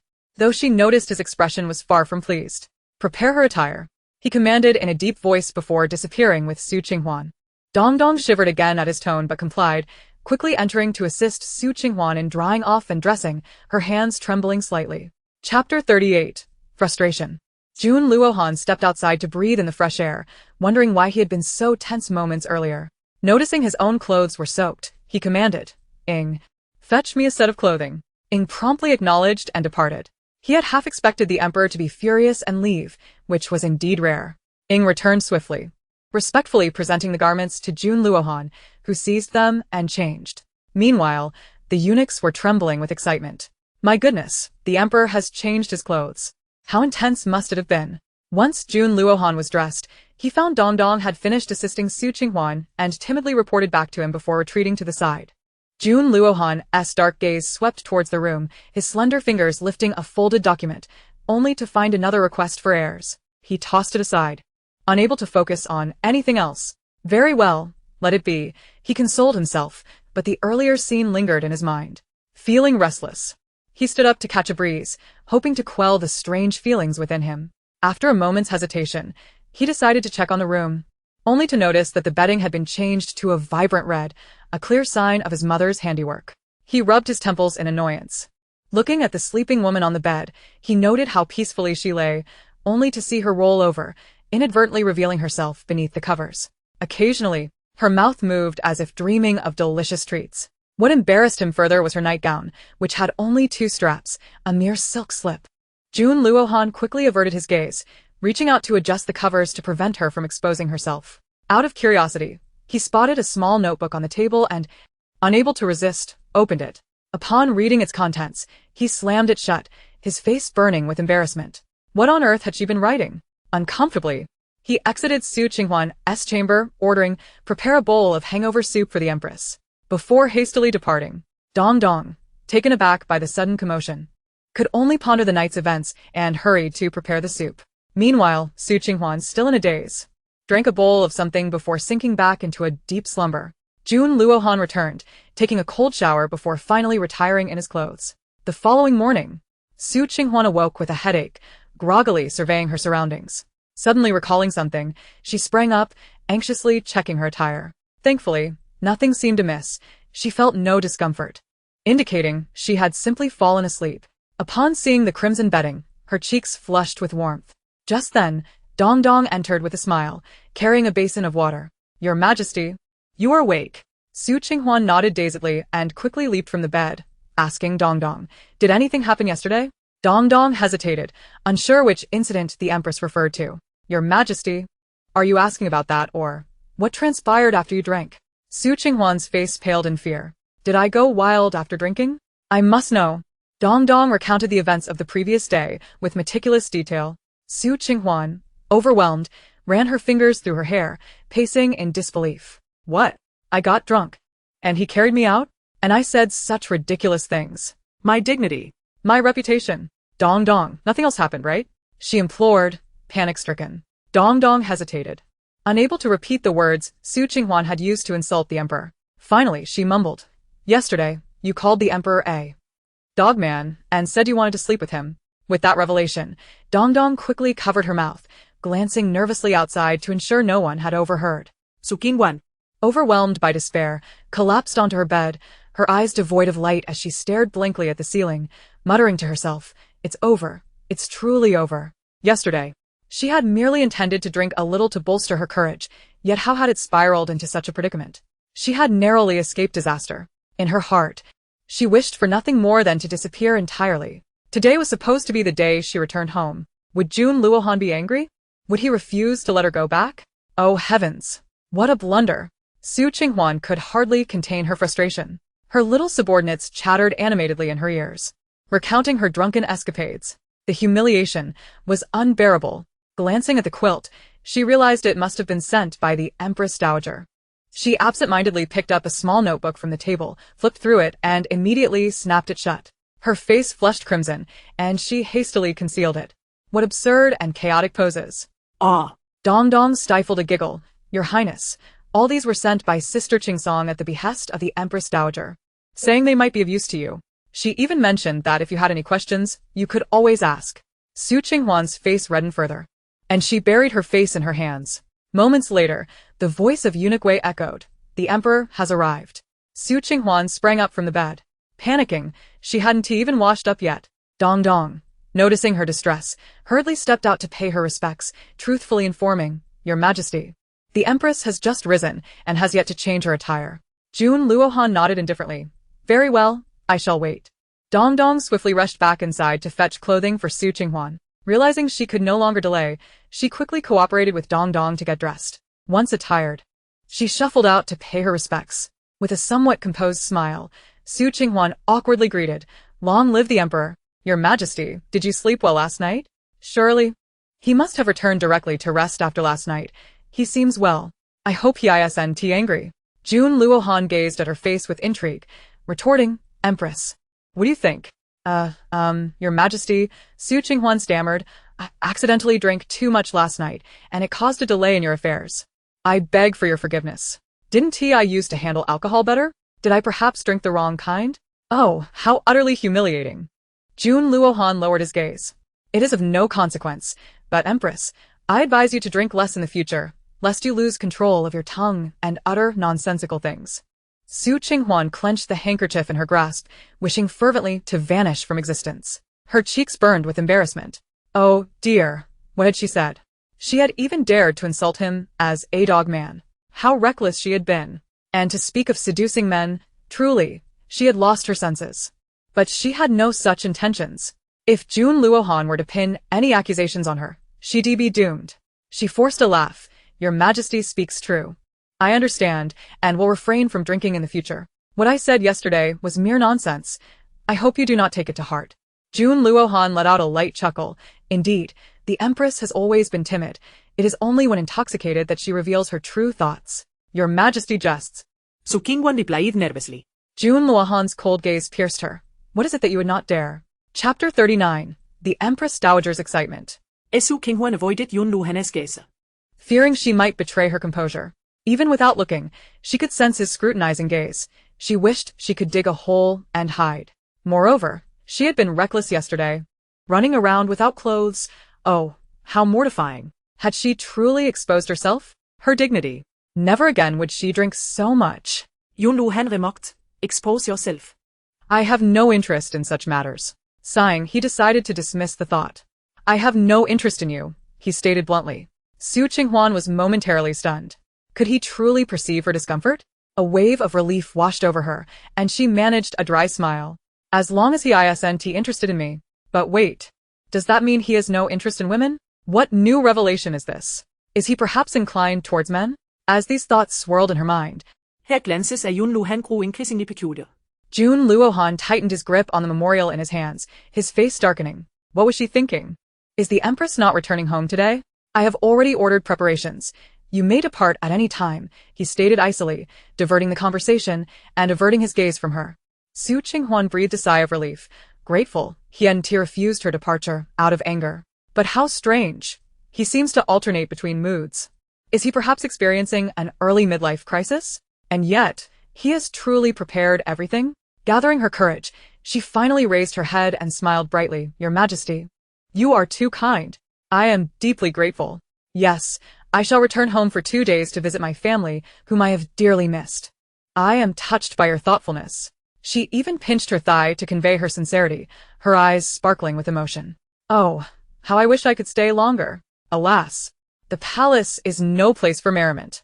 Jun Luohan shot her a bemused glance. Oh, now you dare to raise your head?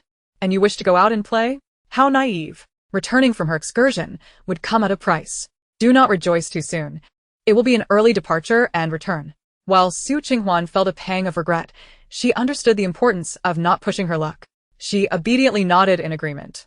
Meanwhile, in Taifan Palace, the Empress Dowager was brimming with joy. Last night, she had been more excited than anyone else and had trouble sleeping, rising before dawn. Is the nourishing porridge ready? She inquired, her eyes narrowing with anticipation. She had heard that the Emperor had entered to see the Empress while she was bathing, and that he had even changed into a fresh set of clothes afterward.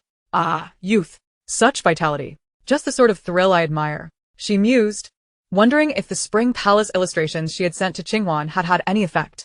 If she were to conceive at once, she could have 2 grandchildren in 3 years. Regardless of whether they were boys or girls, she would be delighted.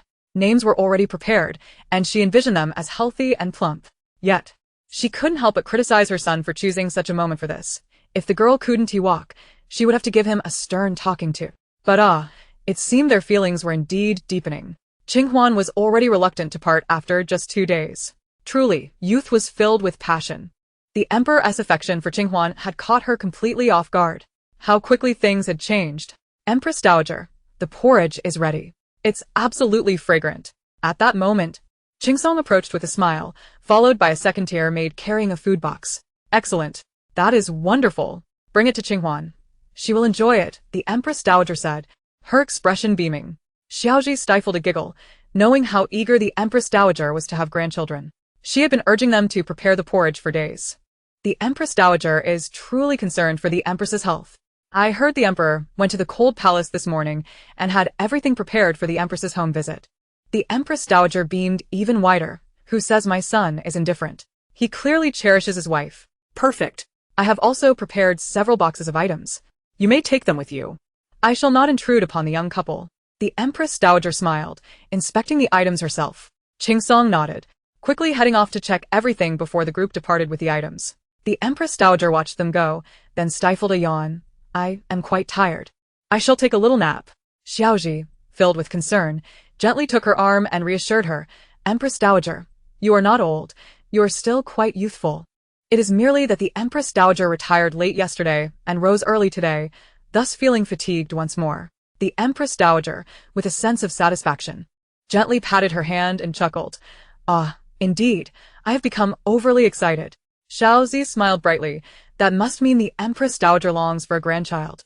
The Queen's child is sure to be adorable and plump, undoubtedly affectionate towards you. The Empress Dowager could not help but indulge in her imagination, her heart swelling with delight. I also worry for you too. You and Xiaoqing have accompanied this old woman for quite some time. You are merely a few years older than Qing Huan. Should you find suitable partners in the future, do speak to this old lady. And I shall grant you permission to leave the palace. I cannot bear to delay your lives. She lamented. The Empress Dowager held these 2 maids in high regard, cherishing them deeply.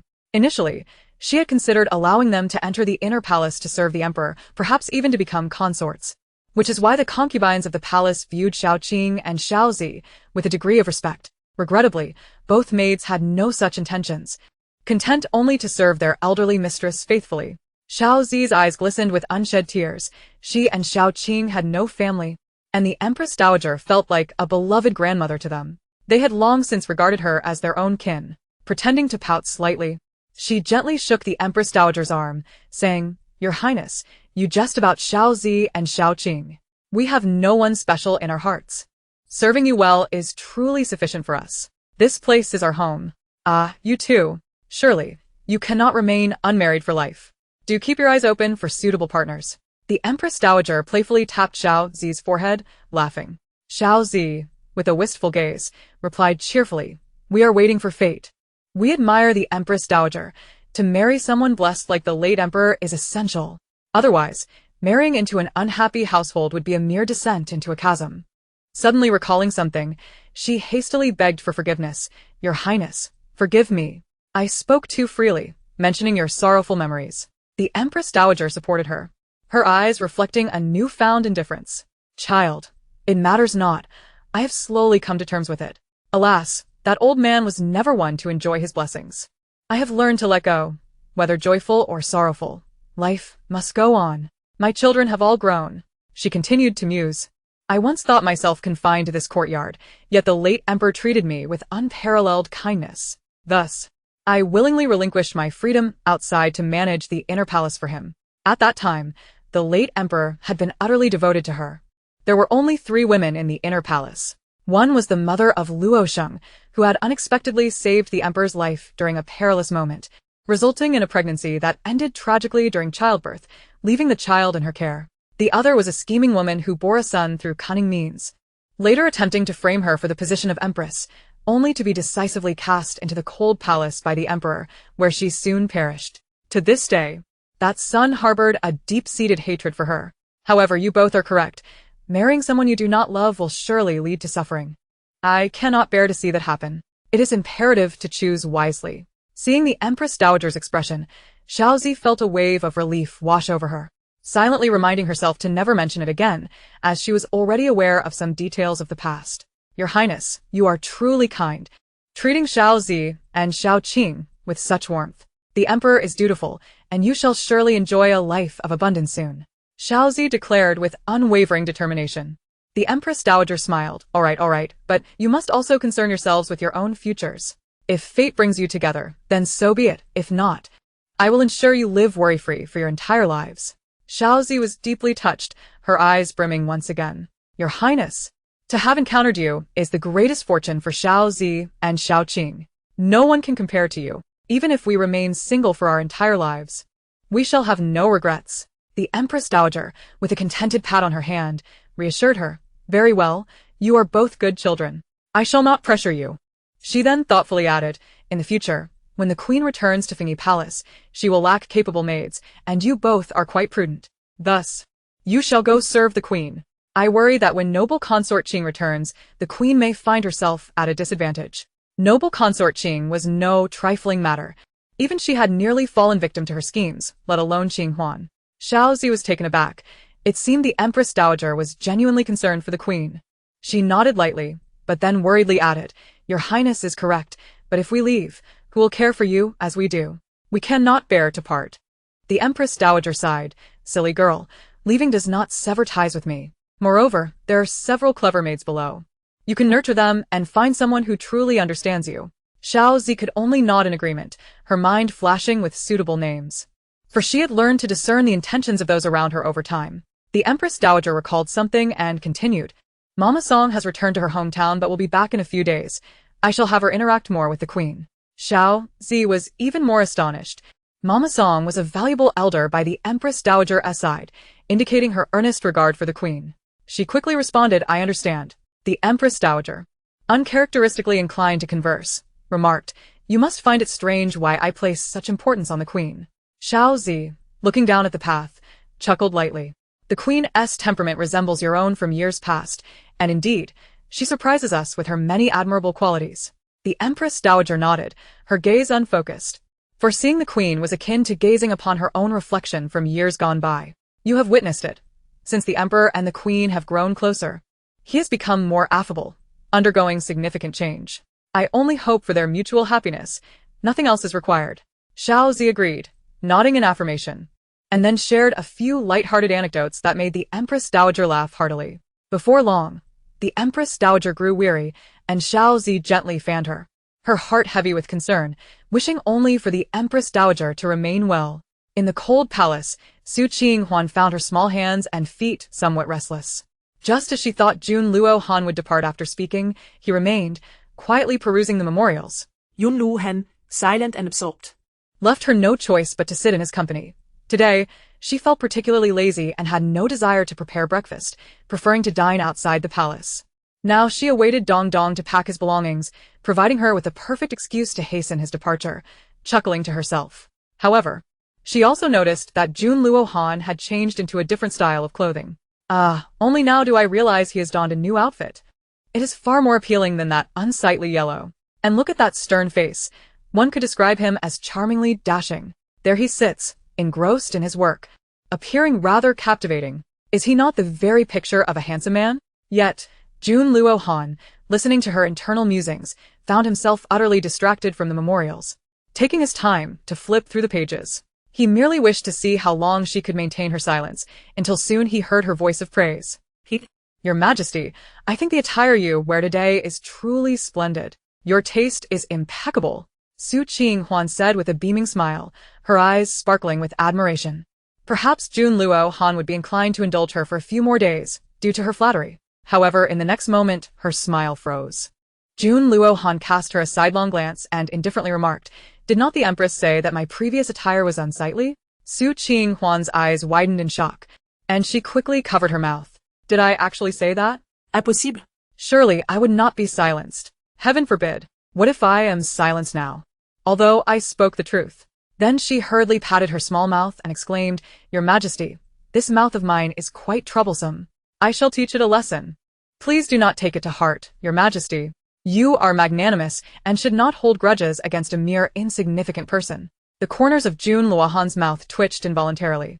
Rest assured, I shall not stoop to the level of such lowly individuals. As long as the Empress understands. Thank you, Your Majesty.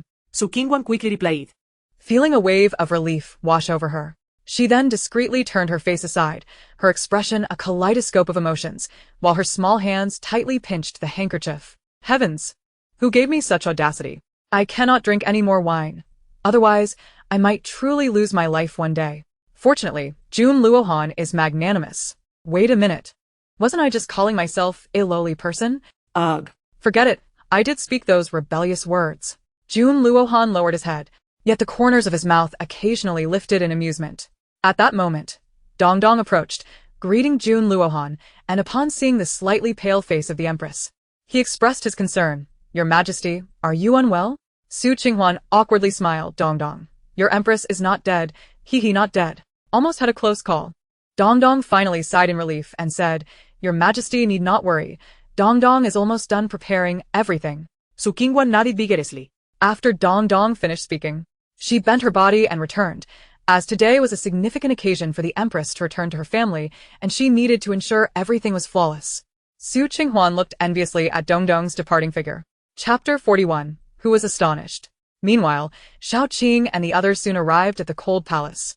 Upon seeing Xiao Qing, Qing Huan quickly cast a grateful glance her way, for otherwise, her bottom would have developed rashes from sitting too long. She then hurriedly left the stool and walked toward Xiao Qing, her face lit up with a radiant smile. Sister Xiao Qing, you've come. Xiao Qing was startled by Qing Huan's enthusiasm and promptly returned the greeting. Noticing Jun Luo Han's presence, she quickly offered her respects. However, her gaze subtly scrutinized Qing Huan's walking posture, thinking to herself, I didn't expect the Empress to have such robust health. It doesn't seem to affect her at all. She then smiled brightly, Your Majesty. This is breakfast that the Empress Dowager ordered me to bring for you and His Majesty, saying that you both worked hard yesterday and need to nourish your bodies. The Empress Dowager had me prepare congee early this morning. Qing Huan's face turned crimson as she awkwardly chuckled. I have already expressed my gratitude to the Empress Dowager. Thank you for your trouble, Sister Xiao Qing. I happen to be rather hungry now. Jun Luo Han's hand nearly let the memorial slip. Mother truly is. Then let it be, he said, it happens that I am also hungry. Xiao Qing nodded with a smile and quickly instructed the second-rank palace maids to prepare bowls and chopsticks for the congee. She then cheerfully added, Your Majesty. These boxes are gifts from the Empress Dowager for the family. She stayed up late last night and rose early today, so she could not come personally. Qing Huan was taken aback and, hearing the latter part, quickly inquired, "How is the Empress Dowager? Did she have a restless sleep?" Qing, however, stifled a laugh. "Your Majesty need not worry. The Empress Dowager was simply too excited and thus stayed up late and rose early. By the way, she also sent word for you to take care of your health." Qing Huan seemed to grasp something, her face suddenly flushing. "Ah, I see. As long as the Empress Dowager is well, that is all that matters. She is so kind to send such precious items. I shall express my gratitude to her later and bring them back to the Su family. Once I return, I will visit the Tai Fan Palace to pay my respects to the Empress Dowager." Heavens, how many misunderstandings did I cause yesterday? It is truly embarrassing enough that I wish to dig a hole to hide in. Yet, my heart feels warm. The Empress Dowager truly cares for me. Qing nodded with a smile, thinking to herself that the Empress Dowager indeed had good taste. The Empress genuinely cared for her well-being. Jun Luohan cleared his throat and spoke, "Since there is nothing amiss, you may return. I shall visit Mother later to have a chat." Upon hearing this, Qing smiled and bowed. "Then I shall take my leave, Your Majesty and Empress, to slowly enjoy your breakfast." With that, Qing and her companions left briskly, leaving Qing Huan and Jun Luohan alone. Jun Luohan coughed again and said, "Since this is your mother's intention, you should accept it. This breakfast appears quite nourishing. Mother has truly put thought into it." Qing Huan bit her lip, her response barely above a whisper. No wonder Qing had looked at her strangely just now. How much commotion had she caused last night? Her heart was in turmoil. Nevertheless, she obediently began to drink the congee, which was indeed quite delicious. As she drank, she soon reached the bottom of the bowl. Jun Luohan's elegant manner of holding the spoon faltered for a moment. Had she already finished? Qing Huan giggled, "Your Majesty." "Please savor it slowly. I shall go organize the items sent by the Empress Dowager." Without waiting for Jun Luohan's reply, she dashed off. Yun Luhan Luhouts.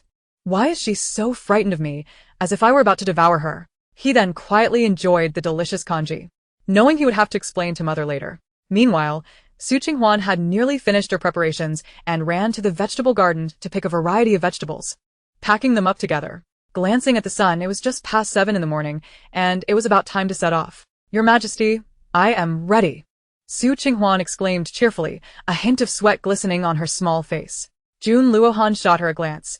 "You are heading out like this?" Qing Huan looked down at herself, realizing she was indeed dressed quite simply and felt somewhat uncomfortably warm from sweating. She then smiled brightly. "Please wait a moment, Your Majesty. I shall go wash up and change."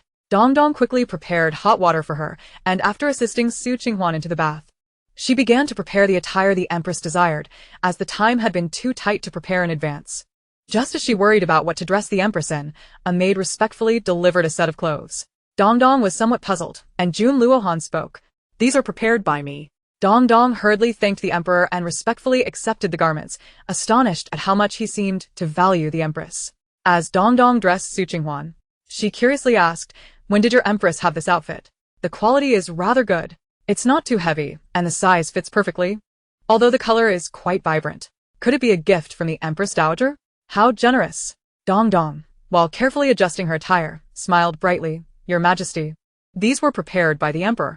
His Majesty has exquisite taste. It's just right for your figure. Although the color is a bit bright, it truly complements your complexion. Once you wear it, you appear even more dignified." Qing Huan was taken aback. Jun Luohan had prepared this for her? The fit was so precise. She hadn't expected him to consider her dislike for overly heavy garments. It was quite rare. Yet, it was reasonable for him to care about appearances. She then praised, "This outfit is indeed beautiful. The Emperor has good taste." After getting dressed, Dong Dong was almost unable to contain her excitement. "Your Majesty, you are simply stunning. It seems as though this outfit was tailor-made for you. Your slender waist is perfectly accentuated, and you exude an air of grace and elegance." Qing Huan nodded in satisfaction. Having grown accustomed to wearing plain garments, she found this formal attire unexpectedly appealing. The aura of an empress quickly emanated from her. "All right. Please style a suitable hairdo for your Empress," she said obediently, sitting in front of the bronze mirror, her inky long hair cascading down her back. Dong Dong nodded with a smile and skillfully styled her hair, noting how thoughtful the Emperor was to provide matching jewelry. Once her hair was done, Qing Huan applied some makeup. for otherwise she would not be able to carry off the dignity of this outfit. After washing, changing, and applying her makeup, she did not take too long. Her speed was quite efficient, as she was mindful not to keep anyone waiting outside for too long. After applying her vermilion lipstick, Qing Huan was momentarily taken aback by her own reflection, exuding an air of dignified grace. If only her gaze were a touch colder, the queen's icy demeanor and regal presence would be even more pronounced. Dong Dong, too, couldn't help but lower her head slightly. For such a queen emanated an undeniable aura of authority. Your Majesty, you are truly a vision of beauty today. Though Qing Huan was merely the legitimate daughter of a fifth-rank official, her stunning beauty was unparalleled, earning her the title of the most exquisite beauty. Qing Huan chuckled. You always jest about your queen. Now, it's time to depart. With that, she gracefully rose, making a rare effort to walk with poise. Though she still preferred a more casual demeanor. Upon opening the door, Qing Huan made her way towards Jun Luohan, greeting him with a radiant smile. Your Majesty, I apologize for keeping you waiting. Jun Luohan was momentarily stunned as he beheld the woman before him, clad in an elegant crimson gown, adorned with a delicate ruby headpiece. Her face enhanced by exquisite makeup, her waist slender and supple. Yet, at that moment, she wore a brilliant smile that added an enchanting charm to her beauty. Not only Jun Luohan, but the other palace maids were equally mesmerized, though they quickly lowered their heads, recognizing that such beauty was beyond their station to gaze upon. Chapter 42. Returning to the Su family. Jun Luohan swiftly averted his gaze, nodding slightly. The queen's attire is quite fitting. Yet, it appeared to constrain her somewhat. Her posture and gait were noticeably more refined than usual. Qing Huan inwardly rolled her eyes at his lack of praise. Then, with a beaming smile, she remarked, "It is indeed a splendid choice made by Your Majesty. Only someone of discernment can select such fine garments." Jun Luohan thought, is he being subtly criticized again? Let us not delay any further, he stated, rising with a calm demeanor. Qing Huan nodded, whispering animatedly to Wang Kai before resting her hand on Dongdong's, sauntering leisurely behind him. Alas, in this day and age, one must heed the time even when returning home. Jun Luohan paused for a moment before continuing forward, eventually taking his place in his dragon carriage, closing his eyes to rest. It was Qing Huan's first time riding in the queen's exclusive phoenix carriage, and she felt a tinge of novelty. Meanwhile, Dongdong sat upright, eyes averted, her expression serious. The other palace maids busily brought forth the belongings for the journey, and the entourage proceeded grandly towards the main palace gate. Just as Qing Huan was on the brink of dozing off, they finally arrived at the palace gates. Your Majesty, we have arrived. Dongdong gantiremindet her, voltin suling huanavake. Where are we? Where are we? Jun Luohan's voice rang out. I shall accompany the queen only to this point. I trust that during the next 2 days at home, the queen will maintain propriety. The corners of Qing Huan's mouth twitched involuntarily, and she hurriedly responded, I understand. I understand. In truth, her heart had already soared beyond the palace walls. Although the identity of the queen was solemn, she did not intend to conduct herself as such while out enjoying herself. It was not a contradiction. Not at all. Observing her nonchalant demeanor, devoid of any reluctance to part, Jun Luohan felt a headache coming on. Why had he even brought her here? After a few more words from the eunuchs, Qing Huan finally prepared to step outside. Though physically within the palace, her heart was already outside. However, Jun Luohan was generous enough to allow her to take 2 carts of belongings home, including gifts from the Empress Dowager and items she had prepared herself, totaling 3 carts. Qing Huan felt a surge of joy and began humming a tune of freedom, wishing to sing aloud. Her expression was one of bliss, her hands dancing in rhythm. In my heart, I soar freely, under the radiant starlight, eternally drifting, illuminating my path. Jun Luohan observed the exuberant queen. Feeling a bead of cold sweat form in his palm, the emperor's expression appeared somewhat sour. Yet, the queen seemed oblivious to his mood, her excitement unabated. To Taifan Palace. Jun Luohan commanded coldly, turning his gaze away from the oblivious woman. Eunuch Wei was taken aback. The emperor had seemed perfectly fine moments ago. What had caused this sudden shift in demeanor? Had the queen forgotten to show concern for the emperor? He promptly acknowledged the command and set off for Taifan Palace. Upon exiting the palace gates, Qing Huan liberated herself from the constraints of decorum. Feeling stifled by her earlier poise and appearance, she removed her golden silk shoes, reclining comfortably and joyfully shaking her legs, humming a tune. Dongdong's expression was one of alarm as she hurriedly adjusted Su Qinghuan's attire. Your Majesty, take it easy. We mustn't give anyone cause to gossip. Su Qinghuan replied cheerfully, Fear not, my dear Dongdong. There is no one here to cause trouble. She reclined leisurely in the comfortable carriage. Having just switched from the palace to a carriage that rocked gently, it wasn't long before she succumbed to sleep. Dongdong could only watch her queen with a mix of amusement and exasperation, hastily finding something to cushion her head for a more comfortable slumber. Meanwhile, she curiously peeked outside the window at the passing scenery, feeling a profound sense of relaxation after so long without leaving the palace. The queen's return home became a topic of much discussion throughout the capital, with whispers circulating everywhere. In the residence of Prime Minister Sun, he was filled with frustration, struggling to comprehend the emperor's actions. Why was Su Qinghuan deserving of such support? Why was the emperor granting her such favor? Madame Sun shared his discontent, believing that the position of queen should have rightfully belonged to Qing. Now, it seemed to have fallen into the hands of that little vixen. Do not fret, my lord. Su Qinghuan shall not be able to frolic for long. I heard that she returned today, without even wearing her phoenix crown. There is no need for concern, Madame Sun declared with a venomous glint in her eyes. The Prime Minister nodded, resigned to the situation, knowing that for now, they could only wait and see. He would have to show some respect when next encountering Madame Su. Madame Sun regarded the situation with disdain. She is merely a fifth-rank lady, without any title. Yet, she acquiesced with a nod. The Prime Minister wore a conniving smile. Once we reach Anjo, Su Yuan will not have such good fortune. Madame Sun chuckled in agreement. Indeed. The Su family pales in comparison to our Sun family. Su Yuan is not even worth a finger of my lord. The Prime Minister relished such praise, lecherously lifting Madame Sun's chin. Ah, how sweet your words are, my lady. However, when the Prime Minister felt a shudder run through him, he silently pushed her away, giving her a pointed look. I must attend to some matters, my lady, so I shall take my leave. His steps quickened as he departed. Madame Sun seethed with frustration, certain he had gone to seek out that concubine, that little vixen. With a huff, she tossed her handkerchief aside, kicked the stool, and stormed off to her quarters. Meanwhile, the Su family was in a flurry of anxiety, having received news that the queen would return today. They hastily tidied up the courtyard where she had resided before her marriage, making it shine brighter than ever. Su Yuan passed nervously. Having walked around the small courtyard over a dozen times, it seemed the emperor's words had been accurate. His daughter was indeed free of major troubles. Now, she was returning home, a rare occurrence that brought him great joy.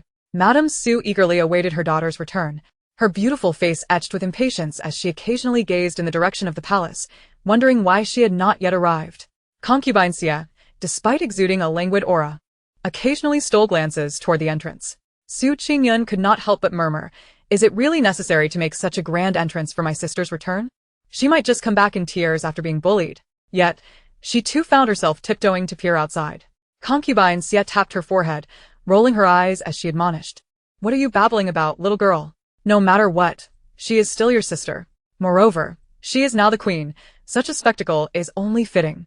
Do not let such careless words slip again, or you may be used by ill-intentioned individuals. Though the third miss had been banished to the cold palace, things were undeniably different now.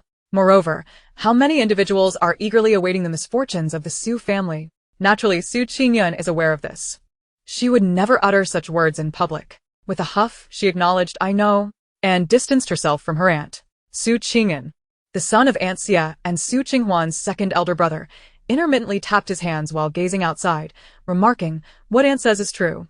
After all, she is still your sister. Such remarks should not be made in the future. Su Qingyun silently moved a bit further away from her brother, pondering whether the Su family would truly falter without her sister. Seeing this, Madame Su smiled faintly, thinking, this little girl, always concerned about her sister's return and her well-being in the cold palace, and yet now she is sulking. Moments later, a young servant excitedly burst in, exclaiming, the third miss, no, the Empress has returned. The Empress has returned. Chapter 43. What does that sound? The members of the Su family were filled with anxiety upon hearing this. Where is she? Su Yuan anxiously grasped the young servant, straining to see towards the palace. The servant, catching his breath, beamed, Master, the Empress is just around the corner. Su Yuan playfully struck the boy, exclaiming, You little rascal, you nearly gave me a fright. The servant laughed heartily, having just rushed ahead to take a look. The Empress, indeed, was just a turn away from the Su residence. Given the crowded conditions of the capital and Su Yuan's status as a fifth-rank official, their home was somewhat distanced, prolonging the travel time. Madame Su and the others were also nervously wringing their hands, filled with both anticipation and trepidation. Their daughter's status had changed significantly. Upon her arrival, they would be obliged to kneel. The extent of the transformation was unknown. Meanwhile, in the carriage, Qing Huan regained her composure, her face betraying a hint of nervousness. Palms sweating. After all, since the original owner had entered the palace, she had not been able to return, and it was typically a challenge to emerge again. This time, her return was made possible only through Jun Luohan's approval. Soon, she would be meeting her so-called family. A mix of anxiety and anticipation churned within her, accompanied by a fear of revealing her true identity. Yet, she reassured herself that entering the palace inevitably meant change. The original character was merely a supporting role, and thus the Su family was not elaborated upon in the narrative. However, drawing upon the memories of the original owner, she still retained some knowledge of her family, which seemed to be relatively unscathed. The original owner was the legitimate daughter of the Su family. Madame Su had one son and one daughter. Her brother, Su Qinghuai, aged 25, was still striving in the military, while there was also Aunt Xia, who had a son and a daughter. The second brother, Su Qing'an, aged 24, was fond of literature, but had yet to pass his examinations. There was also a younger sister, Su Qingyun, who had always been somewhat at odds with her, now 18 years of age. Fortunately, Madame Su was a forthright individual who had initially registered Aunt Xia's children under her name to secure their futures. Nevertheless, Aunt Xia's offspring still followed her, albeit under Madame Su's name, as she found it burdensome to manage so many children. Dongdong's face was alight with excitement. They were finally nearing the Su household. Anxiety swelled within her. On the streets, a crowd had gathered, whispering curiously to one another. "Your Highness, we are almost there," Dongdong whispered, her hands trembling slightly. Su Qinghuan nodded gently. She had already donned her attire upon waking. Now, she straightened her posture and took a deep breath. Suddenly, a loud proclamation echoed. "The Empress has arrived." The onlookers promptly knelt, collectively exclaiming, "Long live the Empress." Regardless of her noble lineage, all were compelled to bow before her, even if they held reservations in their hearts. Su Qinghuan emerged with grace, her usual mirth replaced by an expression of austere dignity. "You may rise," she instructed. After the crowd expressed their gratitude and stood, they averted their gazes, unwilling to meet her eyes. Su Qinghuan scanned her family, her gaze reflecting a complex array of emotions. Although she had steeled herself for this moment, witnessing her family bow before her stirred an indescribable discomfort within her. She approached Su Yuan and the others, just about to call out "Father," when Su Yuan preemptively declared in a booming voice, "I, your humble servant, warmly welcome the Empress back to the Su household." Su Qinghuan trembled slightly, glancing at the hidden figures in the periphery, suddenly understanding. Steadying herself, she responded with a clear voice, "Lord Su, please, no need for such formalities." Su Yuan and the others felt a bitter pang in their hearts, yet they adhered to the customs. They could not allow their daughter, who had finally returned, to face any additional troubles. Madame Su and the others bowed once more, with Madame Su discreetly wiping her eyes with a handkerchief, feeling helpless. Su Qingyun understood this logic as well, but if her sister returned only to act aloof, perhaps it would be better to have no sister at all. Stealing a glance, she felt quite conflicted. However, it appeared that her sister was also suffering in her own way. Well, it was not her fault. With so many eyes upon them, Su Qinghuan hastily ushered her family inside. Unlike any other day, she took her place at the head of the table, symbolizing her elevated status. A eunuch approached respectfully, whispering, "Your Majesty, the Empress, may you be well. Today, the Emperor has instructed me to inform you that upon your return, you need not be overly restrained, as long as you do not cause any trouble. Otherwise, returning to the palace will be out of the question. In a couple of days, I shall return to escort you back. Furthermore, the Emperor has dispatched a unit of the Imperial Guard to watch over the Su residence for your safety. Should you require anything, please do not hesitate to command." The eunuch concluded, patiently awaiting her response, having been quite astounded by the Emperor's instructions earlier. Su Yuan and the others were left bewildered, sensing a peculiar hint of affection in those words. Was the Emperor insinuating something? Or could it be that their daughter had truly captured the Emperor's favor? Was he, perhaps, protecting her? Hearing this, Su Qinghuan couldn't help but twitch her mouth, then symbolically gestured to Dongdong. Following suit, Dongdong saw the eunuch out. discreetly slipping him a generous pouch, which he accepted without hesitation, grinning widely. Qing Huan felt a pang of regret. Ah, farewell. That hard-earned silver is now gone.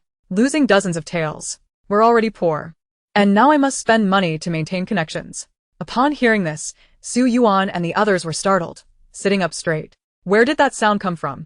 They exchanged puzzled glances, suppressing their curiosity for the moment. They couldn't help but find the voice amusing. Alas, Jun Luohan is rather stingy.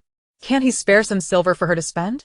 Everything nowadays requires money. Su Yuan and the others were taken aback, suddenly realizing the source of the voice. Yet, no one dared to show any reaction, each lost in thoughts, wondering if their long separation had forged a deeper understanding between them and the Empress. But they all pretended not to hear. This must be a secret. A monumental secret. Su Yuan felt a shiver of apprehension. His daughter was exceedingly audacious to dare speak the Emperor's name. However, reflecting on the matter of silver, he realized his daughter must be enduring hardships. Perhaps he should send her some money to keep her afloat, even if their home was somewhat impoverished. Madame Su was equally taken aback, her heart aching for her daughter's struggles. Glancing at the valuables she wore, she sighed deeply. Su Qingyun was utterly astounded, her mouth agape, hastily covering her face with her handkerchief. Goodness, has my elder sister become so bold? Surely, I cannot be the only one who knows this. Should I send her some silver? Aunt Xia, shedding her usual anger, quickly lowered her head to examine her nails, concealing her shock. Goodness, this girl. Chapter 44. Goodness. What a shock. However, upon further reflection, Aunt Xia realized that the girl had a point. In this day and age, expenses were ubiquitous. Regrettably, her own financial situation was quite dire, with her business plummeting. Su Qing and hastily sipped her tea to calm her nerves, casting furtive glances at the reactions of those around her, who seemed blissfully unaware. Could it be that she was the only one who had heard? And was her third sister truly in such dire need of money? Ah, it appeared that the palace, despite its outward splendor, was fraught with hardship. She wondered how much silver she had left, especially considering that her third sister had previously been relegated to the cold palace. Earlier, the onlookers had each masked their surprise, leading them to believe that only they could hear the shocking revelation. Moreover, they all regarded it as a closely guarded secret. Otherwise, wouldn't they be deemed mad? Su Qing Huan, however, was wholly absorbed in her surroundings, oblivious to their peculiarities. It wasn't until the eunuch had truly departed that Dong Dong returned with a smile, allowing her to relax significantly as she took a deep breath. Originally, Jun Luohan had intended to assign her several maidservants, but she had decisively declined, asserting that she did not require so many attendants, as it would only hinder her freedom of movement. Seeing her resolve, Jun Luohan refrained from pressing the matter further, content as long as she did not attract trouble. Thus, he left her to her own devices. With the external pressures now lifted, a sense of ease washed over her. Were it not for the need to maintain decorum, she would have wished to collapse into her chair, unmindful of tucking in her stomach. Recalling the eunuch's words, she thought, what nonsense! Am I truly the kind of person who stirs up trouble? And who are they to say I cannot return? How absurd! Wait a moment. The Emperor seems to imply that if I behave well, I might be allowed to come back in the future. How generous of him! Su Yuan and the others felt their hearts race. Could it be that the Empress was internally criticizing the situation? It seemed her exterior did not align with her inner thoughts. Moreover, how audacious to refer to the Emperor in such a way. Regardless, they could not voice their thoughts. Thankfully, their third sister only expressed her grievances inwardly. With a collective sigh of relief, they realized her mental musings had been a private affair, as they noticed her back had grown damp with perspiration. Within the main hall, an unusual atmosphere prevailed. Su Qinghuan felt a twinge of awkwardness. Momentarily at a loss for words, she forced a polite smile, attempting to ease the tension. We are family. No need for formality. Please, let us drink tea. Su Yuan and the others quickly responded with smiles, lifting their cups to mask their astonishment. As Su Qinghuan sipped her tea, she discreetly scrutinized her family once more. Truly, he is my father. What a handsome man he was in his youth. Even now, his grace remains undiminished. No wonder he captured my mother and Auntie Xia's hearts. Su Yuan paused mid-sip, his heart swelling with pride. It delighted him to know that he appeared so dashing in his daughter's eyes. He was not exaggerating. In his youth, he had been pursued by countless admirers. His spirit soared. Madame Su and Aunt Xia exchanged knowing glances, reaffirming their daughter's words. Indeed, the girl speaks the truth. though perhaps she should temper her praise slightly. Su Yuan noticed the looks from his wives and felt a surge of excitement and pride. His chest puffing out as he thought, "Look at how charming I am. They cannot help but gaze at me, even after all these years." Gazing at his children, he thought, "They are undoubtedly my offspring. They have inherited my charm." But there was no need for gratitude. It was only natural. Su Qingyu took a moment to appraise her father, though she couldn't quite share the same sentiment. He has gained a bit of weight, lost some hair, and his face has rounded out a touch. But no matter, he still looks decent. Su Yuan nearly choked on his tea, while the others stifled their laughter. Su Qingyu silently gave a thumbs up.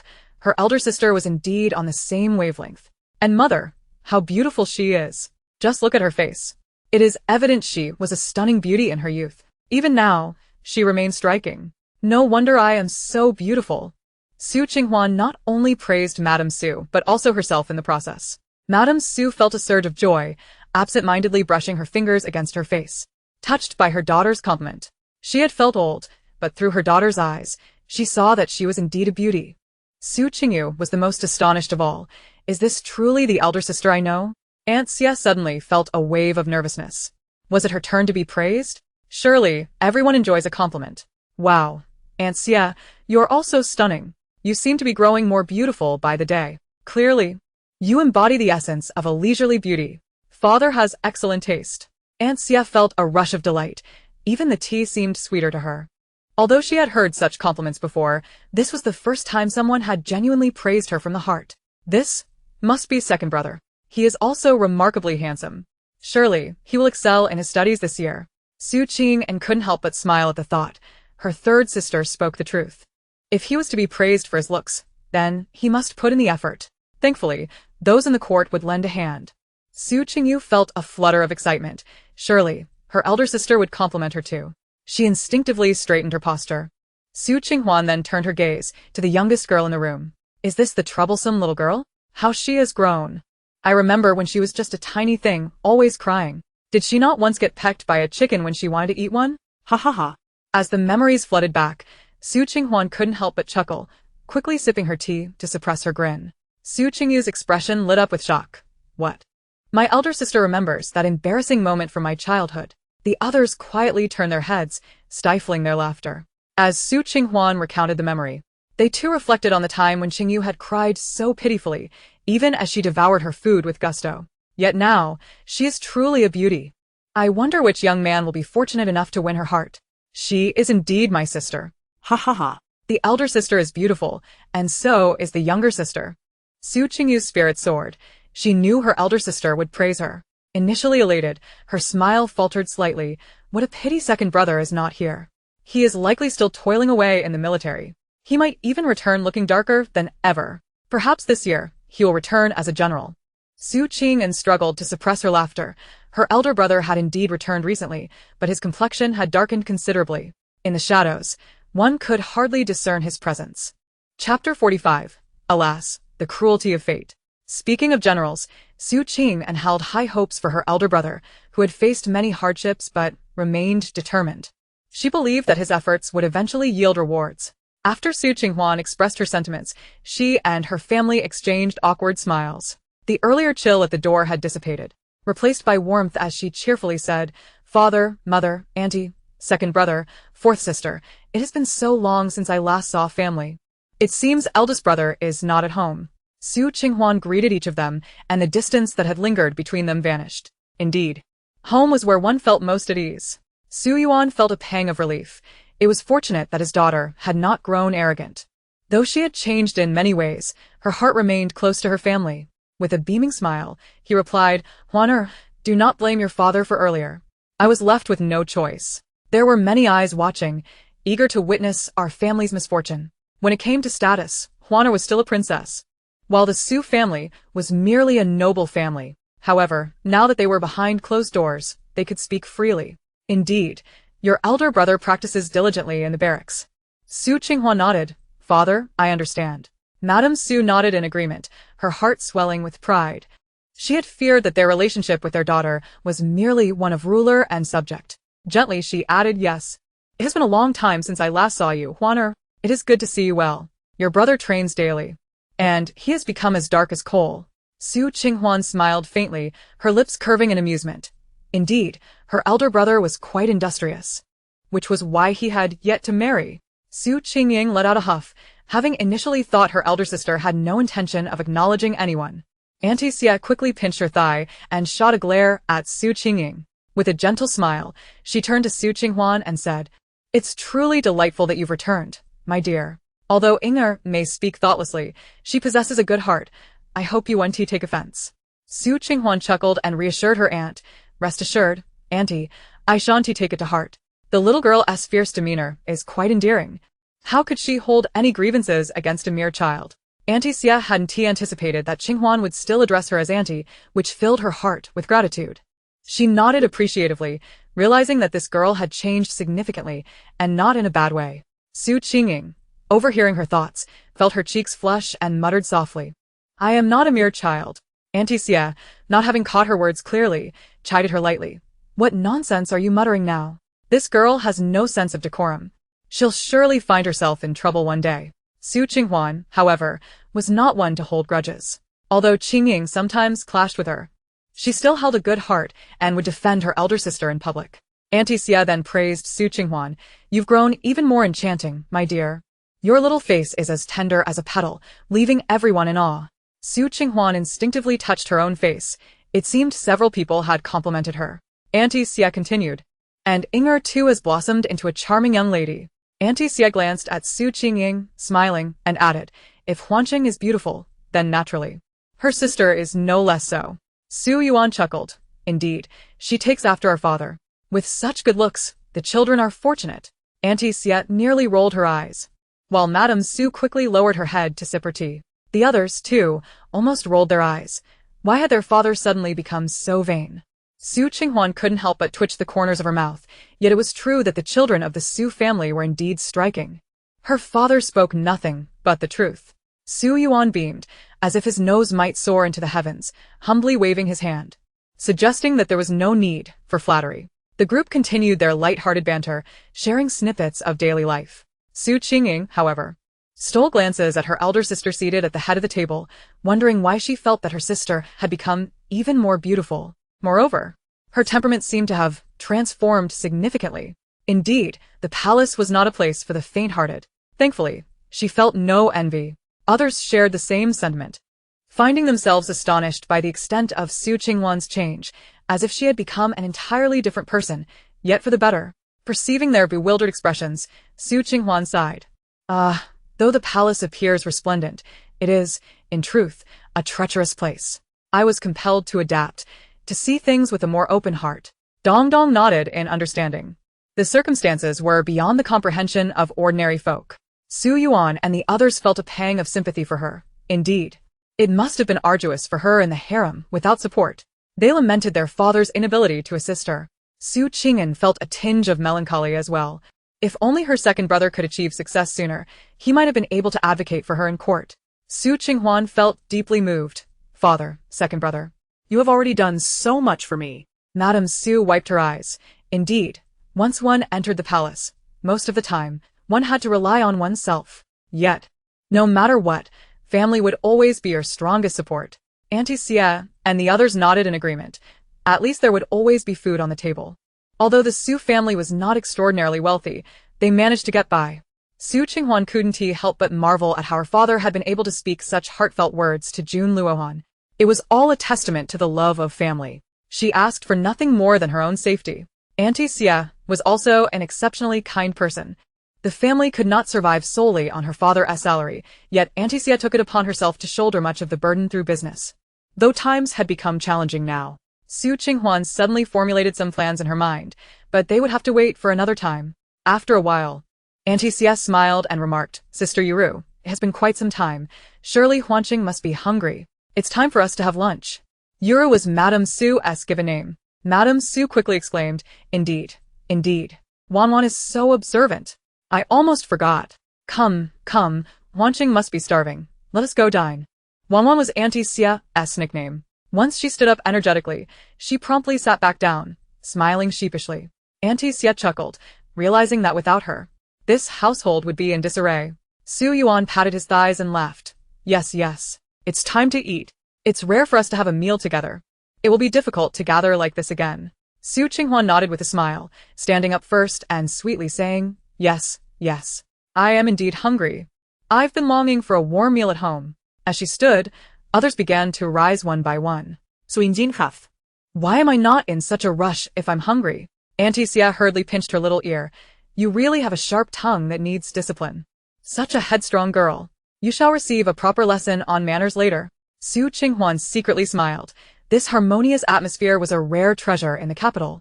Thus, the family cheerfully made their way to the dining table, enjoying a lively lunch together. Meanwhile, at Taifan Palace, the Empress Dowager awoke from a short nap and was overjoyed to hear of the Emperor's arrival, instructing her attendants to prepare additional dishes. Ah, Honor is here. You seem a bit weary. Did you not rest well yesterday? The Empress Dowager asked with a smile, her eyes twinkling with understanding, for it was, after all, the nature of youth. Jun Luohan cleared his throat slightly. Mother, I indeed had a restless night. I read the memorials late into the night before sleeping. But it was not due to any other matter. He could clearly see the curiosity in his mother's eyes. The Empress Dowager was somewhat puzzled. She didn't wish to pry too directly. Fearing a misunderstanding, Jun Luohan added, The Empress had too much to drink last night. The Empress Dowager's eyes widened in shock. Goodness, how could you be so unkind to Huanqing, allowing her to drink? Chapter 46. Patience is key. Yunlu Han quickly clarified. No, it was the Empress who drank on her own. I refuse to take the blame for that. The words his mother almost let slip were quickly retracted. Oh, I see. I thought you were the one who encouraged her to drink. One mustn't rush these matters. You are the Emperor, after all. You must embody the virtues of a gentleman. Jun Luohan nearly spat out his tea. How did his mother think he was being impatient? Mother, you are overthinking this. My current focus is on my duties. I have no interest in such matters. The court officials have been pressing me. Half of the memorials are urging for heirs. The Empress Dowager was taken aback, calculating the time. It had indeed been a while since Qing Huan became the crown princess, and they appeared to have developed feelings for one another. Surely my son is not lacking in that regard? My heavens, your late father was quite capable. Just thinking about it makes me blush. I needed a day to recover each time. No. I must discreetly inquire with the physician if there are any issues that need addressing. After contemplating for a moment, she added, As for heirs, I too feel the urgency. However, I truly wish for you and the Empress to have a child. How adorable that would be. She couldn't help but feel excited at the thought of a chubby, fair child smiling. It would be so blissful. Jun Luohan quickly coughed. Mother, such matters cannot be rushed. Moreover, neither she nor I are currently inclined. We are merely fulfilling our respective roles. The Empress Dowager, observing Jun Luohan's nonchalant demeanor, halted her daydreaming, pouting slightly. Hana, does Huanqing still harbor any grievances against you? It seems you lack the charm your father possessed. Jun Luohan found himself at a loss for words. Where had his mother's thoughts wandered off to? However, the son could not help but feel a deep sense of envy towards the Empress and the Emperor. He never expected that the Empress could now speak of the Emperor with such tranquility. Jun Luohan smiled brightly, not hesitating to display his joy in front of his mother. The Empress playfully shot him a glance, realizing that she had come to terms with her feelings. Indeed, at that time, your mother shared a profound bond with your father.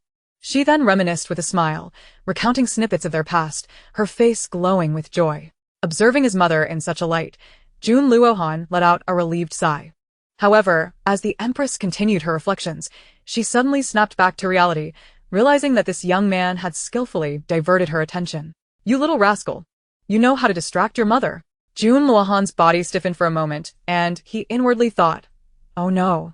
He had assumed his mother would scold him a bit more, but to his surprise, she did not. The Empress sighed, indicating that it seemed Huaner had yet to fully accept the Emperor. Jun Luohan felt momentarily choked, thinking to himself that he had not accepted her either. Mother, matters devoid of emotion cannot be forced. The Empress could only nod in disappointment. She had hoped the couple would have progressed more rapidly. What a pity. Surely, it must be her son's fault. Otherwise, why had he not fallen under Huanu's charm? Then, as she pondered, her smile gradually faded, and she remarked softly, Are the ministers pressuring for offspring, or are they also discussing the potential abolition of the Empress? Although it was not her place to inquire about court matters, she still yearned to understand the Emperor's intentions. Jun Luohan nodded, confirming her deduction. Indeed, that was the case. The most popular candidate was Consort Qing. The Empress gazed intently at him, her finger tapping rhythmically. Yun nu han chuckled, Mother. How could you be unaware of the wolfish ambitions harbored by some ministers? The position of Empress will not be easily discarded. Upon hearing this, the Empress couldn't help but release a breath of relief. While Huanu's family may not be illustrious, their character is commendable, despite having a daughter ascend to the throne. They have not become arrogant. Jun Luohan wholeheartedly agreed, affirming that the Su family has always been understated and has treated the Empress exceptionally well. They are so devoted that they would willingly relinquish their status to ensure their daughter's safety. As the Empress spoke about Su Qing Huan, her smile returned. Huaner has an elder brother, a second brother, and a younger sister. Jun Luohan contemplated for a moment before nodding in agreement. The Su family indeed enjoyed a harmonious environment. Looking ahead, they should promote and care for the Su family as much as possible. She then cast a meaningful glance at Jun Luohan, implying that she had already hinted at ways to win over his wife. Jun Luohan, recognizing the signal in his mother's eyes, smiled helplessly.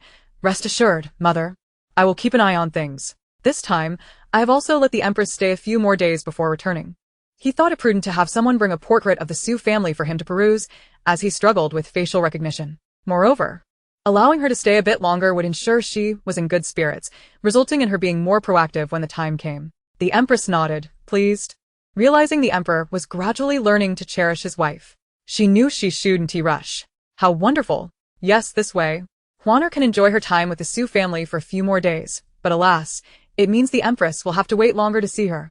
With Huan around, the atmosphere is much livelier. Jun Luohan could only nod in agreement, fearing the woman was likely overjoyed at present. Yet, seeing his mother's expression, there were other matters he intended to keep to himself for now, fearing he might get reprimanded. He couldn't bear to let his mother worry unnecessarily. However, how could he hide anything from the Empress? She merely pretended to be oblivious. The Empress had initially thought the couple was genuinely developing feelings for one another, willing to turn over a new leaf, but perhaps she had been overly optimistic. Looking at her son, a vivid image of him crying in the future inexplicably flashed in her mind. She quickly shook her head. Jun Luohan quietly sipped his tea, pondering why his mother had been casting such peculiar glances at him. At this moment, the dishes were gradually being served. All right, it's time to eat. Had I known, I would not have prepared so many nutritious soups. The Empress remarked with a hint of annoyance as she surveyed the table laden with dishes. Jun Luohan chuckled, nodding. His mother had changed her tune. Did he truly matter less than those few dishes? The Empress took a bite and sighed. I still miss the dishes prepared by Huaner. Jun Luohan hesitated with his chopsticks, realizing there was some truth to her words. Indeed. Her cooking was invariably more delectable. Meanwhile, the imperial kitchen staff, upon learning that the Emperor had enjoyed their meal, collectively sighed in relief. Aha! It seems our dishes truly suit the Emperor's palate. If he enjoys them, that is all that matters. They resolved to strive even harder. Instantly, the kitchen staff seemed rejuvenated, eagerly discussing what to prepare for dinner, their faces alight with joy. Chapter 47. Still hoping to continue copying the teachings of women. Su family. After finishing her lunch, Su Qinghuan returned to her own Qing Huan pavilion. Upon entering her room, she immediately removed the hairpins from her head and tossed her shoes aside. She flopped onto her bed, sprawled out in a starfish position, feeling utterly drained. Oh. Being an empress is truly exhausting. Finally, I can relax. Su Qinghuan delightfully closed her eyes, savoring the softness of the bed. Dong Dong, with a mix of amusement and sympathy, remarked that the Empress had indeed been through quite a lot today, but little did she know how many outside envied her. Then, she thoughtfully began to massage her, applying just the right amount of pressure. Su Qinghuan immediately felt a wave of comfort wash over her, her body relaxing even further, suddenly feeling immensely happy. She beamed and exclaimed, Dong Dong, you are truly wonderful. Your massage skills are quite impressive. It feels absolutely divine. Your mistress is nearly drifting off to sleep. Dong Dong laughed joyfully, feeling honored to be able to massage the Empress. After a few more minutes, Dong Dong inquired, Your Majesty, how are you feeling now? However, there was no response. Curious, Dong Dong peeked at her mistress's face and nearly burst into laughter. It turned out the Empress had fallen asleep, gently snoring. She began to fan her, ensuring the Empress slept comfortably. In the Wan Pavilion, Xia Yinyang's quarters at this moment, an aging yet still beautiful woman languidly reclined in a rocking chair, propping her head with one hand as she observed a young girl at the writing desk struggling to write. Indifferently, she asked, How many times have you copied the teachings of women? Su Qingyan shot her mother an exasperated glance and angrily tossed the brush aside, huffing. Humph. Mother. I've already written it 10 times. I refuse to write it again. Xia Yinyang squinted her eyes. It seemed that those 10 copies were in vain if she wished to continue. Su Qingyan lowered her head, weakly muttering, I absolutely refuse to write any more. My hands are developing calluses. Look. She raised her delicate hand to show Xia Yinyang, her face full of grievance. She was still quite fearful of her mother, even though she did not understand why her mother was so strict with her. Xia Yinyang glanced at her daughter's hand, feeling a slight sigh of exasperation. If she couldn't endure such minor hardships, how would she cope with greater challenges in the future? Mama Lu, who was beside Xia Yinyang, felt pity for Su Qingyan and quickly spoke up for her, bending slightly and gently saying, Second madam, I see that fourth Miss's hands are swollen. Fourth Miss understands her mistakes. Please do not make things difficult for her any longer. Su Qingyan quickly nodded in agreement. Yes, mother, I know I was wrong. I will pay attention to my words in the future. I swear. She raised her hand to pledge, her face contorting in distress. She truly did not want to continue writing. Each time she made a mistake, her mother forced her to copy the teachings of women. Now. Just seeing those words made her feel nauseous. The little maid, Xiaomi, besides Su Qingyan, also looked sorrowful, pleading for her young mistress. Second madam, fourth miss knows her mistake. She will never err again. Madame Xia cast a fleeting glance at Su Qingyan and, considering the pleas of Mama Lu and the others, decided not to insist on her copying. However, she warned that if Qingyan continued to lack discernment, her compassion would not be so readily extended in the future. Su Qingyan's face blossomed into a smile, and she hurried over to Madame Xia, squatting down to massage her legs. With a giggle, she exclaimed, Auntie is truly wonderful. I know that Auntie is the best. Madame Xia elegantly rolled her eyes, accustomed to her antics. Enough with the flattery. Have you remembered what I said? She fixed her gaze on Qingyan once more. Su Yinggun nodded vigorously, declaring, I remember. Oh. Then tell me, what did I just say? Madame Xia narrowed her eyes dangerously, aware that this child often drifted off into her own thoughts. Su Yinggun's smile faltered, and her hands paused momentarily before she resumed her efforts. Annie, I've committed it to memory, but if I say it out loud, it loses its effect. Madame Xia sighed in exasperation, lightly tapping her forehead. You, my dear, if you do not heed my words, you shall continue to copy the lessons of womanhood. I hear you. I hear you. Su Qingyan quickly acquiesced, secretly planning to report Auntie's supposed bullying to her mother later. Madame Xia sat up, rubbing her temples in frustration. What I say is for your own good. Now that your legitimate sister has ascended to the position of Empress, she is the sovereign, and we are but subjects. Fortunately, your sister is kind-hearted and forgiving. Otherwise, you would surely be facing severe consequences today. Su Qingyan's face blanched, and she retorted stubbornly. Elder sister would never harm me. Although your sister treats you well, the palace is a treacherous abyss. Her return from the cold palace is a testament to her capabilities, which is no small feat. But should someone take advantage of her vulnerabilities, how will you fare? Furthermore, your sister has yet to return to Fingy Palace and remains in the cold palace. Who knows what the future holds? There are countless individuals who view your sister as a thorn in their side. Madame Xia spoke with concern, recognizing that Qingyan was still too naive. Su Qingyan gazed at her aunt, her lips parting as if to speak, yet she found herself at a loss for words. If her sister could not protect her, what would she do? The thought sent a shiver down her spine, and her expression grew anxious. Mama Liu, who had watched Su Qingyan grow up, could not bear to see her in such a pitiful state. She quickly interjected, Madam, you may be overstating things. Although the fourth miss can be a handful at times, she conducts herself appropriately in public. Moreover, the bond between the third miss and the fourth miss has been strong since childhood, and the fourth miss is still quite young. Madame Xia's tone grew colder, her patience waning. 18 years old and still young? There are girls of her age already married. Marrying her off now would be akin to sending her into a den of wolves, leaving nothing but scraps. Mama Lu, you are too indulgent of the fourth miss. By shielding her too much, you are not doing her a favor. In fact, you may be endangering her. Mama Lu's face turned pale as she quickly knelt, saying, Madam, I would never dare. Seeing Mama Lu kneel, Su Qingyan began to comprehend the gravity of the situation, her eyes misting over. Auntie, I promise to be more cautious in the future. I've taken it to heart. Please do not blame Mama Lu. Madame Xia sighed. Mama Lu, rise. I am not placing blame. I am merely stating facts. You, having served in the CF family, should know the dangers all too well. When I punished Qing Yun, you often shielded her out of pity, and over time, she has grown increasingly willful and unruly. Besides, isn't the CF family akin to a den of wolves? Mama Lu, enlightened by Madame Xia's words, acknowledged her wisdom. Indeed, I have been remiss. It is important that I remember the dangers that lurk in the CF family, for the late Madame lost her life due to such treachery. However, since marrying into the Su family, the Su matriarch has not oppressed me, and we live in harmony. I merely wish to compensate for the past and ensure that the fourth miss does not suffer as the second madam did. Reflecting on this, a pang of fear struck her. Chapter 48. The past resurfaces. Yet, Su Qing Huan found herself increasingly unable to comprehend the conversation between her aunt and Mama Lu. Her aunt had never shared the details of the Xia family with her, and Mama Lu had never divulged anything either.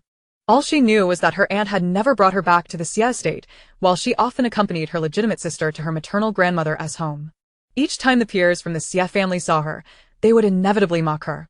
If not for her aunt's intervention, she might have torn their tongues out. Auntie, what truly transpired in the Xia family?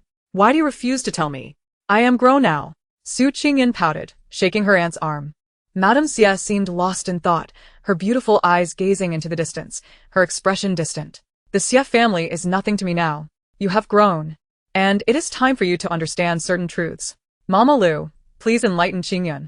Madame Xia felt a wave of fatigue wash over her. Mama Lu hesitated. But considering the fourth Miss' future, she steeled herself to recount the sordid tales of the Xia family. Before she began, however, she dismissed any unrelated maids to avoid sullying the fourth Miss's ears. In her recounting, Mama Lu endeavored to spare the fourth Miss from the more unsavory details. Yet the memories still stirred her anger. As Su Qingyan listened, her small face gradually paled, and beads of cold sweat formed on her palms. She learned that when her aunt was young, her mother had been framed by the matriarch, and her father had shown no concern for her survival, leaving her to suffer at the hands of her peers, living a life worse than that of the matriarch's maid. A wave of sympathy washed over her for her aunt, realizing the hardships she had endured in the Xia family. Her disdain for the Xia family deepened. Madame Xia gently caressed her daughter's cheek, sighing. Now you understand the sincerity of your aunt's intentions. Mama Lu looked at Su Qingyun with concern, hoping for her future safety. Su Qingyun nodded, her complexion pale. Auntie, I understand now. I truly do. I will be more careful in the future. I am content with my life now. My brother treats me well. My legitimate sister is kind, and my mother cares for me. I am well protected. Her mother wished for her to marry into a better family, willing to place her own and her brother's names in her hands, allowing them to live with Auntie and fulfill their filial duties. Furthermore, Auntie had no desire for rivalry. She simply aimed to fulfill her role. Thus, one must be cautious with their words. Once outside the family, the only one you can truly rely on is yourself. Do you understand? Su Qingyan nodded obediently, suddenly recalling her sister's precarious situation. If her sister had not navigated the current crisis, she would have faced a dead end. She would never see her sister again. Had she underestimated the complexities of the situation? Her father was only a fifth-rank official, and many regarded the Su family as a thorn in their side, eager to see them eradicated. Her sister's situation was increasingly perilous, and she suddenly grasped much more. Contemplating her own actions and words with newfound scrutiny, Madame Xia and Mama Lu exchanged glances, finally nodding with satisfaction, recognizing that the girl was genuinely absorbing their lessons. Su Qingyan suddenly inquired, Auntie, why is it that mother treats me so well compared to how your mother treated you? She had a friend, also a concubine's daughter, whose life was miserable, often confiding in her about her harsh mother. Her friend's life was fraught with strife, plagued by sibling rivalry and schemes. Yet, despite her frequent bickering with her legitimate sister, their relationship was fundamentally different. Madame Xia discerned the unspoken inquiries in Su Qingyan's eyes and smiled sincerely, her expression considerably more relaxed. Your mother, at the end of the day, is still the savior of this humble aunt. Had it not been for her, I might have perished from the cold or hunger during that frigid winter. Mama Lu nodded in agreement. Indeed, Madame Su possesses a kind heart. We are immensely grateful for her decision to have the second young master and the fourth miss placed under her name. Curiosity piqued within Su Qingyun. Although her mother occasionally reprimanded her, she was undeniably nurturing, especially after her legitimate sister's marriage, as all of her affection seemed to gravitate toward her. Thus, Madame I recounted her past experiences, having previously shared snippets with her daughter, but this time she elaborated more comprehensively. In those wintry days, at the tender age of 10, she was cast out by the CF family, famished and freezing, much like a stray dog. Wrongfully accused of theft, she was heartlessly expelled. With nowhere to turn, her mother long deceased and lacking a maternal grandmother, she was left to wander the streets. It dawned upon her that whether she was truly a thief mattered little to the CF family. They were merely concerned with finding an excuse to rid themselves of her. She had been overcome with hunger and cold, curling up in a corner to stave off the chill. Her mouth filled with icy water that she would swallow only when it warmed slightly. The filth inflicted upon her by the CF family repelled passers-by, as if she were a harbinger of disease.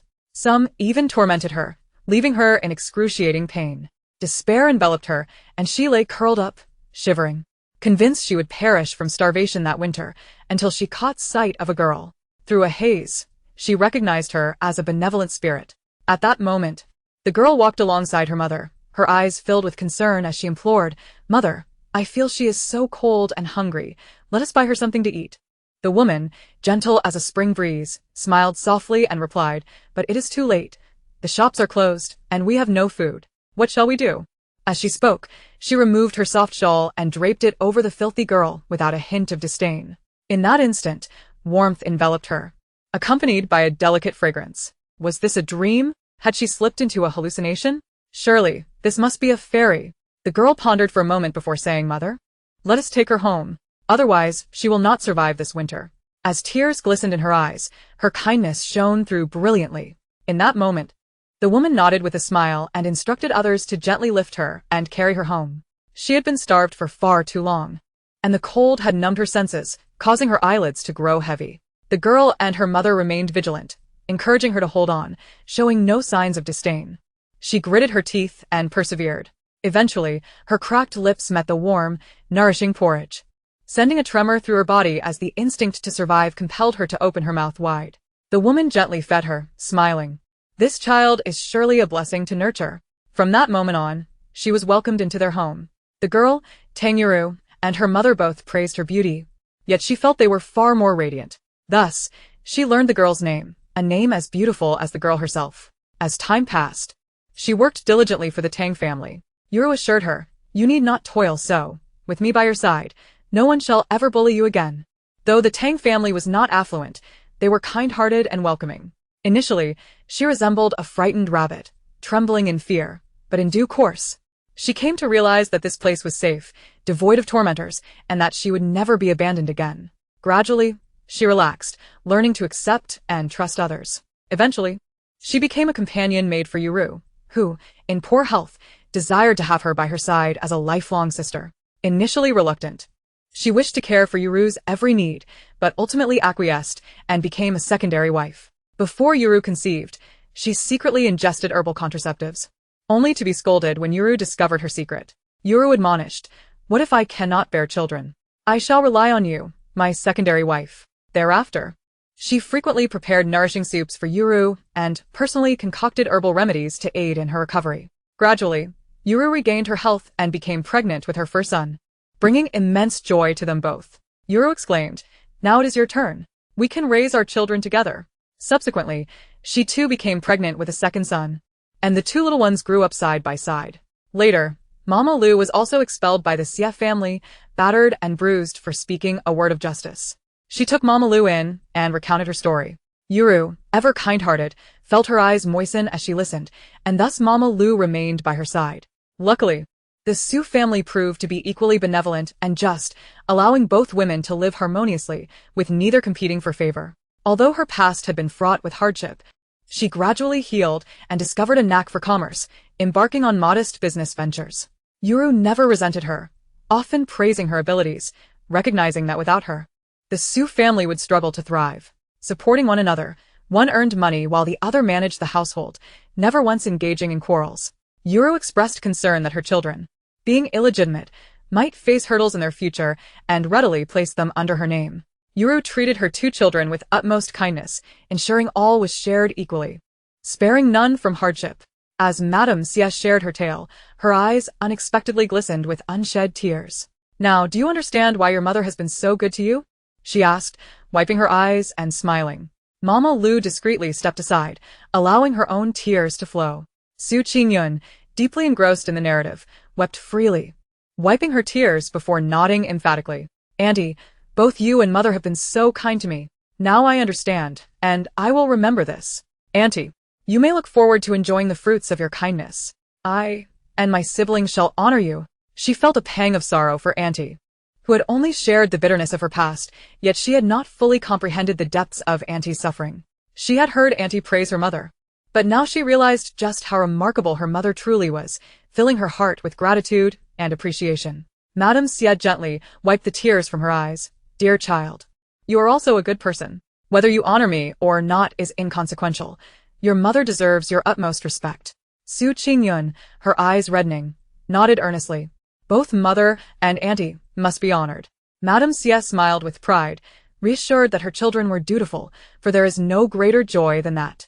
It is well you understand. Had your mother not placed you under her name, you would scarcely have encountered such a favorable match. Now that you are older, despite the reluctance of your family, you cannot remain tethered to home forever. Madame Xie was subtly hinting at Su Qingyun's impending marriage, seizing the opportunity to impart wisdom lest she face future hardships. Mama Lu, recalling this rare matrimonial opportunity, smiled. Indeed, second madam.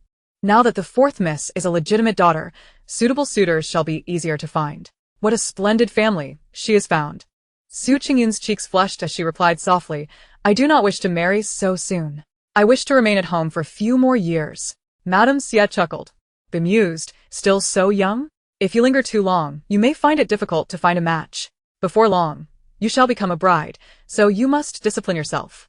Su Qingyun nodded, her cheeks still warm, though her heart remained unfazed, as she had yet to make a formal acquaintance with her betrothed, having only crossed paths with him by chance. All right, you should return to your room to rest. Your legitimate sister is also resting. Do not disturb her. Today, it seemed, she had stifled several yawns, indicating she was quite fatigued. Dear aunt, you need not remind me, for I am well aware. Su Qingyun responded swiftly before darting back to her Yunyun pavilion. Hold on, I must inform you of one more matter. Aunt Xie quickly called out to the hastily retreating Su Qingyun.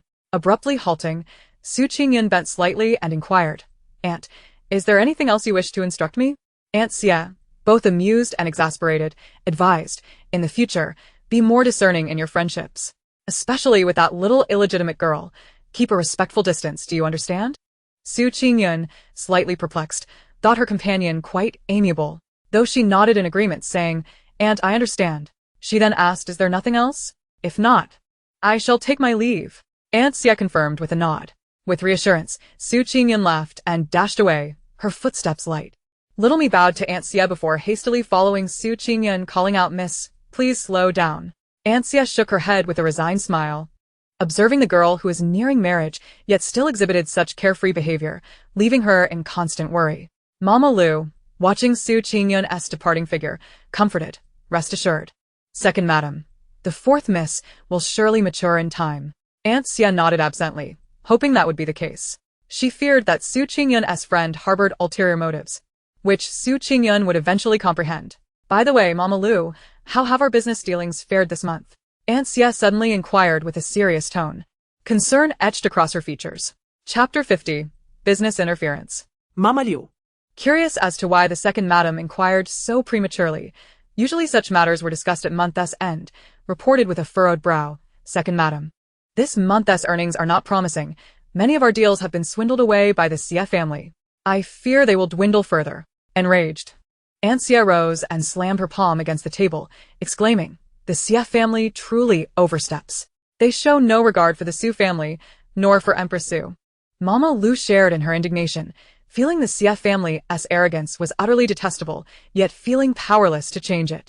With the Xie family patriarch now holding a higher official rank than Lord Su, and with the fall of Empress Su into disgrace, their misconduct only intensified. Just then, an angry maid rushed in, exclaiming, Second madam, it's terrible.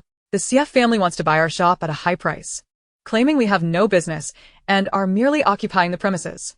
Upon hearing this, Aunt Xie was nearly driven to throw something in her fury. How dare the Xie family act so brazenly? Even if Empress Su returns to the Su family today, they remain unafraid. Taking a deep breath to compose herself, she advised. Close that shop for now.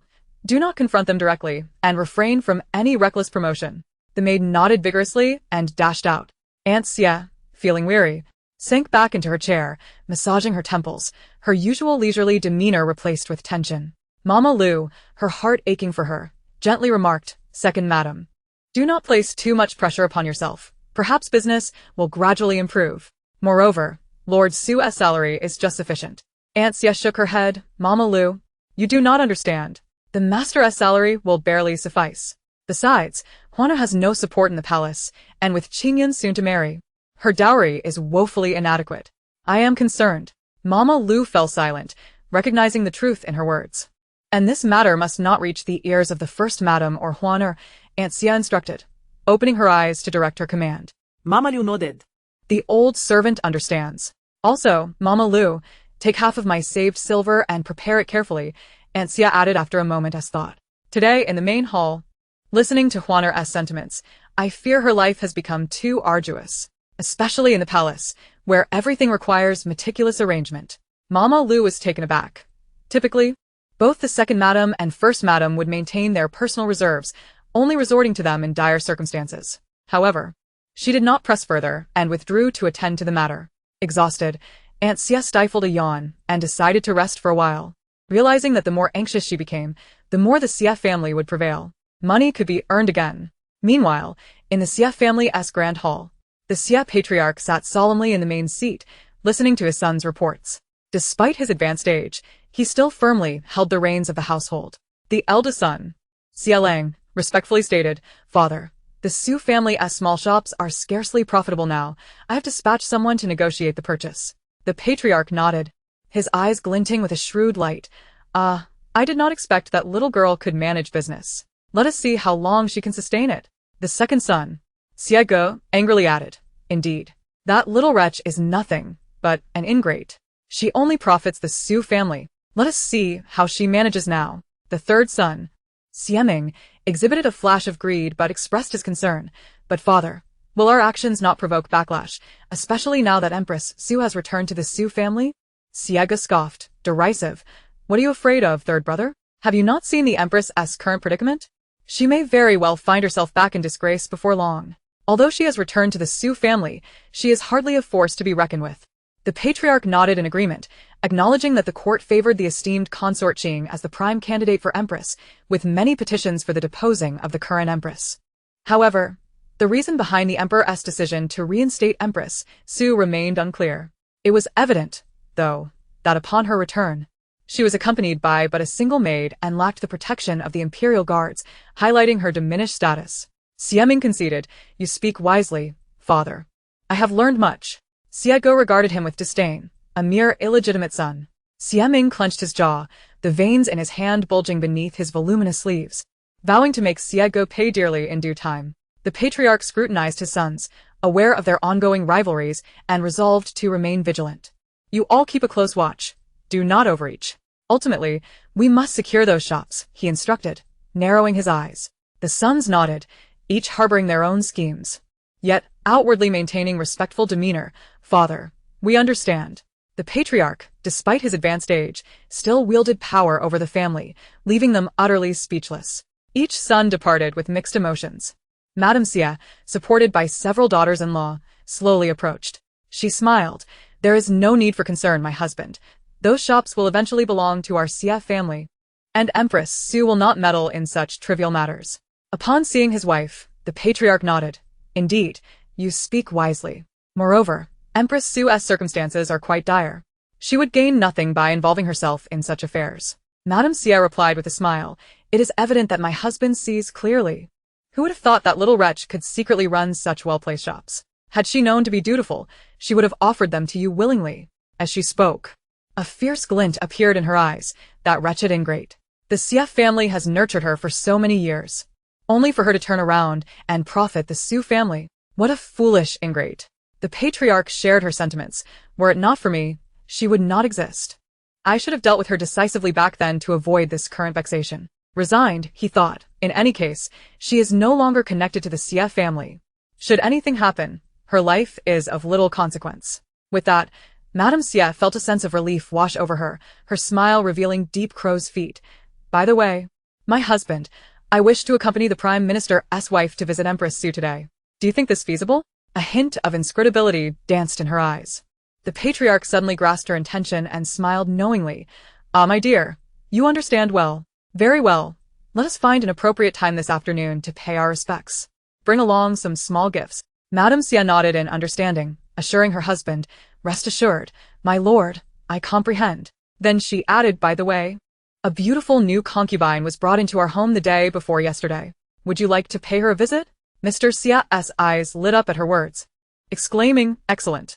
My dear wife, how thoughtful of you. He then laughed heartily and hurried off towards the concubine's quarters, eager to indulge in merriment. Meanwhile, Madame Xia's smile dimmed slightly as she instructed her servants to prepare for a visit to the Su family when the time was right.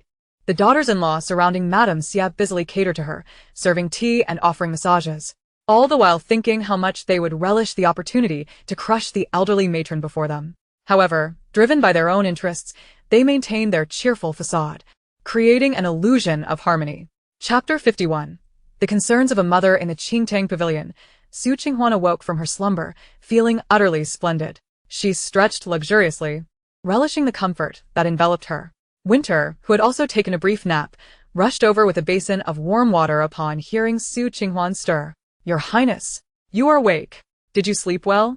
Qing Huan yawned widely, nodding fervently. Indeed. I feel exceptionally comfortable. As long as she was away from the palace, everything felt delightful. Your Highness, come wash up, Winter urged. Qing Huan nodded, allowing Winter to assist her with her disheveled hair. In truth, she had not slept as long as she thought. Glancing out the window, it seemed to be around 2 in the afternoon, still quite warm. Did my mother come by? Qing Huan inquired, wiping her face to shake off the lingering drowsiness. Winter nodded, replying, Madame Su visited, as did the concubine, and the 4th miss has come by 4 times. Qing Huan chuckled, pondering what the little girl could possibly need from her. I shall seek her out shortly. Winter, recalling something, added, oh, and the ladies from the Xia and Sun families also came, but Madame Su sent them away. Qing Huan's smile faltered momentarily. What business could they have with me? It is for the best that they left. I had no desire to see them now. Winter nodded in agreement, of course. We wouldn't want to disturb your Highness's rest. Not long after Qing Huan had finished dressing, Madame Su appeared outside the courtyard, gently inquiring if her daughter was awake. Hearing her mother's voice, Qing Huan hurried out, exclaiming, Mother, you have arrived. I just overslept a bit. Madame Su approached with brisk steps, her face lighting up with joy. My dear, you are awake. I hope I did not disturb you. Qing Huan shook her head with a smile, assuring her, not at all. I was just hoping you would come. If you hadn't, I would have sought you out myself. Madame Su beamed. Oh, that is wonderful. Qing Huan beckoned her mother to sit at the tea table, while Winter deftly poured tea. Madame Su gazed upon her daughter with delight, marveling at her beauty, feeling as though she could never gaze upon her enough. Ah, how dearly I have missed my daughter. I thought you had grown thin, but you are just perfect now. You have become even more beautiful. Truly, you are one of the most exquisite beauties in the capital. Madame Su mused, feeling her heart swell with pride. Qing Huan smiled broadly. I also miss you, Mother. You are as lovely as ever. I am fortunate to have inherited your beauty. Madame Su chuckled, reflecting that if her husband were present, he would surely boast that their daughter resembled him. Yet, a twinge of sadness washed over her as she thought about the fleeting nature of their time together. For a moment, she feared she might never see her daughter again. Noticing her mother's eyes glisten with unshed tears, Qing Huan gently took her hand, offering comfort. Mother, I am here, safe and sound. There is nothing to worry about. Everything will be just fine. Seeing her daughter in such good spirits eased Madame Su's heart. Now that I see you in this state, I feel much more at ease, she said, dabbing at her eyes. Yet, recalling the bold words she had overheard earlier, she cautioned, Qing Huan, you must be mindful of your words and behavior in the palace. One must not speak carelessly. I fear for your safety more than anything else. Qing Huan nodded obediently, promising, do not worry, Mother. I will be cautious. Madame Su continued, by the way, I did not expect you to return with so many gifts. However, I have not allowed anyone to touch them. They are all stored in the Qingtang courtyard. What do you wish to do with them? Qing Huan pondered, her mind clearer now. She thought it strange how that man had insisted she bring back so many items, as if he had ulterior motives. Let us not waste anything. If it is offered, we shall accept. Madame Su, noting her daughter's excitement, added, there are many gifts prepared by the emperor, and some from the Empress Dowager. Just witness them. You need not concern yourself with anything else. Madame Su was taken aback, realizing the Empress Dowager had sent gifts to them. Overwhelmed, she stood, trembling slightly, exclaiming, goodness! I cannot believe the Empress Dowager has sent us gifts. Our family cannot possibly repay such generosity. Qing Huan reassured her mother. Do not fret. It is merely a token of the Empress Dowager's goodwill. We are to accept it graciously, as she has instructed. Madame Su finally relaxed. Realizing her daughter had a connection with the Empress Dowager, and her situation must be far better than she had imagined. That is wonderful. You must show great filial piety towards the Empress Dowager, she urged, holding Qing Huan's hand tightly. Qing Huan nodded. I shall certainly honor the Empress Dowager. As for the jewelry and silks, you may distribute them as you see fit among the family, eldest brother, second brother, and the concubines. They are rare treasures. Madame Su swallowed hard, feeling unworthy to touch such luxurious items, fearing she might damage them. All right, I will see to it shortly, she replied. Seeing her mother's anxious demeanor, Qing Huan decided to accompany her, as the other room was not far. Never mind, mother. I have just woken and lack energy. Let us go together to sort through them. I will feel more invigorated in your company. Madame Su's face brightened, her tension easing at the prospect of spending more time with her daughter. That sounds lovely. So Qing Huan smiled, linking her arm with her mother's as they made their way to the adjacent room filled with numerous chests. Oh my, this is silk from Jiangnan. When it first appeared in Chang'an, it was snatched up by many ladies. Alas, you and the concubine could not bear to spend so much silver. Madame Su gazed in awe, her eyes sparkling as she delicately touched the fabric. I cannot believe how generous the Emperor and Empress Dowager have been. This entire chest is filled with silk from Jiangnan. Just feel this texture. The quality is exceptional, far superior to those materials flaunted by others. By the way, Madame Xia and Madame Sun visited earlier, but I asked them to leave. Madame Su recalled, thinking of the two women. Qing Huan nodded. You did well, mother. We need not concern ourselves with them for now. If they wish to see me, they will return. Madame Su smiled gently, exclaiming, very well. She then joyfully examined the exquisite fabrics in her hands. The new silks from Jiangnan were indeed rare treasures, a luxurious indulgence for the Su family. Qing Huan stifled a smile, saying, Mother adores them. If any new styles emerge in the future, I will bring them back for you. Let you and Anne enjoy them to your heart's content. Let others be envious. Chapter 52. This marriage must be withdrawn. Madame Su quickly shook her head, insisting no. Both you and Aunt can hardly wear so much. Moreover, with you in the palace now, there are countless expenses to consider. She had just returned from examining her modest savings, which totaled a mere 2,000 taels, with some outdated jewelry that hardly held any value. Given the family's current circumstances, she understood that her daughter Yun would eventually marry, and the dowry could not be too meager. Then let the two sisters share it, she concluded. She did not require much for herself. Once Qing Huan returned to the palace in a few days, she would secretly tuck some into her trunk for her own expenses. Qing Huan chuckled, reassuring her mother, do not worry, mother. In the palace, I actually do not need to spend too much, and besides, I occasionally receive rewards from the Emperor and the Empress Dowager. I want you to live splendidly. Hearing this, Madame Su chuckled heartily, feeling content that her daughter had such intentions. As long as you live well, my heart is at ease. Qing Huan smiled brightly as she selected some suitable styles for her mother and aunt, while also picking out some for Yun. Mother, take these to make a few beautiful outfits. The rest is for Yun. And these accessories, the headpieces, are truly lovely. I have also chosen some for father and elder brother. Though Madame Su expressed that she was too old for such luxuries, her heart brimmed with joy. You have a keen eye, dear. These styles are indeed perfect for Yun. Alas, before long, that girl will also be married. Qing Huan paused in thought.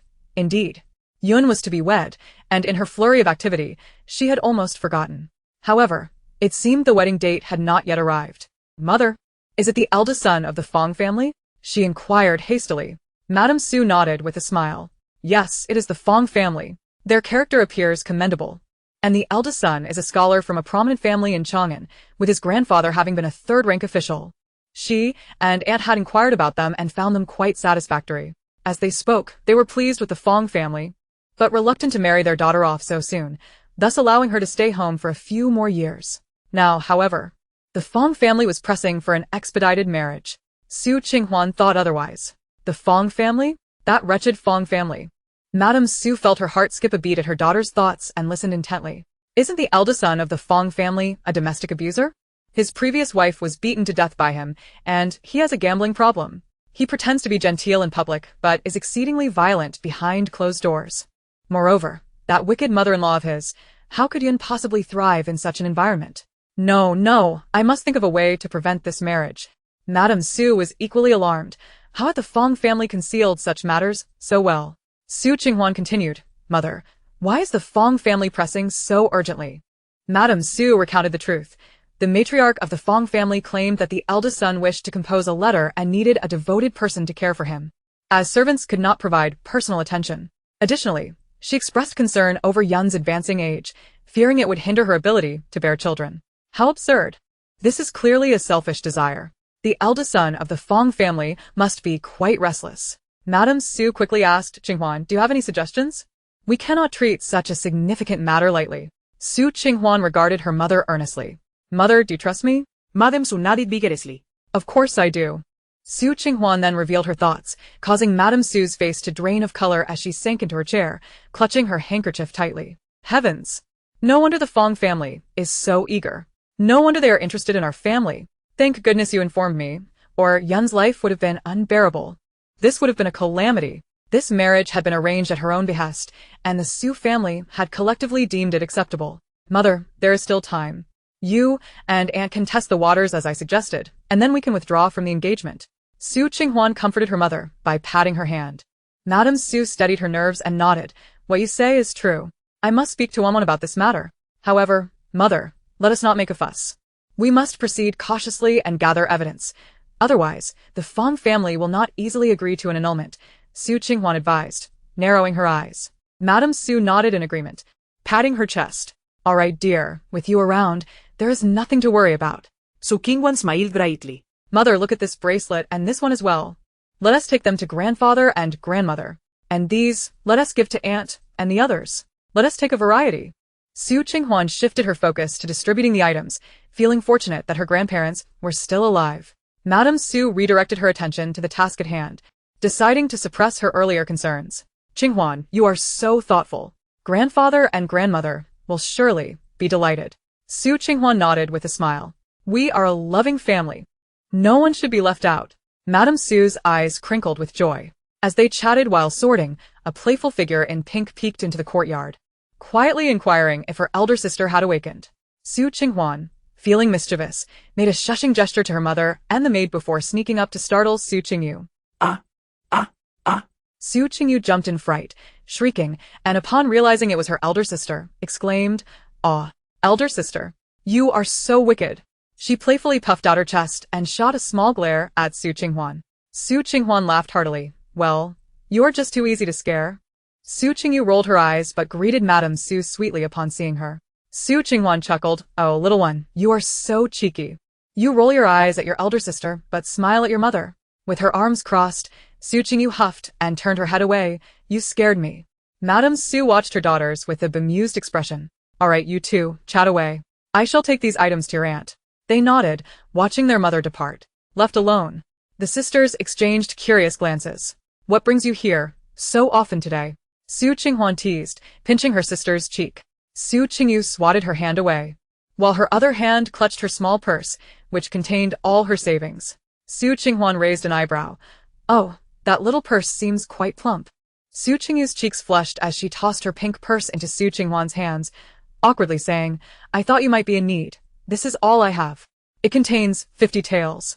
Chapter 53. Elder sister is truly wonderful. Su Qinghuan was taken aback, her eyes sparkling with amusement. Did she truly appear so impoverished? It was generous of the little girl to part with her savings. She must have saved for quite some time. Su Qingyu pouted. What are you laughing at? This is not a small sum. There were times when she hesitated to spend it even on cosmetics, saving it instead. Su Qinghuan smiled, gently reattaching the pink purse to her waist, and affectionately said, You should keep this money for yourself. It is indeed the eldest sister who ought to provide for you. Just wait. In the future, with your sister's support, you shall become a little wealthy lady. Su Qingyun, however, refused to accept her sister's generosity and retorted with a hint of dissatisfaction. Is my esteemed sister looking down on me? Once something is given to the elder sister, it should not be taken back. It is meant for you to enjoy. Moreover, you cannot even take care of yourself properly. Yet you speak of becoming a little rich lady. Su Qinghuan chuckled softly, whispering a few words in her ear, causing the little girl to happily tuck away her purse. What Su Qingyun remained unaware of was that in the future, she would indeed amass a fortune and become a little wealthy lady. Elder sister, you must keep your promise. You cannot let Yuner down. Su Yun pouted. Su Qinghuan quickly nodded with a smile. Of course, of course. To deceive is the act of a small dog.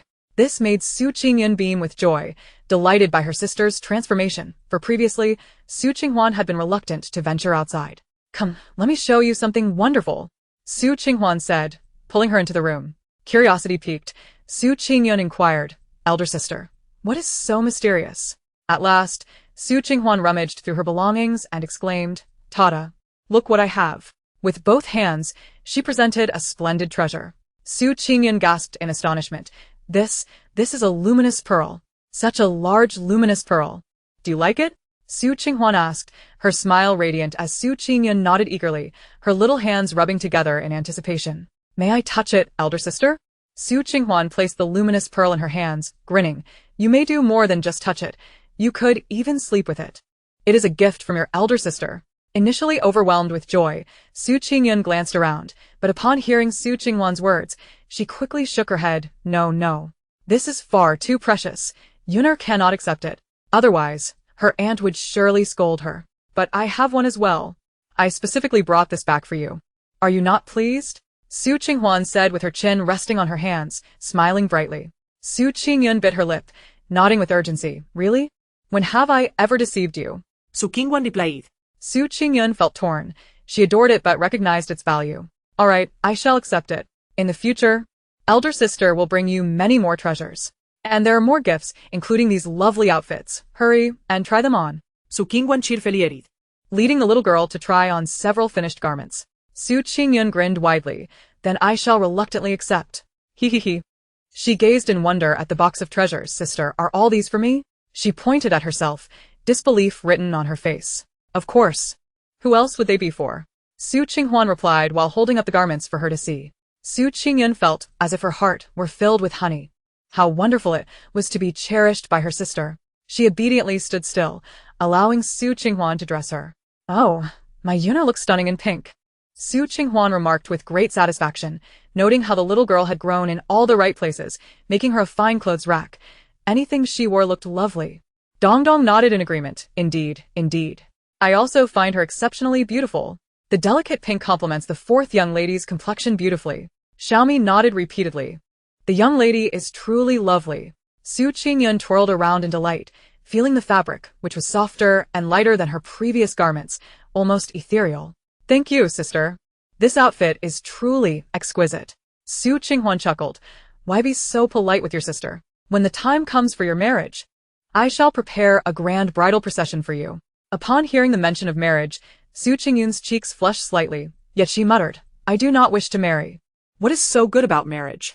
Still smiling, Su Qingyun casually asked as she adorned her sister with accessories, but has Yuner met the esteemed young Master Fong? What do you think of him? Su Qingyun pondered for a moment. Well, I happened to encounter him once, but my sixth sense tells me he is not a good person. However, my mother and aunt have gathered information, and the family seems quite respectable. I suppose I shall marry whomever, so I haven't thought much about it. Su Qinghuan paused, considering. It seems her intuition is quite sharp, Yuner. When it comes to marriage, one should choose someone who genuinely cares for you. Otherwise, life may not be as pleasant as it is at home.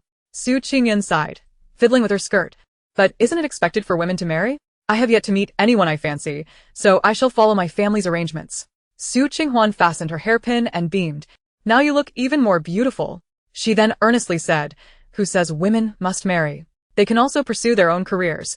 A forced marriage does not lead to happiness. Su Qingyun was taken aback. Was there such a viewpoint? At her age, others had deemed her old. Yet she felt a certain shock within. Then what about you, sister?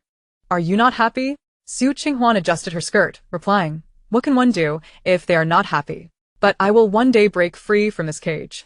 Su Qingyun was somewhat perplexed, yet Su Qinghuan did not wish to elaborate further. All right, now you are truly a little fairy. Su Qingyun's attention was diverted, and the more she looked, the happier she became. Sister is wonderful. Su Qinghuan chuckled, exasperated. After a while, a maid respectfully entered, announcing, Your Majesty, old Madame Xie and Madame Prime Minister request an audience. Su Qinghuan's smile faded slightly. Where are they now? Replying to Your Majesty, they are in the main hall, and the madam is accompanying them for tea. I understand. Inform them that I have just awakened and need to freshen up before I can join them. Su Qinghuan replied coolly. The maid complied and retreated hastily. Su Qingyun furrowed her brows, wondering why they had come. Su Qinghuan turned to her. Yuna, you should return now.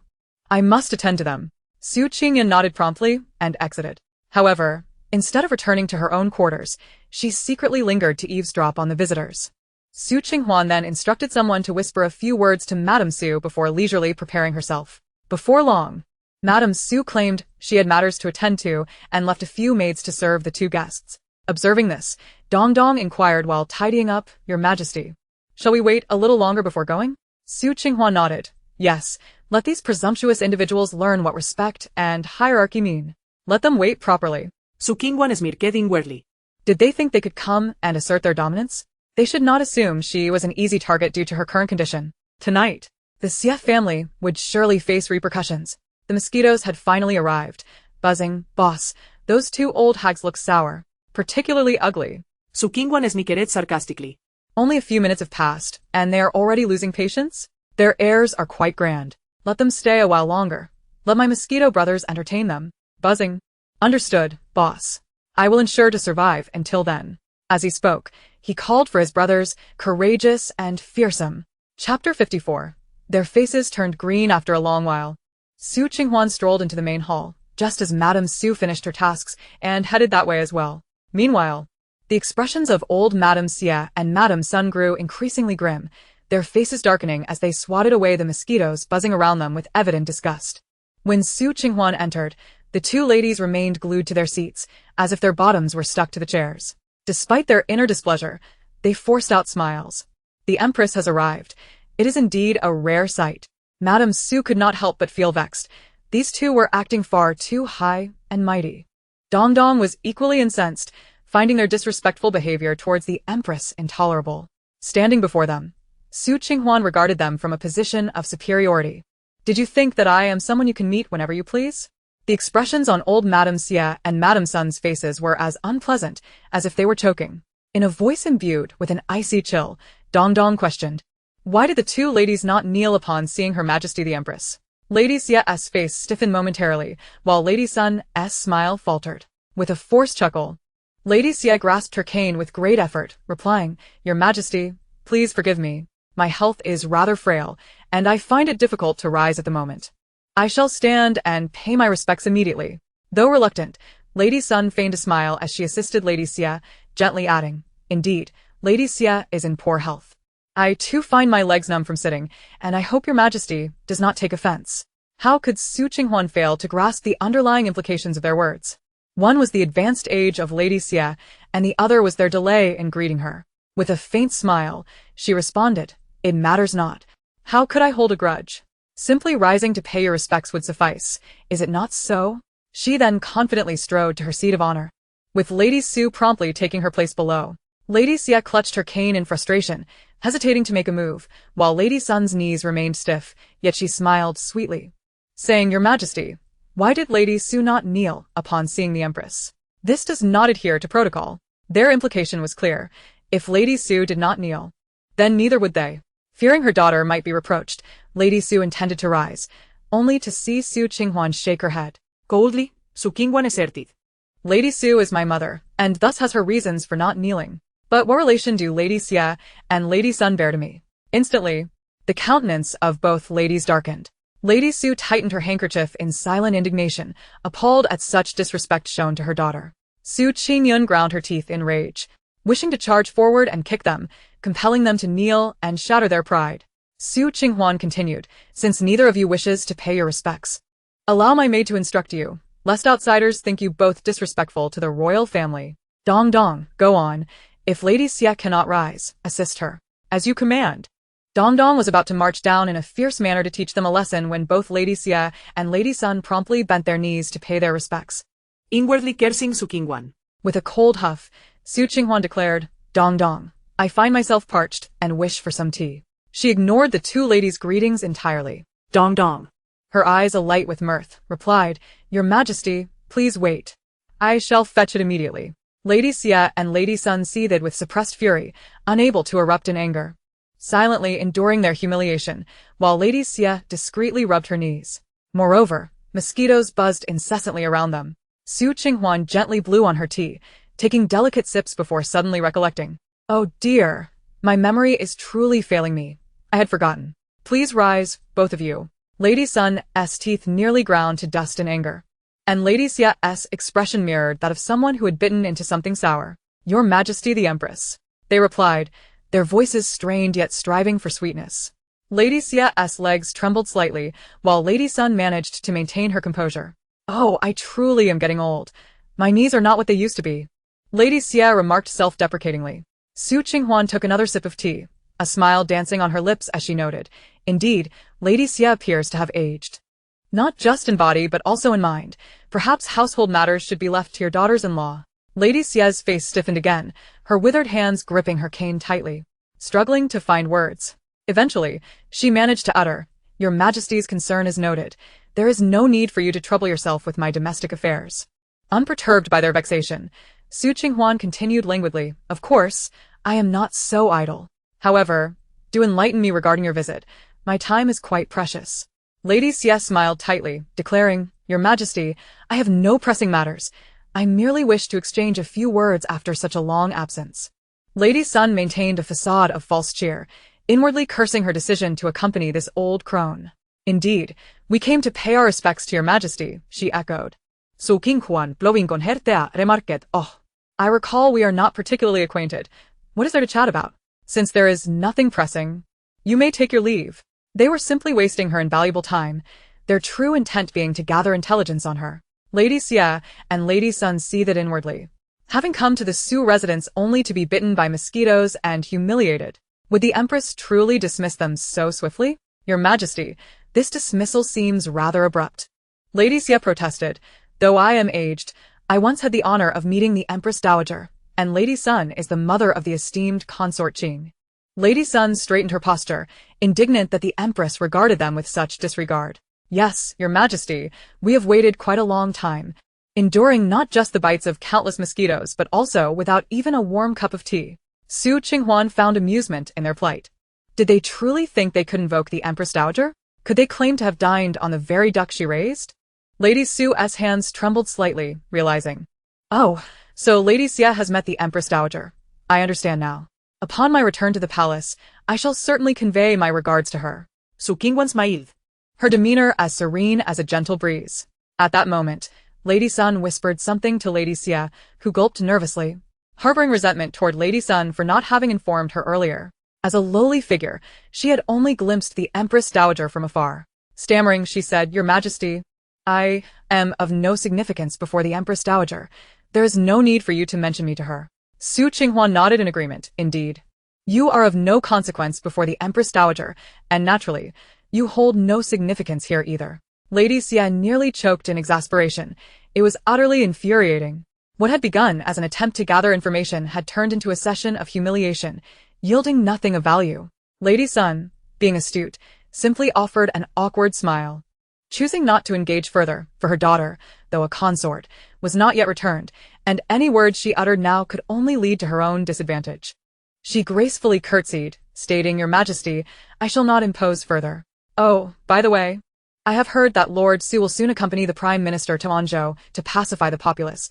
I hope he may assist the Prime Minister well, Lady Sun added. Lady Xie was taken aback. Were they leaving already? Just as she was about to speak, she caught Lady Sun's warning glance, feeling a sense of unease.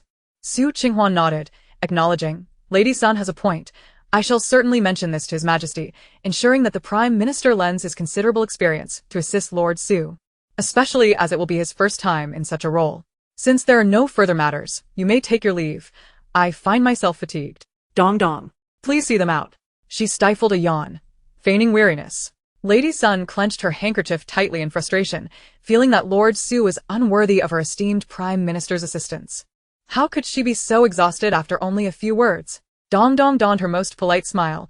Please, Lady Xie and Lady Sunday. The two women, left with no choice, departed in a huff, feeling as though they had come merely to inhale air. Lady Xie stormed away, her pace noticeably brisker than usual, and upon exiting, she spoke with a venomous tone towards Lady Sun. Why did you stop me from speaking earlier? Lady Sun, equally displeased, retorted coldly. Could you not perceive that the Empress had no desire for visitors? Moreover, does the Empress not know of the deeds of the Xie family? Do not seek me for such thankless endeavors in the future. She truly felt as if she had been blinded by foolishness today. With a green face, she flicked her handkerchief and hurriedly boarded the sedan chair, vowing never to return to the Su family. Not only did she find no favor there, but she was also bitten by mosquitoes in most private areas, and it was only in the sedan that she felt embarrassed enough to scratch her itch. The wretched Su family was no longer worth her time. Upon hearing this, old Lady Xie, infuriated, struck the ground with her cane, recalling how Madame Sun had portrayed a different narrative.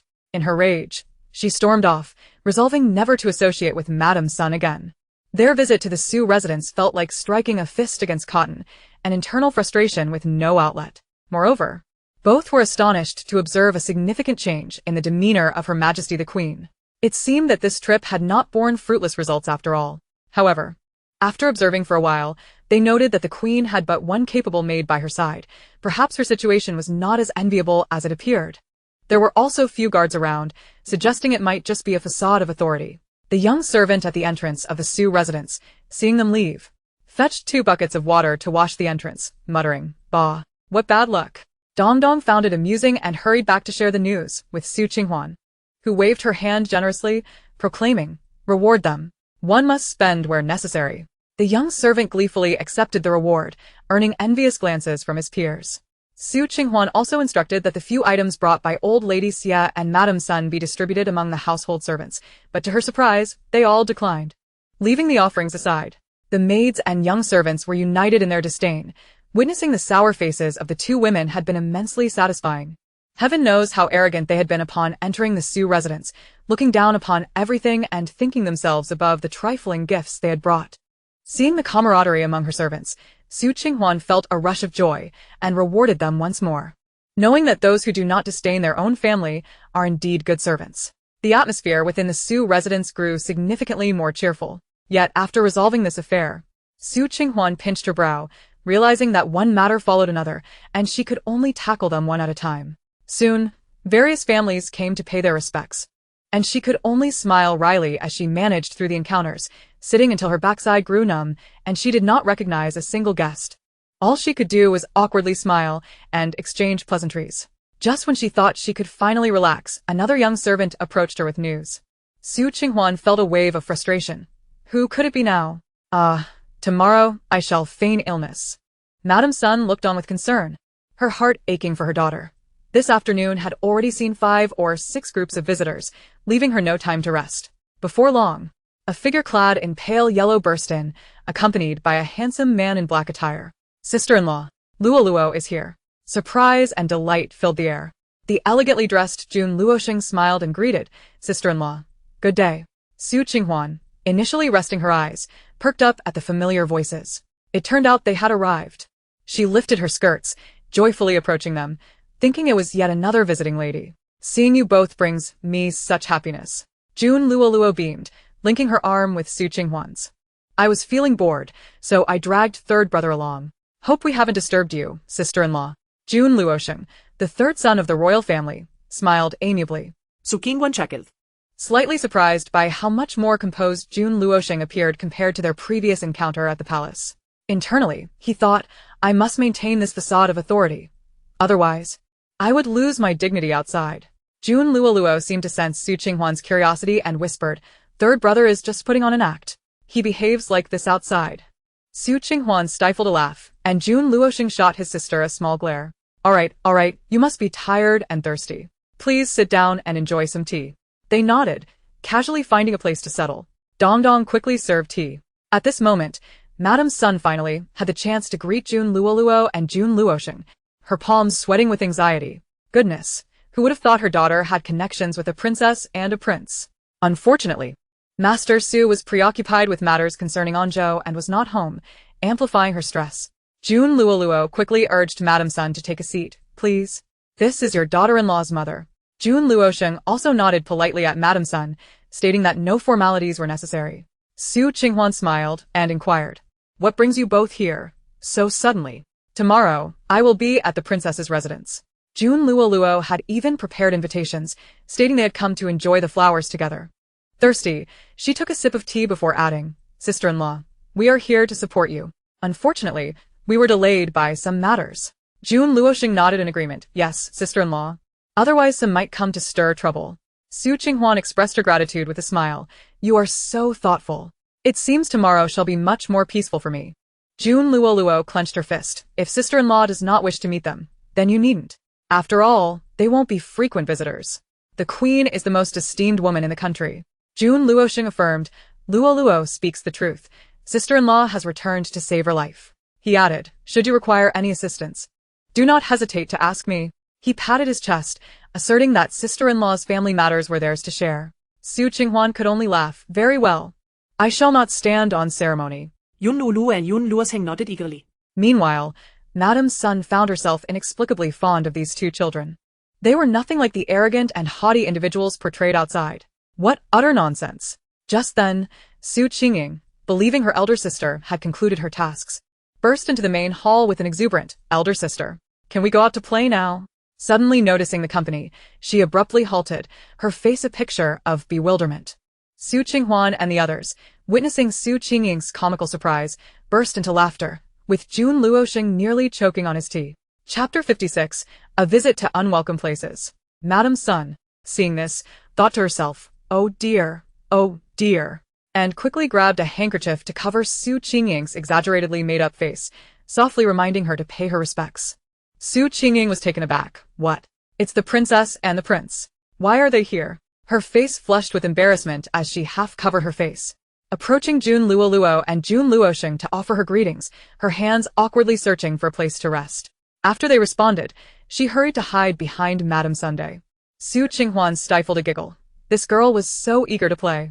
This is my sister-in-law's sister, Su Qingying. She's a bit mischievous, but her heart is pure. Su Qinghuan then briefly introduced her to Jun Luoluo and Jun Luosheng. Su Qingying wished she could bury her head in the ground. Her elder sister had advised her to dress appropriately when going out, yet here she was. Jun Luoluo smiled. Sister-in-law's sister is truly beautiful. This makeup does not detract from her charm at all, especially those big, bright eyes. Jun Luosheng also smiled slightly. Sister-in-law's sister is indeed quite special. He felt a sense of familiarity with this young lady, as though he had seen her somewhere before, but the memory escaped him for the moment. Su Qingying was mortified and stammered, thank you, princess and prince, for your compliments. However, her makeup was indeed exaggerated, her eyes overly darkened, blush applied too heavily, and her lips poorly painted. Jun Luoluo found this girl amusing and suggested, sister-in-law, why not bring Inga along to the princess's residence tomorrow for some fun? It will be lively. Jun Luosheng quickly added, yes, the more, the merrier. Jun Luoluo then whispered to him, but didn't you say you wouldn't go tomorrow? Jun Luosheng replied quietly, I changed my mind. Is that not allowed? Jun Luoluo rolled her eyes in exasperation. Su Qinghuan was delighted by Luoluo's invitation to Inger. Wonderful. That would be splendid. Inger has admired the princess for quite some time and often praises the beauty of the princess's residence. Jun Luoluo beamed at the bashful Su Qingying. Even though she may not be a true legitimate daughter, she is certainly not lacking. How could the sister of a legitimate daughter be anything less? As Su Qingying listened, her eyes sparkled with excitement, and she curtsied, expressing her gratitude. Yuner thanks the princess for the invitation. Madame Su promptly chimed in with a few complimentary words, for it was indeed a rare honor to be invited by a princess. Suddenly, Jun Luoluo recalled something and exclaimed, oh, sister-in-law. Where did Yuner say she wanted to go play? Her eyes brimmed with anticipation, clearly displaying a desire to join in. Su Qingyun quickly waved her hand at Su Qinghuan, her small gestures almost frantic, until Su Qinghuan finally noticed, her expression humorously exaggerated. Jun Luosheng unintentionally caught sight of this and couldn't help but chuckle. Su Qinghuan smiled, clarifying. It's not a specific place. Sister-in-law simply thought it would be lovely to explore a bit since it's rare to be out of the palace. Su Qingyun sighed in relief, grateful that her elder sister didn't elaborate on the destination. Otherwise, not only would their mother be furious, but their aunt would surely threaten to break her legs. Sister-in-law, please take Luoluo with you, June Luoluo implored, her eyes sparkling with eagerness, feeling quite bored herself. Su Qing Huan hesitated, Pondering whether it would be inappropriate to take the princess to such places. Sister-in-law, please. Yun Lulu whined, playfully shaking Su Qing Huan's arm. All right. We shall go a little later. Su Qinghuan relented. June Luoluo thought to herself, how thrilling it will be to wait a bit longer. Sister-in-law is so kind. Yuner wouldn't he mind, would she? June Luoluo eagerly inquired, recalling another girl. Su Qingyun quickly shook her head, not at all. It is an honor for Yuner to join the princess in her adventures. How could I possibly mind? Thus it was settled. Shortly afterward, June Luosheng was disdainfully pushed away by June Luoluo. After all, in the realm of girls, boys were merely extraneous. With a resigned expression, June Luosheng walked away. By then, it was late, and after a simple dinner, the group set about borrowing clothes from Su Qingyan. Su Qingyan had been studying all day, hoping to find Hua Huan but finding her far too busy, and now that they had finally crossed paths, she seemed to vanish like the wind. Among them was one unfamiliar girl, yet he felt no inclination to inquire further. Meanwhile, the usually carefree June Luoluo felt a twinge of shyness upon encountering the dashing Su Qingyan, though she quickly masked it. The girls cheerfully donned men's clothing in the Qing Huan pavilion, and surprisingly, the garments fit rather well. June Luoluo inhaled the faint scent of ink from her attire, a ripple of excitement stirring in her heart. After some time spent on their appearances, hair and makeup, thanks to Su Qinghuan's remarkable skills, far beyond merely sticking on fake mustaches, Su Qinghuan cleared her throat and adjusted her tone, putting on a show. June Luoluo and Su Qingyan applauded, exclaiming, "What a dashing young gentleman!" However, June Luoluo, puzzled by the oversized sleeves of her outfit, questioned, "But why must we dress as men?" Su Qinghuan shot her "you wouldn't understand" look and replied, "Otherwise, women's attire would be too conspicuous." June Luoluo nodded, only partially comprehending, while Su Qingyun felt a twinge of nervousness, sensing the thrill of mischief in the air. Moments later, the group strode out confidently, leaving Dong Dong behind at home. The servants of the Su household were momentarily stunned, their jaws dropping in disbelief until they realized it was Su Qinghuan and her friends. Meanwhile, Xiao Bai hurried off to deliver the news. Yun Lu Hen, squeezing the report in his hand, spoke in a tone devoid of emotion. "So, they have ventured out in disguise?" Xiao Bai nodded eagerly. "Indeed, Your Majesty. Though they appear rather charming, haha." June Luohan tossed the document aside, casting a reproachful glance at him, then followed after them. Xiao Bai promptly retreated. Yun Lu Hen, exasperated, thought, just one day, and they can hardly contain themselves. Chapter 57. The Gambling House. June Luohan suddenly felt a wave of boredom wash over him. The absence of that woman in the palace indeed left something wanting. However, why did these young ladies feel the need to dress as men to venture out? Were they planning something clandestine? His gaze darkened, and he decided to change into casual attire himself before stepping out. After spending too long in the palace, he felt stifled. Ing followed closely behind. Lately, the emperor had been preoccupied with state affairs and had rarely ventured out, but today seemed different. On the streets of Chang'an, a group of young men walked with swagger, though two of them displayed a hint of awkwardness, glancing about nervously. Initially filled with excitement, June Luoluo now felt like a thief sneaking about. She occasionally covered her face, fearful of being recognized by someone familiar. Su Qing Huan chuckled heartily, patting June Luoluo on the shoulder. "Brother June, what sort of man are you, being all fidgety?" Startled, June Luoluo, who had been covertly observing, jumped at the sudden remark. She cleared her throat and retorted, "Su Diji, I'm merely keeping an eye on the road," puffing out her chest and mimicking Su Qinghuan's posture. She found herself enjoying the act. With June Luoluo, the princess, at her side, Su Qingyun initially felt rather reserved, but as they interacted, she found them quite compatible. Easing her discomfort, Su Qinghuan smiled subtly. "Now, that's what I call a good brother." She fanned herself flamboyantly, exuding confidence, occasionally casting flirtatious glances at passing beauties, causing many to blush. "Oh my, so many lovely ladies." Su Qingyun's lips twitched involuntarily. Her elder sister was indeed quite flamboyant. Inspired, she too began to engage in playful banter. June Luoluo, not to be outdone, boldly admired the passing beauties, relishing her first genuine outing on the streets. Usually a princess, she often had to restrain her behavior, but such carefree moments were exceedingly rare. The exhilarating sense of freedom was delightful. After all, no one recognized her. She burst into laughter, her smile wide. From a distance, Jun Luohan observed, bemused, this woman is surprisingly convincing in her disguise. However, he pondered, where was Luo Luo? Let us hope she doesn't get led astray. Ying and Xiao Bai exchanged glances. Xiao Bai whispered, why is the master also here? Ying responded, I have no idea. I didn't expect the master to come and observe the Empress shopping.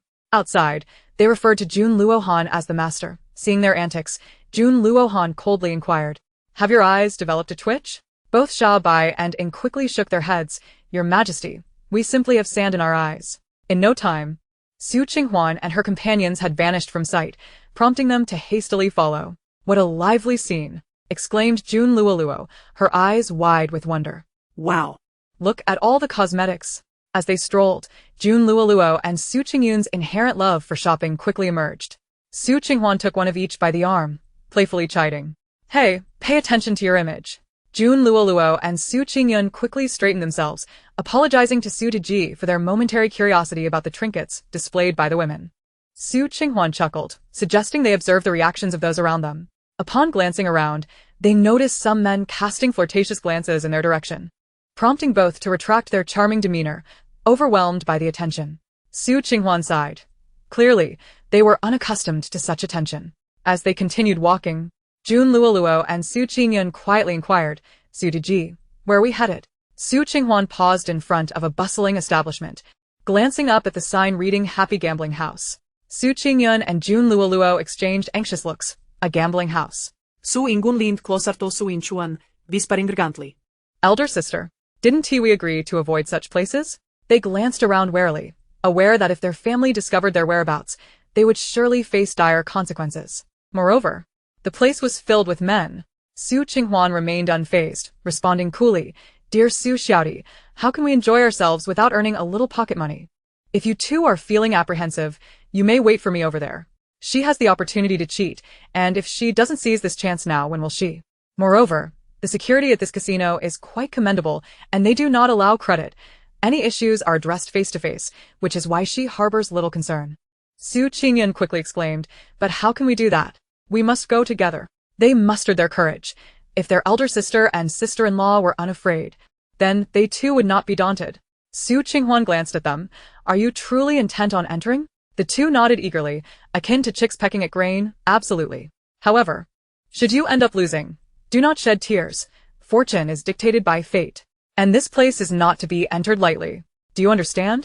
Su Qinghuan warned them once more, for she must not lead these young ladies astray. Su Qingyun and her companion nodded obediently, though they were puzzled as to why their elder sister and sister-in-law suddenly desired to visit such a place. Su Qinghuan nodded in satisfaction, then clasped her hands behind her back, striding boldly into the casino while internally lamenting, Goodness, who came up with such a ludicrous name? What kind of happy casino is this? Can one truly be joyful after losing money? The person who named it must be lacking in common sense. Su Qingyun observed her elder sister's profile with a bemused expression, thinking that perhaps her sister's judgment was also questionable. Meanwhile, Xiao Bai and Ying nearly burst into laughter, casting furtive glances at the dark-faced individual beside them. The Empress actually critiqued the intelligence of the master. They could hardly contain themselves and sought a place to chuckle. Jun Luohan, however, was speechless. Was the name truly so unappealing? Those entering seemed rather content, though those exiting were another story altogether. Yet the most pressing query remained. Why would that woman venture into a casino? A lady daring enough to enter was indeed bold. He was curious to see how she would emerge from this escapade, potentially in tears. As for Su Qinghuan and her companions, upon entering, they attracted a few curious glances, but soon faded into the background noise of the casino. After all, this establishment hosted a myriad of characters. Initially, Su Qingyun and Jun Luoluo felt a twinge of fear, but once inside, they discovered it was not as intimidating as they had imagined, and it was surprisingly orderly. The venue was bustling with activity, with tables surrounded by eager onlookers, and shouts of excitement echoed from time to time, causing their hearts to race. Su Qingyun discreetly tugged at Su Qinghuan's sleeve, inquiring, Elder sister, can we leave now? Su Qinghuan shot her a glance. We haven't earned anything yet. Why the rush? She then reached for Su Qingyun's waist, intending to snatch her little purse. Su Qingyun clutched it tightly, resolutely refusing to part with her silver for such frivolity. Su Qinghuan chuckled. Oh, dear Su, do not be so stingy. I assure you, you shall not incur any losses. Su Qingyun regarded her with skepticism. Are you serious? Nevertheless, she relinquished it. Jun Luoluo also dutifully handed her own purse to Su Qinghuan, grinning. Here you go, Su elder brother. Chapter 58. All lost. Without hesitation, Su Qinghuan accepted the purse offered by Jun Luoluo, cheerfully proclaiming, Just wait, I shall earn you both some pocket money. Jun Luoluo nodded with admiration, while Su Qingyun felt a pang of anxiety, fearing they might lose everything. Nevertheless, Su Qinghuan dashed towards a particularly lively table. Su Qingyun felt her heart racing, her palms sweating, uncertain of what lay ahead. The two little companions closely followed behind her. At that table, shouts of exhilaration erupted occasionally, but Su Qinghuan remained calm, hands on her hips, observing with keen interest. The stakes were high, with thousands of taels wagered. Su Qinghuan's eyes sparkled. Silver, silver, silver. So much silver.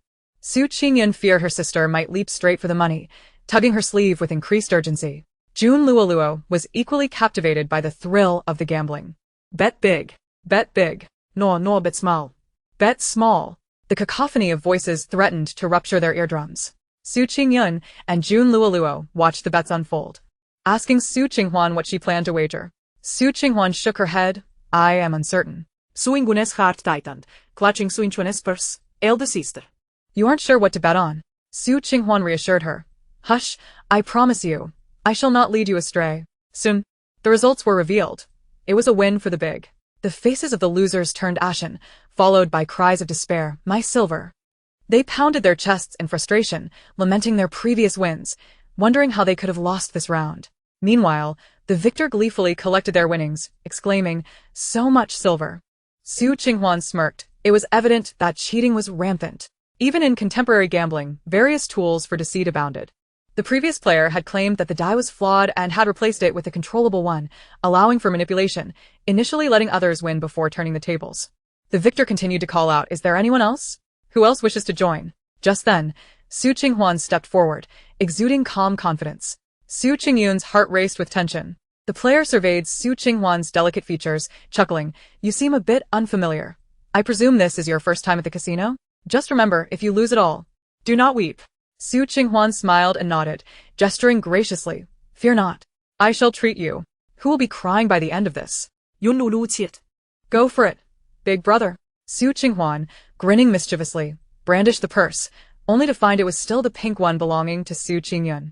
The surrounding patrons stifled their laughter, and the player chuckled, surprised that the young man was so bold yet favored feminine colors. Perturbet, Su Qinghuan maintained her composure. Responding with a charming smile. Ah, what a predicament. I inadvertently borrowed my lady's purse. Please keep this a secret. My fierce wife keeps a tight rein on the household, and my funds are limited. Laughter erupted around them, who among them had not faced a similar plight. Just ensure you don't return home to be chased by the missus. They joked, their laughter ringing out. Su Qinghuan cleared her throat. Fear not, my dear friends. My wife is not so heartless, despite her frequent threats to break my legs. This elicited another round of hearty laughter. Su Qingyun and Jun Luoluo exchanged glances, marveling at their elder sister's storytelling prowess. Su Qingyun, however, remained anxious about her precious silver. Jun Luohan's expression darkened. Fierce wife. What does that woman mean by that? At this moment, he genuinely contemplated breaking her legs. Xiao Bai and Ying suppressed their giggles, finding the Empress's words quite amusing. Did that not make their master the fierce wife? Xiao Bai nearly burst into laughter, hastily retreating to find a quieter spot to chuckle before returning. Jun Luohan's dark gaze bore into him, had looks possessed lethal power. Xiao Bai would have been thoroughly pierced by now. Xiao Bai and Ying attempted to maintain their composure, but soon after, they began wagering on whether the Empress would win or lose. After all, this was their master's casino. How could they possibly miss out on this excitement? Absolutely not. Meanwhile, Su Qinghuan had already made her move, starting with small wagers. The player did not mind her modest bets, acknowledging that everyone starts somewhere. In the first round, Su Qinghuan bet on small. Su Qingyun and Jun Luoluo were even more anxious than the gambler herself. Su Qingyun exclaimed, I feel it will be big. Yun Lulu echoed. I think it will be big too. Su Qinghuan remained steadfast. I bet on small. The dealer confirmed the final bets, and Su Qing Huan unwaveringly declared her choice of small. Ultimately, the outcome was big. Su Qing Huan's few taels of silver vanished in an instant.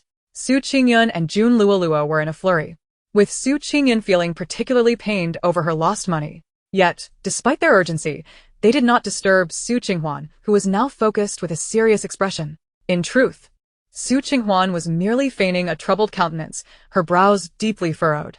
Although her earlier guesses had been entirely random, she rolled up her sleeves, filled with determination, and declared, "No worries, let us go again." This time, she wagered 10 taels. Su Qingyun silently counted on her fingers, realizing that 50 taels had dwindled to a mere fraction. Lower the stakes. Both Su Qingyun and Jun Luoluo clasped their hands in silent prayer, hoping for a modest outcome this time. Their joy erupted into squeals when, indeed, it was a small win. Bystanders cast bewildered glances. Why did these two grown men sound so effeminate, shrieking like women? Su Qingyun and Jun Luoluo quickly composed themselves, feigning calmness, though their hearts raced with excitement, especially Su Qingyun, whose emotions were in turmoil. Su Qinghuan, however, remained unfazed, raising the stakes to 20 taels. Su Qingyun bit her finger, lamenting her sister's prodigality. What if they lost again? Then they would be left with nothing. She had no sense of financial prudence whatsoever. Ultimately, they did lose, and Su Qingyun's heart felt as if it were bleeding. Su Qinghuan's expression shifted unpredictably, yet she maintained her fighting spirit, rolling up her sleeves once more, convinced that victory was inevitable. Alas, the subsequent rounds resulted in losses. Jun Luoluo's pouch of coins was entirely depleted. Su Qingyun clutched her chest, her heart aching. What a wasteful endeavor. She needed to breathe. Deep breaths. Although Jun Luoluo was unperturbed by the lost money, she too felt it was quite a pity. What a shame. Chapter 59. The Jade Pendant. Su Qinghuan sensed the piercing gaze of Su Qingyun and bashfully touched her nose. She hadn't anticipated losing everything so swiftly. It was indeed too rapid. This gambling truly was perilous. Otherwise, modern nations wouldn't impose gambling bans. She certainly couldn't win too much at once, lest these two young girls be misled into thinking that money was easily earned. Xiao Bai and Ying both bet that the Empress would lose, and indeed, the Empress suffered a significant defeat. This would serve to enlighten her about the harsh realities of society. The two then discreetly glanced at the figure beside them, who remained remarkably composed. However, Jun Luohan, rare as it was, curved his lips into a subtle smile. Engaging them in a wager, I bet she'll win in the next rounds. Xiao Bai and Ying were momentarily taken aback, their eyes filled with questions. Was the Empress truly going to continue gambling? My goodness, what a spendthrift. Did the Empress possess that much silver? They too joined Jun Luohan in a wager. Eager to watch the unfolding drama, Jun Luohan reclined with one leg crossed over the other, resting his chin on one hand, his gaze inscrutable. The heart of this woman below him was indeed as elusive as a needle in the ocean. Though she appeared frantic, she was, in truth, quite cunning. It seemed that her journey to Anjo would prove to be a wise decision. The victor beamed brightly, having earned over 100 taels from this novice. But money is money, after all. Who would disdain silver? He then teased. Would the young man care for another round? Before Su Qinghuan could respond, Su Qingyun hurriedly shook her head. No. Otherwise, we won't fare well when we return. Brother, let's leave quickly. She genuinely feared that her elder sister would become increasingly emboldened and be provoked into another round. Jun Luoluo, too, anxiously gestured for them to depart, and together, they pulled Su Qinghuan out of the gambling den. Hey! Su Qinghuan, as she was ushered out, turned her head back, astonished by the strength of the two girls. The onlookers erupted in laughter. The young man must return and appease his wife properly. The victorious individual then inquired if anyone else wished to play. Once outside, Su Qinghuan was finally released. Su Qingyun and Jun Luoluo wiped the sweat from their foreheads, exclaiming, "Why is our sister-in-law so heavy?" They had finally managed to drag her out. Su Qinghuan stood still, rubbing her chin while scrutinizing the situation inside with a concentrated frown. As others assumed, she was lamenting her lost silver. In truth, was her guessing really that inaccurate? Out of so many rounds, she had only guessed right half the time. Perhaps that person saw her as a novice and hadn't even revealed their true skills yet. Su Qingyun nearly fainted from disbelief. Random guesses? Sister, you can never come to this place again. Although Su Qingyun was pained over the money, she was far more concerned for her elder sister, puffing her cheeks in frustration. Her hands on her hips as she threatened. June Luoluo quickly nodded in agreement. Yes, sister-in-law, this is too financially draining. Winning is nearly impossible. Others surely have their own strategies. Qing Huan, of course, acknowledged their concerns, nodding in agreement. She would certainly not return here, but today, she couldn't leave empty-handed. I know, but having lost everything, I feel a bit regretful, Qing Huan admitted. The two immediately reassured her, it's all right, we can earn money again in the future. But we must not return to this dreadful place. Qing Huan secretly observed their reactions, realizing she had achieved her goal. Otherwise, what would happen if she led these young girls astray? Her initial plan had been to come alone, but somehow, she ended up with 2 little followers. Qing Huan quickly acknowledged her mistake. Okay, I understand. I will not make this mistake again. Next time, I will return. Qingyun, she would keep a close watch on her elder sister. Meanwhile, June Luoluo looked around and asked, sister-in-law, where shall we go now? Qing Huan pondered for a moment, knowing she could not bring these 2 little followers back inside. She had merely tested the waters earlier. When it came time to win big, she wanted to ensure others would take her seriously. She needed to lead them to another place first. But she also required some silver. Wait here. I'll be right back. You 2 stay here, and I'll take you to enjoy life later. She hurried off to pawn some belongings, as she couldn't directly produce silver from her space, and what she had was limited. But she carried valuable items on her person. Qingyun and June Luoluo stood confused in their place. Hey, wait. Seeing Qing Huan dash away at that speed, they could only wait helplessly, with Qingyun stamping her foot in frustration, blindly trusting her elder sister's skills. Qing Huan arrived at a pawn shop, swiftly presenting a jade pendant of exquisite quality. Shopkeeper, how much will this fetch? The shopkeeper, upon examining the pendant, was taken aback. This is marked with the insignia of the master. How could it be in the possession of this young man? Qing Huan noticed his hesitation and frowned. Logically, this pendant should not bear the royal mark of that wretched creature, which is why I dared to bring it here to pawn. June Luohan swiftly checked his waist, clenching his fist. When had his jade pendant gone missing? Cursing himself, Qing Huan, you're something else. Xiaobai chuckled, realizing the pendant belonged to the master. The Empress was truly bold, but alas, Ing was lurking at the gambling den, unaware of any of this. June Luohan kicked him aside. Hey, shopkeeper, what's wrong? Is this pendant not valuable? Qing Huan asked with a cheeky expression. But it looks quite valuable, and it feels delightful to the touch. I often used it to balance on my toes. Logically, it should be worth several thousand taels. June Luohan's face darkened further. She truly had a knack for challenging his limits. The shopkeeper, feeling overwhelmed, stammered, not valuable? This is a priceless treasure. One of the few jade pendants in the Yongqiao kingdom. He quickly calmed himself and asked softly, may I inquire where this young man acquired this pendant? Qing Huan, shaking her leg and half leaning against the counter, replied without hesitation, I found it. The shopkeeper, seeing no sign of deceit, inquired further. Would you be willing to sell this pendant? Qing Huan contemplated for a moment, wondering how much silver it could fetch. The shopkeeper hesitated for a moment before cautiously inquiring. Young sir, how about 10,000 taels of silver notes? Qing Huan stood up straight in astonishment, her eyes sparkling with wonder. 10,000. Heavens, how valuable it is.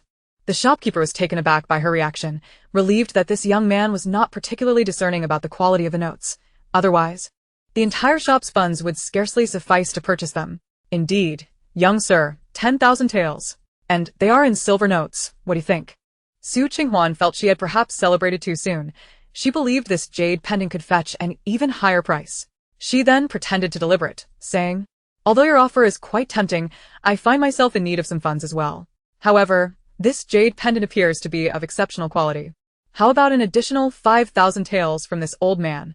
The shopkeeper suggested, swallowing hard, fully aware that the young man before him was astute. Nevertheless, he quickly laid his cards on the table.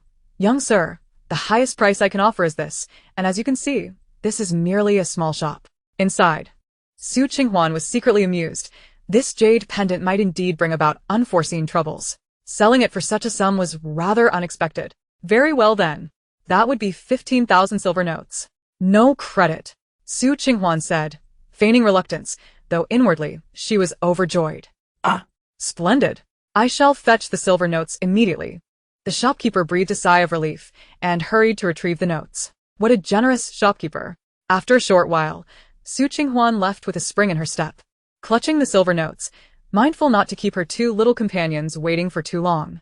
Not long after she departed, Jun Luohan appeared at the pawn shop. The shopkeeper trembled and quickly presented the jade pendant with both hands, his voice quivering as he addressed Jun Luohan, "And master, your jade pendant." Jun Luohan took the pendant from the box, his dark eyes revealing no discernible emotion. Did she dare to be presumptuous? He seemed somewhat disdainful. Bring me 50,000 taels. Jun Luohan accepted the pendant and coolly issued his command. The shopkeeper hurriedly ran to the small treasury to gather the silver notes, presenting them respectfully to Jun Luohan. Jun Luohan exchanged a knowing glance with Xiao Bai, who promptly secured the notes. Albeit puzzled as to why his master required such a sum. "Fetch my cloak and mask," he ordered. The shopkeeper swiftly returned with the items, aware of his master's fastidiousness, presenting them with appropriate distance. Jun Luohan donned the cloak and mask. "Are you not going to change? Do you fear she cannot guess?" Jun Luohan cast a sidelong glance at the dazed Xiao Bai, speaking coldly. Xiao Bai was momentarily stunned, filled with both confusion and excitement. Could it be that his master intended to visit the gambling den? The more he pondered, the more exhilarated he became. "Wait for me, master," he exclaimed, hastily changing into his own attire and donning a mask to follow Jun Luohan, his heart racing with anticipation. The shopkeeper, watching them depart, let out a sigh of relief, realizing that his back was drenched with sweat. Thankfully, his master had not shown any signs of anger.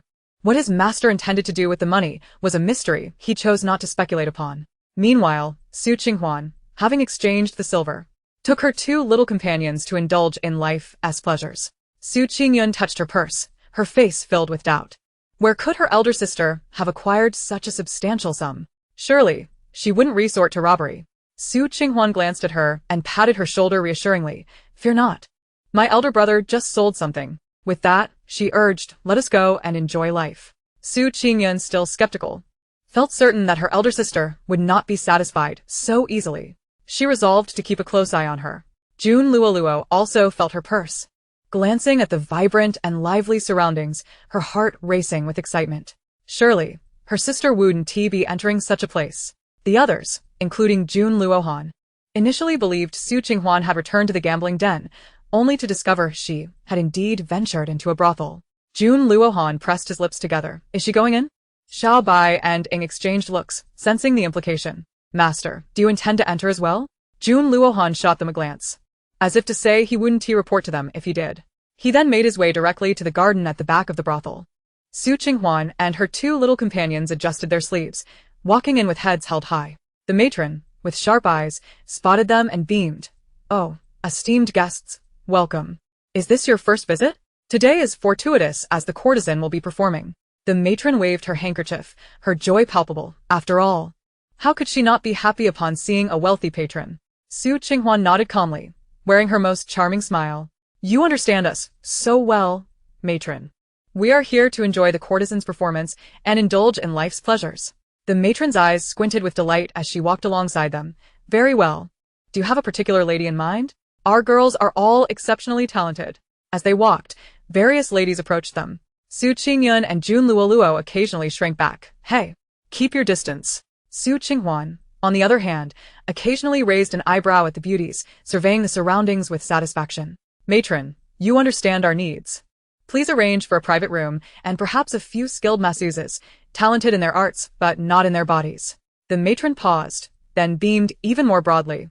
"You esteemed guests are truly a breath of fresh air. Very well, follow me. I assure you, you'll be thoroughly satisfied tonight."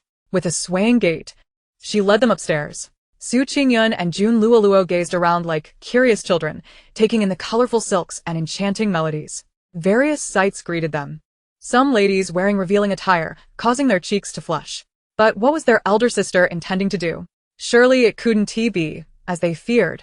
Fortunately, it was not as they had imagined. Qingyun and Jun Luoluo breathed a sigh of relief, feeling both anxious and exhilarated. "Esteemed guests have arrived." Qing Huan promptly tossed a bulging purse to the matron. "Thank you for your service." The matron caught it deftly, weighing its contents with a grin. "You are truly generous. I will fetch a few capable ladies at once." She then hurried away, her keen eyes recognizing that perhaps some of her girls wished to experience the excitement as well. Qing Huan surveyed the room, finding it quite satisfactory. No wonder business thrived here. Before long, Several charming ladies entered, each beaming with smiles and dressed quite modestly, all possessing striking features. The matron cheerfully announced, "Esteemed guests, these lovely ladies are all exceptional. Enjoy at your leisure. If you require anything, just call for me." Qing Huan nodded in satisfaction as the matron discreetly closed the door behind her. The ladies stood straight, smiles adorning their faces, aware that to earn tips, they must serve diligently. "Call me Huar," one girl said softly. "I am Xianger," another introduced herself. The 4 or 5 ladies introduced themselves gently, some appearing quite bashful. Qing Huan reclined with her legs crossed, casually munching on sunflower seeds as she inquired, "What talents do you possess?" The ladies exchanged glances before responding softly. "I can play the zither," one offered. "I can sing," another chimed in. "I can provide massages," said yet another. Qing Huan nodded approvingly. "Rest assured. "As long as you serve well, there will be rewards." The ladies' eyes brightened at the prospect, and they eagerly exclaimed, "Thank you, esteemed guest. We shall serve you well." Typically, they only performed their arts without engaging in more intimate services, so being invited to display their skills in such a manner was a rare opportunity. They began to play the zither, sing, and offer massages. Initially, Su Qingyun and Jun Luoluo felt somewhat restrained, but soon they too began to enjoy themselves. The young ladies, while massaging, were momentarily taken aback. It dawned on them that these guests were indeed ladies. They felt more relaxed and put forth greater effort, even feeling a hint of envy. Meanwhile, Jun Luohan, having entered the garden, ascended the stairs where a woman immediately sought to approach him. However, Jun Luohan exuded an intense chill, his lips parting slightly as he commanded, "Leave." He emanated an aura that seemed to declare, "No entry for the uninvited." Upon hearing this, the woman hurriedly distanced herself, speculating that he must be some significant figure. Chapter 61. Winning and losing is all about fate. As Jun Luohan ascended to the elegant pavilion, tea was promptly served to him. Through the window, he observed Qing Huan indulging herself, his gaze deepening as he noted her exquisite enjoyment. Meanwhile, Qing Huan, though surrounded by pleasure, was internally restless. "Oh, dear. My stomach aches. I must use the restroom. You all stay here and wait for my brother's return," she exclaimed, clutching her abdomen in feigned distress, rising and bending over as if she could no longer contain herself. Without waiting for Su Qingying and the others to react, she dashed out the door. Noticing something amiss, Su Qingying attempted to rise, but the masseuse pressed her back down. Jun Luoluo consoled her, saying, "Do not fret, Su brother. Your elder brother will return shortly. We shall wait." She then returned to her leisurely enjoyment, eyes half closed. Su Qingying bandet Su Inchuan's flirtimina. Having seen her consume copious amounts of food, she thought little of it, oblivious to her sister's self-care. In reality, Su Qinghuan had made a beeline for the casino.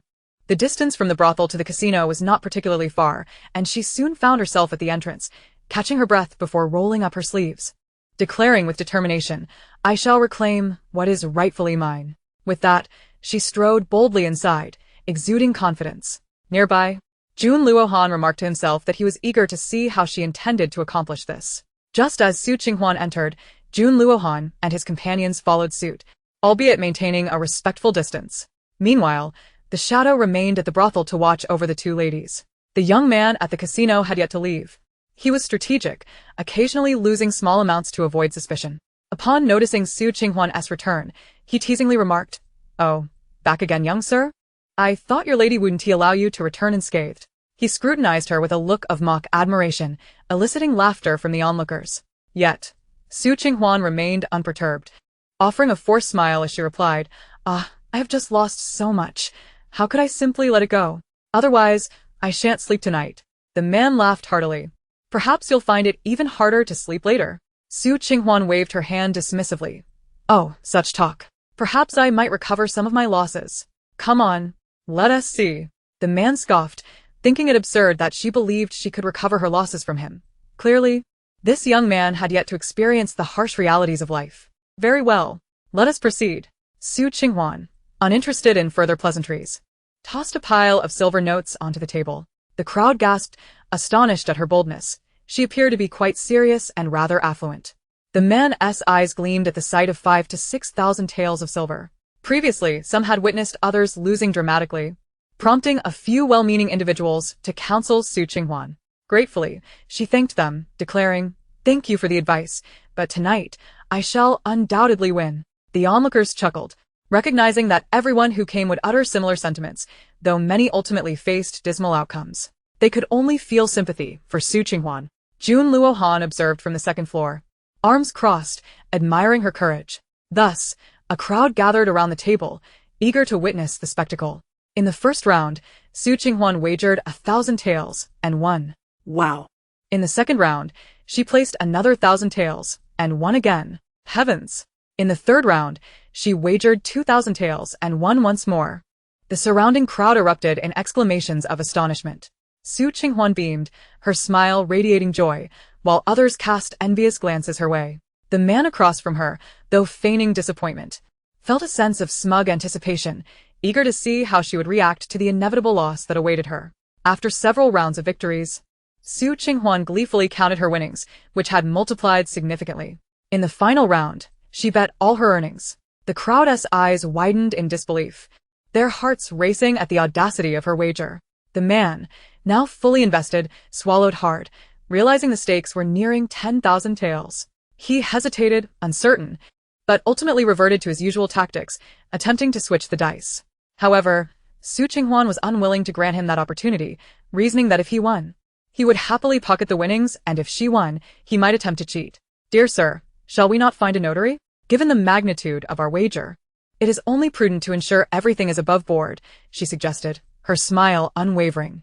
The man's expression shifted slightly, without the ability to manipulate the situation.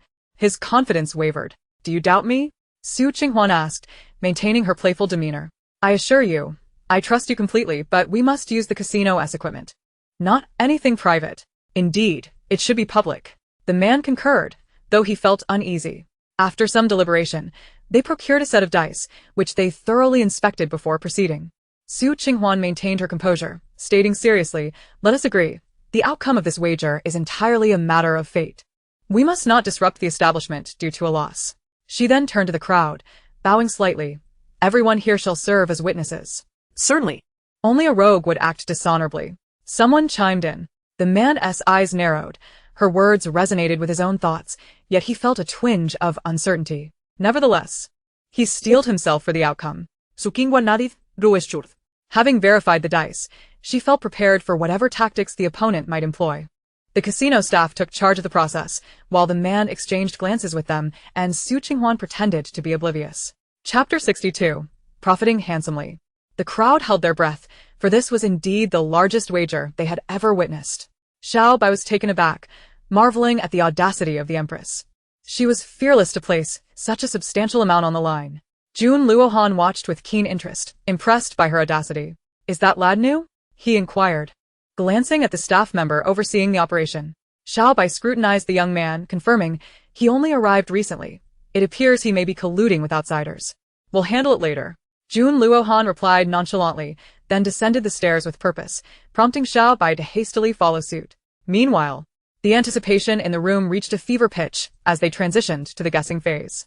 Su Qinghuan was convinced that the dice roller would attempt some trickery. The man inquired, "Young sir, will you bet high or low this time?" Su Qinghuan calmly stroked her chin, smiling confidently as she approached. "This time, I shall bet low. But may I roll the dice myself?" Without waiting for a response, she nudged him aside. His expression shifted slightly, and he quickly declined, realizing he had been too hasty. "The young sir is quite the worrywart. Let the lad roll." Su Qinghuan shook her head. "No, it's more ceremonial if I roll myself." The others chimed in, agreeing that it was fine for her to roll, assuring him that she couldn't possibly cheat. The man felt a twinge of irritation, realizing he had underestimated her. Her vigilance was commendable. An impasse ensued, and he thought to suggest, "Why don't I roll instead?"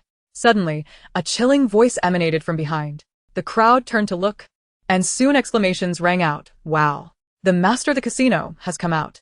Let the master take charge, then." Indeed. Who would have thought that even the master would be stirred?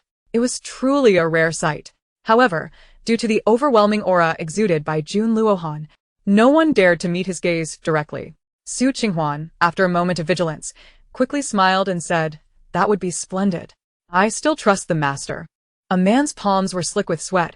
It seemed his luck was not particularly favorable today. "Then, I shall trouble the master," he stammered, his anxiety growing palpable. Once again, it was Su Qinghuan's turn to guess. Jun Luohan glanced at her, his expression inscrutable as he inquired, "Are you prepared, young sir?"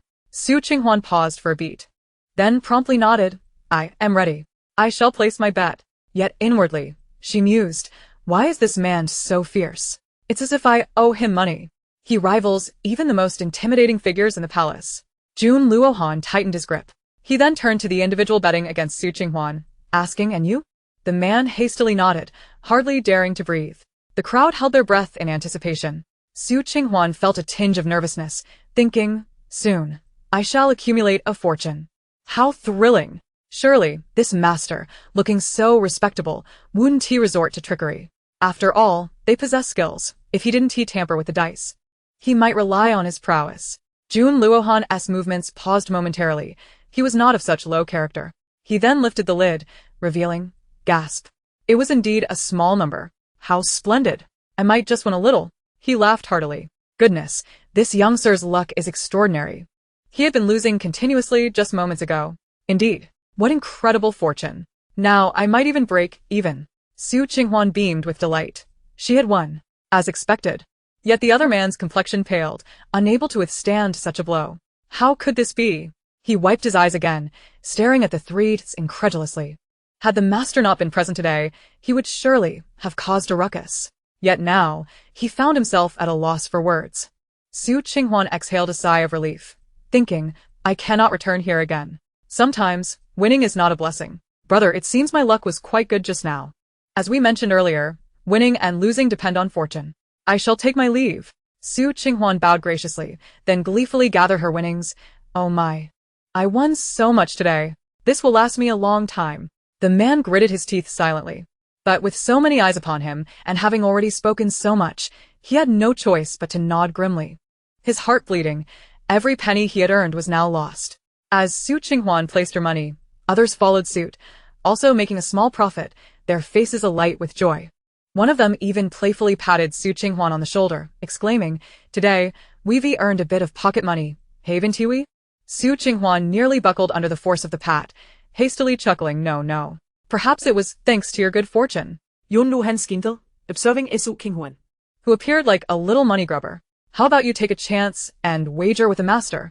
he suggested coolly, producing 50,000 taels. As he sat down and placed the banknotes on the table, everyone fell silent, stunned. The master is betting too? Goodness, what is happening today? It is said that the master is a gambling god. Just as Su Qinghuan, delighted with her winnings, was about to leave, she halted, glancing back at the masked man. A flicker of doubt crossed her mind. Although his 50,000 taels tempted her, she cherished her life. No. I must leave while I'm ahead. Otherwise, my fierce tiger of a mother will surely be furious." Su Qinghuan chuckled nervously, attempting to slip away. Yet inexplicably, her feet felt glued to the ground, causing her expression to shift. "Oh no, is he envious of my good fortune?" Jun Luohan chuckled softly, tapping the table, casually remarking, "Are you afraid, young sir?" Internally, Su Qinghuan cursed, "Afraid? "Of course. I fear for my life." "Oh no, brother, you jest. I am merely anxious to return home. Besides, my little minion might come to drag me back." Now, she hoped they would arrive sooner. "Fear not, young sir, regardless of winning or losing. I shall not hold it against you," Jun Luohan assured, knowing her concerns. "She doesn't trust me. After winning so much from that man, his gaze alone could slay her. Perhaps he would even follow her home. Yet now, she found herself unable to leave. Is that truly your word, brother? I am especially fond of my life. But perhaps my luck has run out. Shall we meet again next time?" Su Qinghuan scratched the back of her head, uncertain. Jun Luohan narrowed his eyes, having been specifically waiting for her response. Others chimed in teasingly, "Indeed, young sir, you've already won so much. How can you lack loyalty?" "Yes, indeed. Let us play a few more rounds." They relished the spectacle, especially this rare excitement. Some among them looked enviously on. Under Jun Luohan SG's, Su Qinghuan felt her resolve. Should she just lose a little and make a quick escape? Besides, these people were truly merciless. If you lost, they might show pity, but winning and trying to walk away was an entirely different attitude. Clearing her throat, she finally relented. "All right then. I shall play a few more rounds." Just a few. Preparing to find a place to sit, she suddenly found her feet could move again. Gritting her teeth, She muttered under her breath, "What a troublesome bunch." Chapter 63. The Solitary Loss. Su Qinghuan sat up straight, feeling an inexplicable pressure in front of the masked man, making her quite uncomfortable. Still, she managed to smile awkwardly at Jun Luohan now and then. Master, please go ahead." Jun Luohan raised an eyebrow, deliberately altering his tone. "What amount does the young sir intend to wager this time?" Su Qinghuan hesitated for a moment before quietly producing some small silver coins. "Hee brother. This time I shall wager 10 taels." Nearby, laughter erupted spontaneously. How cautious of the young sir. Indeed, it seems the tiger at home keeps a tight leash. Now he dares not wager a larger sum.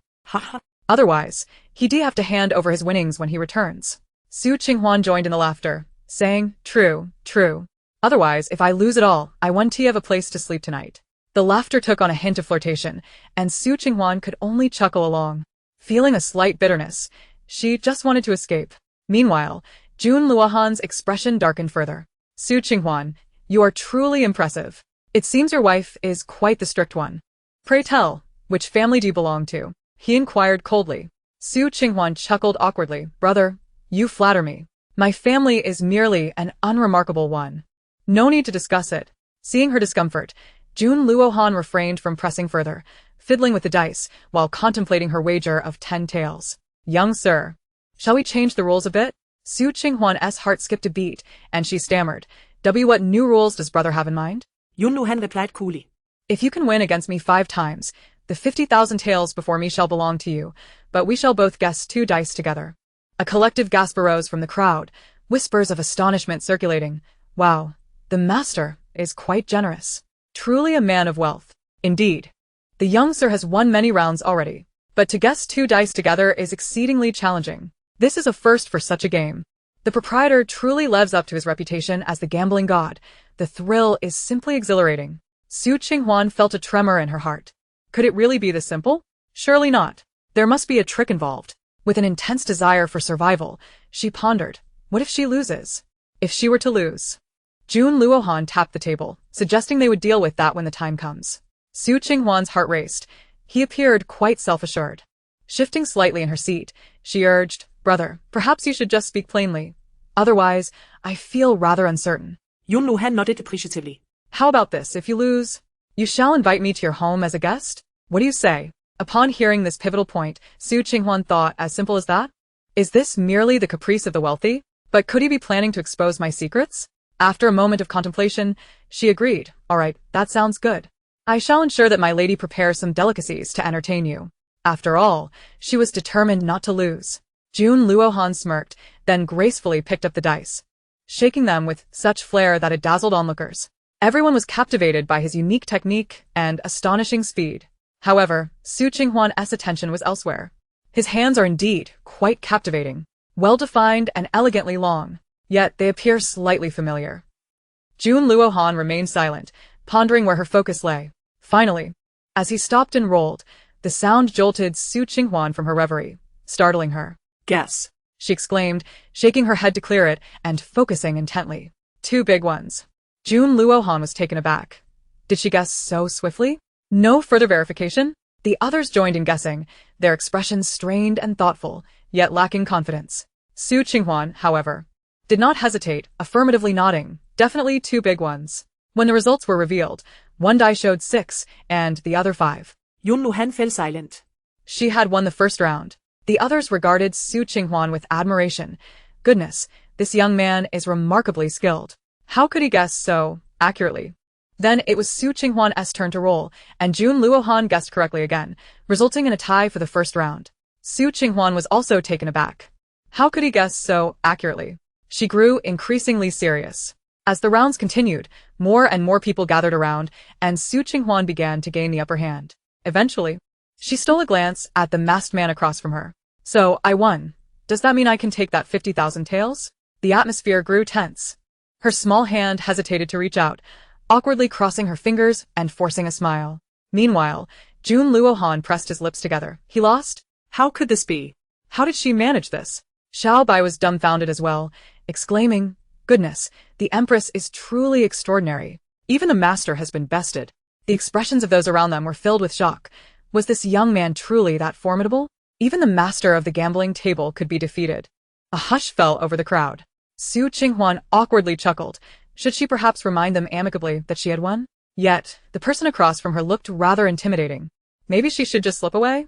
Money isn't everything. Her life is at stake.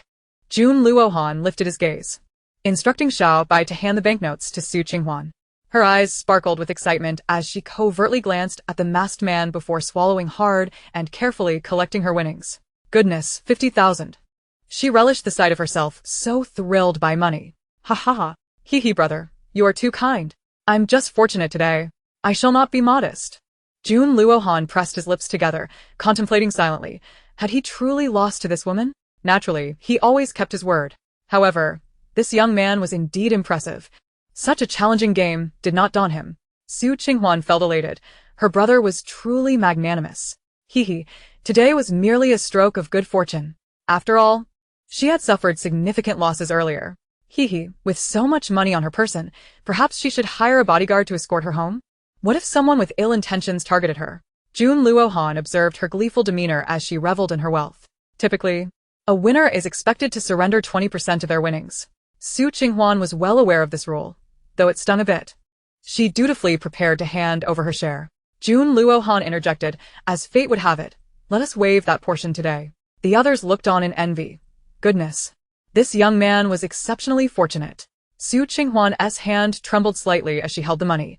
Her eyes blinked in disbelief. Brother, are you serious? Jun Luohan nodded, Confirming his intent. Thank you, brother. Thank you.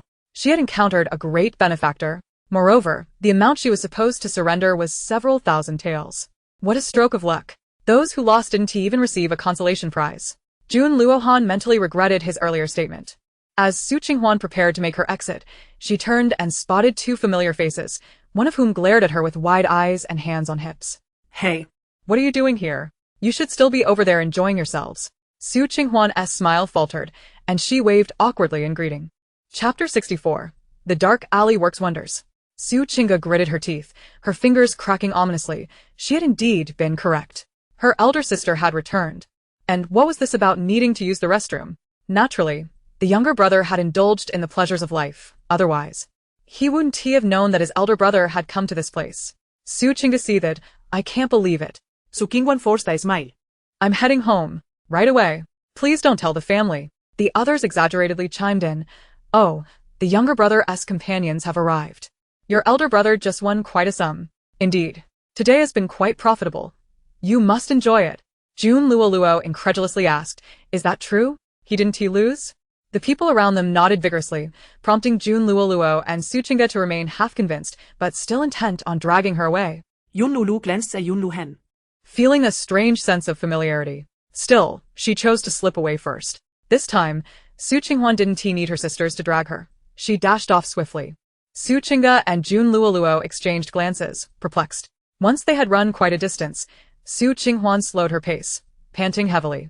This bewildered Qingga and Jun Luoluo, who wondered what had happened to their elder sister. Qing Huan paused to catch her breath. I couldn't dare to breathe back there. That man's aura was too overwhelming. Moreover, she had forgotten to hire a bodyguard. Having just won a large sum, she was certain someone would be envious. Xiao Bai was nowhere to be found. Sure enough, several shadowy figures appeared behind them. Qingga and Jun Luoluo's faces turned pale. They were being followed. Qingga anxiously inquired, Elder sister, what is happening? Those people are trailing us. Jun Luoluo gripped Qing Huan's arm tightly, fear evident in her eyes. They had reached a busy street, yet the fear remained. Qing Huan glanced back and explained, It's just that your sister got lucky and won too much money. But there's no need to worry. With so many people around, they wouldn't dare to act against us. Qingga didn't think much of it. How much could she possibly win? These people are truly despicable for following us over such a small sum. You must not come to places like this again. Jun Luoluo nodded in agreement, also having left her bodyguard behind. Qing Huan obediently nodded but refrained from revealing the full truth, fearing it would scare the young girls. Meanwhile, Jun Luohan was still questioning his life choices, asking Xiao Bai, Did I really lose? Xiao Bai nodded, desperately wanting to say, Yes, my lord. You lost. And you lost quite thoroughly. Nevertheless, he cherished his life too much to speak such truths. Finally, Jun Luohan remarked, Then why haven't you brought me my winnings? Have you forgotten our wager? Xiao Bai choked slightly, reluctantly removing his money pouch, for he had just lost a wager against him concerning the Queen Mother. He muttered under his breath, "My lord, do you truly need this meager sum?" Jon Lu han er skæseshoppent. Xiao Bai hurriedly waved his hands, a desperate plea for survival evident in his demeanor, and no. Before long, Ing arrived, reporting, "My lord, the Queen Mother and her entourage are being followed by several individuals." Jun Luo Han shot him a sidelong glance. "Can you not handle those individuals?" Xiao Bai chimed in, "Why not just knock them unconscious and leave them by the roadside?" However, Ing hesitated. No, my lord.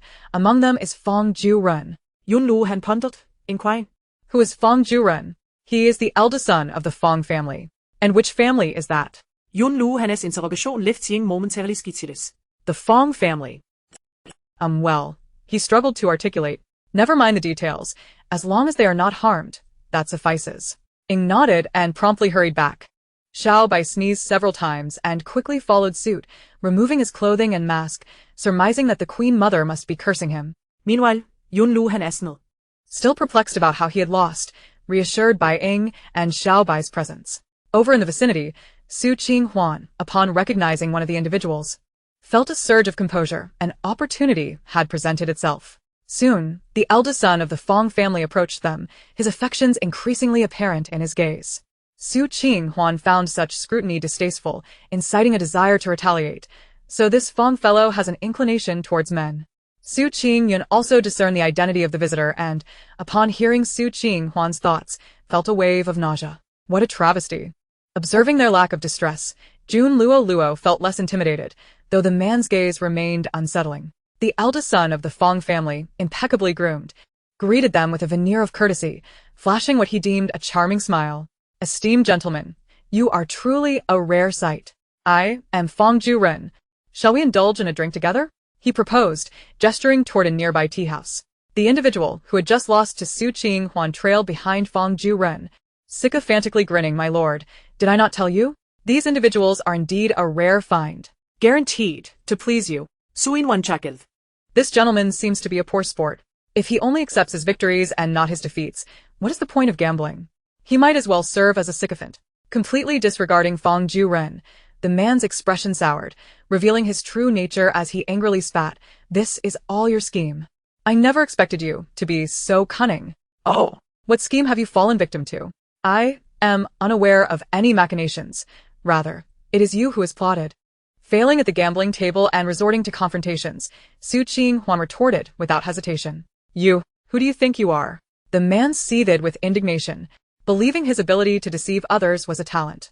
At that moment, several other individuals from the gambling den approached, inquiring about the commotion. Suin Wan, noting their imposing stature and straightforward demeanor, recounted her understanding of the situation. The newcomers, upon hearing her account, glared in fury. "What? Is what the young lady says true?" Suin Wan nodded affirmatively. "Indeed." They began to reflect, realizing the growing inconsistencies in their memories.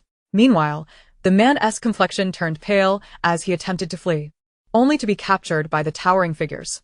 "Ah, so it was you causing mischief. No wonder I suffer such crushing losses. I return home only to be reprimanded by my wife." "Precisely. We must not let this go unpunished. It weighs heavily on our hearts." They agreed, cracking their knuckles ominously. "Misunderstanding, my friends. It was all a misunderstanding. Allow me to explain." The man pleaded for mercy. However, the towering figures were uninterested in his pleas, having already suspected his treachery. Just as their fists were about to descend, Qing Huan interjected, Hey. Gentlemen, hold on. Just a moment." The men turned to her, confidently asserting, "Do not concern yourself, young lady. This matter cannot be delayed. We shall not excuse him. Indeed, we have lost quite a sum." The man cast a grateful glance at Qing Huan, surprised to find her a benevolent soul. Suin Wan chuckled. No, dear Sir. "It's simply that there are too many eyes here. The alleyway is a more suitable venue." One of the men slapped his forehead. "Oh right. This is not the place for such matters. Thank you for the reminder, young lady. Let us move to the alley." The group unanimously agreed, thrilled by the suggestion. The man turned pale, glaring daggers at Qing Huan, warning, "You shall all regret this." A towering figure swiftly delivered a punch, causing the man's lip to swell. "How dare you threaten our lady? You are courting death." They prepared to drag him away mercilessly. Fang Ju-ren, witnessing the unfolding chaos, sensed danger and attempted to slip away, only to be implicated by the man. This matter cannot be separated from Fang Ju-ren. The towering figures exchanged glances, recognizing him as a deserving target. Soon, both Fang Ju-ren and his companions were dragged into the fray. Spare me. I had no part in this. Fang Ju-ren's composure shattered, trembling as he pleaded, casting desperate glances towards Qing Huan and her companions, who turned a blind eye. Take care. We will take our leave. A twofold victory. Fang Ju-ren could not fathom when he had incurred the ire of Qing Huan and her companions. Typically, such refined young gentlemen could not refuse his invitations. Had his charm waned? Moreover, he seethed with resentment toward the one who had dragged him into this mess, lamenting his own lecherous nature compared to that of the other man. Bystanders, having witnessed the scene, lost interest and hurriedly departed. However, the towering figures had no intention of engaging in further conversation. They simply dragged him into the alley for a beating. Unseen in the shadows, Xiao Bai and Ying could only click their tongues, marveling at the Queen Mother's cunning. Yet, Fang Ju-ren was indeed rather audacious, resembling a lustful hound. Qing Huan and her companions exhaled in relief. All right, it is over. We should return now, she declared. Qing Yun and Jun Luo nodded vigorously, still shaken by the recent events. Qing Yun, her eyes glistening with unshed tears, grasped Qing Huan's hand in fear. Sister, I no longer wish to marry. She had suspected the truth earlier. No wonder she had seen Fang Ju-ren in the company of delicate, effeminate men. She had thought nothing of it. What a nightmare it would be to marry such a man. Jun Luo, noticing Qing Yun's distress, furrowed his brow and inquired, Sister-in-law, is that so-called Fang Ju-ren the same individual with whom Yun'er is betrothed? Qing Huan nodded gravely. Indeed, it is him. Fate has conspired for us to meet today. She gently ruffled Qing Yun's hair, reassuring her, Fear not, dear sister. I will not allow you to fall into the jaws of a wolf. Besides, this Fang Ju-ren not only has a penchant for beautiful men but also exhibits tendencies toward violence, traits well concealed from his family. Tears streamed down Qing Yun's face, her voice trembling with fear. Sister. Jun Luo felt a surge of indignation, exclaiming, the Fang family is utterly despicable. How could they hide such truths? Moreover, how unfortunate that Fang Ju-ren is a scholar. He is merely a disruptor in the literary realm. Rest assured, Yun'er, Luo will ensure you do not fall into despair. Jun Luo promptly reassured Qing Yun, gently patting her hand while using her sleeve to wipe away her tears. Qing Yun, deeply touched, expressed her gratitude. Thank you, princess. To which Jun Luo casually replied, There's no need for such formalities. Just call me Luo.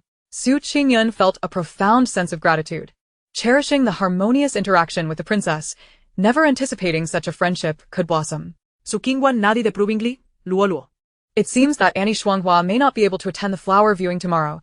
We must hasten to resolve Yunu's marriage issue and call off the engagement. Jun Luo nodded in understanding. Of course, that matter takes precedence. I will lend my assistance. Whether we view the flowers or not is of little consequence. Qing Huan affectionately ruffled Jun Luo's hair, softly saying, You are truly wonderful, Luo. I shall escort you back to the princess's residence. Yun Luo nodded.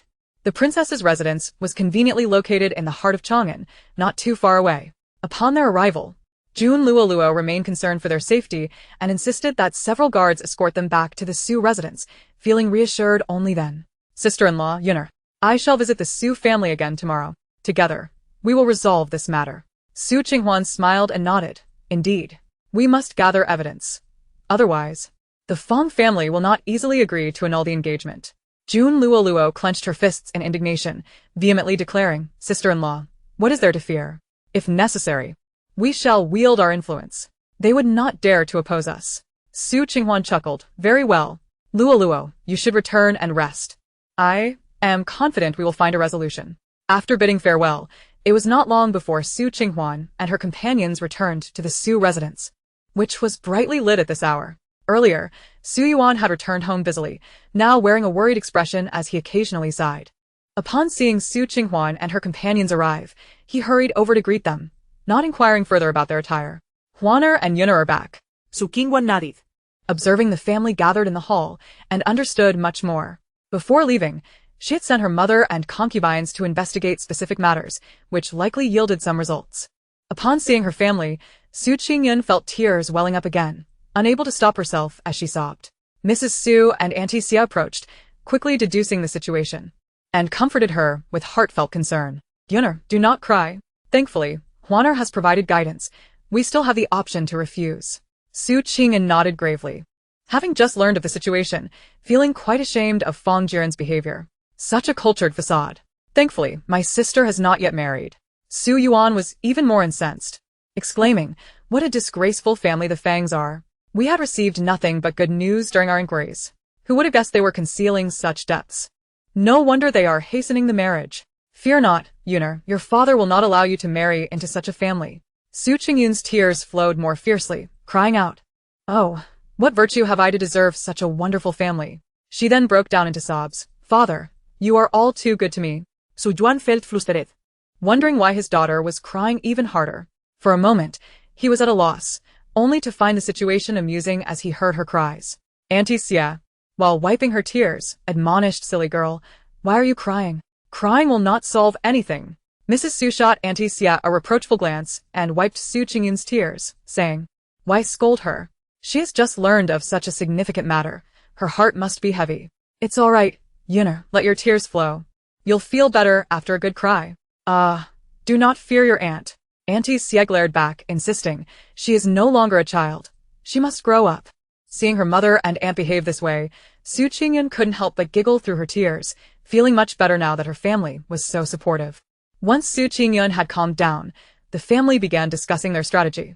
Su Yuan smacked his thigh in frustration, declaring, we must go and annul the engagement tomorrow. The sooner, the better. Mrs. Su nodded in agreement. Indeed.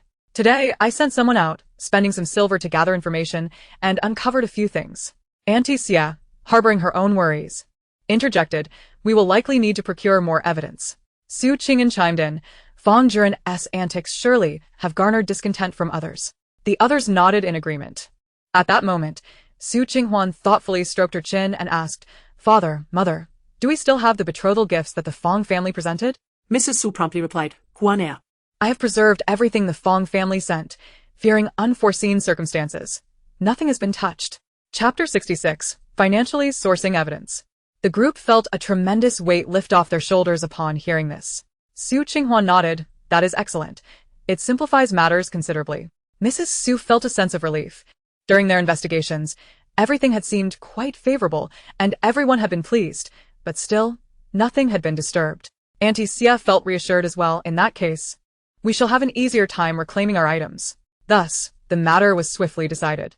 Su Qingyun and her companions retreated to their quarters to rest. In the hall, only Su Qinghwan, Su Yuan, and Mrs. Su remained, and finally, Su Qinghwan asked her father, Father, we must resolve Yunner's marriage issue tomorrow while I am home. To bring this to a close, Su Yuan nodded solemnly. Yunner's marriage must be settled quickly, otherwise, I must travel to Anjo, and who knows when I shall return. Mrs. Su's eyes glistened with unshed tears, that wretched Fang family. Speaking of Anjo, Su Qinghwan frowned and inquired with concern, Father, how are matters in Anjo progressing? Su Yuan took a sip of tea before responding, I have nearly concluded my dealings there. You are perceptive, Huaner. I have discreetly gathered some intelligence. And it seems that Sun Go intends to ensnare your father. Su Yuan had heeded Huana's advice and rearranged the logistics of provisions. Uffed Sun Go. Su Qinghwan nodded in relief, reassured by her father's words. Rest easy, Huaner. Although Sun Qingxiang may be formidable, he is rather petty. Your father must remain vigilant. Su Yuan nodded earnestly. I understand. Moreover, I have heard that the favored consort Qing is distributing porridge in Anjo to appease the populace. It is truly absurd. I believe it is merely a facade, a ploy for a good reputation. How can a dog's life be anything but miserable? Mrs. Su shot him a disapproving glance. Clearing her throat, what nonsense about dogs are you spouting? Speak properly. Su Yuan chuckled.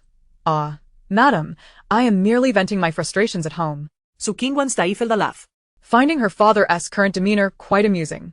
Indeed, Consort Qing was merely striving for a favorable image. She likely paid little heed to the lives of the people. You are right, father. We must handle our affairs diligently and avoid unnecessary complications. As for Sun Qing's quest for reputation, let her pursue it. As long as it does not harm us or our family, let whoever desires the position of Empress contend for it. After exchanging several thoughts, Qing Huan returned to her quarters in the Qing Huan pavilion. Upon her arrival, Dong Dong breathed a sigh of relief, anxiously exclaiming, "Your Highness, you have returned at last. I felt as if I had been waiting here for a year." Qing Huan chuckled, pinching her little face. All right, from now on, I shall certainly take you with me whenever I go out. Dong Dong's face brightened with a smile. "Great. Your Highness, you must be exhausted. Allow me to fetch some hot water for you to bathe." Qing Huan nodded, casually tossing her shoes aside and sprawling on the bed. Just the thought of the substantial earnings from today filled her with excitement. Suddenly, an idea struck her, and she called out, "Xiaobai, come forth."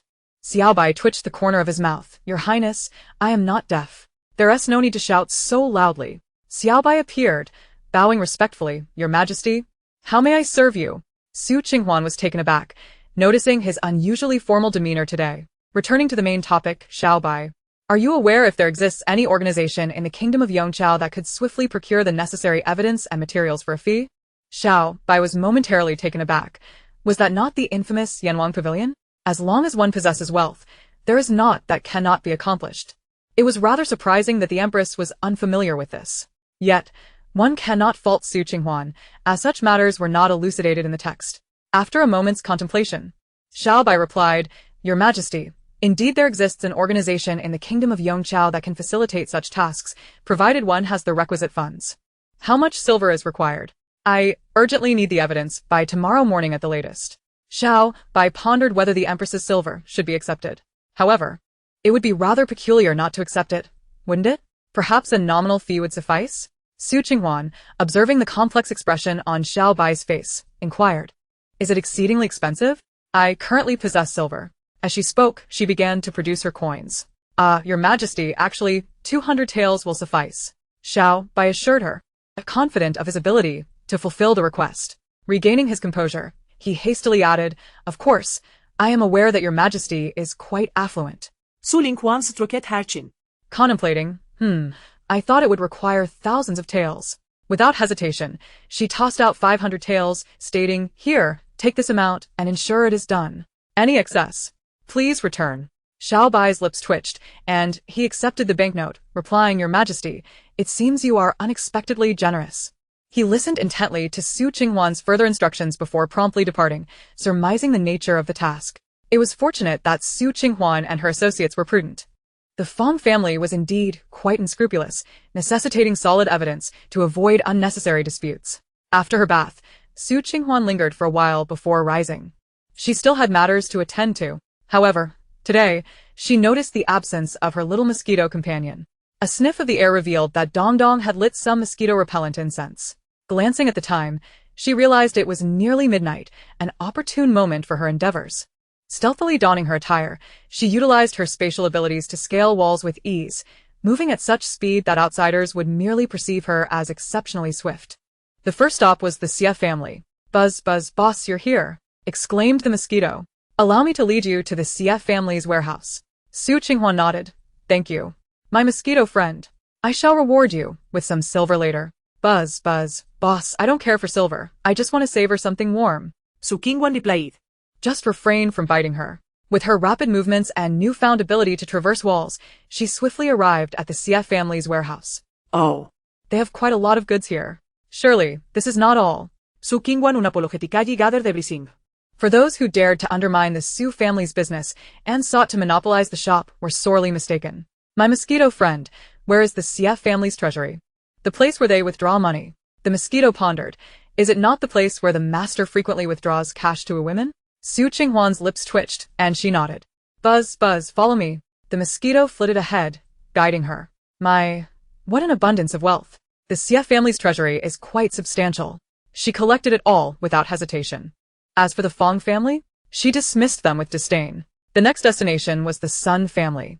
After collecting all the treasures from the Sun family, she left some items from the Xie family behind, anticipating the spectacle to unfold the following day.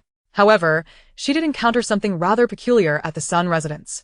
Chapter 67. A bit exciting. Meanwhile, the Sun minister's residence remained aglow, the lights flickering even in the dead of night.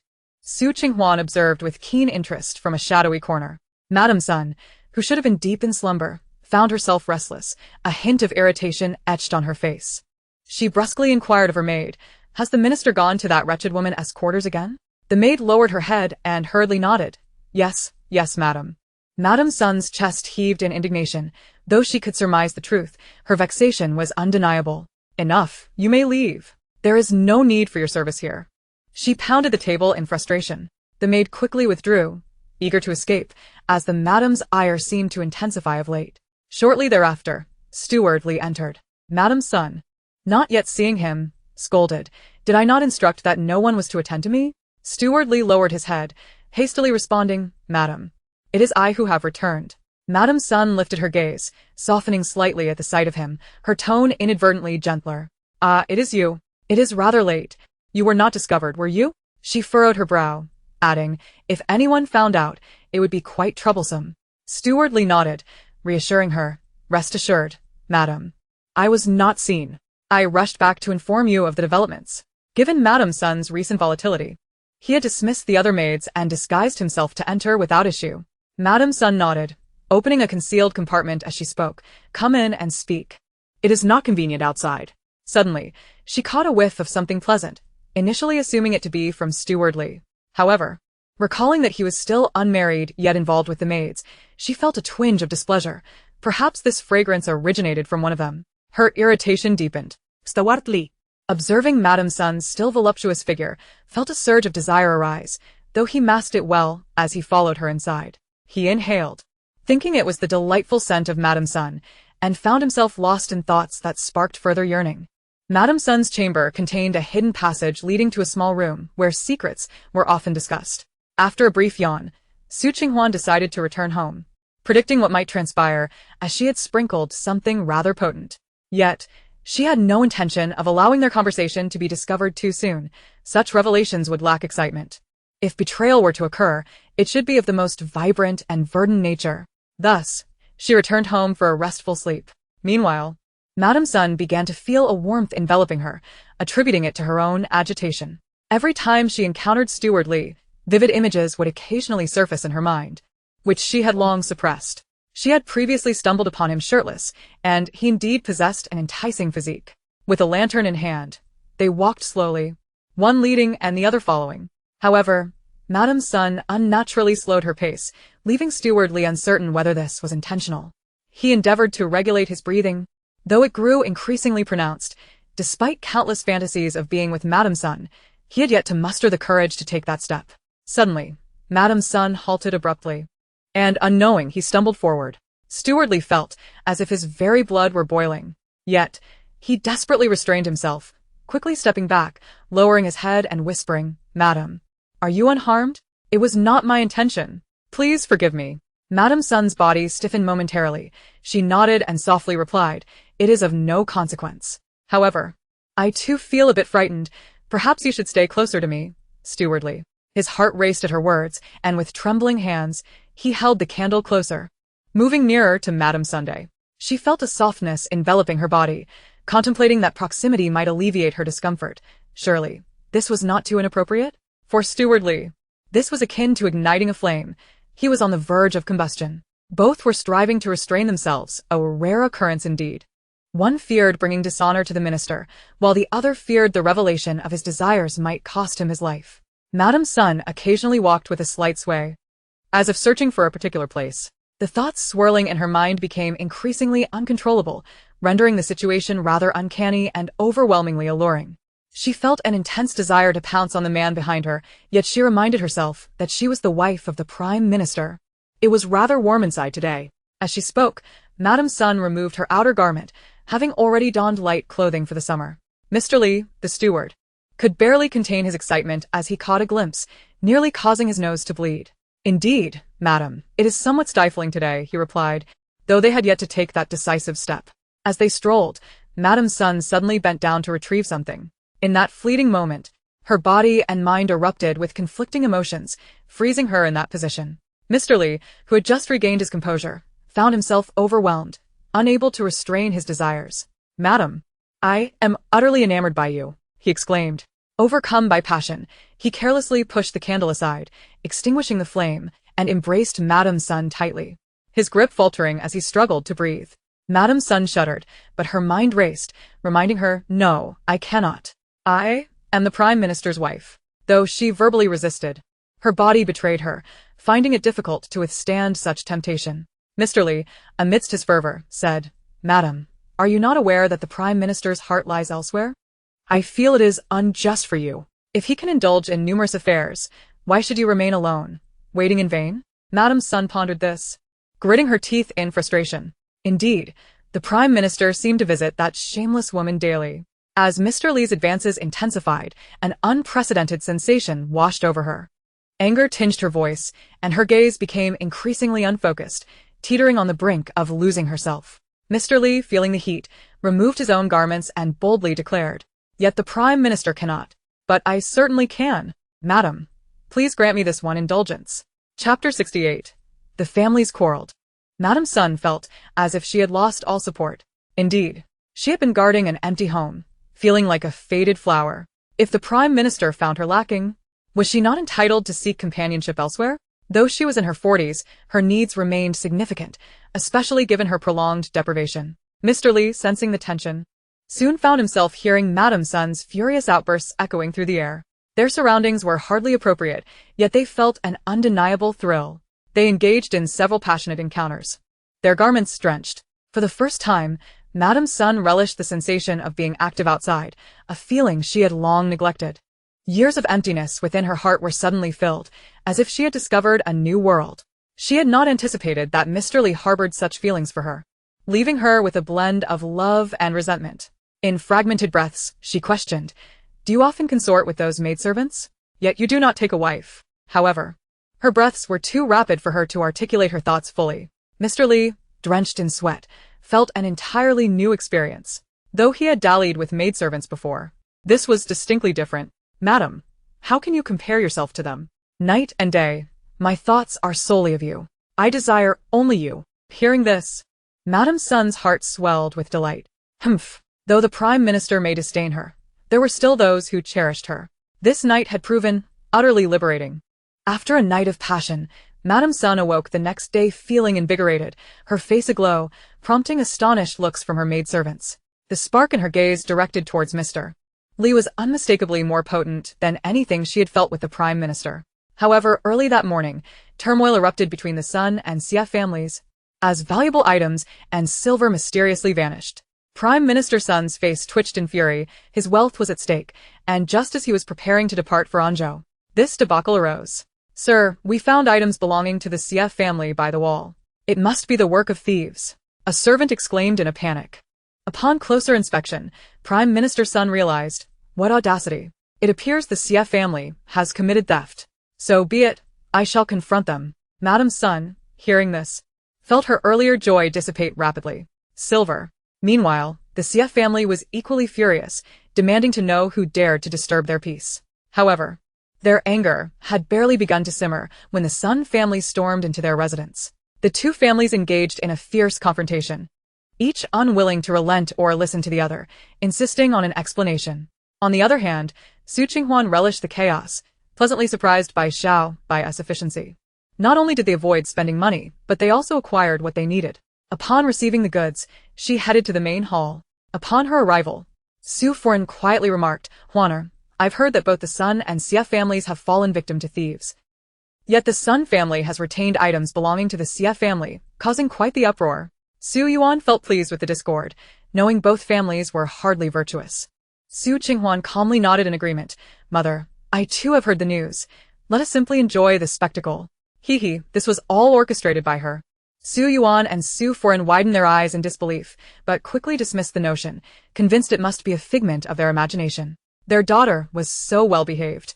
How could she possibly engage in such nefarious deeds? When Su Qingyun and her companions arrived, Su Qinghuan shifted the conversation, revealing a stack of documents. Su Yuan glanced at them, his eyes widening before he slammed his thigh in frustration, exclaiming, "That scoundrel Fong Jiren. He is truly despicable. We must cancel the engagement immediately." Su Foreign shared his sentiments, her anger flaring as she longed to confront Fong Jiren. "Absolutely. Let's terminate this engagement at once." Xia Yinyang, observing the pile of items, felt both exasperated and relieved. Today's engagement was undeniably over. The furious family gathered the betrothal gifts originally brought by the Fong family and set out for the Fong residence. Meanwhile, at the princess's residence, Jun Luoluo heard the commotion and decided to involve Jun Luoxing as well. Confused, Jun Luoxing asked, "But Luoluo, weren't you supposed to enjoy the flowers today? Where are we going?" Jun Luoluo, uncharacteristically swearing, retorted, "To hell with flowers. We must prioritize Yuni's situation." Jun Luoxing, perplexed, questioned, "What is so urgent?" In the palace, the Empress Dowager grew bored in the absence of Su Qing Huan and her companions. Disguising herself, she prepared to sneak out of the palace, bringing along Xiao Zi while leaving Xiao Qing to guard Tai Fan Palace. Both Xiao Zi and Xiao Qing exchanged amused glances. Ying hurriedly informed Jun Luohan of the situation. Jun Luohan sighed. "If mother wishes to go, let her. It has been ages since she stepped outside the palace. She shall have protection."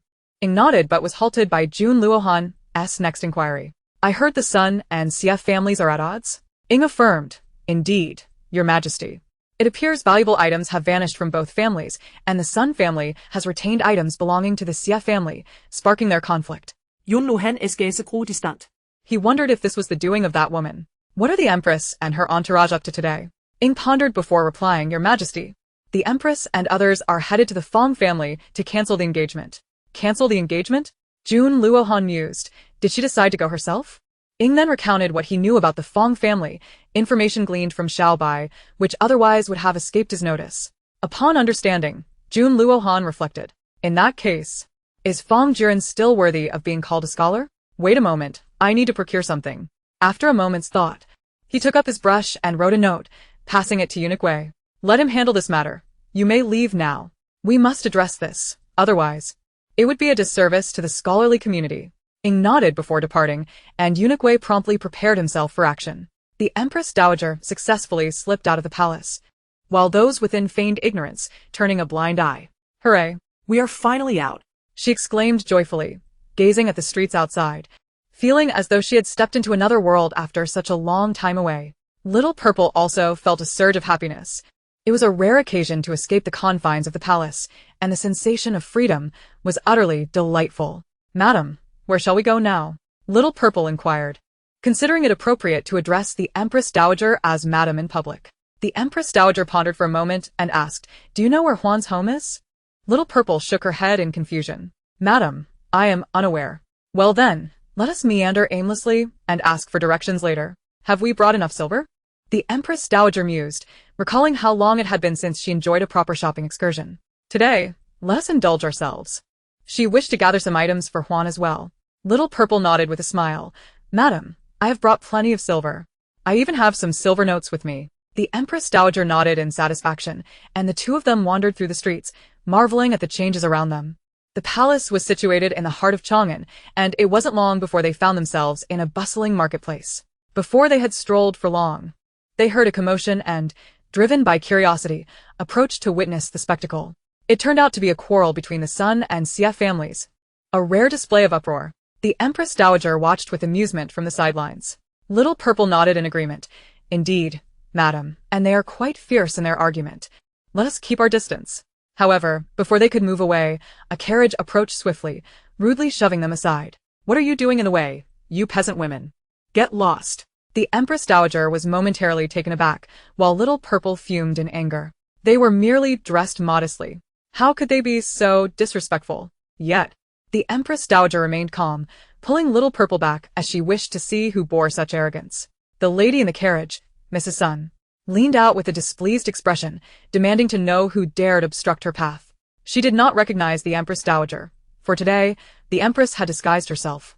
And it was inconceivable to her that the Empress would be seen on the streets. With a scowl, she shouted, "Who is this lowly person blocking the road? You are hindering my argument." Meanwhile, Mrs. Xia approached from the opposite side, glaring at the disguised Empress Dowager. "What are you staring at? Get out of my way." She had hurried over upon catching sight of Mrs. Sun, eager to confront her regarding a grievance. Chapter 69.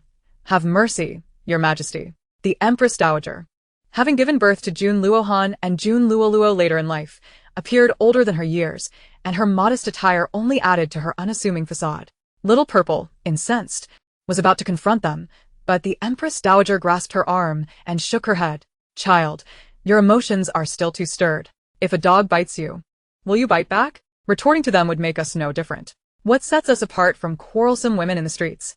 The Empress Dowager maintained her composure, having encountered far worse, and her current restraint did not preclude her from unleashing her wrath in the future. Let us go. There will be a day of reckoning.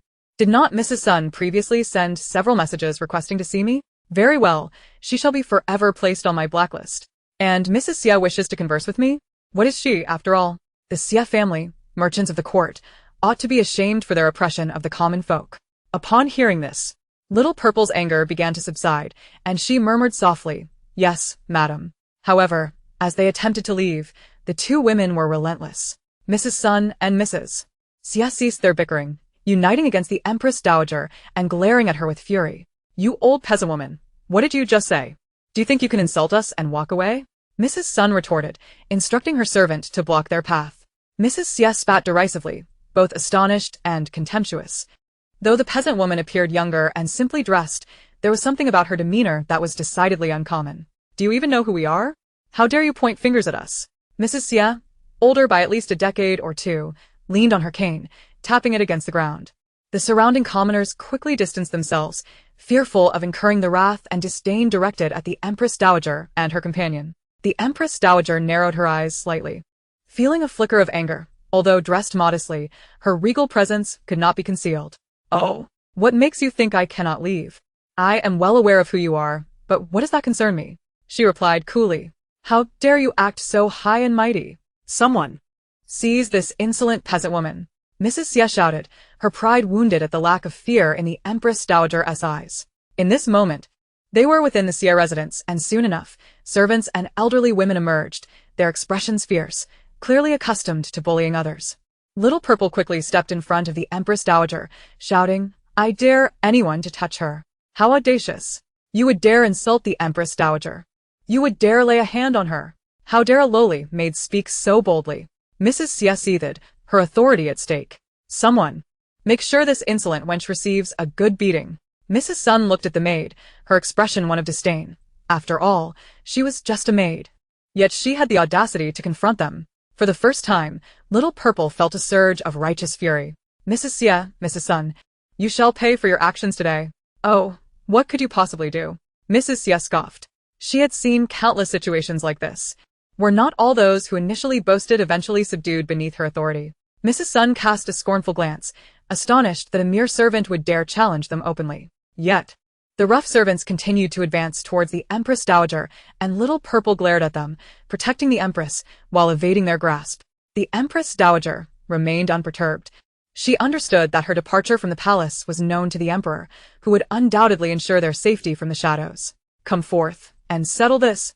The Empress Dowager gestured towards a specific direction. The hidden guards of the palace, the Jinui, emerged with ominous expressions, typically only appearing during critical moments. With grim faces, they swiftly dealt with the approaching servants, casting them aside as they formed a protective barrier around the Empress Dowager. Seeing this, Mrs. Xia and Mrs. Sun froze momentarily, their bodies trembling. The Jinui represented authority.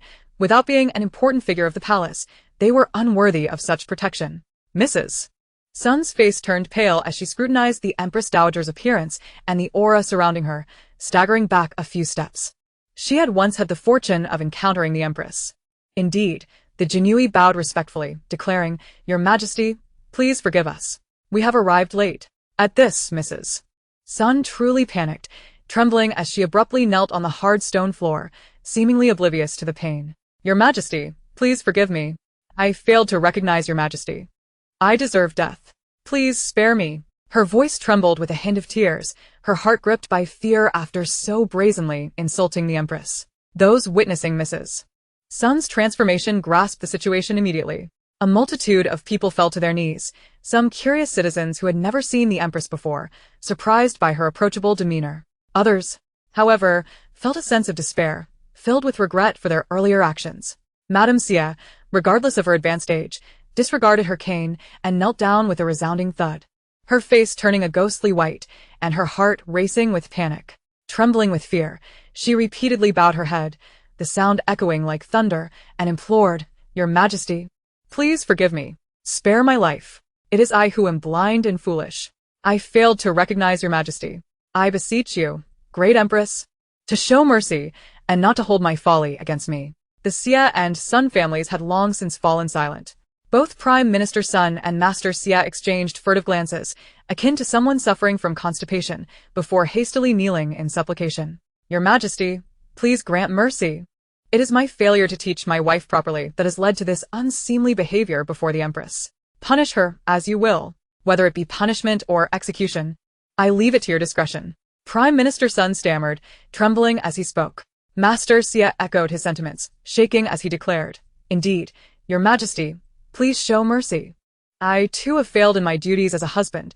Punish her as you see fit. One less woman in the household matters not. But I cannot let the entire family suffer. In his heart, Master Xia harbored an intense hatred for this inept old woman, especially since the Xia family was a prominent imperial merchant. For years, the royal family had harbored grievances against them, and should an investigation ensue, the Xia family would surely face dire consequences. Upon hearing their husband's words, Madame Sun and Madame Xia felt utterly despondent, realizing that in their husbands' eyes, they were mere pawns for sacrifice. However, they could hardly blame their men, for they had dared to insult the Empress in public and even attempted to lay hands upon her. The more they pondered, the more fear consumed them, prompting them to bow their heads more fervently, their foreheads oozing blood. Meanwhile, Xiaozi had procured a chair for the Empress to sit upon, standing behind her to fan her gently. Observing the pitiful figures before her, the Empress's anger subsided somewhat, yet she felt no sympathy for those who groveled and pleaded for mercy. The Empress leisurely reclined in her chair, taking in the diverse expressions of those gathered, her heart brimming with derision. Chapter 70. At last, someone who can be tamed. Those uninvolved, please rise, the Empress proclaimed, tilting her chin slightly, aware that many present were innocent bystanders. Once she finished speaking, several individuals, having expressed their gratitude, hastily stood up, their heads bowed, occasionally stealing glances at one another. Silence enveloping the room. However, the members of the Sun and Xia families dared not rise, wishing instead to remain kneeling until the Empress forgave them. Meanwhile, Madame Sun and Madame Xia continued to knock their heads against the ground, prompting a flicker of annoyance in the Empress's eyes. How long do you intend to keep this up? At this rate, I shall be seen as the heartless one. Madame Sun and Madame Xia quickly ceased their actions, exclaiming, We dare not. We dare not. Though in truth, they harbored such intentions. Xiaozi, observing their plight, could not help but mock, Your Majesty dislikes the sight of blood. Perhaps the two ladies should hasten to clean themselves. Did they truly believe that by playing the victim, they could erase the recent events? How naive. Madame Sun and Madame Xia nodded eagerly, then hastily grabbed cloths to wipe away the evidence, seemingly oblivious to their own pain. Before long, Xiaozi poured a cup of tea for the Empress, who sipped it leisurely. I had no idea that the ladies of Chang'an wield such authority. It seems I have lingered in the palace for too long, she mused, noting the spectacle before her. Although her tone was slow, it pierced like a knife into the hearts of the Sun and Xia families. Madame Sun and Madame Xia trembled once more, feeling an unnatural chill despite the sweltering heat. Your Majesty, please have mercy. I am at fault, but I was provoked by Madame Xia. Madame Sun exclaimed, her teeth gritted in distress. The Xia family has bullied the Sun family. In a moment of rage, Madame Xia glared fiercely at Madame Sun. Your Majesty, I am wronged. Madame Sun is merely shifting the blame onto me. It was she who first insulted the Empress. With her face pale and tears streaming down her cheeks, Madame Sun crawled to the Empress's feet, crying, Your Majesty, I am wronged. My insults were directed solely at Madame Xia, not at you. Madame Xia nearly spat blood in anger. Your Majesty, Madame Sun is slandering me. Surely, the misdeeds of the Xia family could also be attributed to the Sun family, which is why I reacted so strongly. The Empress, overwhelmed by the cacophony of pleas for mercy, felt an irksome irritation. Enough. The incessant appeals are ringing in my ears, she declared, moving her leg aside to prevent Madame Sun from touching her. At last, silence fell, although a few whimpers persisted. If I were not the Empress today, would you feel free to oppress the common folk at will? Who granted you such authority? The Empress surveyed the crowd, each family harboring their own sordid tales. Madame Sun hastily shook her head. Your Majesty, you see clearly. I was merely momentarily blinded by rage. Normally, I treat the common folk with kindness. Madame Xia, unwilling to yield, asserted, Indeed, Your Majesty, I often perform good deeds to seek blessings, unlike today. The Empress scoffed, her disdain palpable as she turned to those around her. Is what they say true? Yet, whether they were commoners or servants from the Sun and Xia families, none dared to speak up, their faces reflecting helplessness. To voice their opinions now would invite dire retribution. Madame Sun and Madame Xia, hearing no dissent, felt a wave of relief wash over them. The Empress, however, understood that while she could protect them in the moment, she could not shield them indefinitely. Prime Minister Sun quickly supported his wife's claims, Your Majesty. While my wife may be a bit foolish, she has not always acted unlawfully. Today, the Sun residence was robbed, and the culprits were none other than the Xia family. In her moment of anger, she lost her composure. I plead for your grace. Master Xia glared fiercely, Your Majesty. The Xia family has also suffered from theft. Just yesterday, Madame Sun and I had a disagreement. It is difficult to ascertain the truth. Moreover, the Xia family has not set foot in the Sun residence for quite some time. The Prime Minister is slandering us. Oh, You were robbed? The Empress inquired nonchalantly. Seeing their chance to divert the Empress's attention, Prime Minister Sun and the others seized the moment, engaging in a frenzied exchange of accusations. Your Majesty, consider the audacity of these thieves. They dared to invade the homes of officials. Who knows what they might attempt against the royal family? Prime Minister Sun exclaimed, indignant. Master Xia, unwilling to be accused, retorted. Your Majesty, these thieves could not possibly be from the Xia family. Otherwise, how could they have stolen everything belonging to us? As the discourse unfolded, the two families found themselves united not in mutual blame, but in a shared quest to identify the real culprits, hoping to shift the Empress's focus away from their own transgressions. After all, this was no trivial matter. The Empress rubbed her temples, realizing that both families had likely offended many individuals over the years and would need to exercise greater caution in the future. Who knew what might transpire in their sleep? Prime Minister Sun and Master Xia trembled at her words, daring not to contradict her, muttering weakly, We understand, Your Majesty, and appreciate your concern. Meanwhile, Madame Sun and Madame Xia felt an even greater sense of dread. They had indeed offended many people, especially Madame Xia, who constantly feared being poisoned by her own daughters-in-law, who, though outwardly docile, were venomous at heart, wishing for her demise. Finally, Shaozi leaned in to whisper something to the Empress, who nodded, eager to conclude the matter without further ado. Enough. I came out today merely to enjoy a leisurely outing. I shall not dwell on this any longer. Madame Sun and Madame Xia, overwhelmed with gratitude, quickly bowed their heads in thanks, exclaiming, Thank you, Your Majesty. We are forever in your debt. Long live the Empress. Prime Minister Sun and the others echoed their sentiments, relieved as long as their families remained unharmed. The Empress regarded their fervent displays of gratitude with a smile. There is no need to rush your thanks. I have yet to finish my decree. Given that Madame Sun and Madame Xia have sullied my mood today with their public insults and attempts at violence, let it be known that Madame Sun shall receive 30 lashes and be confined to her quarters for 3 months, during which she must transcribe 1,000 copies of the teachings of women's virtue. Should I discover any substitution, she shall bear the consequences. Madame Sun's smile momentarily stiffened, her countenance paling as she processed the grim consequence of 30 lashes and 1,000 lessons in female virtue over the course of 3 months. She sank to the ground, her legs numb from kneeling for an extended period. The grace of Empress Dowager Xia spared her life, silencing any retort from Madame Sun, who, in her dazed state, could only utter a disheartened farewell as she was dragged away. Chancellor Sun hastily expressed his gratitude to the Empress Dowager for not pursuing retribution against the entire Sun family before making his swift exit. The anguished cries of Madame Sun echoed behind him, each one more harrowing than the last. The Empress Dowager then turned her attention toward old Madame Xia, who, upon witnessing the scene, fainted. Whether from genuine distress or feigned weakness remained uncertain. The Empress Dowager could not help but chuckle at the old woman's theatrics, thinking, How dare she put on such a facade before me? In Chapter 71, the Empress Dowager signaled to Shaozi, instructing her to check on old Madame Xia's condition. Shaozi nodded and approached, unceremoniously pinching old Madame Xia's philtrum. Yet, the old matron, having committed to her act of fainting, remained unresponsive, even as pain coursed through her. Though Shaozi was aware of the ruse, she refrained from exposing it. One cannot awaken those who feign sleep. The Empress Dowager, understanding the situation, mused silently. Since old Madame Xia has succumbed to unconsciousness, I had initially considered leniency due to her advanced age. However, Given her ability to manage the vast CF family at such an age, it is evident she possesses considerable vitality. Thus, let her receive 10 fewer lashes.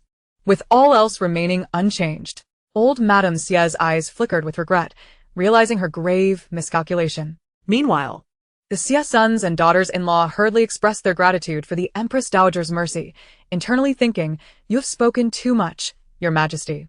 Old Madame Xia, on the verge of bloodshed from indignation, cursed her progeny for their lack of support, plotting her revenge for the day when her time would come. The daughters-in-law of the Xia family felt a surge of exhilaration. At last, someone was capable of curbing the old woman's tyranny. Their usual sharp tongues had remained silent, and they harbored no intentions of pleading on her behalf. Xia Leoi promptly bowed in contrition, indifferent to the old crone's fate as long as it did not implicate the Xia family. Ultimately, old Madame Xia was dragged away, and after enduring a few lashes, she truly fainted from the ordeal. Her health had significantly deteriorated, and after a bout of illness, she found herself devoid of any filial support. But that is a tale for another time. The common folk observed the proceedings with great satisfaction, relishing the sight of the oppressive figures being brought low, and felt an overwhelming urge to applaud. In the end, the Empress Dowager cast a significant glance at Xia Leoi before departing, although she abstained from political machinations. She was not above orchestrating a little chaos. The Sun family, with its favored concubine, was not to be trifled with. Yet the Xia family, mired in disarray and notorious for oppressing the masses, had no further reason to linger in Chang'an, as their presence was a source of irritation. "Xiao Huan is better," Xiao Zi remarked. "That girl has gone to the Fong family. I shall visit as well to see if I might be of assistance." Xia Leoi, having perceived the Empress Dowager's gaze, felt a chill of foreboding wash over him. "It is over. The Xia family is truly doomed," he thought, nearly stumbling in his despondency. The Empress Dowager, wishing to maintain a low profile, found it increasingly difficult to do so. Meanwhile, Qing Huan and her companions had recently arrived at the Fong household, where Qing Huan naturally assumed her role as the arbiter of the situation. Seated in the main position, she felt a sense of distaste, perceiving the Fong family as shrouded in an unsettling gloom, devoid of any vitality. The maids of the Fong household wore expressions of despondency, lacking any semblance of liveliness. "Buzz. Buzz, buzz," interjected the Mosquito brothers. "You are correct, boss. The Fong family is indeed eerie. Many places here are stained with blood. The very chair you sit upon has been the site of torture," they continued, "and worse. The Fong family is notorious for not killing their victims, but rather for subjecting them to relentless torment. This great hall has witnessed much bloodshed. It is terrifying." A chill ran down Qing Huan's spine. She no longer wished to sit upon that chair, sitting up straighter in her seat. "What nonsense! There are bloodstains on these chairs." Upon hearing this, Su Yuan and the others felt a wave of unease wash over them, goosebumps rising on their skin. No wonder they felt the atmosphere was so sinister. They wished for nothing more than to leave. Before the Mosquito brothers could finish, they buzzed again. "Boss, there is a dungeon beneath the Great Hall. It houses some half-dead souls. How cruel." Qing Huan's eyes widened in shock. "What? There is a dungeon beneath the hall, imprisoning the barely living?" Su Yuan and the others gasped. "Heavens, is the Fong family a hellish place? How terrifying." Their expressions paled, and they hesitated to step forward, feeling a chill creeping down their spines, casting increasingly hostile glances at the Fong family members. Thank goodness Yuner had not yet married into this family, otherwise, how would she survive? Madame Fong, a consummate actress, completed her greetings with a smile, exclaiming, "I did not expect the Empress to grace the Fong family with her presence. It is an honor for us." Qing Huan replied bluntly, "In truth, I had no intention of coming, but for the sake of my sister, I had no choice but to appear." Madame Fong's smile faltered momentarily, her grip tightening on her handkerchief. "Your presence is indeed an honor for the Fong family, Your Majesty. However, witnessing this display of authority from my in-laws, one must wonder what is afoot." She feigned ignorance. Su Yuan replied gravely, "Madame Fang, "We can no longer refer to you as in-laws. We have come today to annul the engagement." Madame Su chimed in with a forced smile. "Indeed, Madame Fong, our Yuner is not worthy of the esteemed Fong de Gongzi's rightful wife. We have come to dissolve the engagement so that you may seek a more suitable match." Although Madame Su spoke with a smile, her words were laced with restraint, her teeth nearly grinding in frustration. Madame Fong's expression shifted slightly, yet she maintained her smile. "Minister Su, Madame Su, how could you say such a thing? Although Yuner is of lesser birth, she is still quite compatible with my eldest son. Moreover, our engagement was established in good faith. Why would it suddenly be annulled? This would tarnish the Fong family's reputation. Are you not merely seeking to bully the Fong family? Dear in-laws, she continued. Furthermore, my eldest son is still a scholar. He may yet pass the imperial examinations and attain a position of authority. Do not let the idle gossip of outsiders sway you. Perhaps they envy Yunur's good fortune. Madame Fong's chatter continued, yet she avoided addressing the core issue directly. Su Qing Huan listened quietly, thinking to herself, ah, this Madame Fong must be the most envious of daughters-in-law, always shadowing her eldest son, even in the bath. Indeed, the late Fong patriarch had passed away early, leaving his eldest son under Madame Fong's sole guidance, resulting in a quintessentially doted-upon son. Su Yuan and the others were astounded. Good heavens, what a wretched Fong family! How could there be so much filth? Their restlessness heightened. Su Yuan, unwilling to waste further breath, declared resolutely, Madame Fong, we have made up our minds. Let us discuss this matter amicably and proceed with the annulment, providing only a brief explanation to the outside world. No one's dignity need be compromised. Madame Su nodded in agreement. My husband concurs.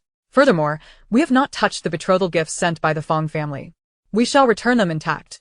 Clearly, our families are not fated to be joined, so there is no need for further insistence. Yunur is unworthy of climbing the branch of the Fong family's esteemed scholar. Chapter 72 began with Madame Fong's smile gradually fading. She had no intention of letting this opportunity slip away so easily. How difficult it had been to find a match. Surely, the in-laws were speaking too hastily. Perhaps they were facing some difficulties? Why not share them, and we may resolve them together. Such a significant matter as an annulment could not simply be dismissed. Madame Fong's composure was remarkable. Su Yuan, noticing Madame Fong's evasions, felt his patience thinning. I could just let out a thunderous fart to send them all flying. Although Madame Su was equally anxious, she maintained a facade of patience, her tone growing markedly colder. Madame Fong, having made our intentions clear, there is no need for further circumlocution. Why not summon Mr. Fong to resolve this matter together? Madame Fong's teeth ground in suppressed fury, her voice tinged with hostility. Madame Su, why must you be so obstinate? Our Fong family has never favored illegitimate offspring. It is solely out of respect for you that we granted that girl an opportunity. Now, your sudden change of heart is entirely unacceptable to us. Otherwise, where would our family's dignity lie? How could we hold our heads high in Chang'an? My son's reputation is at stake. Who shall bear the consequences for this? As for my son, he is unwell and will not be making an appearance. More importantly, does Madame Su not consider the future of your illegitimate daughter? If such a scandal arises now, how will your daughter find a suitable match in the future? Madame Su bristled at the repeated mention of illegitimate daughter, feeling quite perturbed. Madame Fong must be mistaken. My Yunur is a legitimate daughter, not some illegitimate one. If Madame Fong looks down upon my Yunur so much, then let us part ways without further ado. Moreover, whether my daughter marries or not is hardly Madame Fong's concern. It seems the eldest son of your family is quite cowardly, hiding behind his mother during such a significant event. Madame Su retorted without reservation, and Su Yuan nearly applauded his mistress. Madame Fong's anger flared up, ready to respond, but Su Qing Huan interjected coolly, Madame Fong, have you forgotten my presence? As a scholar and the only son of the Fong family, how can he remain absent? This is a grave offense. Madame Fong was taken aback. She had not regarded Empress Su with much importance, yet now she could not afford to disregard her. Quickly, she sought to appease, Your Majesty, forgive my son. He is unwell and fears alarming you. Su Qing Huan lazili liftet her gazı. Oh, what affliction does the eldest son of the Fong family suffer from? I heard he was out strolling just yesterday. Pretending to be ill is quite the transgression. She was, of course, well aware of the eldest son's predicament, eager to ascertain his condition. Madame Fong hesitated before saying, Your Majesty, you do not know, my son was accosted by ruffians during his outing yesterday, and his current state is indeed unfit for your presence. Madame Fong dared not fabricate a tale and spoke the truth. Su Qing Huan nodded in understanding. I see. In that case, I must meet him. Or perhaps this engagement can proceed without the eldest son's involvement. Madame Fong fidgeted with her handkerchief, feeling somewhat embarrassed. Although her son always heeded her, today, his absence would undoubtedly lead to negative rumors. Your Majesty, please wait a moment. I shall summon him at once. When the eldest son of the Fong family finally appeared, a hush fell over the room. Su Qing Huan nearly spat her tea in astonishment. Was he truly a pig in disguise? Su Yuan and the others stifled their laughter, while Jun Luoluo and Jun Luoxing entered. Sharing the same expression, where did this pig come from? The eldest son wished he could simply vanish. Madame Fong had not anticipated the arrival of the princess and the Prince of England, and hurriedly offered her greetings, her anxiety mounting. Su Qing Huan and the others quickly exchanged pleasantries with Jun Luoluo. Jun Luoluo cast a glance at Madame Fong and inquired casually, sister-in-law, how has the matter of Yun'er's marriage progressed? Madame Fong was taken aback. When had the princess formed any connection with that illegitimate girl? The eldest son felt a surge of anger. Today, he had lost all face. More importantly, what right did that illegitimate girl have to call off the engagement? Absolutely not. He would ensure she suffered for this. So Qing Huan smiled brightly. Rest assured, princess, we are currently in the process of rescinding the engagement. After all, the eldest son has made an appearance, and it will soon be resolved. Please be patient, your highness and prince. Yun Luoluo nodded, smiling. I see, that is good. I have been waiting for sister-in-law to resolve this, so we can go flower viewing. I can wait a little longer. She then tugged at the distracted Jun Luoxing, who also nodded eagerly. Yes, sister-in-law, we are waiting, and I believe it will be resolved shortly. So Qing Huan nodded appreciatively. Thank you both for your patience. Madame Fong's expression darkened further. When had they ever agreed to this? Moreover, the princess's words were an obvious threat. Your Majesty, do you intend to force the Fong family to withdraw from the engagement? So Qing Huan feigned surprise. Sign. It is the Su family that seeks to call off the engagement. Madame Fong, do not misinterpret. And I have not uttered any threats, have I? She glanced around the room, asking, did I? Everyone shook their heads in unison. The eldest son of the Fong family wished to protest, but his words were lost in his confusion. Su Qinghuan waved her hand dismissively, speaking kindly, since the eldest son's mouth is swollen. It would be best for him to refrain from speaking. A simple signature will suffice to avoid further swelling. The eldest son's face turned crimson with anger. He had been thoroughly beaten yesterday. Once he recovered, he would not let them off easily. He would not withdraw from this engagement. Madame Fong's expression was equally grim. Su Qinghuan produced a stack of papers, sighing. Madame Fong, I did not wish to make this matter overly unpleasant. But since the Fong family is unwilling to withdraw from the engagement, I must resort to presenting the facts. Su Yuan and the others were equally infuriated. It was evident that the Fong family was a difficult adversary. Thankfully, Huaner was well prepared. Madame Fong glanced at the pile of papers, feeling a sense of foreboding, her palms sweating slightly. The eldest son narrowed his swollen eyes, sensing that things were taking a turn for the worse. Su Qinghuan instructed someone to present the documents for Madame Fong and the others to examine. Then she scoffed, Madame Fong, do you now understand why the Su family seeks to rescind the engagement? I did not wish for things to escalate to this point, but since the Fong family refuses to withdraw, let us invite the Dali Temple to adjudicate this matter. I am confident they will deliver a fair and just verdict. Madame Fong's heart raced as she perused the documents in her hand. How had the Empress learned of this? And there were so many records. They had concealed their expenditures so well. The eldest son's face turned pale, and he hurriedly positioned himself behind Madame Fong, stammering, Mother, these must be forgeries. Madame Fong steadied her nerves and forced a smile. Your Majesty, these could very well be fabrications. My son would never stoop to such behavior. He is a scholar, a man of refinement. Su Qinghuan chuckled softly. Madame Fong, you are well aware of what kind of person your eldest son is. I do not wish to engage in further circumlocution or waste time. Madame Fong paused, then quickly added, Your Majesty, these are merely words on paper. Please do not be swayed by a villain's claims. Since the Fong family and the Su family are clearly not fated, I shall agree to withdraw from the engagement. Furthermore, Your Majesty and the princess are pressed for time. Perhaps we can forego involving the Dali Temple? If they were to arrive, it would only complicate matters further. My son would be in greater danger. Though the eldest son hid behind Madame Fong, his displeasure was evident. How could his mother so easily agree to the dissolution of the engagement? Moreover, those documents held no validity. Madame Fong pinched her son's arm, reminding him that they were in a precarious situation. Su Yuan and Madame Su exchanged glances with Su Qinghuan. They had not intended to involve the Dali Temple, fearing it would complicate matters further. Su Qinghuan, for her part, wished to avoid unnecessary trouble. With a hint of regret, she nodded. Since Madame Fong is now so forthcoming, I certainly do not wish to complicate matters further. Let us proceed swiftly. I am solely interested in the dissolution of the engagement. As for the other affairs of the Fong family, they are not my concern. However, the affairs of the Fong family today will not yield any favorable outcomes. It is merely a matter of time. They simply need to annul the engagement and sever all ties. Lady Fong nodded vigorously, then hurriedly retrieved the engagement documents. After a series of signatures and seals, the engagement was officially annulled. Su Yuan and Lady Su meticulously examined the content of the documents, and, at last, the weight in their hearts was lifted. Yuna's marriage had finally been resolved. Meanwhile, Lady Fong quietly tucked away the notes that Su Qing Huan had just shown her. Unperturbed by her subtle actions, Su Qing Huan verified the documents once more and nodded in satisfaction. Since the engagement matter had been settled, she had no further reason to linger. It was best for both families to part amicably. With that, she promptly rose from her seat, eager to leave the grim atmosphere behind. Su Yuan sprang up as well, as if the chair was imbued with something dreadful.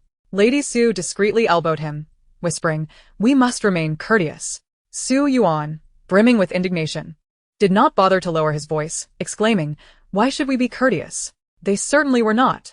Lady Fong glared at them, seething. How could the Fong family be so despised? Yet she still wore a forced smile, bidding farewell to the queen, the princess, and the prince with exaggerated politeness. Before she could finish, Su Qinghuan and the others hastily departed the ominous premises. However, just as they reached the entrance of the Fong house, they encountered the hurried footsteps of Eunuch Wei and his companions. Eunuch Wei? Initially preoccupied with his urgent pace, Eunuch Wei stopped abruptly upon hearing their voices and greeted them respectfully. "I have the honor of meeting Her Majesty, the Queen, Princess, and His Royal Highness." Jun Luoluo and the others were curious about Eunuch Wei's purpose. Wiping the sweat from his brow, Eunuch Wei explained, "Your Highness, I have been dispatched by His Majesty. There is an urgent matter that the Fong family must announce." Su Qinghuan stroked her chin, sensing that an intriguing spectacle was about to unfold. Since Eunuch Wei was busy, she chose not to disturb him, but suggested that he keep an eye on the Fong family's basement. Eunuch Wei paused momentarily, then nodded earnestly before straightening himself and proceeding inside. Previously, Lady Fong had insisted that she was feeling dizzy and unable to walk, merely instructing her maid to escort Su Qinghuan and the others, clearly dismissing them. Su Qinghuan and her companions were indifferent and had no desire to linger. Just as they were about to leave, Su Qinghuan caught sight of a somewhat familiar figure in the crowd, clad in a hood, lifting a corner to peek around. "Is that the Empress Dowager?" Jun Luoluo squinted her beautiful eyes and replied quietly, "No way. How could Mother possibly be out here?" Absolutely impossible. Last time, when I called for her to visit the princess's residence, she couldn't even be bothered to show up. Su Qinghuan nodded in agreement. She too felt that the Empress Dowager would not make an appearance, especially not in such a guise. And the maid accompanying her had a face so obscure it was unrecognizable. "Then let us depart. To the Su family. Tonight. We shall indulge in a delightful feast to celebrate," Su Qinghuan said with a beaming smile, her spirits high. Jun Luoluo's eyes lit up. Yes. I absolutely love visiting sister-in-law. Moreover, Yuna would surely be overjoyed to hear this wonderful news. The two of them were elated, perfectly in sync as they prepared to board the carriage, when Jun Luoxing tugged at them. "Luoluo, aren't we going to take sister-in-law to the princess's residence to enjoy the flowers?" Jun Luoluo, exasperated, punched him lightly. "Third brother, you're a grown man. Why do you keep thinking about admiring flowers? Sister-in-law has flowers to enjoy at her home as well." Jun Luoxing shot her a bewildered look. "You're being so disrespectful." He quickly climbed into the carriage. In truth, whether or not they admired flowers was of little consequence. What mattered was that he had pondered a certain issue for quite some time the previous night, without arriving at any conclusion. He felt that the woman who had scolded him on the street some days ago bore a striking resemblance to Miss Su Air. Furthermore, on that day at the Su residence, Miss Su Air had been obscured, making it impossible to ascertain her true identity. Thus, several carriages swiftly departed from the Fong family, taking a shortcut to another route. Su Yuan and Lady Su were positively elated in their carriage. They had not expected the princess and the prince to show no disdain for the humble Su family. With Yunur's marriage settled, they felt a newfound lightness. Su Yuan's beard seemed to elevate with his joy. Meanwhile, the Empress Dowager, having just discreetly disguised herself, soon found her way to the entrance of the Fong residence. Xiao Zi, occasionally wiping the sweat from her brow, only succeeded in making her face appear even darker. The Empress Dowager could not hold back her laughter at the sight. Shaking with mirth, Xiao Zi, flustered, stamped her foot. "Your Grace, please do not mock me. The queen may not recognize me at this rate. The Empress Dowager's laughter subsided as she remarked, "It's not just that Huan or wouldn't recognize you. Even your own lady could hardly tell who you were." Xiao Zi couldn't help but chuckle. Her appearance was indeed comically grim. "All right, my dear, we might not even be able to enter the Fong residence at this rate." The Empress Dowager suddenly realized this predicament and paused, saying, "You have a point. The Fong family is indeed quite haughty. No matter, let us inquire." Xiao Zi nodded in agreement. Chapter 74. A Sight to Behold. Meanwhile, the hidden guards of the Jinui were growing anxious. "Your Majesty, the Queen and her companions have already departed. Yet they could not appear recklessly, lest they incur the Empress Dowager's ire." As she had instructed them to maintain a low profile, before the Empress Dowager and her companion could approach the Fong residence, the doorman frowned and expressed his disdain. Who are you? "The Fong family does not permit just anyone to enter. Indeed, the eunuch has just entered. We must not offend those within." Upon hearing this, the Empress Dowager's interest was piqued. A eunuch had come to the Fong family? The doorman, growing impatient, replied, "Naturally. One must not offend the esteemed guests." The Empress Dowager remained unperturbed, and what of the Queen and her entourage? Speaking of the Queen finally elicited a somewhat softened demeanor from the doorman, who stiffly replied, "The Queen and her party have already departed." The Empress Dowager nodded in understanding, surprised that the girls had resolved matters so swiftly. "Excellent. Then off to the Su family we go." Yet, before they could take a few steps, a chorus of lamentations erupted from within the Fong residence, causing the doorman's expression to change dramatically. The Empress Dowager surmised the situation. It appeared that the emperor had taken action against the Fong family, thereby indirectly protecting Huaner. He. Xiao Zi, noticing the Empress Dowager's evident delight, was puzzled. What could possibly be causing her such joy? "Let us proceed to the Su family. We need a carriage. My old limbs can hardly carry me any longer." The Empress Dowager sighed, patting her waist. Xiao Zi promptly nodded. Though it took several inquiries before someone was willing to transport them. Meanwhile, Eunuch Wei, feeling quite uneasy within the Fong residence, found the atmosphere chilling and oppressive. It was an uncomfortable place indeed. He had not anticipated the audacity of the Fong family, having committed such vile acts. The scholar Fong was particularly despicable. Having perpetrated so many heinous deeds, he could only weep behind his mother when exposed. Like a pig, he wailed, furthering his disgrace. Eunuch Wei regarded him with utter exasperation. As a consequence, Fong was stripped of his scholarly title and barred from participating in the imperial examinations for life. All those affiliated with the Fong family were implicated as well. Moreover, Fong's title had been fraudulently obtained, showcasing his audacity. Consequently, he would be imprisoned for the time being. Suddenly, Eunuch Wei recalled the Queen's earlier suggestion and dispatched someone to investigate the Fong family's basement. To his astonishment, several half-dead individuals were found imprisoned within, their bodies marred with scars. The air below was suffocating and nauseating. Among them were young men and women, but they were in such a state that they were hardly recognizable as human. More shockingly, the women, who were in such a wretched condition, turned out to be the legitimate wife and concubine of the eldest son of the Fong family. They were very much alive. The young men, having failed to indulge the peculiar whims of young Master Fong, found themselves imprisoned and subjected to torment. Wei Gonggong could hardly bear to witness the scene. It seemed that the Fong family was destined to incur a heavy cost this time. The death penalty appeared imminent. However, they would have to await the arrival of the officials from the Dali Temple. Such a grave matter could not proceed without their involvement. As for Madame Fong, she was truly on the brink of collapse, her face ashen, teetering on the edge of fainting. Had she known better, she would have never consented to the annulment of the engagement. It was also her fault for being overly impatient, failing to recognize that such matters cannot remain concealed indefinitely. Otherwise, they could have implicated the Su family in the turmoil, ensuring at least that the illegitimate daughter would face consequences. Upon the arrival of the Dali Temple officials, the Fong household was sealed off. Everyone, from top to bottom, was imprisoned, with only a few innocent souls released after interrogation. Ultimately, young Master Fong faced the death sentence, and in a tragic turn, Madame Fong succumbed to the shock. The remaining servants of the Fong family were either exiled or released if they had no ties to the matter. Meanwhile, the victims were rescued. But that is a tale for another time. As for Qing Huan and her companions, they returned to the Su family in high spirits. Since Su Qing'an had yet to marry and wished to avoid entanglement in this affair, he remained at home awaiting news.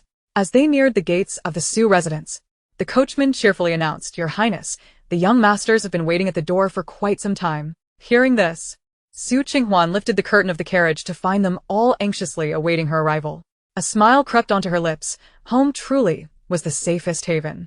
Curiously, Jun Luoluo peeked out as well, and upon spotting the dashing Su Qingyan, her heart raced like a startled deer, her cheeks flushing slightly. She hastily averted her gaze. Yesterday, she had worn one of Su Qingyan's garments, and now she was reluctant to return it, having washed and neatly folded it herself. Su Qinghuan cast a glance at Jun Luoluo, wondering what was amiss with the young girl. Could it be as she suspected? How delightful it was to see these two seeming so well matched. After a moment of hesitation, Jun Luoluo shyly stammered, sister-in-law, I forgot to return the clothes we borrowed from second brother yesterday. With a warm smile, Su Qinghuan gently patted her shoulder, saying no worries, no need to return them.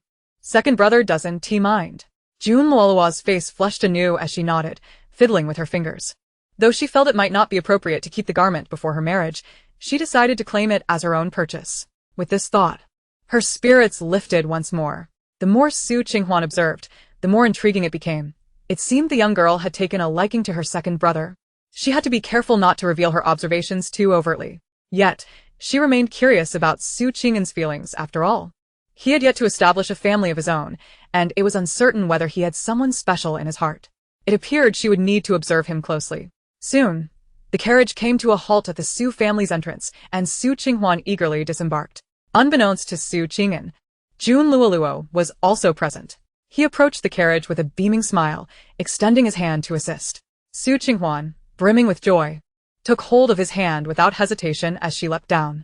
Just as Su Qingyan was about to retract his hand, another head emerged from the carriage. Upon recognizing her face, his heart skipped a beat and he swallowed hard, his hand momentarily faltering before he composed himself, smiling elegantly, Your Highness, you have arrived as well. He then gentlemanly retrieved a stool for Jun Luoluo, considering her noble status. Initially, she had been grinning widely, but a flicker of disappointment crossed her features. Yet, was this not the behavior of a true gentleman? He was merely being mindful of her rank. With that thought, her mood brightened again, and she nodded cheerfully as she gracefully descended from the carriage. However, her mind kept replaying the image of those long, elegant hands, slightly calloused from years of penmanship, yet undeniably attractive. Su Qingyi and Aunt Xia hurried over, and upon seeing Su Qinghuan's radiant smile, a heavy weight lifted from their hearts. They quickly bowed to Jun Luoluo. Su Qingyi, feeling particularly lighthearted, linked her arm with Su Qinghuan's and cheerfully greeted Jun Luoluo. Jun Luosheng also disembarked and, upon catching sight of Su Qingyi's true form, felt a strange familiarity wash over him. Was it truly her? At last, he had his answer. One day, while disguised in a low-profile manner, he had inadvertently bumped into a woman who, unlike others, had scolded him. Hey, watch where you're going. You've hurt me. Be more careful next time. Though she had scolded him, there was no malice in her tone. After rubbing her shoulder, she cheerfully continued on her way, leaving a lasting impression on him. Suinji, Taken aback by Jun Luosheng's presence, quickly bowed again, but she couldn't shake the feeling that his gaze held something peculiar. What had she done to earn such scrutiny? As Su Qinghuan observed the exchange between Su Qingyi and Jun Luosheng, she too felt a sense of confusion. What was the nature of their relationship? However, she did not dwell on it, noticing that they seemed to share a certain tension. Su Yuan and Madame Su, relieved, exited the carriage with beaming smiles. Before Aunt Xia could inquire, Madame Su reassured her, It's all resolved. We have no further ties to the Fong family. Su Yuan nodded with a smile, feeling an immense relief wash over him as he briefly recounted the events surrounding the Fong family. Aunt Xia's eyes glistened with unshed tears, knowing how much they had worried at home. That's wonderful. Thank goodness for you and Yuru.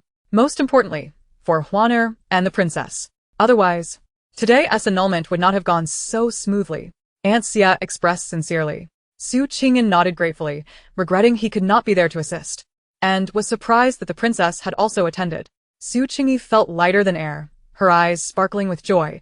How delightful it was not to have to marry. Thank you, sister. Thank you, Your Highness. Su Qingyi expressed her gratitude, moved. Su Qinghuan chuckled. We are all family. Come now, we've been chatting outside for long enough. Let us head inside. Su Yuan clapped his thighs, exclaiming, Indeed. The princess and the prince are here. I was just overjoyed. Let us go inside. Sukinji Kaimdin. Eyes twinkling with excitement, As they made their way into the house, curiosity filled the air. What juicy gossip have you heard?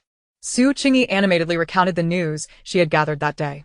Su Qing Huan and the others paused, speaking in unison. The Empress Dowager has emerged? Could it be that the familiar figure they had glimpsed upon their return was indeed her? Perhaps the distance from the Fong household had prevented them from hearing more details after entering. Suinji nadidigerli, Jess. And the wives of the Sun and Xie families quarreled, affecting others as well.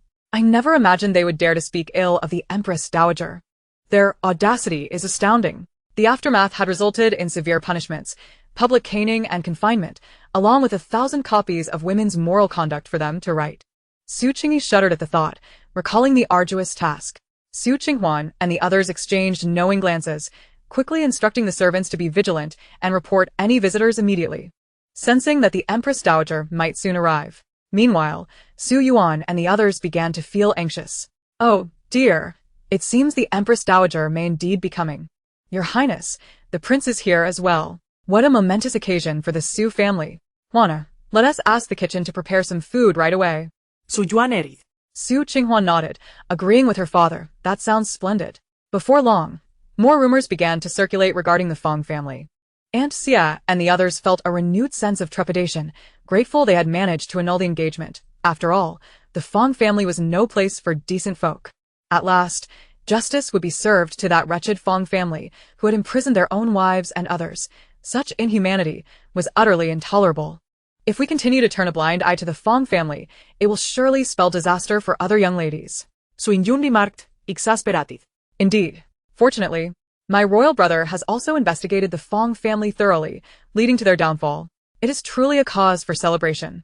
Yunlulu edit, her indignation palpable. Su Qinghuan felt a fleeting sense of gratitude.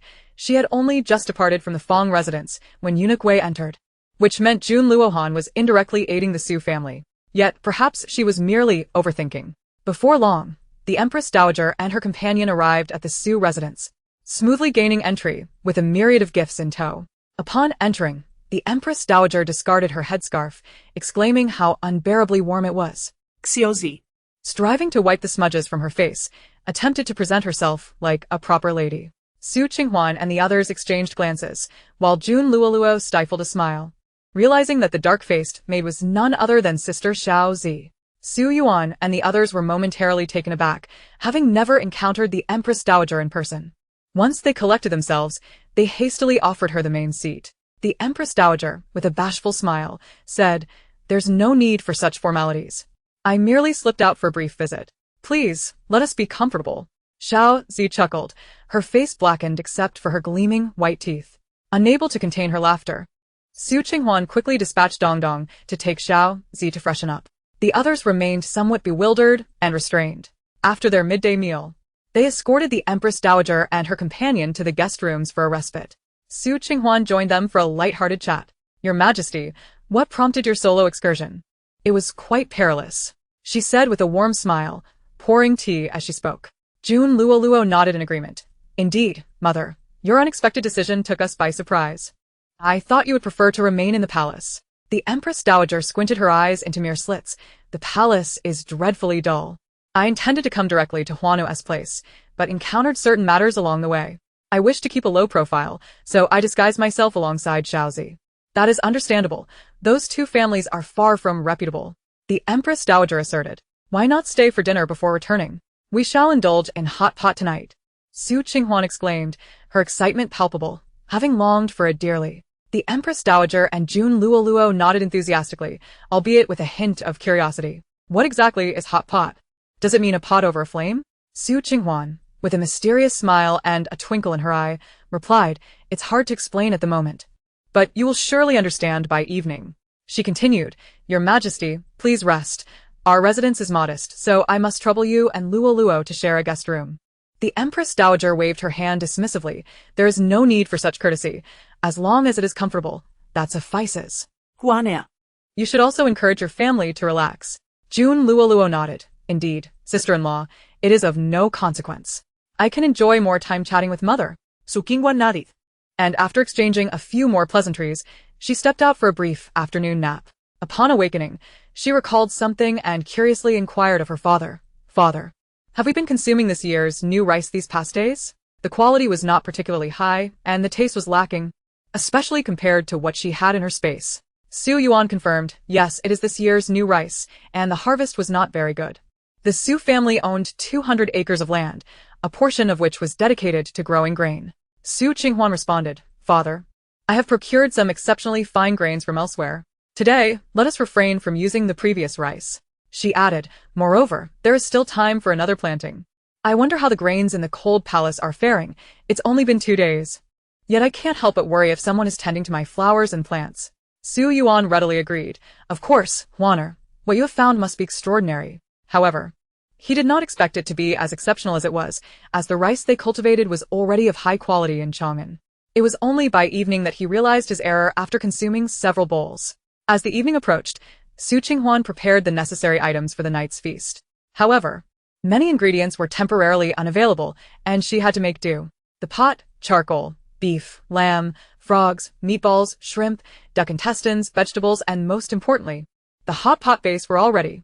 Yet, when the rice was cooked, the aroma wafted through the kitchen, leaving the cooks utterly enchanted. Wow! Today's rice is truly fragrant, they exclaimed.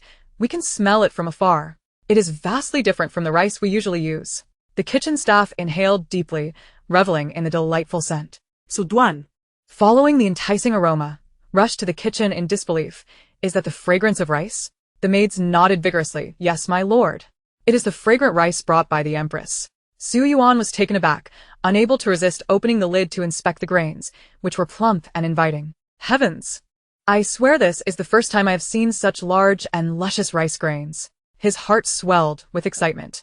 At dinner, when he witnessed the steaming hot pot, the delightful aroma intensified, leaving Su Yuan and the others in awe. How fragrant! They exclaimed, though the aroma was slightly overwhelming. Su Qinghuan inhaled deeply. Ah! This is the taste of the Chongqing hot pot I've been yearning for. The fresh meat had been sliced thinly and would be ready to eat after a brief cooking. The others swallowed nervously, accustomed to lighter fare, and found this evening's meal exceptionally unique. Furthermore, the hot pot was cooked over charcoal, featuring 2 types of broth, a rich white broth and a spicy red broth. Su Qinghuan, considering the number of guests, set 2 tables to ensure everyone felt at ease. The Empress Dowager and her party were as if they had discovered a new world, brimming with curiosity and desire to partake. Soon, everyone gathered around the table, the atmosphere lively and cheerful. However, this novel way of dining left many unsure of how to begin, and all eyes turned to Su Qinghuan. She demonstrated the process, and before long, everyone grasped the technique. Once the Empress Dowager picked up her chopsticks, the feast commenced. Delicious! Jun Luoluo praised, her thumb raised in approval. And it's a bit spicy, but so fragrant. Jun Luoshan eagerly cooked a thin slice of meat and popped it into his mouth, his eyes lighting up. Sister-in-law. This flavor is simply exquisite. It's incredibly appetizing. The Empress Dowager hesitated at the sight of the fiery broth, prompting Su Qinghuan to first dip the meat in the plain broth before offering it to her, making it milder. The Empress Dowager was soon singing praises. So delicious. So fragrant. Su Yuan and the others quickly followed suit, finding the taste utterly delightful. Those who couldn't handle spice opted for the clear broth. But even with the soul-stirring dipping sauce, they felt joyously uplifted. Su Yuan couldn't wait to try the rice, declaring it just as fragrant. Su Qingyun and the others were joyfully indulging, discovering the rice to be exceptionally different from what they usually had. Upon hearing Su Yuan's words, they nodded in astonishment. This is far too delicious. Much better than the usual rice. In addition to the hot pot, Su Qinghuan prepared delightful teas and other beverages, leading to an atmosphere filled with joy. Su Qingyun and the others regarded Su Qinghuan with admiration. Of course, Su Qinghuan did not neglect Dong Dong and the others. And after a while, Xiao Bai seemed to recall something and vanished. In the Zicheng Hall, Jun Luohan gazed at the now cold dishes before him, lost in thought, devoid of even the desire to pick up his chopsticks. Shortly thereafter, Xiao Bai reappeared. Your Majesty, the Empress and the others are enjoying hot pot together. It's delicious and quite lively. Jun Luohan cast a sidelong glance at him, his eyes narrowing. It seems you had quite the feast. Your lips are glistening with grease. And only now do you remember me? His tone grew increasingly frosty. Xiao Bai, feeling a bit embarrassed, wiped the oil from the corner of his mouth and chuckled. Your Majesty, there's no such thing. I just took a bite and hurried over. Jun Luohan shot him a disdainful glance before dropping his chopsticks and leaving. Ever since he had heard Su Qing Huan's heartfelt opinion that the yellow robe was not particularly flattering, he had changed into his casual attire as soon as he left the court. Xiao Bai quickly followed, pulling him along, extolling the virtues of the hot pot and how delicious it was. Meanwhile, Ing's mind was preoccupied with the thought, hot pot. The group enjoying their meal was momentarily silent upon the sudden arrival of Jun Luohan. Su Qing Huan, particularly taken aback, froze with a piece of meat poised to enter her mouth. Jun Luo blinked in surprise. Elder brother, you have come? Su Yuan was completely petrified, hastily setting down his bowl and nearly bowing, only to be halted by Jun Luohan's raised hand. There is no need for formalities, Su Darren. I merely wish to join in the fun, so please, do not be constrained. Su Yuan's half-kneeling position stiffened, and the Empress Dowager quickly added, all right. The Emperor is also a person. There is no need to be nervous. Only then did Su Yuan and the others stand properly, his palms sweating profusely at the unexpected presence of the Emperor. Su Qingyun and the others were equally astonished, never having anticipated that the Emperor's visage would be so striking. He possessed an air of superiority that seemed to overlook all. Su Qing Huan swallowed the piece of meat in her mouth before smiling brightly. Your Majesty, have you dined yet? Internally, she thought, what the heck? Yun Luhan. This rascal is breaking all conventions by showing up unannounced. Su Yuan and the others trembled at her thoughts. Huaner, be careful. The person before you is the Emperor. Jun Luohan, seemingly accustomed to her antics, cast her a sidelong glance, clearly unfazed, and remarked, what does the Empress think? At that moment, someone had already presented new chopsticks and bowls, placing them beside Su Qing Huan. Yun Luhan seated himself beside her, picking up the utensils, as if he intended to eat. Su Qing Huan chuckled nervously. Hee, I think you need not eat. Yet, she continued with a beaming smile. Your Majesty, your timing is impeccable. We are having hot pot today, and it is simply delicious. Jun Luo and the others eagerly nodded in agreement. Yes. It is truly delightful. Elder brother, do try some. The Empress Dowager chimed in. Yes. The dish made by Huaner is incredibly fragrant. After exchanging pleasantries with the Empress Dowager and the others, Jun Luohan turned his gaze towards Su Qing Huan, his expression inscrutable. It seemed he was miffed at not being informed of such a lively gathering. Su Qing Huan quickly turned her head away. What does he mean by that? He wants to eat but is being arrogant. Just watch me. Su Yuan and the others whispered. Huana, your life is at stake. Chapter 77. Your Majesty, this is delicious. After Jun Luohan had eaten some rice and vegetables, Su Qing Huan smirked, picked up the communal chopsticks, and prepared a piece of meat for him, deliberately dipping it in spicy oil. With great delight, she proclaimed, Your Majesty, do try this meat I have prepared for you. It is extraordinarily delicious. Just wait and see how I'll make you regret this. Jun Luohan raised an eyebrow in mild surprise. The Empress is quite thoughtful, however. I prefer not to indulge in such spicy fare. He then placed it onto her plate. Su Qing Huan's mouth twitched, but she cheerfully replied, Your Majesty, this is not spicy at all. In fact, it is exceptionally fragrant. Well then, if the Empress enjoys it, she may have it. Yun Luhan chuckled inwardly, intrigued by her insistence. Jun Luo and the others watched in silence, occasionally exchanging glances, amused at the prospect of the Emperor and Empress bickering at the dining table. Su Yuan and the others, however, dared not sit comfortably, stealing glances at the Emperor's table, even though he had instructed them to carry on as usual. It seemed that the Emperor and Huaner were engaged in a subtle battle of wits. Su Qing Huan pondered. Did he guess my intentions? Am I that obvious? I'm merely being considerate. Jun Luohan, ever the attentive one, placed another piece of meat onto her plate, once again dipping it into a different sauce, gently advising, Empress, it would be wise to consume less spicy food. Do try what I have prepared. Su Qing Huan gazed at him in confusion. Is he genuinely this kind-hearted? Is he trying to set me up? I'm a bit hesitant to eat, but he just served me a broth meat. Jun Luohan tilted his head to observe her, a faint smile playing at the corners of his mouth. Jun Luo, who had been about to speak, fell silent under Yun Luhan's piercing gaze. Su Qing Huan, noticing that this was not spicy, ultimately succumbed to his watchful eyes and placed it in her mouth. Oh my goodness, how salty. Su Qing Huan jumped up, rushing aside to spit out the meat in her mouth. Water, she exclaimed, hopping about. Dong Dong hurried to fetch her water, while Su Qing Huan dashed to rinse her mouth. The Empress Dowager shot a reproachful glance at Jun Luohan. Your Majesty, how could you? Jun Luo also glared at him, swiftly offering her a drink. Su Yuan and the others were utterly baffled. What on earth is happening between the emperor and Huaner? Before long, Qing Huan returned with an expression of deep grievance, shooting daggers at Jun Luo Han as she gulped down water. If looks could kill, Jun Luo Han would surely be riddled with wounds. Jun Luo han smirrede mor. Is the Empress unwell? I inadvertently added too much salt. I shall be more cautious next time. Qing Huan ground her teeth, seething. Thank you for your kindness. Your Majesty, I am perfectly fine. Jun Luo Han felt a sense of amusement, his appetite further whetted by the evening's unique and flavorful fare. He mused to himself. How fortunate I am. Qing Huan discreetly distanced herself from him. As long as the emperor is satisfied, that is all that matters. The Empress Dowager and the others, noticing that Qing Huan was unharmed, exchanged sly smiles, realizing that the emperor and empress were becoming quite the pair. Once the meal concluded, Qing Huan was still reeling from the saltiness, casting a lingering, resentful glance as she bid farewell to Jun Luo Han. Just before leaving, he leaned slightly closer, stating, "The Empress shall return to the palace tomorrow. I will wait at the palace gate for your return, for without the Empress, my days would indeed be rather dull." Qing Huan forced a dry smile. "Thank you, Your Majesty. Safe travels. You rascal. I certainly do not wish to see you." Jun Luo han glanced begge her. And she immediately donned a reluctant expression. Su Yuan and the others wondered in confusion. What has Huaner been through? Thankfully, the emperor did not catch wind of her thoughts. Otherwise, he would surely be infuriated. Once the emperor departed, everyone in the Su household finally relaxed, astonished to have hosted so many distinguished guests that day. Yet, Qing Huan stood perplexed.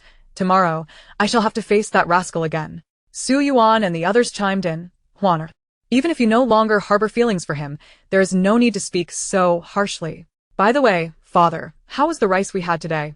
With thoughts of returning to the palace tomorrow, Qing Huan was determined to finish all her tasks. As soon as Su Yuan mentioned the rice, he was filled with excitement. Huaner, the rice we had tonight was simply divine. I must have eaten several bowls. Madame Su nodded in agreement. Indeed. I also indulged more than usual. It was delicious. Today's dishes were remarkably flavorful.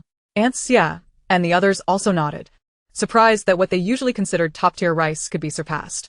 Qing Huan smiled in satisfaction. That is wonderful. Father, I still have some of this variety of seeds on hand. We should plant them while we still can. Father, please arrange for some laborers to till the fields. We have over 100 acres of fertile land. Su Yuan was taken aback. Huh? Plant now? Madame Su and the others were equally bewildered, but Huaner, planting now might be quite difficult. In previous years, we only planted once. Qing Huan smiled mysteriously. Father, mother, how can we know unless we try? Trust me. The terrain of Yongzhou Kingdom is excellent, with abundant land and favorable climate. Perhaps 1 acre could yield over 1,000 caddies. They probably won't believe me if I say it now. Su Yuan shuddered at the thought of such a yield, over 1,000 caddies. How is that possible? The Su family meticulously cultivates rice, yet they yield only a few hundred pounds. Mrs. Su and the others find this astonishing, having never witnessed such an endeavor. Chapter 78. Business Ideas. Excellent. Vater naturally trusts Huaner. Tomorrow, I shall arrange for the steward and the tenants. Su Yuan exclaimed, his faith in his daughter growing stronger. However, Huaner, the seeds will undoubtedly cost a considerable amount of silver. I shall advance the funds for you. As these thoughts crossed Su Yuan's mind, he hurriedly added, Mrs. Su nodded in agreement. Indeed, seeds are a precious commodity, especially such fine rice. It will surely require a significant investment. She then rushed off to procure silver. Concubine Xia promptly interjected, that is true. If the funds from the public treasury fall short, I have some private silver. Su Qinghuan quickly grasped the arms of Mrs. Su and concubine Xia, saying, Mother, Auntie, we are family. Besides, these seeds were purchased through a friend of mine. A 1 tea cost too much. This doesn't tea seem quite right. Su Qinghuan pouted, thinking her parents might think her distant. Did father and mother ever consider any form of repayment for nurturing Huaner to adulthood? Everything I do is solely for the family's benefit. At this, Su Yuan and the others ceased their reluctance, their faces glowing with contentment. All right, if there are any difficulties with silver in the future, just send a letter home. Su Yuan chuckled, stroking his beard. Su Qinghuan nodded with a smile. Of course. Father and mother would never abandon their daughter. The group shared cheerful smiles. However, Su Qinghuan couldn't help but think, where could I possibly be lacking? Yesterday, I was fortunate enough to win 50,000 taels from an unsuspecting fool. Ah, I hope father and mother don't find out about my winnings yesterday. Better to keep it to myself to spare them any shock. Su Yuan and the others widened their eyes. 50,000 taels? Such a staggering amount. They had indeed disguised themselves while out yesterday. Could it be that they had ventured there? Steady, steady. Let us not lose our composure. As long as it isn't something immoral, we shall be fine. Su Yuan reassured himself. This was the least he wished for. Meanwhile, Su Qingyun was even more astounded. 50,000 taels. It truly is a fortune. No wonder someone followed us yesterday. But sister must have simply had a stroke of luck. Then, Su Qinghuan produced several sheets of paper adorned with elegant script and illustrations. And after reviewing them, she turned to concubine Xia and inquired, "By the way, Auntie, what business did our family originally operate?" Concubine Xia paused, taken aback. Could it be that Huaner has a brilliant idea? Our family owns a few shops, primarily dealing in rouge, powders, and fabric for clothing, though business has been rather lackluster of late. But it is not a cause for concern, she replied with a smile, omitting the harsh realities to avoid worrying everyone. Su Qinghuan nodded knowingly. She was well aware of how the Xie family exploited the Su family's trade. Yet she knew that the Xie family would eventually suffer greatly as well. "Auntie, what do you think of this decorative style I've sketched?" Su Qinghuan had secretly observed the Su family shop, noting that the decor was rather outdated and lacked inspiration, hence her intention to start with a redesign.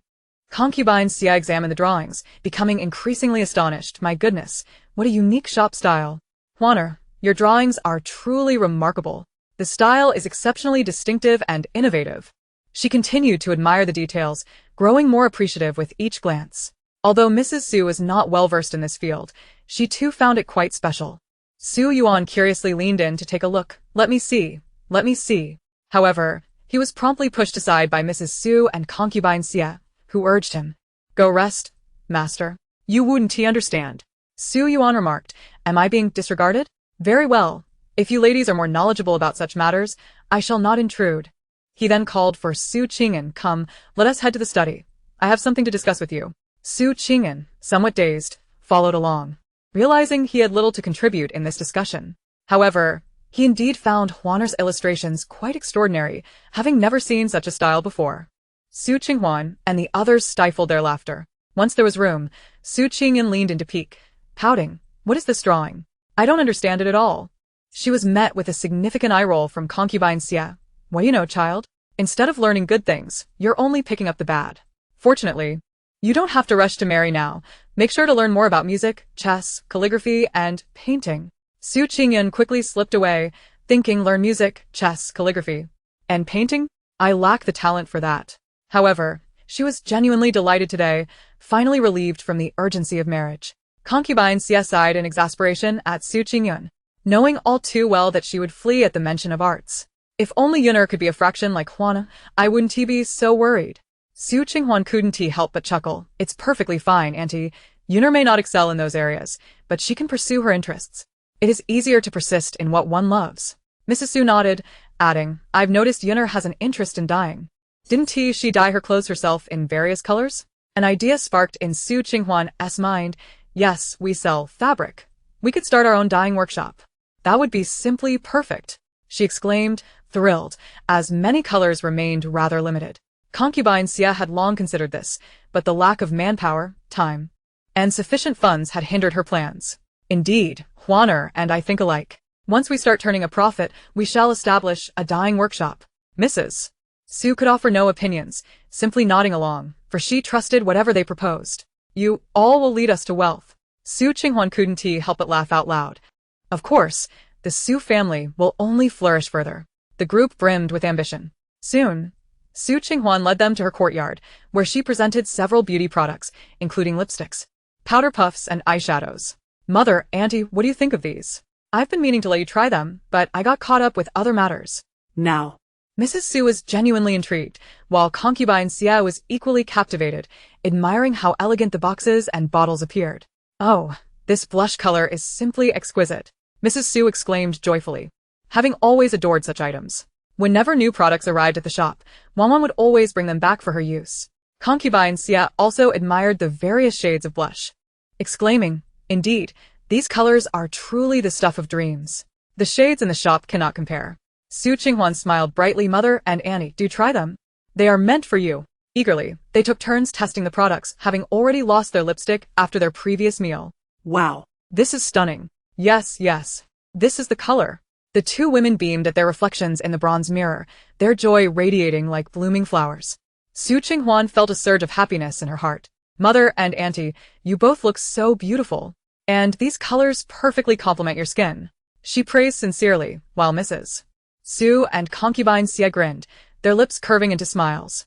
Finally, Mrs. Su gazed into the mirror with a frown, lamenting, "Ah, but the oil on my face is too much. It was fine in the morning, but by evening, it becomes overwhelming." Concubine Xie nodded in agreement, glancing at her own oily complexion with a sigh.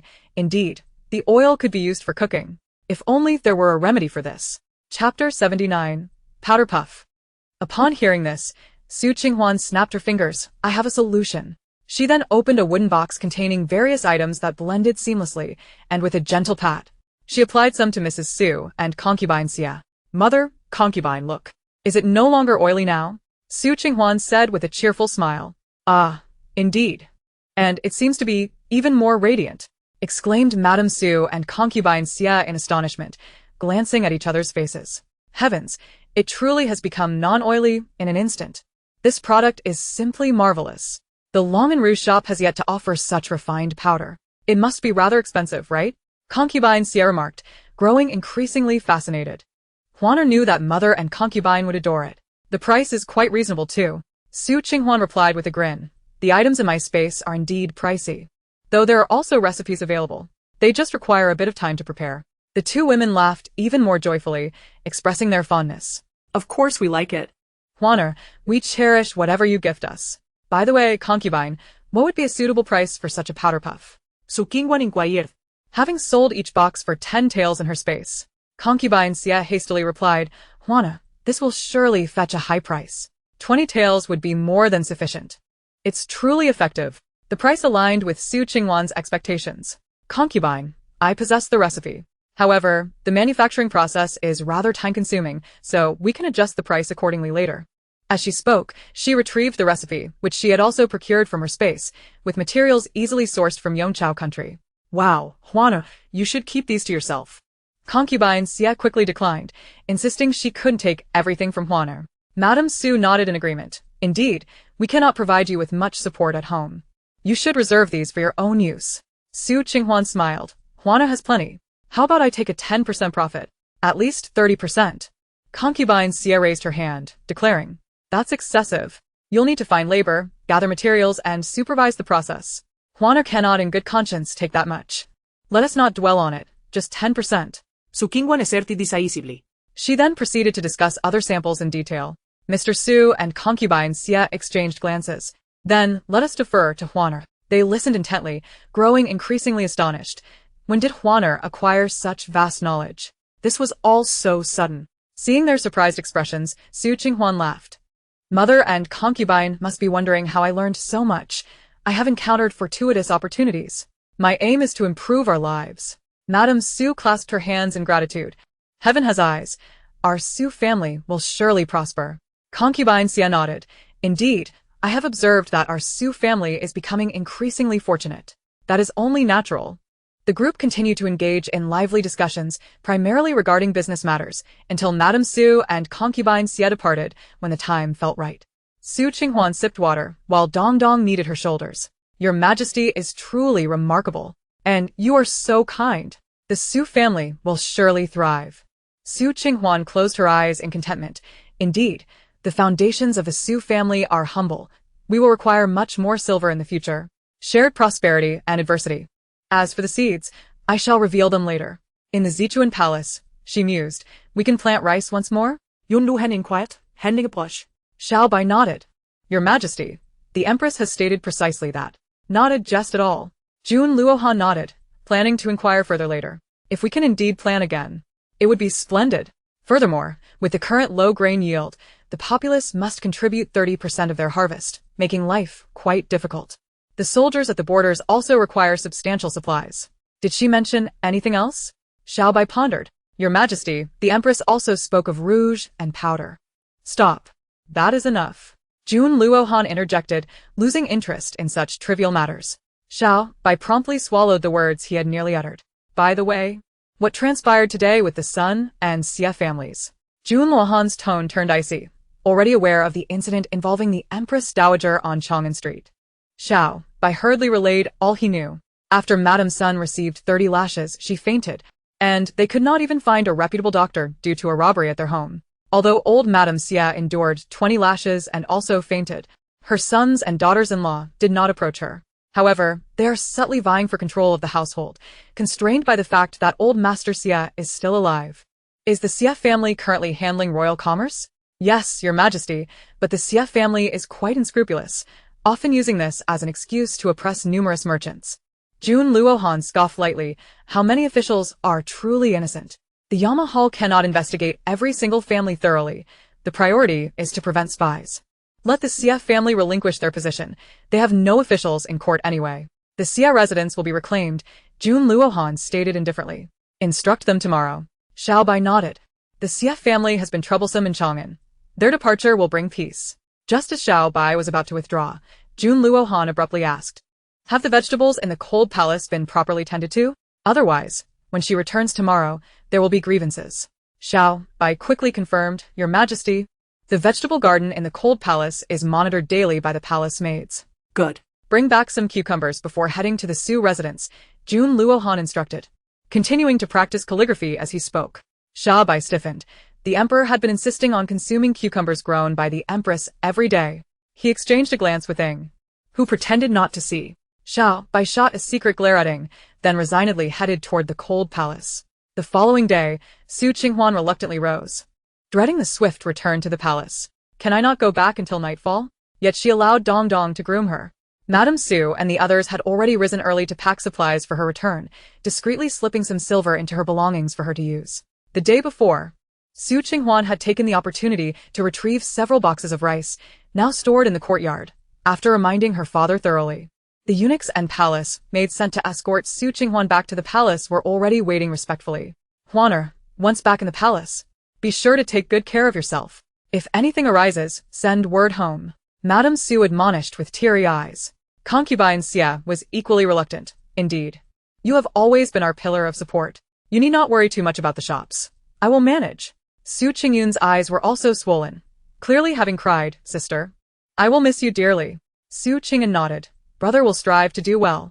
Su Yuan sighed. Upon returning to the palace, who knows when we shall meet again. Huan. Take care of yourself. Su Qinghuan could not help but redden her eyes, smiling to comfort them. I understand. Why does it feel like a farewell? Perhaps it won't be long before Huaner returns. After exchanging heartfelt words, she finally set off, feeling a twinge of reluctance. The entire Su family watched her depart from a distance, with Madame Su shedding tears profusely. Chapter 80. In the future, they shall follow you. On the palanquin, Su Qinghuan dared not look back, fearing the flood of tears would be uncontainable. As they traveled back to the palace, passing by the Xie residence, Su Qinghuan was taken aback by the chaotic scene at the Xie family. Dong Dong, what has happened at the Xie family? Dong Dong glanced over, responding brightly, Your Majesty. This morning I heard that the Xie family has lost their title as royal merchants, and their grand residence has been reclaimed. It appears they are leaving Chang'an. Su Qinghuan nodded in understanding. That is splendid. We need not see them in Chang'an any longer. Upon reaching the palace gates, she indeed spotted Jun Luohan waiting. Su Qinghuan greeted him with a radiant smile. Jun Luohan smirked. The Empress has finally returned. Su Qinghuan chuckled. I have been thinking of Your Majesty. Naturally. I am eager to return. Jun Luohan nearly rolled his eyes. After a brief exchange of pleasantries, Su Qinghuan gazed at the road ahead, noticing something amiss, which caused her to frown slightly.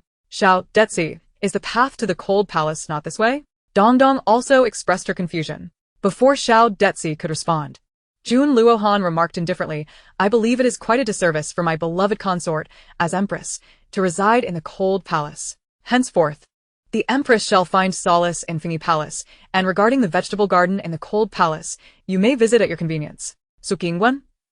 What a unilateral decision. And he still calls me beloved consort. Bah. Haha. This humble servant thanks the Emperor. Well then, Fingyi Palace it is. Indeed. The cold palace is rather desolate. With the Mid-Autumn Festival approaching, Fingyi Palace is certainly preferable. Jun Luohan suddenly experienced a pang of regret. It appeared he should have waited until after the festival to return her to Fingyi Palace. Upon arriving at Fingyi Palace, Su Qing was taken aback by the sight of numerous palace maids standing in neat rows, disciplined and orderly. It was the first time she had witnessed such a grand display. This seems rather excessive. She hardly needs so many attendants. Yun Luhan remained silent. Eventually, the maids respectfully paid their respects. Su Qing felt both flattered and astonished. Entering Fingyi Palace, it was indeed a residence befitting an empress. The opulence and spaciousness surpassed what she had observed during her previous clandestine visit. Compared to before, Fingyi Palace was now bustling with life, adorned with many additions that lent it a more human touch. And that grand bed, if only it were topped with a soft mattress, wouldn't that be blissful? Oh my! I suddenly regret not returning to Fingyi Palace sooner. Compared to the cold palace, it's like heaven and earth. Life should truly be savored. Su Qinghuan's mind raced with excitement, her smile nearly spilling over. Observing her unrefined demeanor, Jun Luohan found himself inexplicably pleased. Indeed, joy is contagious. Are you satisfied, Empress? Su Qinghuan nodded enthusiastically, satisfied. Absolutely satisfied. Ecstatically satisfied. A subtle smile graced Jun Luohan's lips as he deemed it a suitable moment to return to his Zikan Palace, which was not far from Fingyi Palace. Before long, the Empress Dowager also arrived, beaming as she made her way to Fingyi Palace. Empress Dowager, you have come. Su Qinghuan greeted her with delight, only to be met by a somewhat unfamiliar face. The Empress Dowager chuckled and gently patted her hand, saying, "As soon as I heard you had returned, I hurried over to see you." Then, recalling something, she smiled warmly and introduced the woman behind her. "Huaner, this is Mama Song. She recently returned from her hometown, which is why you have not met her before." Su Qinghuan smiled and nodded at Mama Song, sincerely complimenting her. "I see. I have heard of Mama Song before. Meeting her today is truly extraordinary. She is indeed a capable assistant to the Empress Dowager." Indeed. Mama Song was known for her swift and decisive manner, her understanding of propriety and thoughtfulness, making her an invaluable aid to the Empress Dowager. Mama Song quickly responded with humility, "Thank you, Your Majesty, for your kind words. This old servant does not deserve such praise." Upon her return, the Empress Dowager had informed Mama Song about Su Qinghuan, and she had discreetly observed the Empress, finding her genuine and delightful. Su Qinghuan smiled, holding Mama Song in high regard. After taking a sip of tea, the Empress Dowager remarked, "By the way, Huana, now that you are back in Fingyi Palace, you will have to face more challenges ahead. Mama Song will be by your side, and little Qing should accompany you as well. You only have Dong Dong as your devoted maid, and you need more capable hands. I worry that you may find it too burdensome alone." Surprised, Su Qinghuan swiftly shook her head, exclaiming, "Empress Dowager, that is quite unnecessary. Mama Song and little Qing are invaluable aids to you. How could I possibly take them from you? That would not be right." The Empress Dowager chuckled at her. "What's wrong? Do you find fault with them?" No. How could that be? "Huaner is merely concerned for you, Empress Dowager. You also require attentive aids," Su Qinghuan said, feeling deeply touched. "Then it is settled. Should they dare to disobey you, you may inform this old woman." The Empress Dowager laughed, noting that Mama Song was seasoned in palace affairs and had ample assistance. Mama Song and little Qing promptly declared, "We would never dare. In the future, we shall serve the Empress with utmost dedication." Su Qinghuan felt a swell of gratitude. Indeed, the news of her return to Fingyi Palace would surely spread quickly. Currently, Dong Dong was her only trusted confidant, and she could indeed use the support of Mama Song and little Qing for a more stable life. "Then I shall thank the Empress Dowager. In the future, I will also strive to be filial to you." The Empress Dowager nodded. "I know you are a good child. Should you ever encounter insurmountable difficulties, send me word, and I will certainly assist you." Su Qinghuan nodded, her eyes glistening. The Empress Dowager's kindness was genuine. Mama Song recognized the Empress's significance in the Empress Dowager's eyes, and her respect for Su Qinghuan deepened. Meanwhile, Jun Luohan, having heard the news, arrived to pay his respects. After exchanging pleasantries, the Empress Dowager cheerfully said, "Now that Huana resides so close to the Emperor, whether for matters great or small, do make an effort to see each other more often and cultivate your bond." Su Qinghuan awkwardly smiled, assuring the Empress Dowager, "Do not worry, I shall. Since that is the case, I shall not intrude upon your time together. You two must have much to discuss after being apart for several days, so I shall take my leave," the Empress Dowager said merrily before departing. Su Qinghuan longed to clarify that there was hardly anything to discuss between them. Mama Song and little Qing discreetly withdrew, while Dong Dong was momentarily dazed and followed little Qing out, leaving only Su Qinghuan and Jun Luohan behind. So Qing Huan, Your Majesty. Yun Luhen, Empress. For a moment, they both spoke in unison, momentarily taken aback. The Emperor should speak first. No, the Empress should go first. Both were momentarily perplexed. Why is she mimicking my speech? Simultaneously, Jun Luohan pondered why she was imitating his words. Hearing their synchronized thoughts, he couldn't help but chuckle. Chapter 81. Kicked out. Su Qinghuan was puzzled. Were they truly so in sync? Jun Luohan sat down, lowering his gaze to blow on his tea, inquiring. I have heard the Empress mention that rice can be planted again this season? Su Qinghuan, having seated herself beside him with a cup of tea, replied, Oh, Your Majesty. Who mentioned that? I did indeed speak of it at the Su residence, hoping to give it a try, haha. How could he know so quickly? That little white-eyed wolf. Oh, I await your good news, and indeed, the quality of the Su family's rice is exceptional. The royal household cannot procure such rice.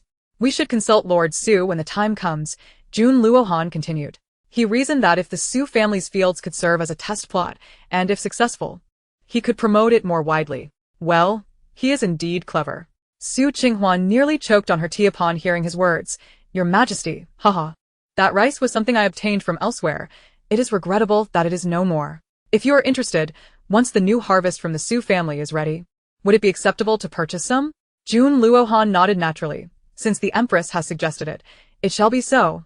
I shall await your word. He observed that the rice fields in the cold palace were also quite promising.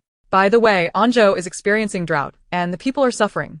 Do you have any good suggestions, Empress? Su Qinghuan's brow furrowed once more, her heart sinking. Your Majesty, did you not already make arrangements? I am merely a woman of the inner court. How could I possibly understand such grand principles, haha? Jun Luohan paused momentarily, chuckling. Still referring to it as the inner court, yet you are able to provide so many useful suggestions to your father? Su Qinghuan stole a glance at Jun Luohan's expression, inwardly thinking, surely he does not intend to send me to Anjo? Isn't there concubine Qing there? Yun Luhen. Thinking of concubine Qing felt an inexplicable annoyance, though he could not recall the specifics.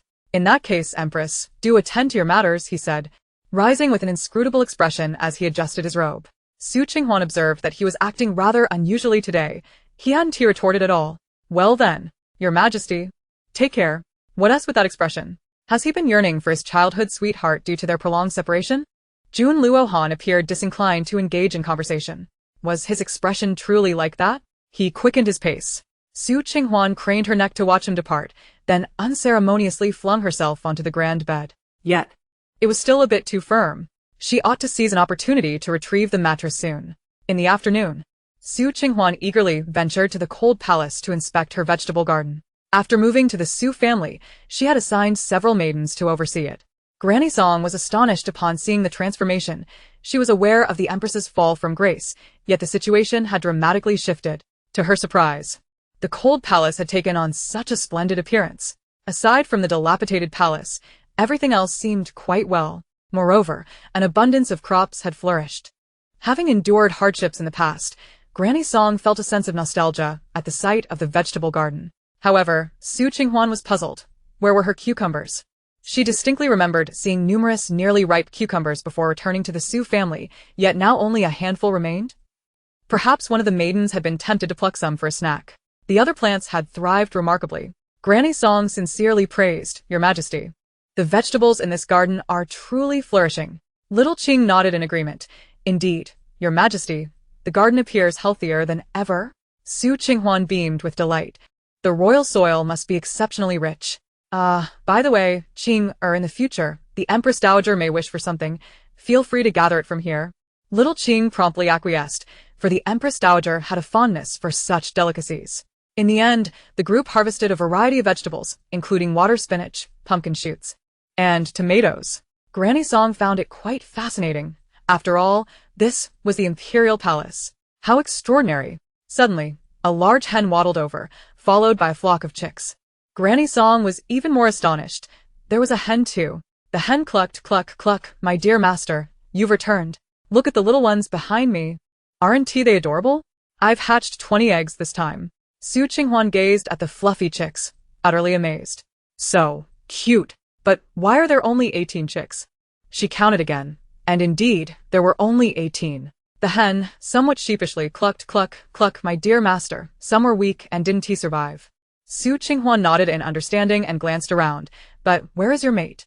Where had that rooster gone? The hen flapped her wings dismissively, cluck, my dear master. Don't mention it. Men are of little use.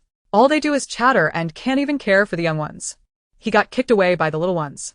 Qing Huan couldn't help but twitch her lips. Why kick him away? That's one less dish on the table. She sighed. Ever since she began communicating with animals, her heart seemed to have softened considerably. However, when she didn't wish to listen, she could hear nothing. Take good care of the chicks. Now that the master no longer resides in the cold palace, you must manage on your own. The hen nodded, cluck, cluck. My dear master, rest assured. Suddenly, a dog came bounding from a distance, joyfully wagging its tail and body. Wankai, where have you been? Qing Huan affectionately scratched Wankai's head, her smile radiant. Woof, woof. Master. Wankai went off to play. These days without you have been terribly dull. Unfortunately, it was inconvenient to bring Wankai to the Fingy Palace right now. Wankai, the master is no longer residing here. But you must help me keep an eye on these things. Wankai's ears drooped momentarily, then perked up again. Woof, woof. Don't worry, master. Qing Huan then relayed instructions to the maidens. They nodded eagerly. They rather enjoyed working in the cold palace, as it was far less strenuous than serving a master. This dog was quite pleasant and didn't he bite. Just as Qing Huan was about to leave, she noticed the rose bushes she had planted, laden with buds. It would be a shame to leave them in the cold palace. Daming, find some tools to transplant these flowers to Fingy Palace. Upon hearing this, Daming felt a surge of excitement and eagerly nodded, surprised that the Empress remembered them. Rest assured, Your Majesty, we will be careful. By evening, a row of rose bushes was planted in front of Fingy Palace. Qing Huan also instructed them to create trellises for the roses to climb. Just as she contemplated making dinner, she encountered a dilemma. Fingy Palace lacked a kitchen. She still wasn't accustomed to the dishes prepared by the imperial chefs. What is the Empress looking for? Jun Luohan, who had been absent for much of the day, appeared at that moment. His sudden presence startled Qing Huan. Does he walk without making a sound? Your Majesty, you've arrived. I'm not accustomed to the imperial chef's cuisine and wish to cook for myself. But alas, Fingy Palace has no kitchen. Jun Luohan raised an eyebrow. Who says Fingy Palace lacks a kitchen? There is one over there. As it happened, he also had little appetite for the imperial chef's offerings, and now that she was in Fingy Palace, he need not trek all the way to the cold palace. The kitchen had been established recently. Qing Huan gave him a curious look. Wasn't there no kitchen in Fingy Palace before? Yet she went to check, and indeed, there was one. It appeared to have been built not long ago, spacious enough, with several maidens busy tidying up. The kitchen even had some fresh meat. Your Majesty, you are truly thoughtful. Qing Huan couldn't help but compliment him. She was quite pleased with the kitchen. Jun Luohan nodded nonchalantly. It's just ordinary. Then I shall await the Empress's culinary skills. I haven't eaten yet. With that, he turned and left, as he still had some memorials to review. Qing Huan was left in disbelief. He intends to stay for dinner at Fingy Palace? Why should she be the one to cook for him? Suddenly, she lost all desire to prepare a meal. Jun Luohan paused momentarily. By the way, the chestnut chicken soup that the Empress prepares is exceptional. I would like to have some. You've worked hard, Empress. Qing Huan. Granny Song was not only astonished by Qing Huan's intent to cook personally, but also taken aback by Jun Luohan's actions. Goodness. The Empress is actually going to cook. It seemed her expression was the most surprised. Others appeared accustomed to it. Furthermore, it was remarkable that the Emperor was willing to converse so openly in front of anyone other than the Empress Dowager, and he wouldn't eat the imperial chef's meals? Hiss. Yet, despite her complaints, Qing Huan changed her attire and headed to the kitchen. It seemed she would need to cultivate a chef who could satisfy her taste. She certainly didn't wish to cook every day. In the end, she prepared chestnut chicken soup, sautéed pumpkin shoots, stir-fried water spinach, scrambled eggs with tomatoes and garlic ribs, among other dishes. Not long after setting the table, Jun Luohan arrived punctually, wearing a satisfied expression. Qing Huan couldn't help but twitch her lips. What a keen nose he has. Your Majesty, how fortuitous your arrival is. I was just about to send someone to summon you for dinner. Jun Luohan nodded. The Empress's culinary skills are remarkable. I caught a whiff from afar and followed the scent here. Qing Huan chuckled lightly as they sat across from each other.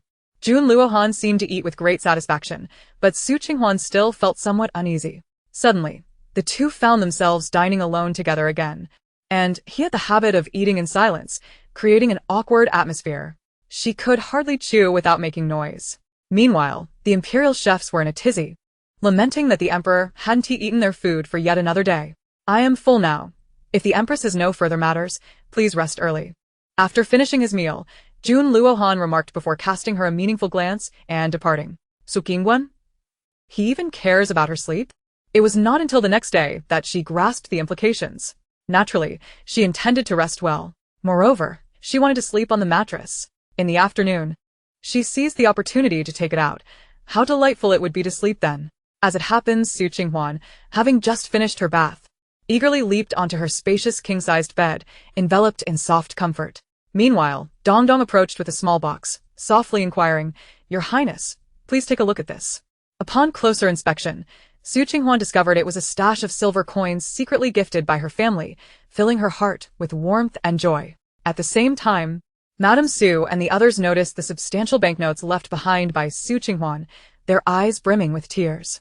Yet, the night was shrouded in a tranquil silence. Jun Luohan gazed at the kneeling Xianfei, his eyes deep and inscrutable. Xianfei?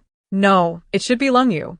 After sharing her revelations, Lengyu pressed her lips together as she knelt, yet her spine remained resolute.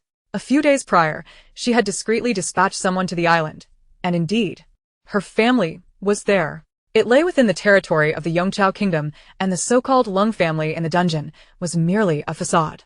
Lengyu had previously received secret communications from her father and others, but she had not been aware of them. Your Majesty, every word Lengyu speaks is the unvarnished truth. I implore you to show mercy and spare her family, Lengyu declared, her own life being of little consequence in comparison. At that moment, she removed her disguise, revealing a fair and delicate visage, albeit somewhat frigid in demeanor. Jun Luohan scoffed. What need have I for your life? It is merely that the Yongqiao kingdom exhibits audacity, even going so far as to impersonate a princess. Lengyu pursed her lips, realizing that she had no other recourse. What she had thought was a surefire plan had been disowned by the Yongqiao sovereign from the outset. She was but a pawn of the Yongqiao kingdom, alive solely to rescue her family. Now that she knew they were safe, she would not return to the den of wolves. Your Majesty does not wish to take my life? Jun Luohan supported his chin with one hand, regarding her coldly. I have no desire for your demise. However, there are those who do covet it. A knot tightened in Lengyu's heart. Was the emperor intending to hand her over to someone else for torment? Perform your duties as a maid beside the empress. With your skills, you can better ensure her safety. Should I discover any treachery on your part, I will not hesitate to act. Jun Luohan coldly concluded, then swept away. Stunned, Lengyu remained rooted in place. So, it was indeed her. She respectfully called out to Jun Luohan's departing figure, Your Majesty, rest assured. Even if it costs me my life, I shall protect the Empress. Chapter 83. The Empress sleeps soundly. Early the next morning, Su Qinghuan languidly stretched on her grand bed. This is simply too comfortable. She relished the absence of daily visits to the Empress Dowager and the need to attend to the Emperor. Life was rather pleasant. However, a voice suddenly pierced her reverie. The Empress sleeps so soundly. Jun Luohan stood by the tea table, his tone frigidly inquiring. He rose early each morning to attend to state affairs, while this woman slept until the sun was high in the sky. Moreover, that bed appeared quite luxurious. Why did he not have one? Startled by his voice, Su Qinghuan's eyes widened, and she sat up abruptly, fully alert. Jun Luohan. What is he doing here so early in the morning? In a flurry, she hurried to the side of the bed, searching for her shoes, exclaiming, Your Majesty. Why have you come personally? Had I known, I would have prepared myself to greet you. In her haste to find her shoes, a fortunate sight unfolded before Jun Luohan's eyes, rendering him momentarily at a loss for where to look. How had she acquired such a manner of dressing? His cheeks inexplicably warmed. Clad only in a silk camisole, her fair skin revealed delicate collarbones, an enticing sight. Realizing his gaze lingered, Su Qinghuan instinctively covered her chest, hastily pulling on a garment. Her ears flushed with a faint hue. Clearing his throat awkwardly, Jun Luohan stood. And once the Empress was appropriately attired and had finished her breakfast, he departed for Anjo. What? I am to go to Anjo too? This cannot be. I am but a fragile woman, Su Qinghuan exclaimed, rushing after him with a bewildered expression. Jun Luohan glanced down at her and nodded slightly. Watching his retreating figure, Su Qing Huan frantically pointed at herself. I am also going to Anjo. You sly creature. Now I understand why he had that smirk yesterday. According to the plot, upon returning from Anjo, Qing Fei garnered considerable acclaim, despite the situation being rather lackluster. However, her benevolence in distributing porridge warmed the hearts of the people. In the future, Qing Fei is destined to become the Empress. Yun Luhan hesitated momentarily. Pondering her intentions. If this were the case, her presence was even more crucial. Su Qinghuan felt quite vexed. No wonder Jun Luohan had so readily agreed to allow her to return to the Su family, only to delay her return. He had even inquired about her suggestions for Anjo, and she had claimed she had none. That tyrant. Wait a moment. Su Linghuan struck at her chin. Contemplating that if she were to become Empress, how would it fare for her and the Su family? In the story, while Qing Fei ascended to Empress with ease, the Su family suffered greatly, unable to establish themselves in Chang'an. Thus, she could not let this opportunity slip away. Anyone could become Empress, but it could not be Sun Jia's son Qing. With resolve, she summoned Dong Dong and the others to prepare her with a simple yet elegant appearance. After all, it was merely a trip to Anjo. How daunting could it be? Dong Dong and the others, fully aware of the situation, sprang into action. Although they were puzzled by the Emperor's decision and felt powerless to oppose it. Upon learning of this, the Empress Dowager intended to persuade Jun Luohan but encountered him before she could step outside. She could not help but glare at him. Why must the Empress also go to Anjo? She is delicate and will surely suffer. Jun Luohan had anticipated the Dowager's defense of that woman and was prepared with his response. Mother, the news of Qing Fei distributing porridge in Anjo is widely known, and the praise is unending. As Empress, if she does not contribute in some way, she may not earn the people's affection in the future. After hearing this, the Dowager shot him another glare. If the Emperor is so concerned for the Empress, then let her go, but ensure her safety. Should anything happen, I shall not be pleased. Jun Luohan promptly nodded, for he could not bear the thought of misfortune befalling her. Meanwhile, Su Yuan and the others prepared for their journey, albeit waiting for someone. Excluding Su Yuan and his party, none were more impatient than Prime Minister Sun, who had already suffered theft at home and punishment to his wife, and now had to travel in such simplicity to Anjo. Now, they were waiting for whom? When Su Qinghuan finally arrived, Su Yuan's eyes widened in surprise and delight. Qinghuan has come to see me off. Meanwhile, Prime Minister Sun silently rolled his eyes, but still greeted her respectfully. Su Qinghuan appeared understated, more demure than usual.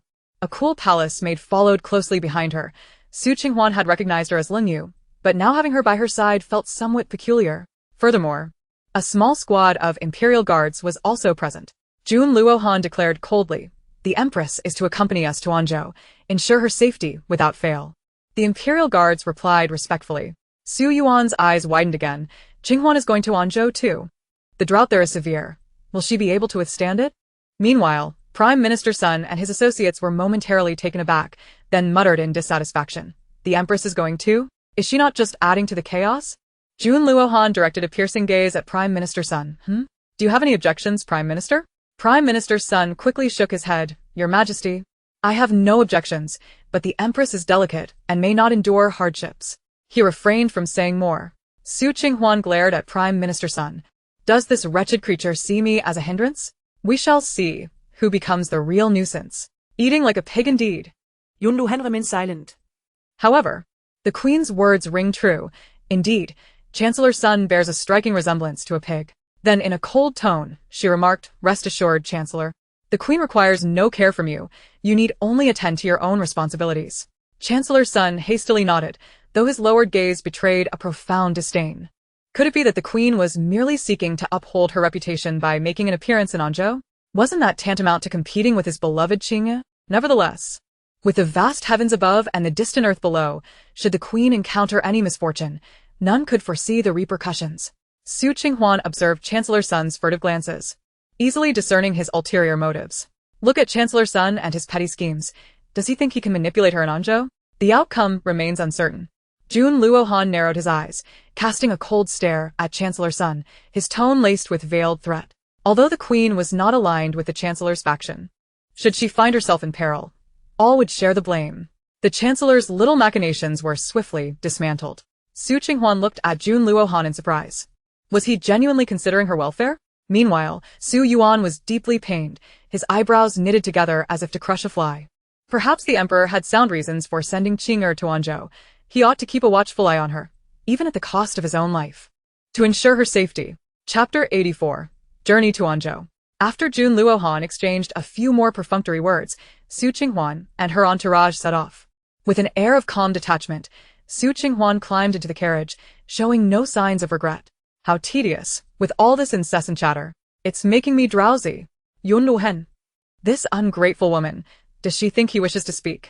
She displays such impatience over a mere few words. He had anticipated that Su Qinghuan would glance back, but to his astonishment, she showed not even a moment's hesitation. Yun Luohan fell silent. Steward Wei cautiously stole a glance at Jun Luohan's expression before tentatively inquiring, Your Majesty, the Queen's carriage has already departed. Do you not wish to return? Yun Luohan nodded. Making his way back to the palace. His decision to send Su Qinghuan to Anjo was not solely for the sake of public approval. He harbored an inexplicable trust in her, believing that she might yield extraordinary results. Inside the carriage, Su Qinghuan felt a twinge of embarrassment as she regarded Mama Song, who was accompanying her. Mama Song, I apologize for the hardships you must endure following me, and now journeying to Anjo as well. Mama Song chuckled dismissively, Your Highness. You are far too courteous. I am quite familiar with Anjo. My presence will alleviate your troubles. Moreover, with concubine Qing there, it's truly for the best. She had previously resided in Anjo, fostering a unique bond with the place. Su Qinghuan nodded in agreement, having left Shao Qing at Fengyi Palace to oversee matters there. Furthermore, with Ling Yue's martial prowess, her safety was assured. Ling Yue had likely sent someone to the island, otherwise, she wouldn't have been present here. The incident involving the impersonation of concubine Xian had already spread throughout the palace, surprising many with the audacity of the Yuan dynasty. There was also considerable indignation. As for the impersonation of concubine Xian by Ling Yue, she had donned a disguise as well. Yet, Su Qinghuan was astonished that Jun Luohan had spared Ling Yue's life and had sincerely assigned her to be by her side. She could not afford to let her guard down. Once this matter was exposed, the Yuan dynasty and the Yong dynasty would surely be embroiled in conflict. The Yuan dynasty boasted an abundance of resources, engaging in trade with the Yong dynasty for items such as salt and grain. The Yong dynasty's production of salt and grain paled in comparison to the Yuan dynasty's. With a sigh, Su Qinghuan acknowledged that she could not afford to dwell on national affairs at this moment. She must first resolve her own predicaments. The party pressed on towards Anjo. Meanwhile, Chancellor Sun, ever the delicate one, insisted on pausing for rest after only a short distance, dragging his feet. Su Qinghuan and Su Yuan exchanged disapproving glances and chose to split into two groups, each taking their own path. Chancellor Sun muttered a curse under his breath. The Queen is the one choosing to stray from the group. Should anything happen, it is no concern of mine. Those accompanying Chancellor Sun dared not voice their anger, secretly resenting him. If not for his esteemed position, they would have preferred to depart first. At this rate, it would take months to reach their destination.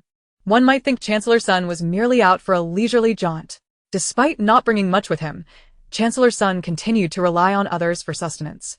Anjo lay a considerable distance from Chang'an. Under normal circumstances, it would take over 10 days to arrive. As they neared Anjo, the weather grew increasingly arid and scorching. With scant greenery along the roadside, a desolate yellow expanse. Su Qinghuan lifted the carriage curtain to take a look, her brow furrowing tighter. Anjo was even drier than she had anticipated. The group paused to rest. Mama Song and the others admired Su Qinghuan's resilience, despite the long journey. The Queen had not uttered a single complaint and occasionally inquired about the conditions in Anjo. Su Yuan sighed, lamenting the unbearable dryness of Anjo. Fortunately, they had brought ample water, otherwise, finding even a sip would have proven exceedingly difficult. Su Qinghuan and Su Yuan realized their concerns regarding Chancellor Sun were unfounded, for he was solely preoccupied with himself, obese, gluttonous, and burdened with numerous troubles. Qing'er, in just a few days we shall reach the heart of Anjo. They have prepared accommodations for us there. Su Yuan wiped the sweat from his brow, squinting at the road ahead. Su Qinghuan nodded in agreement, grateful to have finally found a relatively shaded spot to rest. Father, I fear our provisions may not last much longer. We remain uncertain of the true situation ahead. Thus far, we have only encountered refugees along the way.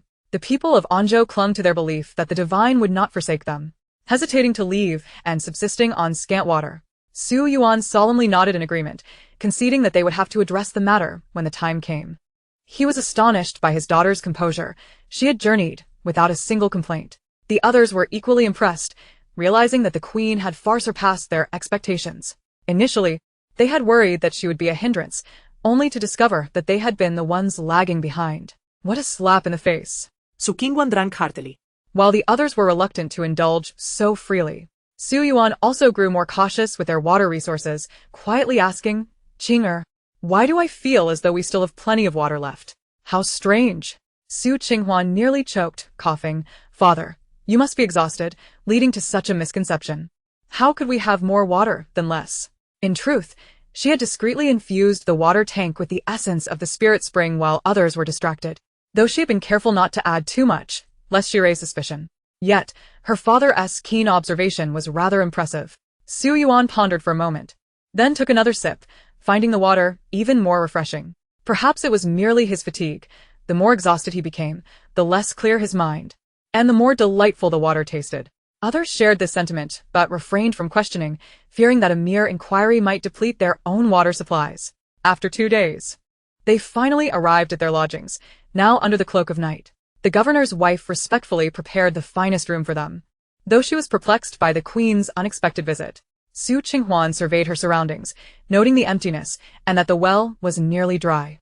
"Madame Xiao need not go to such lengths. We should be mindful not to waste water, as it is scarce for everyone." She observed the servant carrying 2 buckets of water, speculating that those buckets might have taken considerable time to fill or come from a great distance. Upon hearing this, Madame Xiao inexplicably developed a greater fondness for Su Qinghuan, initially worried that the queen might chastise her for the meager water supply. "I understand, Your Highness. Should you require anything, do not hesitate to inform me." Su Qinghuan nodded. "I appreciate your consideration, Madame Xiao. You may continue with your duties." Madame Xiao hurriedly withdrew. Her favorable impression of Su Qinghuan elevated yet again. Dong Dong surveyed her surroundings and empathized. "Your Grace, you must be utterly exhausted from the journey. Please take a moment to rest." Cold Moon opened her mouth to respond but, lacking eloquence, chose to remain silent. Granny Song was tidying up the belongings and chimed in. "Indeed, Your Grace, you must be fatigued. Wash your face first, then rest." Su Qinghuan, feeling the discomfort from the long ride, did not object. Little did she anticipate that a mere nap would usher in the dawn. Meanwhile, the Xiao residence was abuzz with excitement. The well had miraculously filled with water. Chapter 85. The Grace of Imperial Concubine Qing bestows porridge. Heavens! The well in the manor is overflowing. Yes, indeed. How astonishing! It was initially believed that the well would ultimately run dry. The well, dug deeper by the governor of Anjo, was still able to supply water temporarily. Yet this was not a sustainable solution, and the officials were exercising great caution in their water usage. The maidservants in the governor's residence could hardly contain their excitement. Governor Xiao was conversing with Su Yuan when he heard the news and hurried over to witness it himself. Tears of joy welled up in his eyes as he patted his thigh in ecstatic disbelief. After composing himself, he tremulously exclaimed, "My goodness! Who could have imagined that upon the arrival of Lord Su and Her Majesty, the well would yield water? Truly, it is heaven's blessing upon Anjo.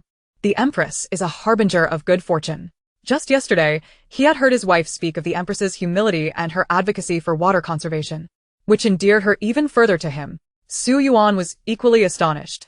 Just the day prior, Governor Xiao had expressed his worries about the well, and now, water had miraculously appeared, crystal clear no less. Heaven bless us. Others began to kneel in reverence, recognizing that water is the source of life. They had been reluctant to drink more than necessary in these trying times. Perhaps this was the Empress's divine intervention. The moment the Empress arrived, fortune followed. Indeed, the Empress must be a celestial being sent from above. Governor Xiao felt an overwhelming sense of gratitude, affirming that the Emperor's wisdom was indeed profound. He cautiously scooped a handful of water, savoring the refreshing taste. "Delicious. Truly delightful," he exclaimed, his body vibrating with the elation of the experience. The maidservants watched enviously, swallowing hard. Noticing their eagerness, Governor Xiao ordered water to be fetched for everyone to share. As the maidservants licked their cracked lips, their eyes shimmered with unshed tears. When the water arrived, they drank eagerly, as if quenched after a long drought, rejuvenating their very spirits. Delicious. Absolutely delightful. Be careful not to spill. Their admiration for the Empress grew inexplicably deeper. Governor Xiao watched the scene with satisfaction, wishing that all of Anjo could partake of such exquisite water. Many regions were on the brink of water scarcity. News of the jubilant events in the governor's residence swiftly reached Qing Huan. Dong Dong, eyes wide with disbelief, exclaimed, "Your Grace. You cannot imagine. This morning, the well, which had barely any water, is now brimming." Granny Song, equally astonished, noted that such miraculous occurrences were exceedingly rare, especially happening so soon after their arrival. Her gaze towards Qing Huan now held a unique luster. Could this be the reason the Emperor had sent the Empress here? The Empress was indeed a beacon of hope. "Yes, Your Grace. Everyone in the manor is overjoyed, proclaiming you to be their savior." The old servant added, "I too believe you are indeed a blessing for the common folk." Cold Moon, internally astonished, had thought that the journey to Anjo would leave them parched. Yet they not only arrived safely, but were met with a well overflowing with water. Qing Huan also wore a look of astonishment. Such wonders were indeed rare. Perhaps heaven had taken notice of the people's suffering. Dong Dong assisted her in dressing while cheerfully saying, "I too believe what Granny says is true. Your Grace is the people's savior." Qing Huan lowered her gaze, stifling a smile. She was no celestial being, merely drawing the water from her space into the well. However, her abilities were limited. She could only quietly provide water in the vicinity, planning to offer more at a designated location for the people use later. Before long, Madame Xiao and her maidservants arrived, brimming with enthusiasm, bearing the refreshing spring water. "Your Grace, you are indeed a blessing for Anjo." Shortly after your arrival, the governor's well filled with water. "I have sent for fresh spring water for your use," Madame Xiao exclaimed with excitement. Qing Huan, having completed her grooming, smiled graciously. "Thank you, Madame Xiao."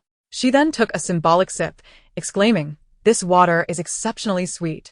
Madame Xiao nodded in agreement, having indulged in the water herself, finding it far more delightful than any she had previously tasted. Soon, Qing Huan inquired about the general situation in Anjo. She had no intention of lingering there. Her aim was to resolve matters swiftly. Just moments ago, her father had discussed the distribution of provisions with Governor Xiao. Madame Xiao shared all that she knew. "Your Majesty, the situation in Anjo is indeed precarious. Some villages have run completely dry. However, the people are reluctant to leave, hoping that heaven will take pity on them and rain will come again." Not long ago, Imperial concubine Qing indeed sent someone to distribute porridge, claiming to have gathered provisions and water from other places. Yet, those sent were rather arrogant. They demanded the people pray and speak well of them to receive the porridge. It was quite demeaning. Moreover, those who did not comply were met with violence. They were quite overbearing. Yet, many still expressed gratitude to Imperial concubine Qing. As Madame Xiao spoke, her frustration grew. Although distributing porridge was a noble act, such condescension left a bitter taste in the hearts of the people. However, in their desperation for survival, they would sacrifice their pride for a morsel of food. Furthermore, there were whispers among the populace, inciting them to support concubine Qing while disparaging the Empress. What were their true intentions? After pondering, Qing Huan asked, "Is Imperial concubine Qing distributing porridge in the heart of Anjo or in the rural areas?" Without much thought, Madame Xiao replied, "Your Majesty, they are only distributing porridge in the more prosperous areas of Anjo. They are unwilling to venture into the countryside. Although the governor has sent people to deliver goods to the rural areas, it is hardly sustainable." Madame Xiao continued with indignation. "Imperial concubine Qing is merely putting on a show for good publicity, and there are those who slander the Empress. Now that the Empress has arrived, let us see what they can say. The Empress is the true blessing." An instinctive feeling stirred within her. With the Empress's presence, there might be a change in Anjo. Qing Huan nodded gravely. In this sweltering heat, the crops in the fields had perished. "Then, I must trouble Madame Xiao to take me to investigate." Governor Xiao was quite a principled man, tirelessly advocating for the people, which was indeed commendable. Furthermore, Madame Xiao's genuine nature was admirable, perhaps due to her recent exertions. Her complexion had darkened considerably. Madame Xiao promptly replied, "It is my honor to assist your grace. Shall we go after you finish your breakfast?" she gently suggested. "Although it is early, the heat is already oppressive. We must eat to regain our strength." Qing Huan smiled and nodded. "Yes, you speak wisely." Madame Xiao felt a warmth in her heart, not expecting the Empress to be so concerned for the people, even forgetting her meal. She quickly sent for breakfast to be served. Chapter 86. Truly the Empress. After they had finished their meal, Su Qing and her entourage set out. To avoid unnecessary trouble, she donned a veil before venturing out. Although some were already aware of her presence in Anjo, her intent to do good necessitated unwavering commitment, ensuring that imperial concubine Qing did not succeed in her schemes. Madame Xiao was inwardly astonished by the remarkable beauty of the Empress. Such a lure undeniably helps in circumventing certain troubles. Although the Empress is the legitimate daughter of a fifth-rank official, her commanding presence cannot be overlooked. Moreover, this event is being orchestrated by Lord Su, with even Chancellor Sun unable to intervene directly. It seems that Lord Su's prospects may be boundless in the future. Alas, let us not dwell on that insufferable pig. Who knows when he'll finally arrive in Anjo? Their concern was not for Chancellor Sun, but rather for the grain and supplies brought by his entourage. Meanwhile, Lung Yu remained ever vigilant, tasked with ensuring the safety of the Empress. The group made their way lightly toward the location where concubine Qing was distributing porridge. Upon arrival, they beheld a queue of ragged commoners, each clutching a battered bowl. The citizens stood in such orderly lines, a result of strict enforcement. Otherwise, chaos would have ensued. At that moment, some in the front were already on the verge of collapse, their lips cracked as they raised their broken bowls. "Miss, have mercy. Please let me have a sip of thin porridge first." Yet, the maidservant, with a disdainful gaze, retorted, "You appear to be a newcomer. Do you not know what must be done before begging for food? If you don't understand, then perhaps you should forego eating altogether. You wretched ingrate." Then she shouted. Next, the man, already nearly faint, hesitated to step aside, murmuring, "Miss, I truly lack the strength." The maid scoffed, "You seem quite vigorous in your begging. If that is the case, step aside. There are others waiting behind." Indeed, the individuals behind continued to chant praises for concubine Qing, but their eyes held little light, merely reciting slogans in a daze. The man gritted his teeth, determined to survive, and softly proclaimed, "Concubine Qing is kind-hearted. She must surely be a blessing sent by heaven to help us through these trying times." The maid, with a contemptuous smile, urged, "Repeat that. Louder. This porridge is a charitable act funded by concubine Qing herself. Shouldn't everyone feel a sense of gratitude?" The man's lips trembled, summoning his last bit of strength to shout the required accolades. After he finished, the maid finally ladled him some thin porridge, which was essentially just water, devoid of any rice. The man felt satisfied and hurried to the side to drink it eagerly. Meanwhile, the more vocally supportive of concubine Qing received a thicker porridge. Su Qing and the others frowned at this scene, a true display of charity. Madame Xiao felt a surge of resentment. "Your Majesty, surely you see this."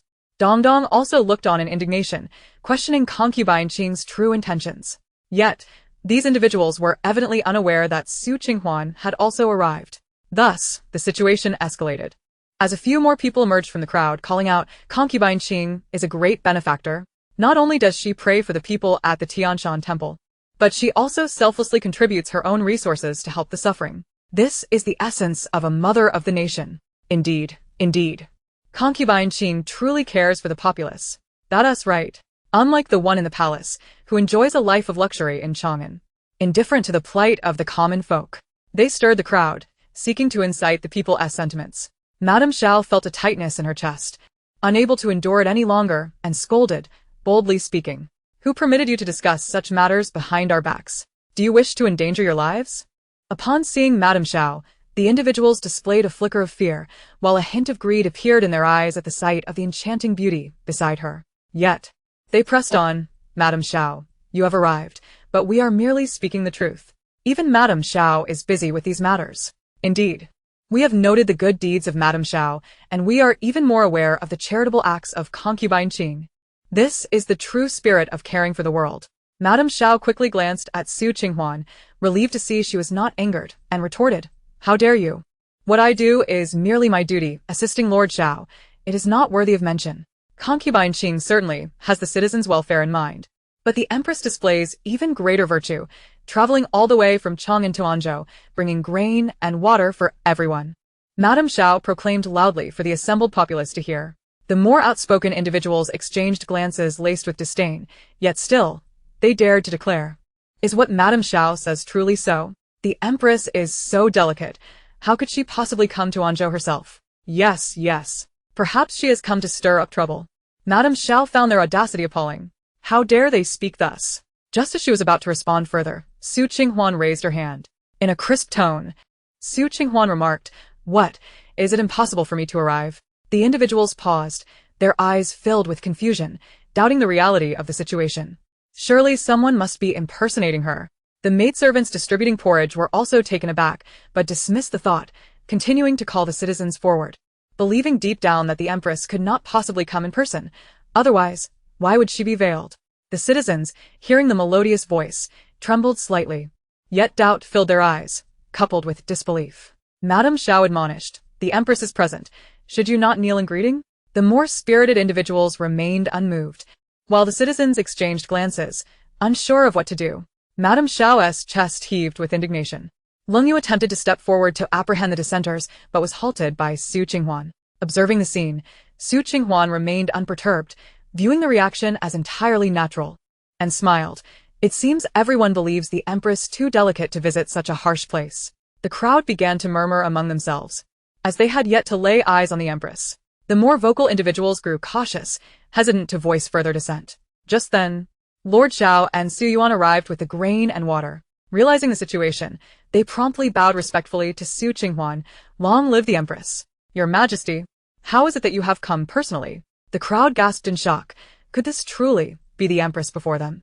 They had indeed witnessed the governor and Lord Su paying their respects to her. The maidservants and the small officials looked on, their faces a mixture of astonishment and urgency, quickly kneeling to offer their greetings. The citizens, witnessing this, hurried to kneel as well, but Su Qinghuan swiftly interjected, "No need for such formalities. Your bodies are already somewhat weak, so let us forego these empty gestures." Upon hearing this, the citizens felt inexplicably reassured. The ethereal figure before them was indeed the Empress. Although Su Qinghuan did not compel them to kneel, they still bent their knees in a respectful greeting. While they were unaware of the reason for the Empress's presence, the fact that she had come here was already extraordinary. Chapter 87. A grudge-bearing character. Meanwhile, those audacious individuals and maidservants exchanged furtive glances. The Empress had truly arrived in Anjo. Were not all the good deeds attributed to concubine Qing now falling into the hands of the Empress? That simply could not be allowed. One individual seized the opportunity amidst the chaos of the crowd to discreetly slip away. Leng Yu, with an impassive expression, approached Su Qinghuan and whispered, "Your Majesty, someone has fled. Shall I pursue?" Su Qinghuan shook her head. "No need. Let them go. It is better they spread the news." She awaited to see whether Sun Qing would come in person. Lord Xiao and others resumed communicating the court's arrangements to the citizens, distributing grain and water. "Everyone, please remain calm. Remain calm. The court has not only delivered ample supplies and water, but the Empress herself has come to ensure the safety of the citizens. Long live the Empress! Long live the Empress!" The crowd cheered excitedly. Su Qinghuan smiled and nodded. Before long, Lord Xiao and others managed to maintain order while distributing grain and the precious water, though the latter was in short supply. Some of the common folk hurried back to their homes to retrieve buckets, licking their parched lips, their eyes brimming with fervor, yearning for water. Their eagerness was palpable, as they craned their necks in anticipation, fearful that they might be left without. "Do not fret, do not fret. There is enough for everyone." As they beheld this scene, Su Qinghuan and her companions felt a pang of discomfort. The dryness was unbearable. Soon, in the Tianshan Temple, merely 2 counties away, Sun Qing received the news. Sun Qing possessed striking beauty, a heart-shaped face, large expressive eyes, and an enviable figure, though there was a hint of malice in her gaze. Her so-called pilgrimage to the Tianshan Temple was nothing more than an indulgence in leisure, as she hardly paid homage to the Buddha. "Ah, Su Qinghuan. Not only has she emerged from the cold palace, but now she has also arrived in Anjo," Sun Qing exclaimed, slamming her teacup down in frustration, splashing water everywhere. By her side stood Bao Mama, her astute and loyal handmaid, who offered her a reassuring smile, saying, "Your Highness need not worry. If the Emperor truly values the Empress, how could he bear to let her suffer in that arid land? Who knows what mishaps could befall her?" Though Bao Mama smiled, there was an underlying insidiousness in her eyes. Sun Qing nodded thoughtfully, but continued to voice her concerns. "What you say is true. But if the Empress does good deeds in Anjo, won't she earn the reputation of a benevolent mother? My ascension to power will become even more arduous. Besides, the Empress must have brought numerous attendants. How could any mishap occur?" The more Sun Qing spoke, the more agitated she became. If that were the case, all her previous good deeds would be in vain, and only Su Qinghuan's benevolence would be remembered. Bao Mama chuckled softly, my lady. Have you forgotten the informants we have in Anjo? If one wishes to discreetly deal with the Empress, it is but a simple task. She then whispered further intrigues into Sun Qing's ear. Upon hearing this, Sun Qing's anger diminished, replaced by a sinister smile. Indeed. While she could not directly take Su Qinghuan's life, she could make her endure other forms of suffering. Bao Mama was truly wise. Her words soothed Sun Qing's heart considerably. Rest assured, if I ever ascend to that position, your benefits shall be plentiful. Bao Mama's eyes gleamed at this promise. Should her power increase, the first to face retribution would be that Song Mama by the Empress Dowager's side. With flattering words, she continued, the position of Empress is not one that just anyone can attain. Only you, my lady, are the most suitable candidate for that honor. Sun Qing felt her pride swell further. She lifted her chin slightly, eyes sparkling with arrogance, for Su Qinghuan was merely the legitimate daughter of a fifth-rank official. What could she possibly compare to? It was this conviction that had sustained her through these days. She even preferred to forsake her time with Han Gij. I wonder if Han Gij has missed her? She had written to him occasionally, but responses were scant and often consisted of only a few words. One day, she would stand by Han Gij's side, and she alone would be worthy. Thinking of the handsome Jun Luohan filled Sun Qing's heart with affection. Bao Mama, noticing her mood, began to sing praises that delighted Sun Qing immensely. Very well, Mama, you shall proceed as planned. I shall not suffer in Anjo for the time being. Report any developments promptly. After exchanging light-hearted banter, Sun Qing commanded with a sly smile. Bao Mama quickly acquiesced and withdrew. Coincidentally, Su Qinghuan had her own informants at Tianshan Temple, albeit of a more animalistic nature. After overhearing the conversation between Sun Qing and her companions, the owl hastily flew back to convey the news to Su Qinghuan. Pondering thoughtfully, Su Qinghuan pinched her fingers and said, I understand. Thank you, little owl. There is water and food over there, so you should rest now. The owl nodded, indeed feeling both thirsty and hungry. It then hurried off towards the water, drinking contentedly. Su Qinghuan smiled at the owl's words, amused at Sun Qing's intentions towards her. Moreover, it seemed she held genuine affection for Jun Luohan. Before long, Song Mama entered the room. Song Mama, you've arrived. I was just thinking of seeking you out. Su Qinghuan rose with a smile. Oh, dear, your highness.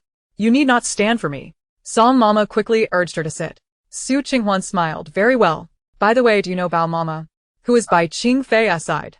Now, she truly appreciated the Empress Dowager's wise intentions, recalling that Sun Qing had a formidable Mama by her side.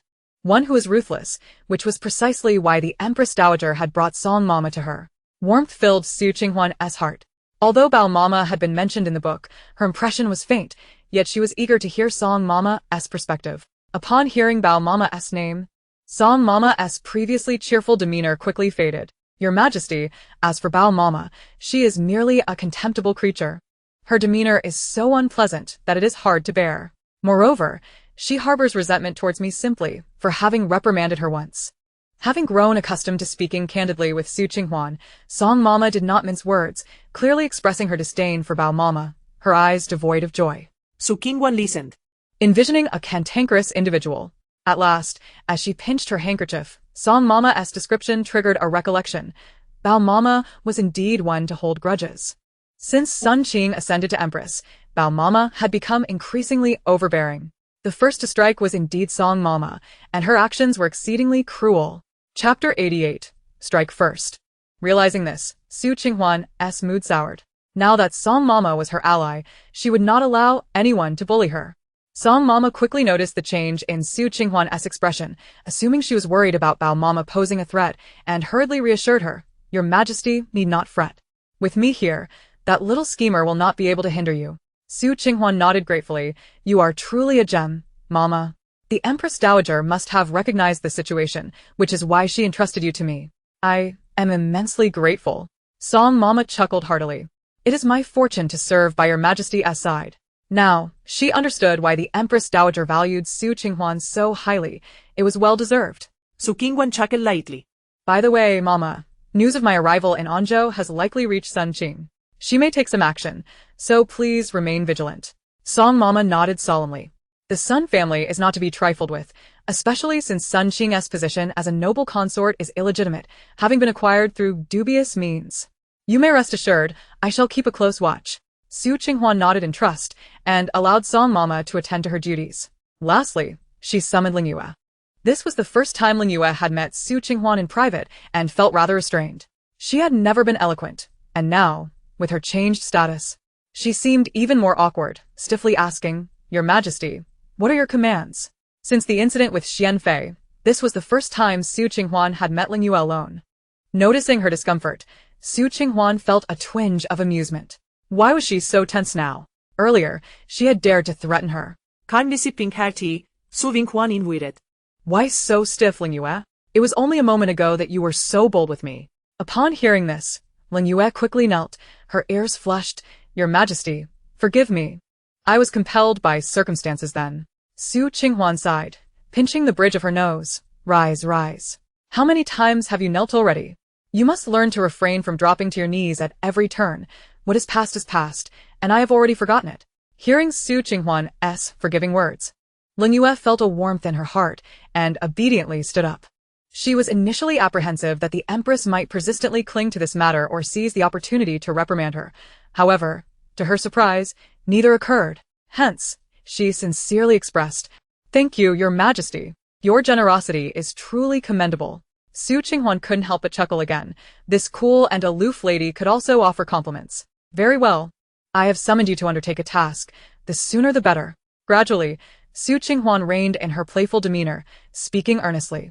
Cold Moon promptly responded, "Your Majesty, please do not hesitate to instruct me. Whether it is scaling a mountain of blades or plunging into a sea of flames, Cold Moon shall not falter." Once more, Su Qinghuan was amused by Cold Moon's earnestness. "It's nothing momentous, merely a trivial matter." She then whispered a few words into her ear, and Cold Moon immediately departed. Just then, Dong Dong entered, noticing the expressionless Cold Moon nodding at her before leaving. Dong Dong, slightly taken aback, also nodded in return, yet she felt somewhat uneasy, uncertain about where the Emperor had found this taciturn maidservant who never smiled. "Your Majesty, I've observed that Cold Moon hardly ever smiles. Even her name is so cold." Dong Dong couldn't help but murmur. Su Qinghuan lightly tapped her on the head. "Cold Moon's disposition is simply as such. You'll soon grow accustomed to it." Zhong Zhong, Wincing from the tap, nodded and cheerfully inquired, "What would you like to eat, Your Majesty? I shall fetch it for you." so Qing Huan said. Her appetite had significantly diminished since arriving in Anjo. Under such circumstances, anything would do, as long as it could satisfy her hunger. Dong Dong nodded in agreement as she left, recognizing that her lady was indeed one who could endure hardships. Before long, news spread in Anjo that concubine Sun was to continue providing a substantial amount of grain and water, supposedly to help the common folk through their difficulties.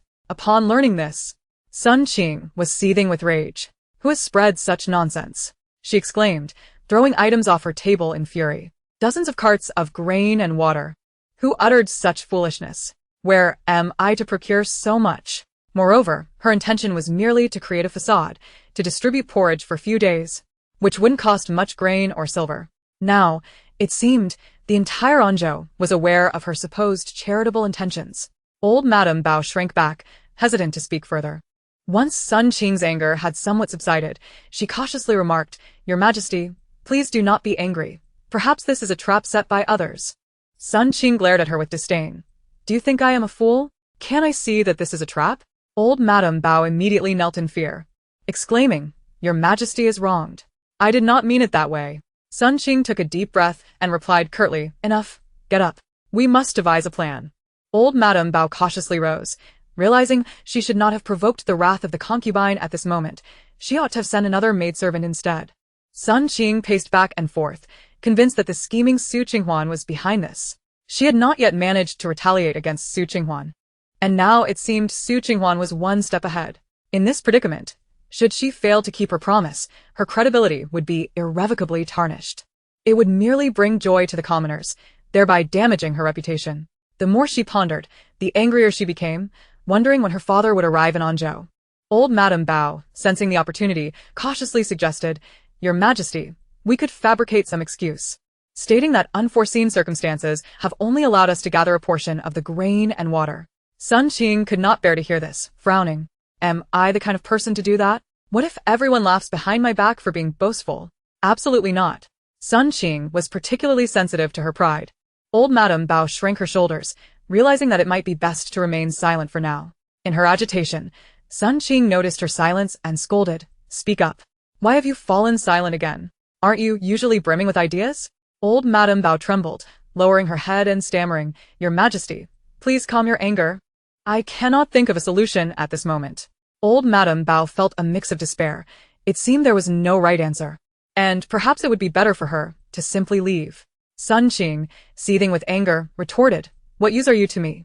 Get out." Old Madame Bao hastily complied, preparing to exit cautiously. However, Sun Qing's fury had yet to be fully vented, and she barked, "Come back." Old Madame Bao quickly returned, visibly anxious. Even her breathing was subdued. In the midst of this turmoil, Sun Qing smashed another cup, feeling slightly relieved. "Go find out where my father is. The sooner, the better." She then fixed her gaze on old Madame Bao. "You foolish woman. Utterly useless in times of crisis." Old Madame Bao, sensing the lethal glare, nodded vigorously and hurriedly exited. Before long, a deep voice echoed, "Qing'er, what has you so riled up? What has transpired?" Jun Luoshao, the second prince, known as the Prince of Shao, was not lacking in looks but bore a closer resemblance to his mother. At this moment, he entered the courtyard, fanning himself with a handkerchief, a subtle smile playing on his lips. Upon seeing Sun Qing, his thoughts momentarily dimmed. He and Sun Qing had grown up together. Why then, did her gaze only ever fall upon the stoic Jun Luohan? Upon hearing his voice, Sun Qing's eyes flickered with confusion. Why had he come again? Adjusting her posture, she sat upright and replied coolly, "Prince Shao, what brings you here? However, now that I am a noble concubine, you ought to exercise discretion, lest the common folk misconstrue our relationship." Jun Luoshao masked his dissatisfaction with a smile. "I have known you since childhood, Qing'er. Addressing you by name in private is hardly inappropriate." Sun Qing was acutely aware of Jun Luoshao's intentions, but she did not harbor any such feelings for him. The past was the past, and she was curious about the reason for his visit to the Tianshan temple. If it was of no significance, she would not keep him here. The propriety of men and women was paramount, and since Jun Luoshao was considered an outsider, even though she was technically his sister-in-law, he had never referred to her as such. Jun Luoshao chuckled softly, "I simply haven't seen you in a long time, and thus, my longing compelled me to come." Sun Qing squeezed her handkerchief, anger simmering. "Do you even comprehend the implications of your words? If others overhear, what will become of me?" Yun Luxiao stepped closer, revealing the fervor in his gaze. "Worry not, Qing'er. Here, we are among family, and it is hardly strange for me to pay my respects to the noble concubine." "Is it?" Sun Qing, taken aback by the intensity in his eyes, recoiled slightly, her displeasure evident. "I advise you, Prince Shao, that I am now your sister-in-law. There is no possibility for anything between us." Jun Luoxiao's smile faltered, a hint of hurt flashing in his eyes as he grasped her delicate hand fervently. "Do you not see the truth, Qing'er? Jun Luohan does not love you." Sun Qing struggled to free herself. "Let go. You know nothing. The emperor undoubtedly loves me." Yun Luxiao scoffed, "Yun Luhan loves you." "If he did, would he be so indifferent to your existence?" Sun Qing instinctively protested. Brother Han's nature has always been reserved. He is not one for words. Brother Han, what an intimate moniker," Jun Luoshao remarked, not releasing her hand, continuing to taunt. "Oh, is that so? However, I have heard that recently Jun Luohan has been quite attentive to the Empress, not only speaking more but also changing some of his habits." Sun Qing's face stiffened at this revelation. "So what? The Empress is merely a pawn to Brother Han. You need not speak such things to me. There is no need for your divisive schemes." Jun Luoshao shook his head in exasperation, releasing her hand and ignoring her reddened wrist. "Qing'er, how long will you continue to deceive yourself?" Sun Qing rubbed her sore wrist, her heart brimming with loathing for Jun Luoshao. In truth, she held him in utter contempt. There was no need for the Prince of Xia to concern himself. He should rather attend to his own life's significant matters. For it was high time he sought a legitimate consort. In any case, the prospect of us was forever unattainable. The disdain in her eyes was unmistakably evident. Jun Luoshao took a step back, a sardonic smile playing on his lips. Sun Qing, do you still look down upon me? My own life's affairs need not worry the noble consort."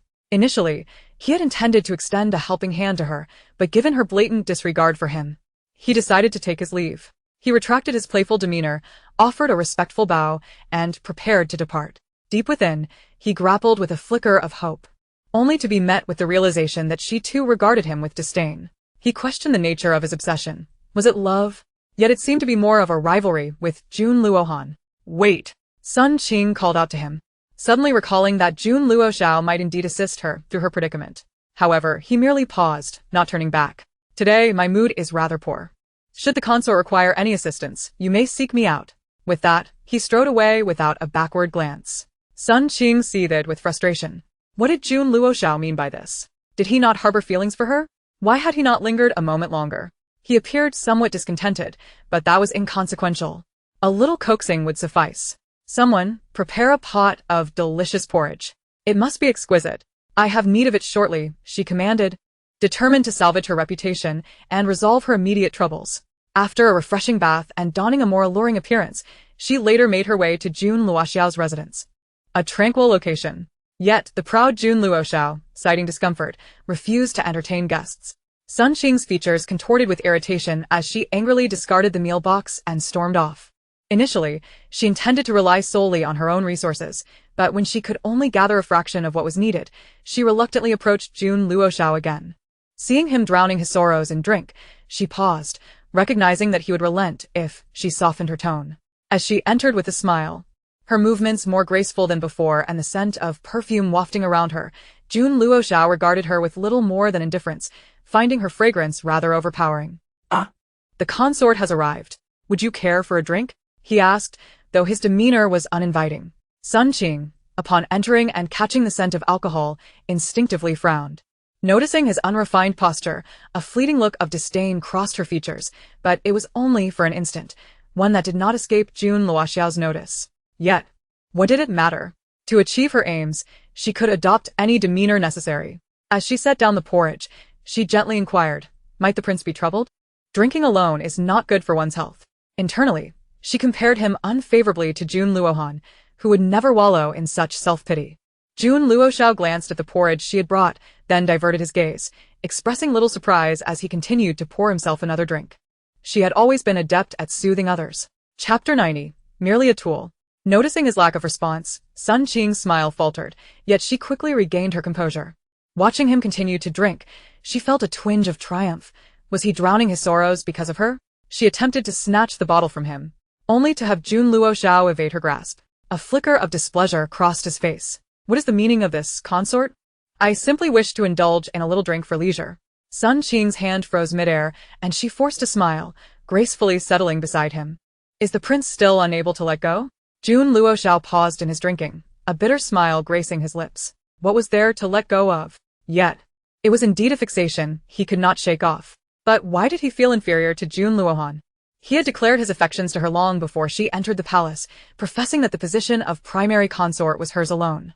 Yet she had devoted herself entirely to Jun Luohan, ultimately achieving her desire to enter the palace without so much as a glance in his direction. They had known each other since childhood. He was no less than Jun Luohan. Yet why?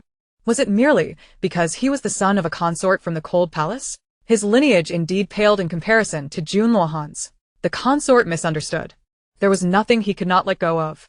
Jun Luoxiao continued to drink, yet he felt increasingly lucid. Sun Qing observed his decline with a frown, her impatience growing as she sought a swift resolution. Prince, I wish to confide in you. Might you lend an ear to my heartfelt confusions? Jun Luoxiao interrupted her. Gazing deeply into her eyes, Sun Qing discreetly clenched her handkerchief, forcing a smile. If the prince is willing to share, I am more than willing to listen. Seeing her urgency, Jun Luoxiao felt no rush and spoke languidly. Ah, the consort is indeed considerate. I wish to know why? Sun Qing replied without hesitation. What a curious question. Everyone has the right to pursue their desires. As I have stated numerous times, my heart has always belonged to Brother Han.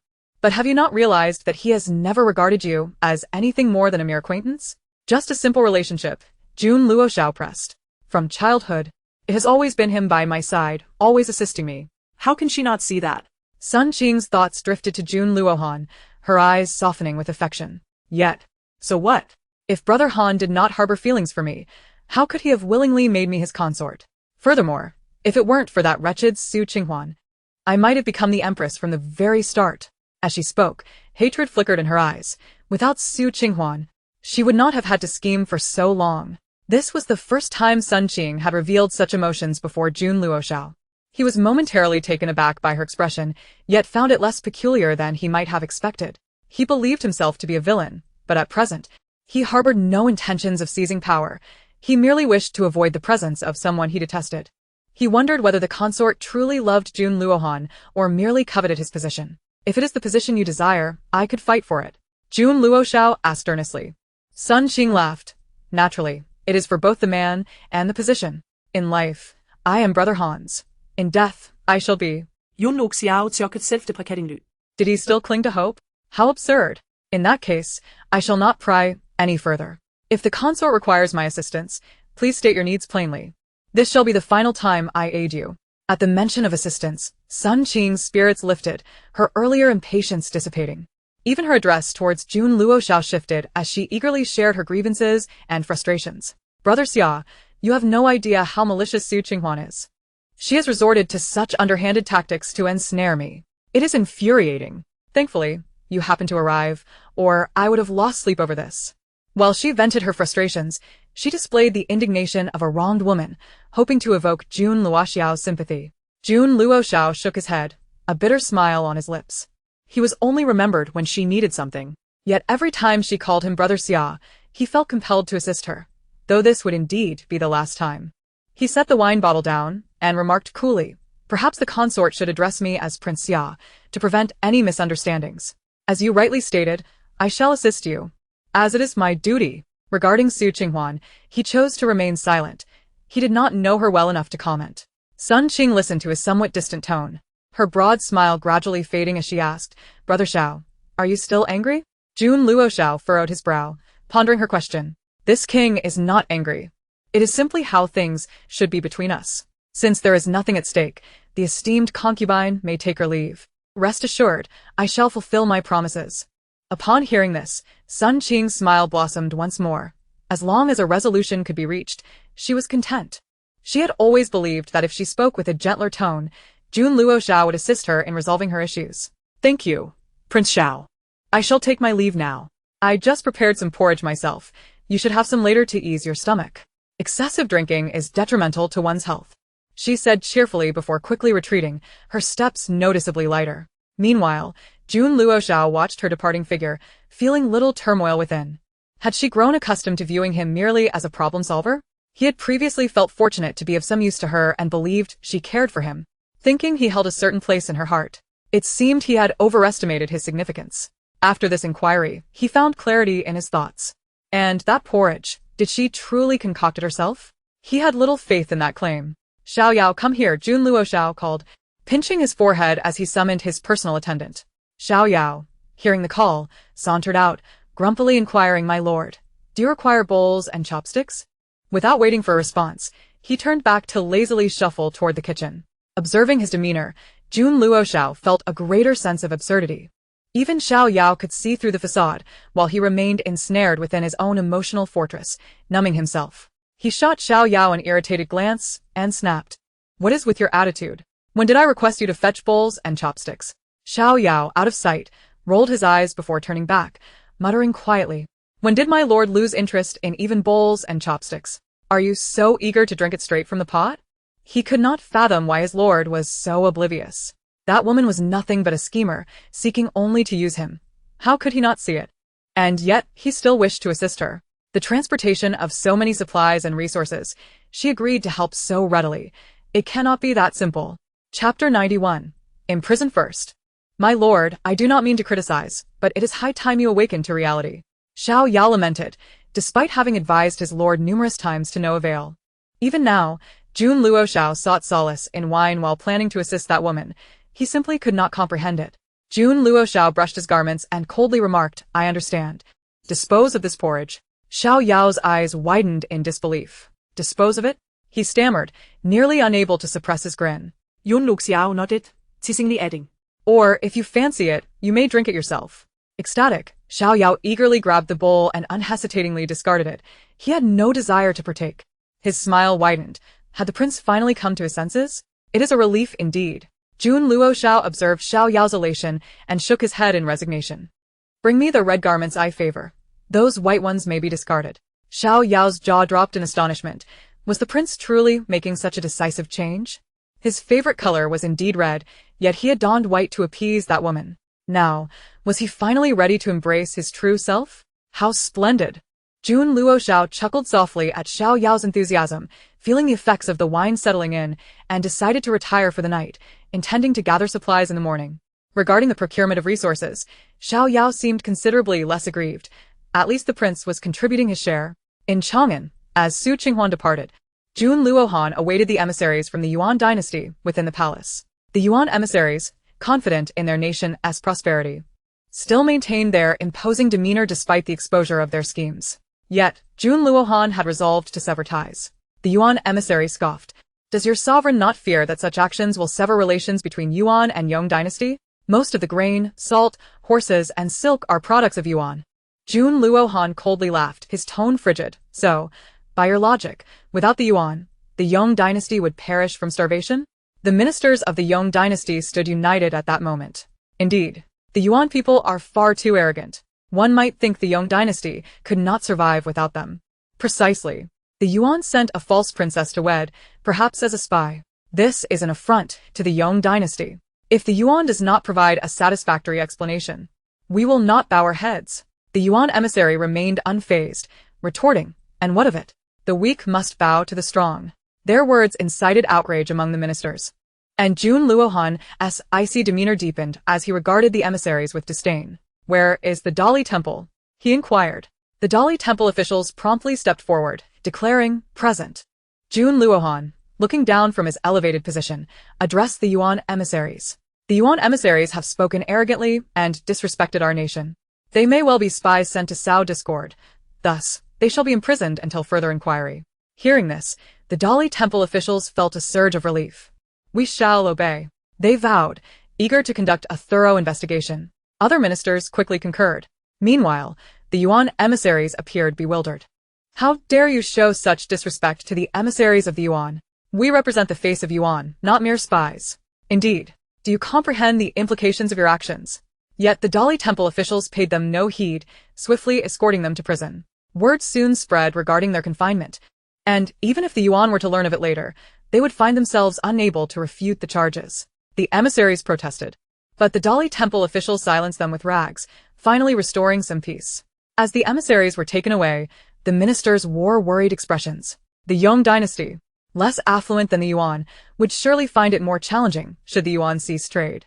Jun Luohan had his own plans, unwilling to remain under the Yuan's thumb. After exchanging some courteous words with the ministers, he departed, instinctively heading toward Fengyi Hall. After several steps, he remembered that the woman was no longer in the palace, yet still felt compelled to check on the kitchen. Observing the kitchenware used by Qing Huan, Jun Luohan contemplated thoughtfully. Previously, he had noticed these items but had not given them much thought, assuming they were commonplace. Is this salt? He scooped some into his hand and tasted it, grimacing at the saltiness before rinsing his mouth. Yet he was genuinely astonished. This salt was not found in the Yong dynasty, nor did the Yuan possess it.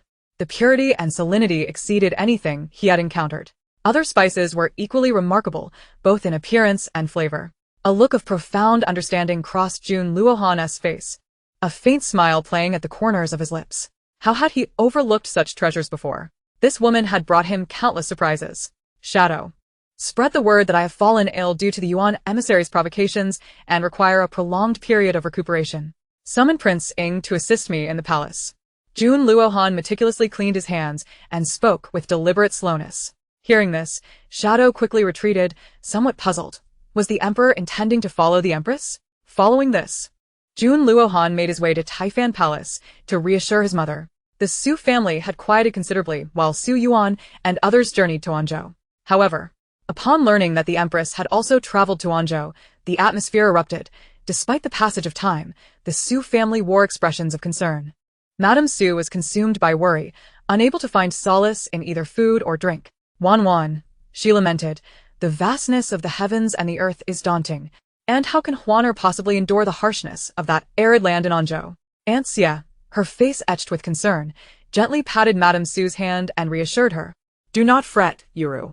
Huaner is indeed blessed, and besides, the master is present, accompanied by a retinue of imperial guards for protection. Nothing untoward will occur. Letters have arrived. Letters have arrived. At that moment, Su Qingyan joyfully raised the letter in his hand and strode purposefully towards the main hall. Upon hearing this, Madame Su and the others leapt to their feet, rushing forward with anticipation, eager to unveil the contents of the letter.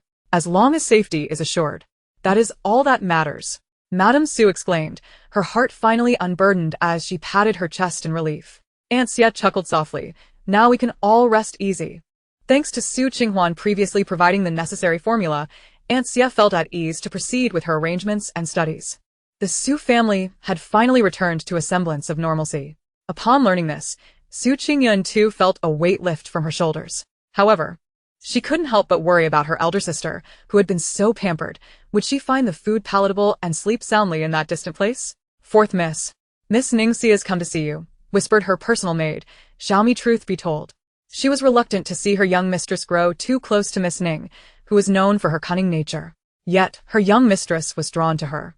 Upon hearing this, Su Qingyun's eyes sparkled with interest, and she exclaimed, quickly, let her in.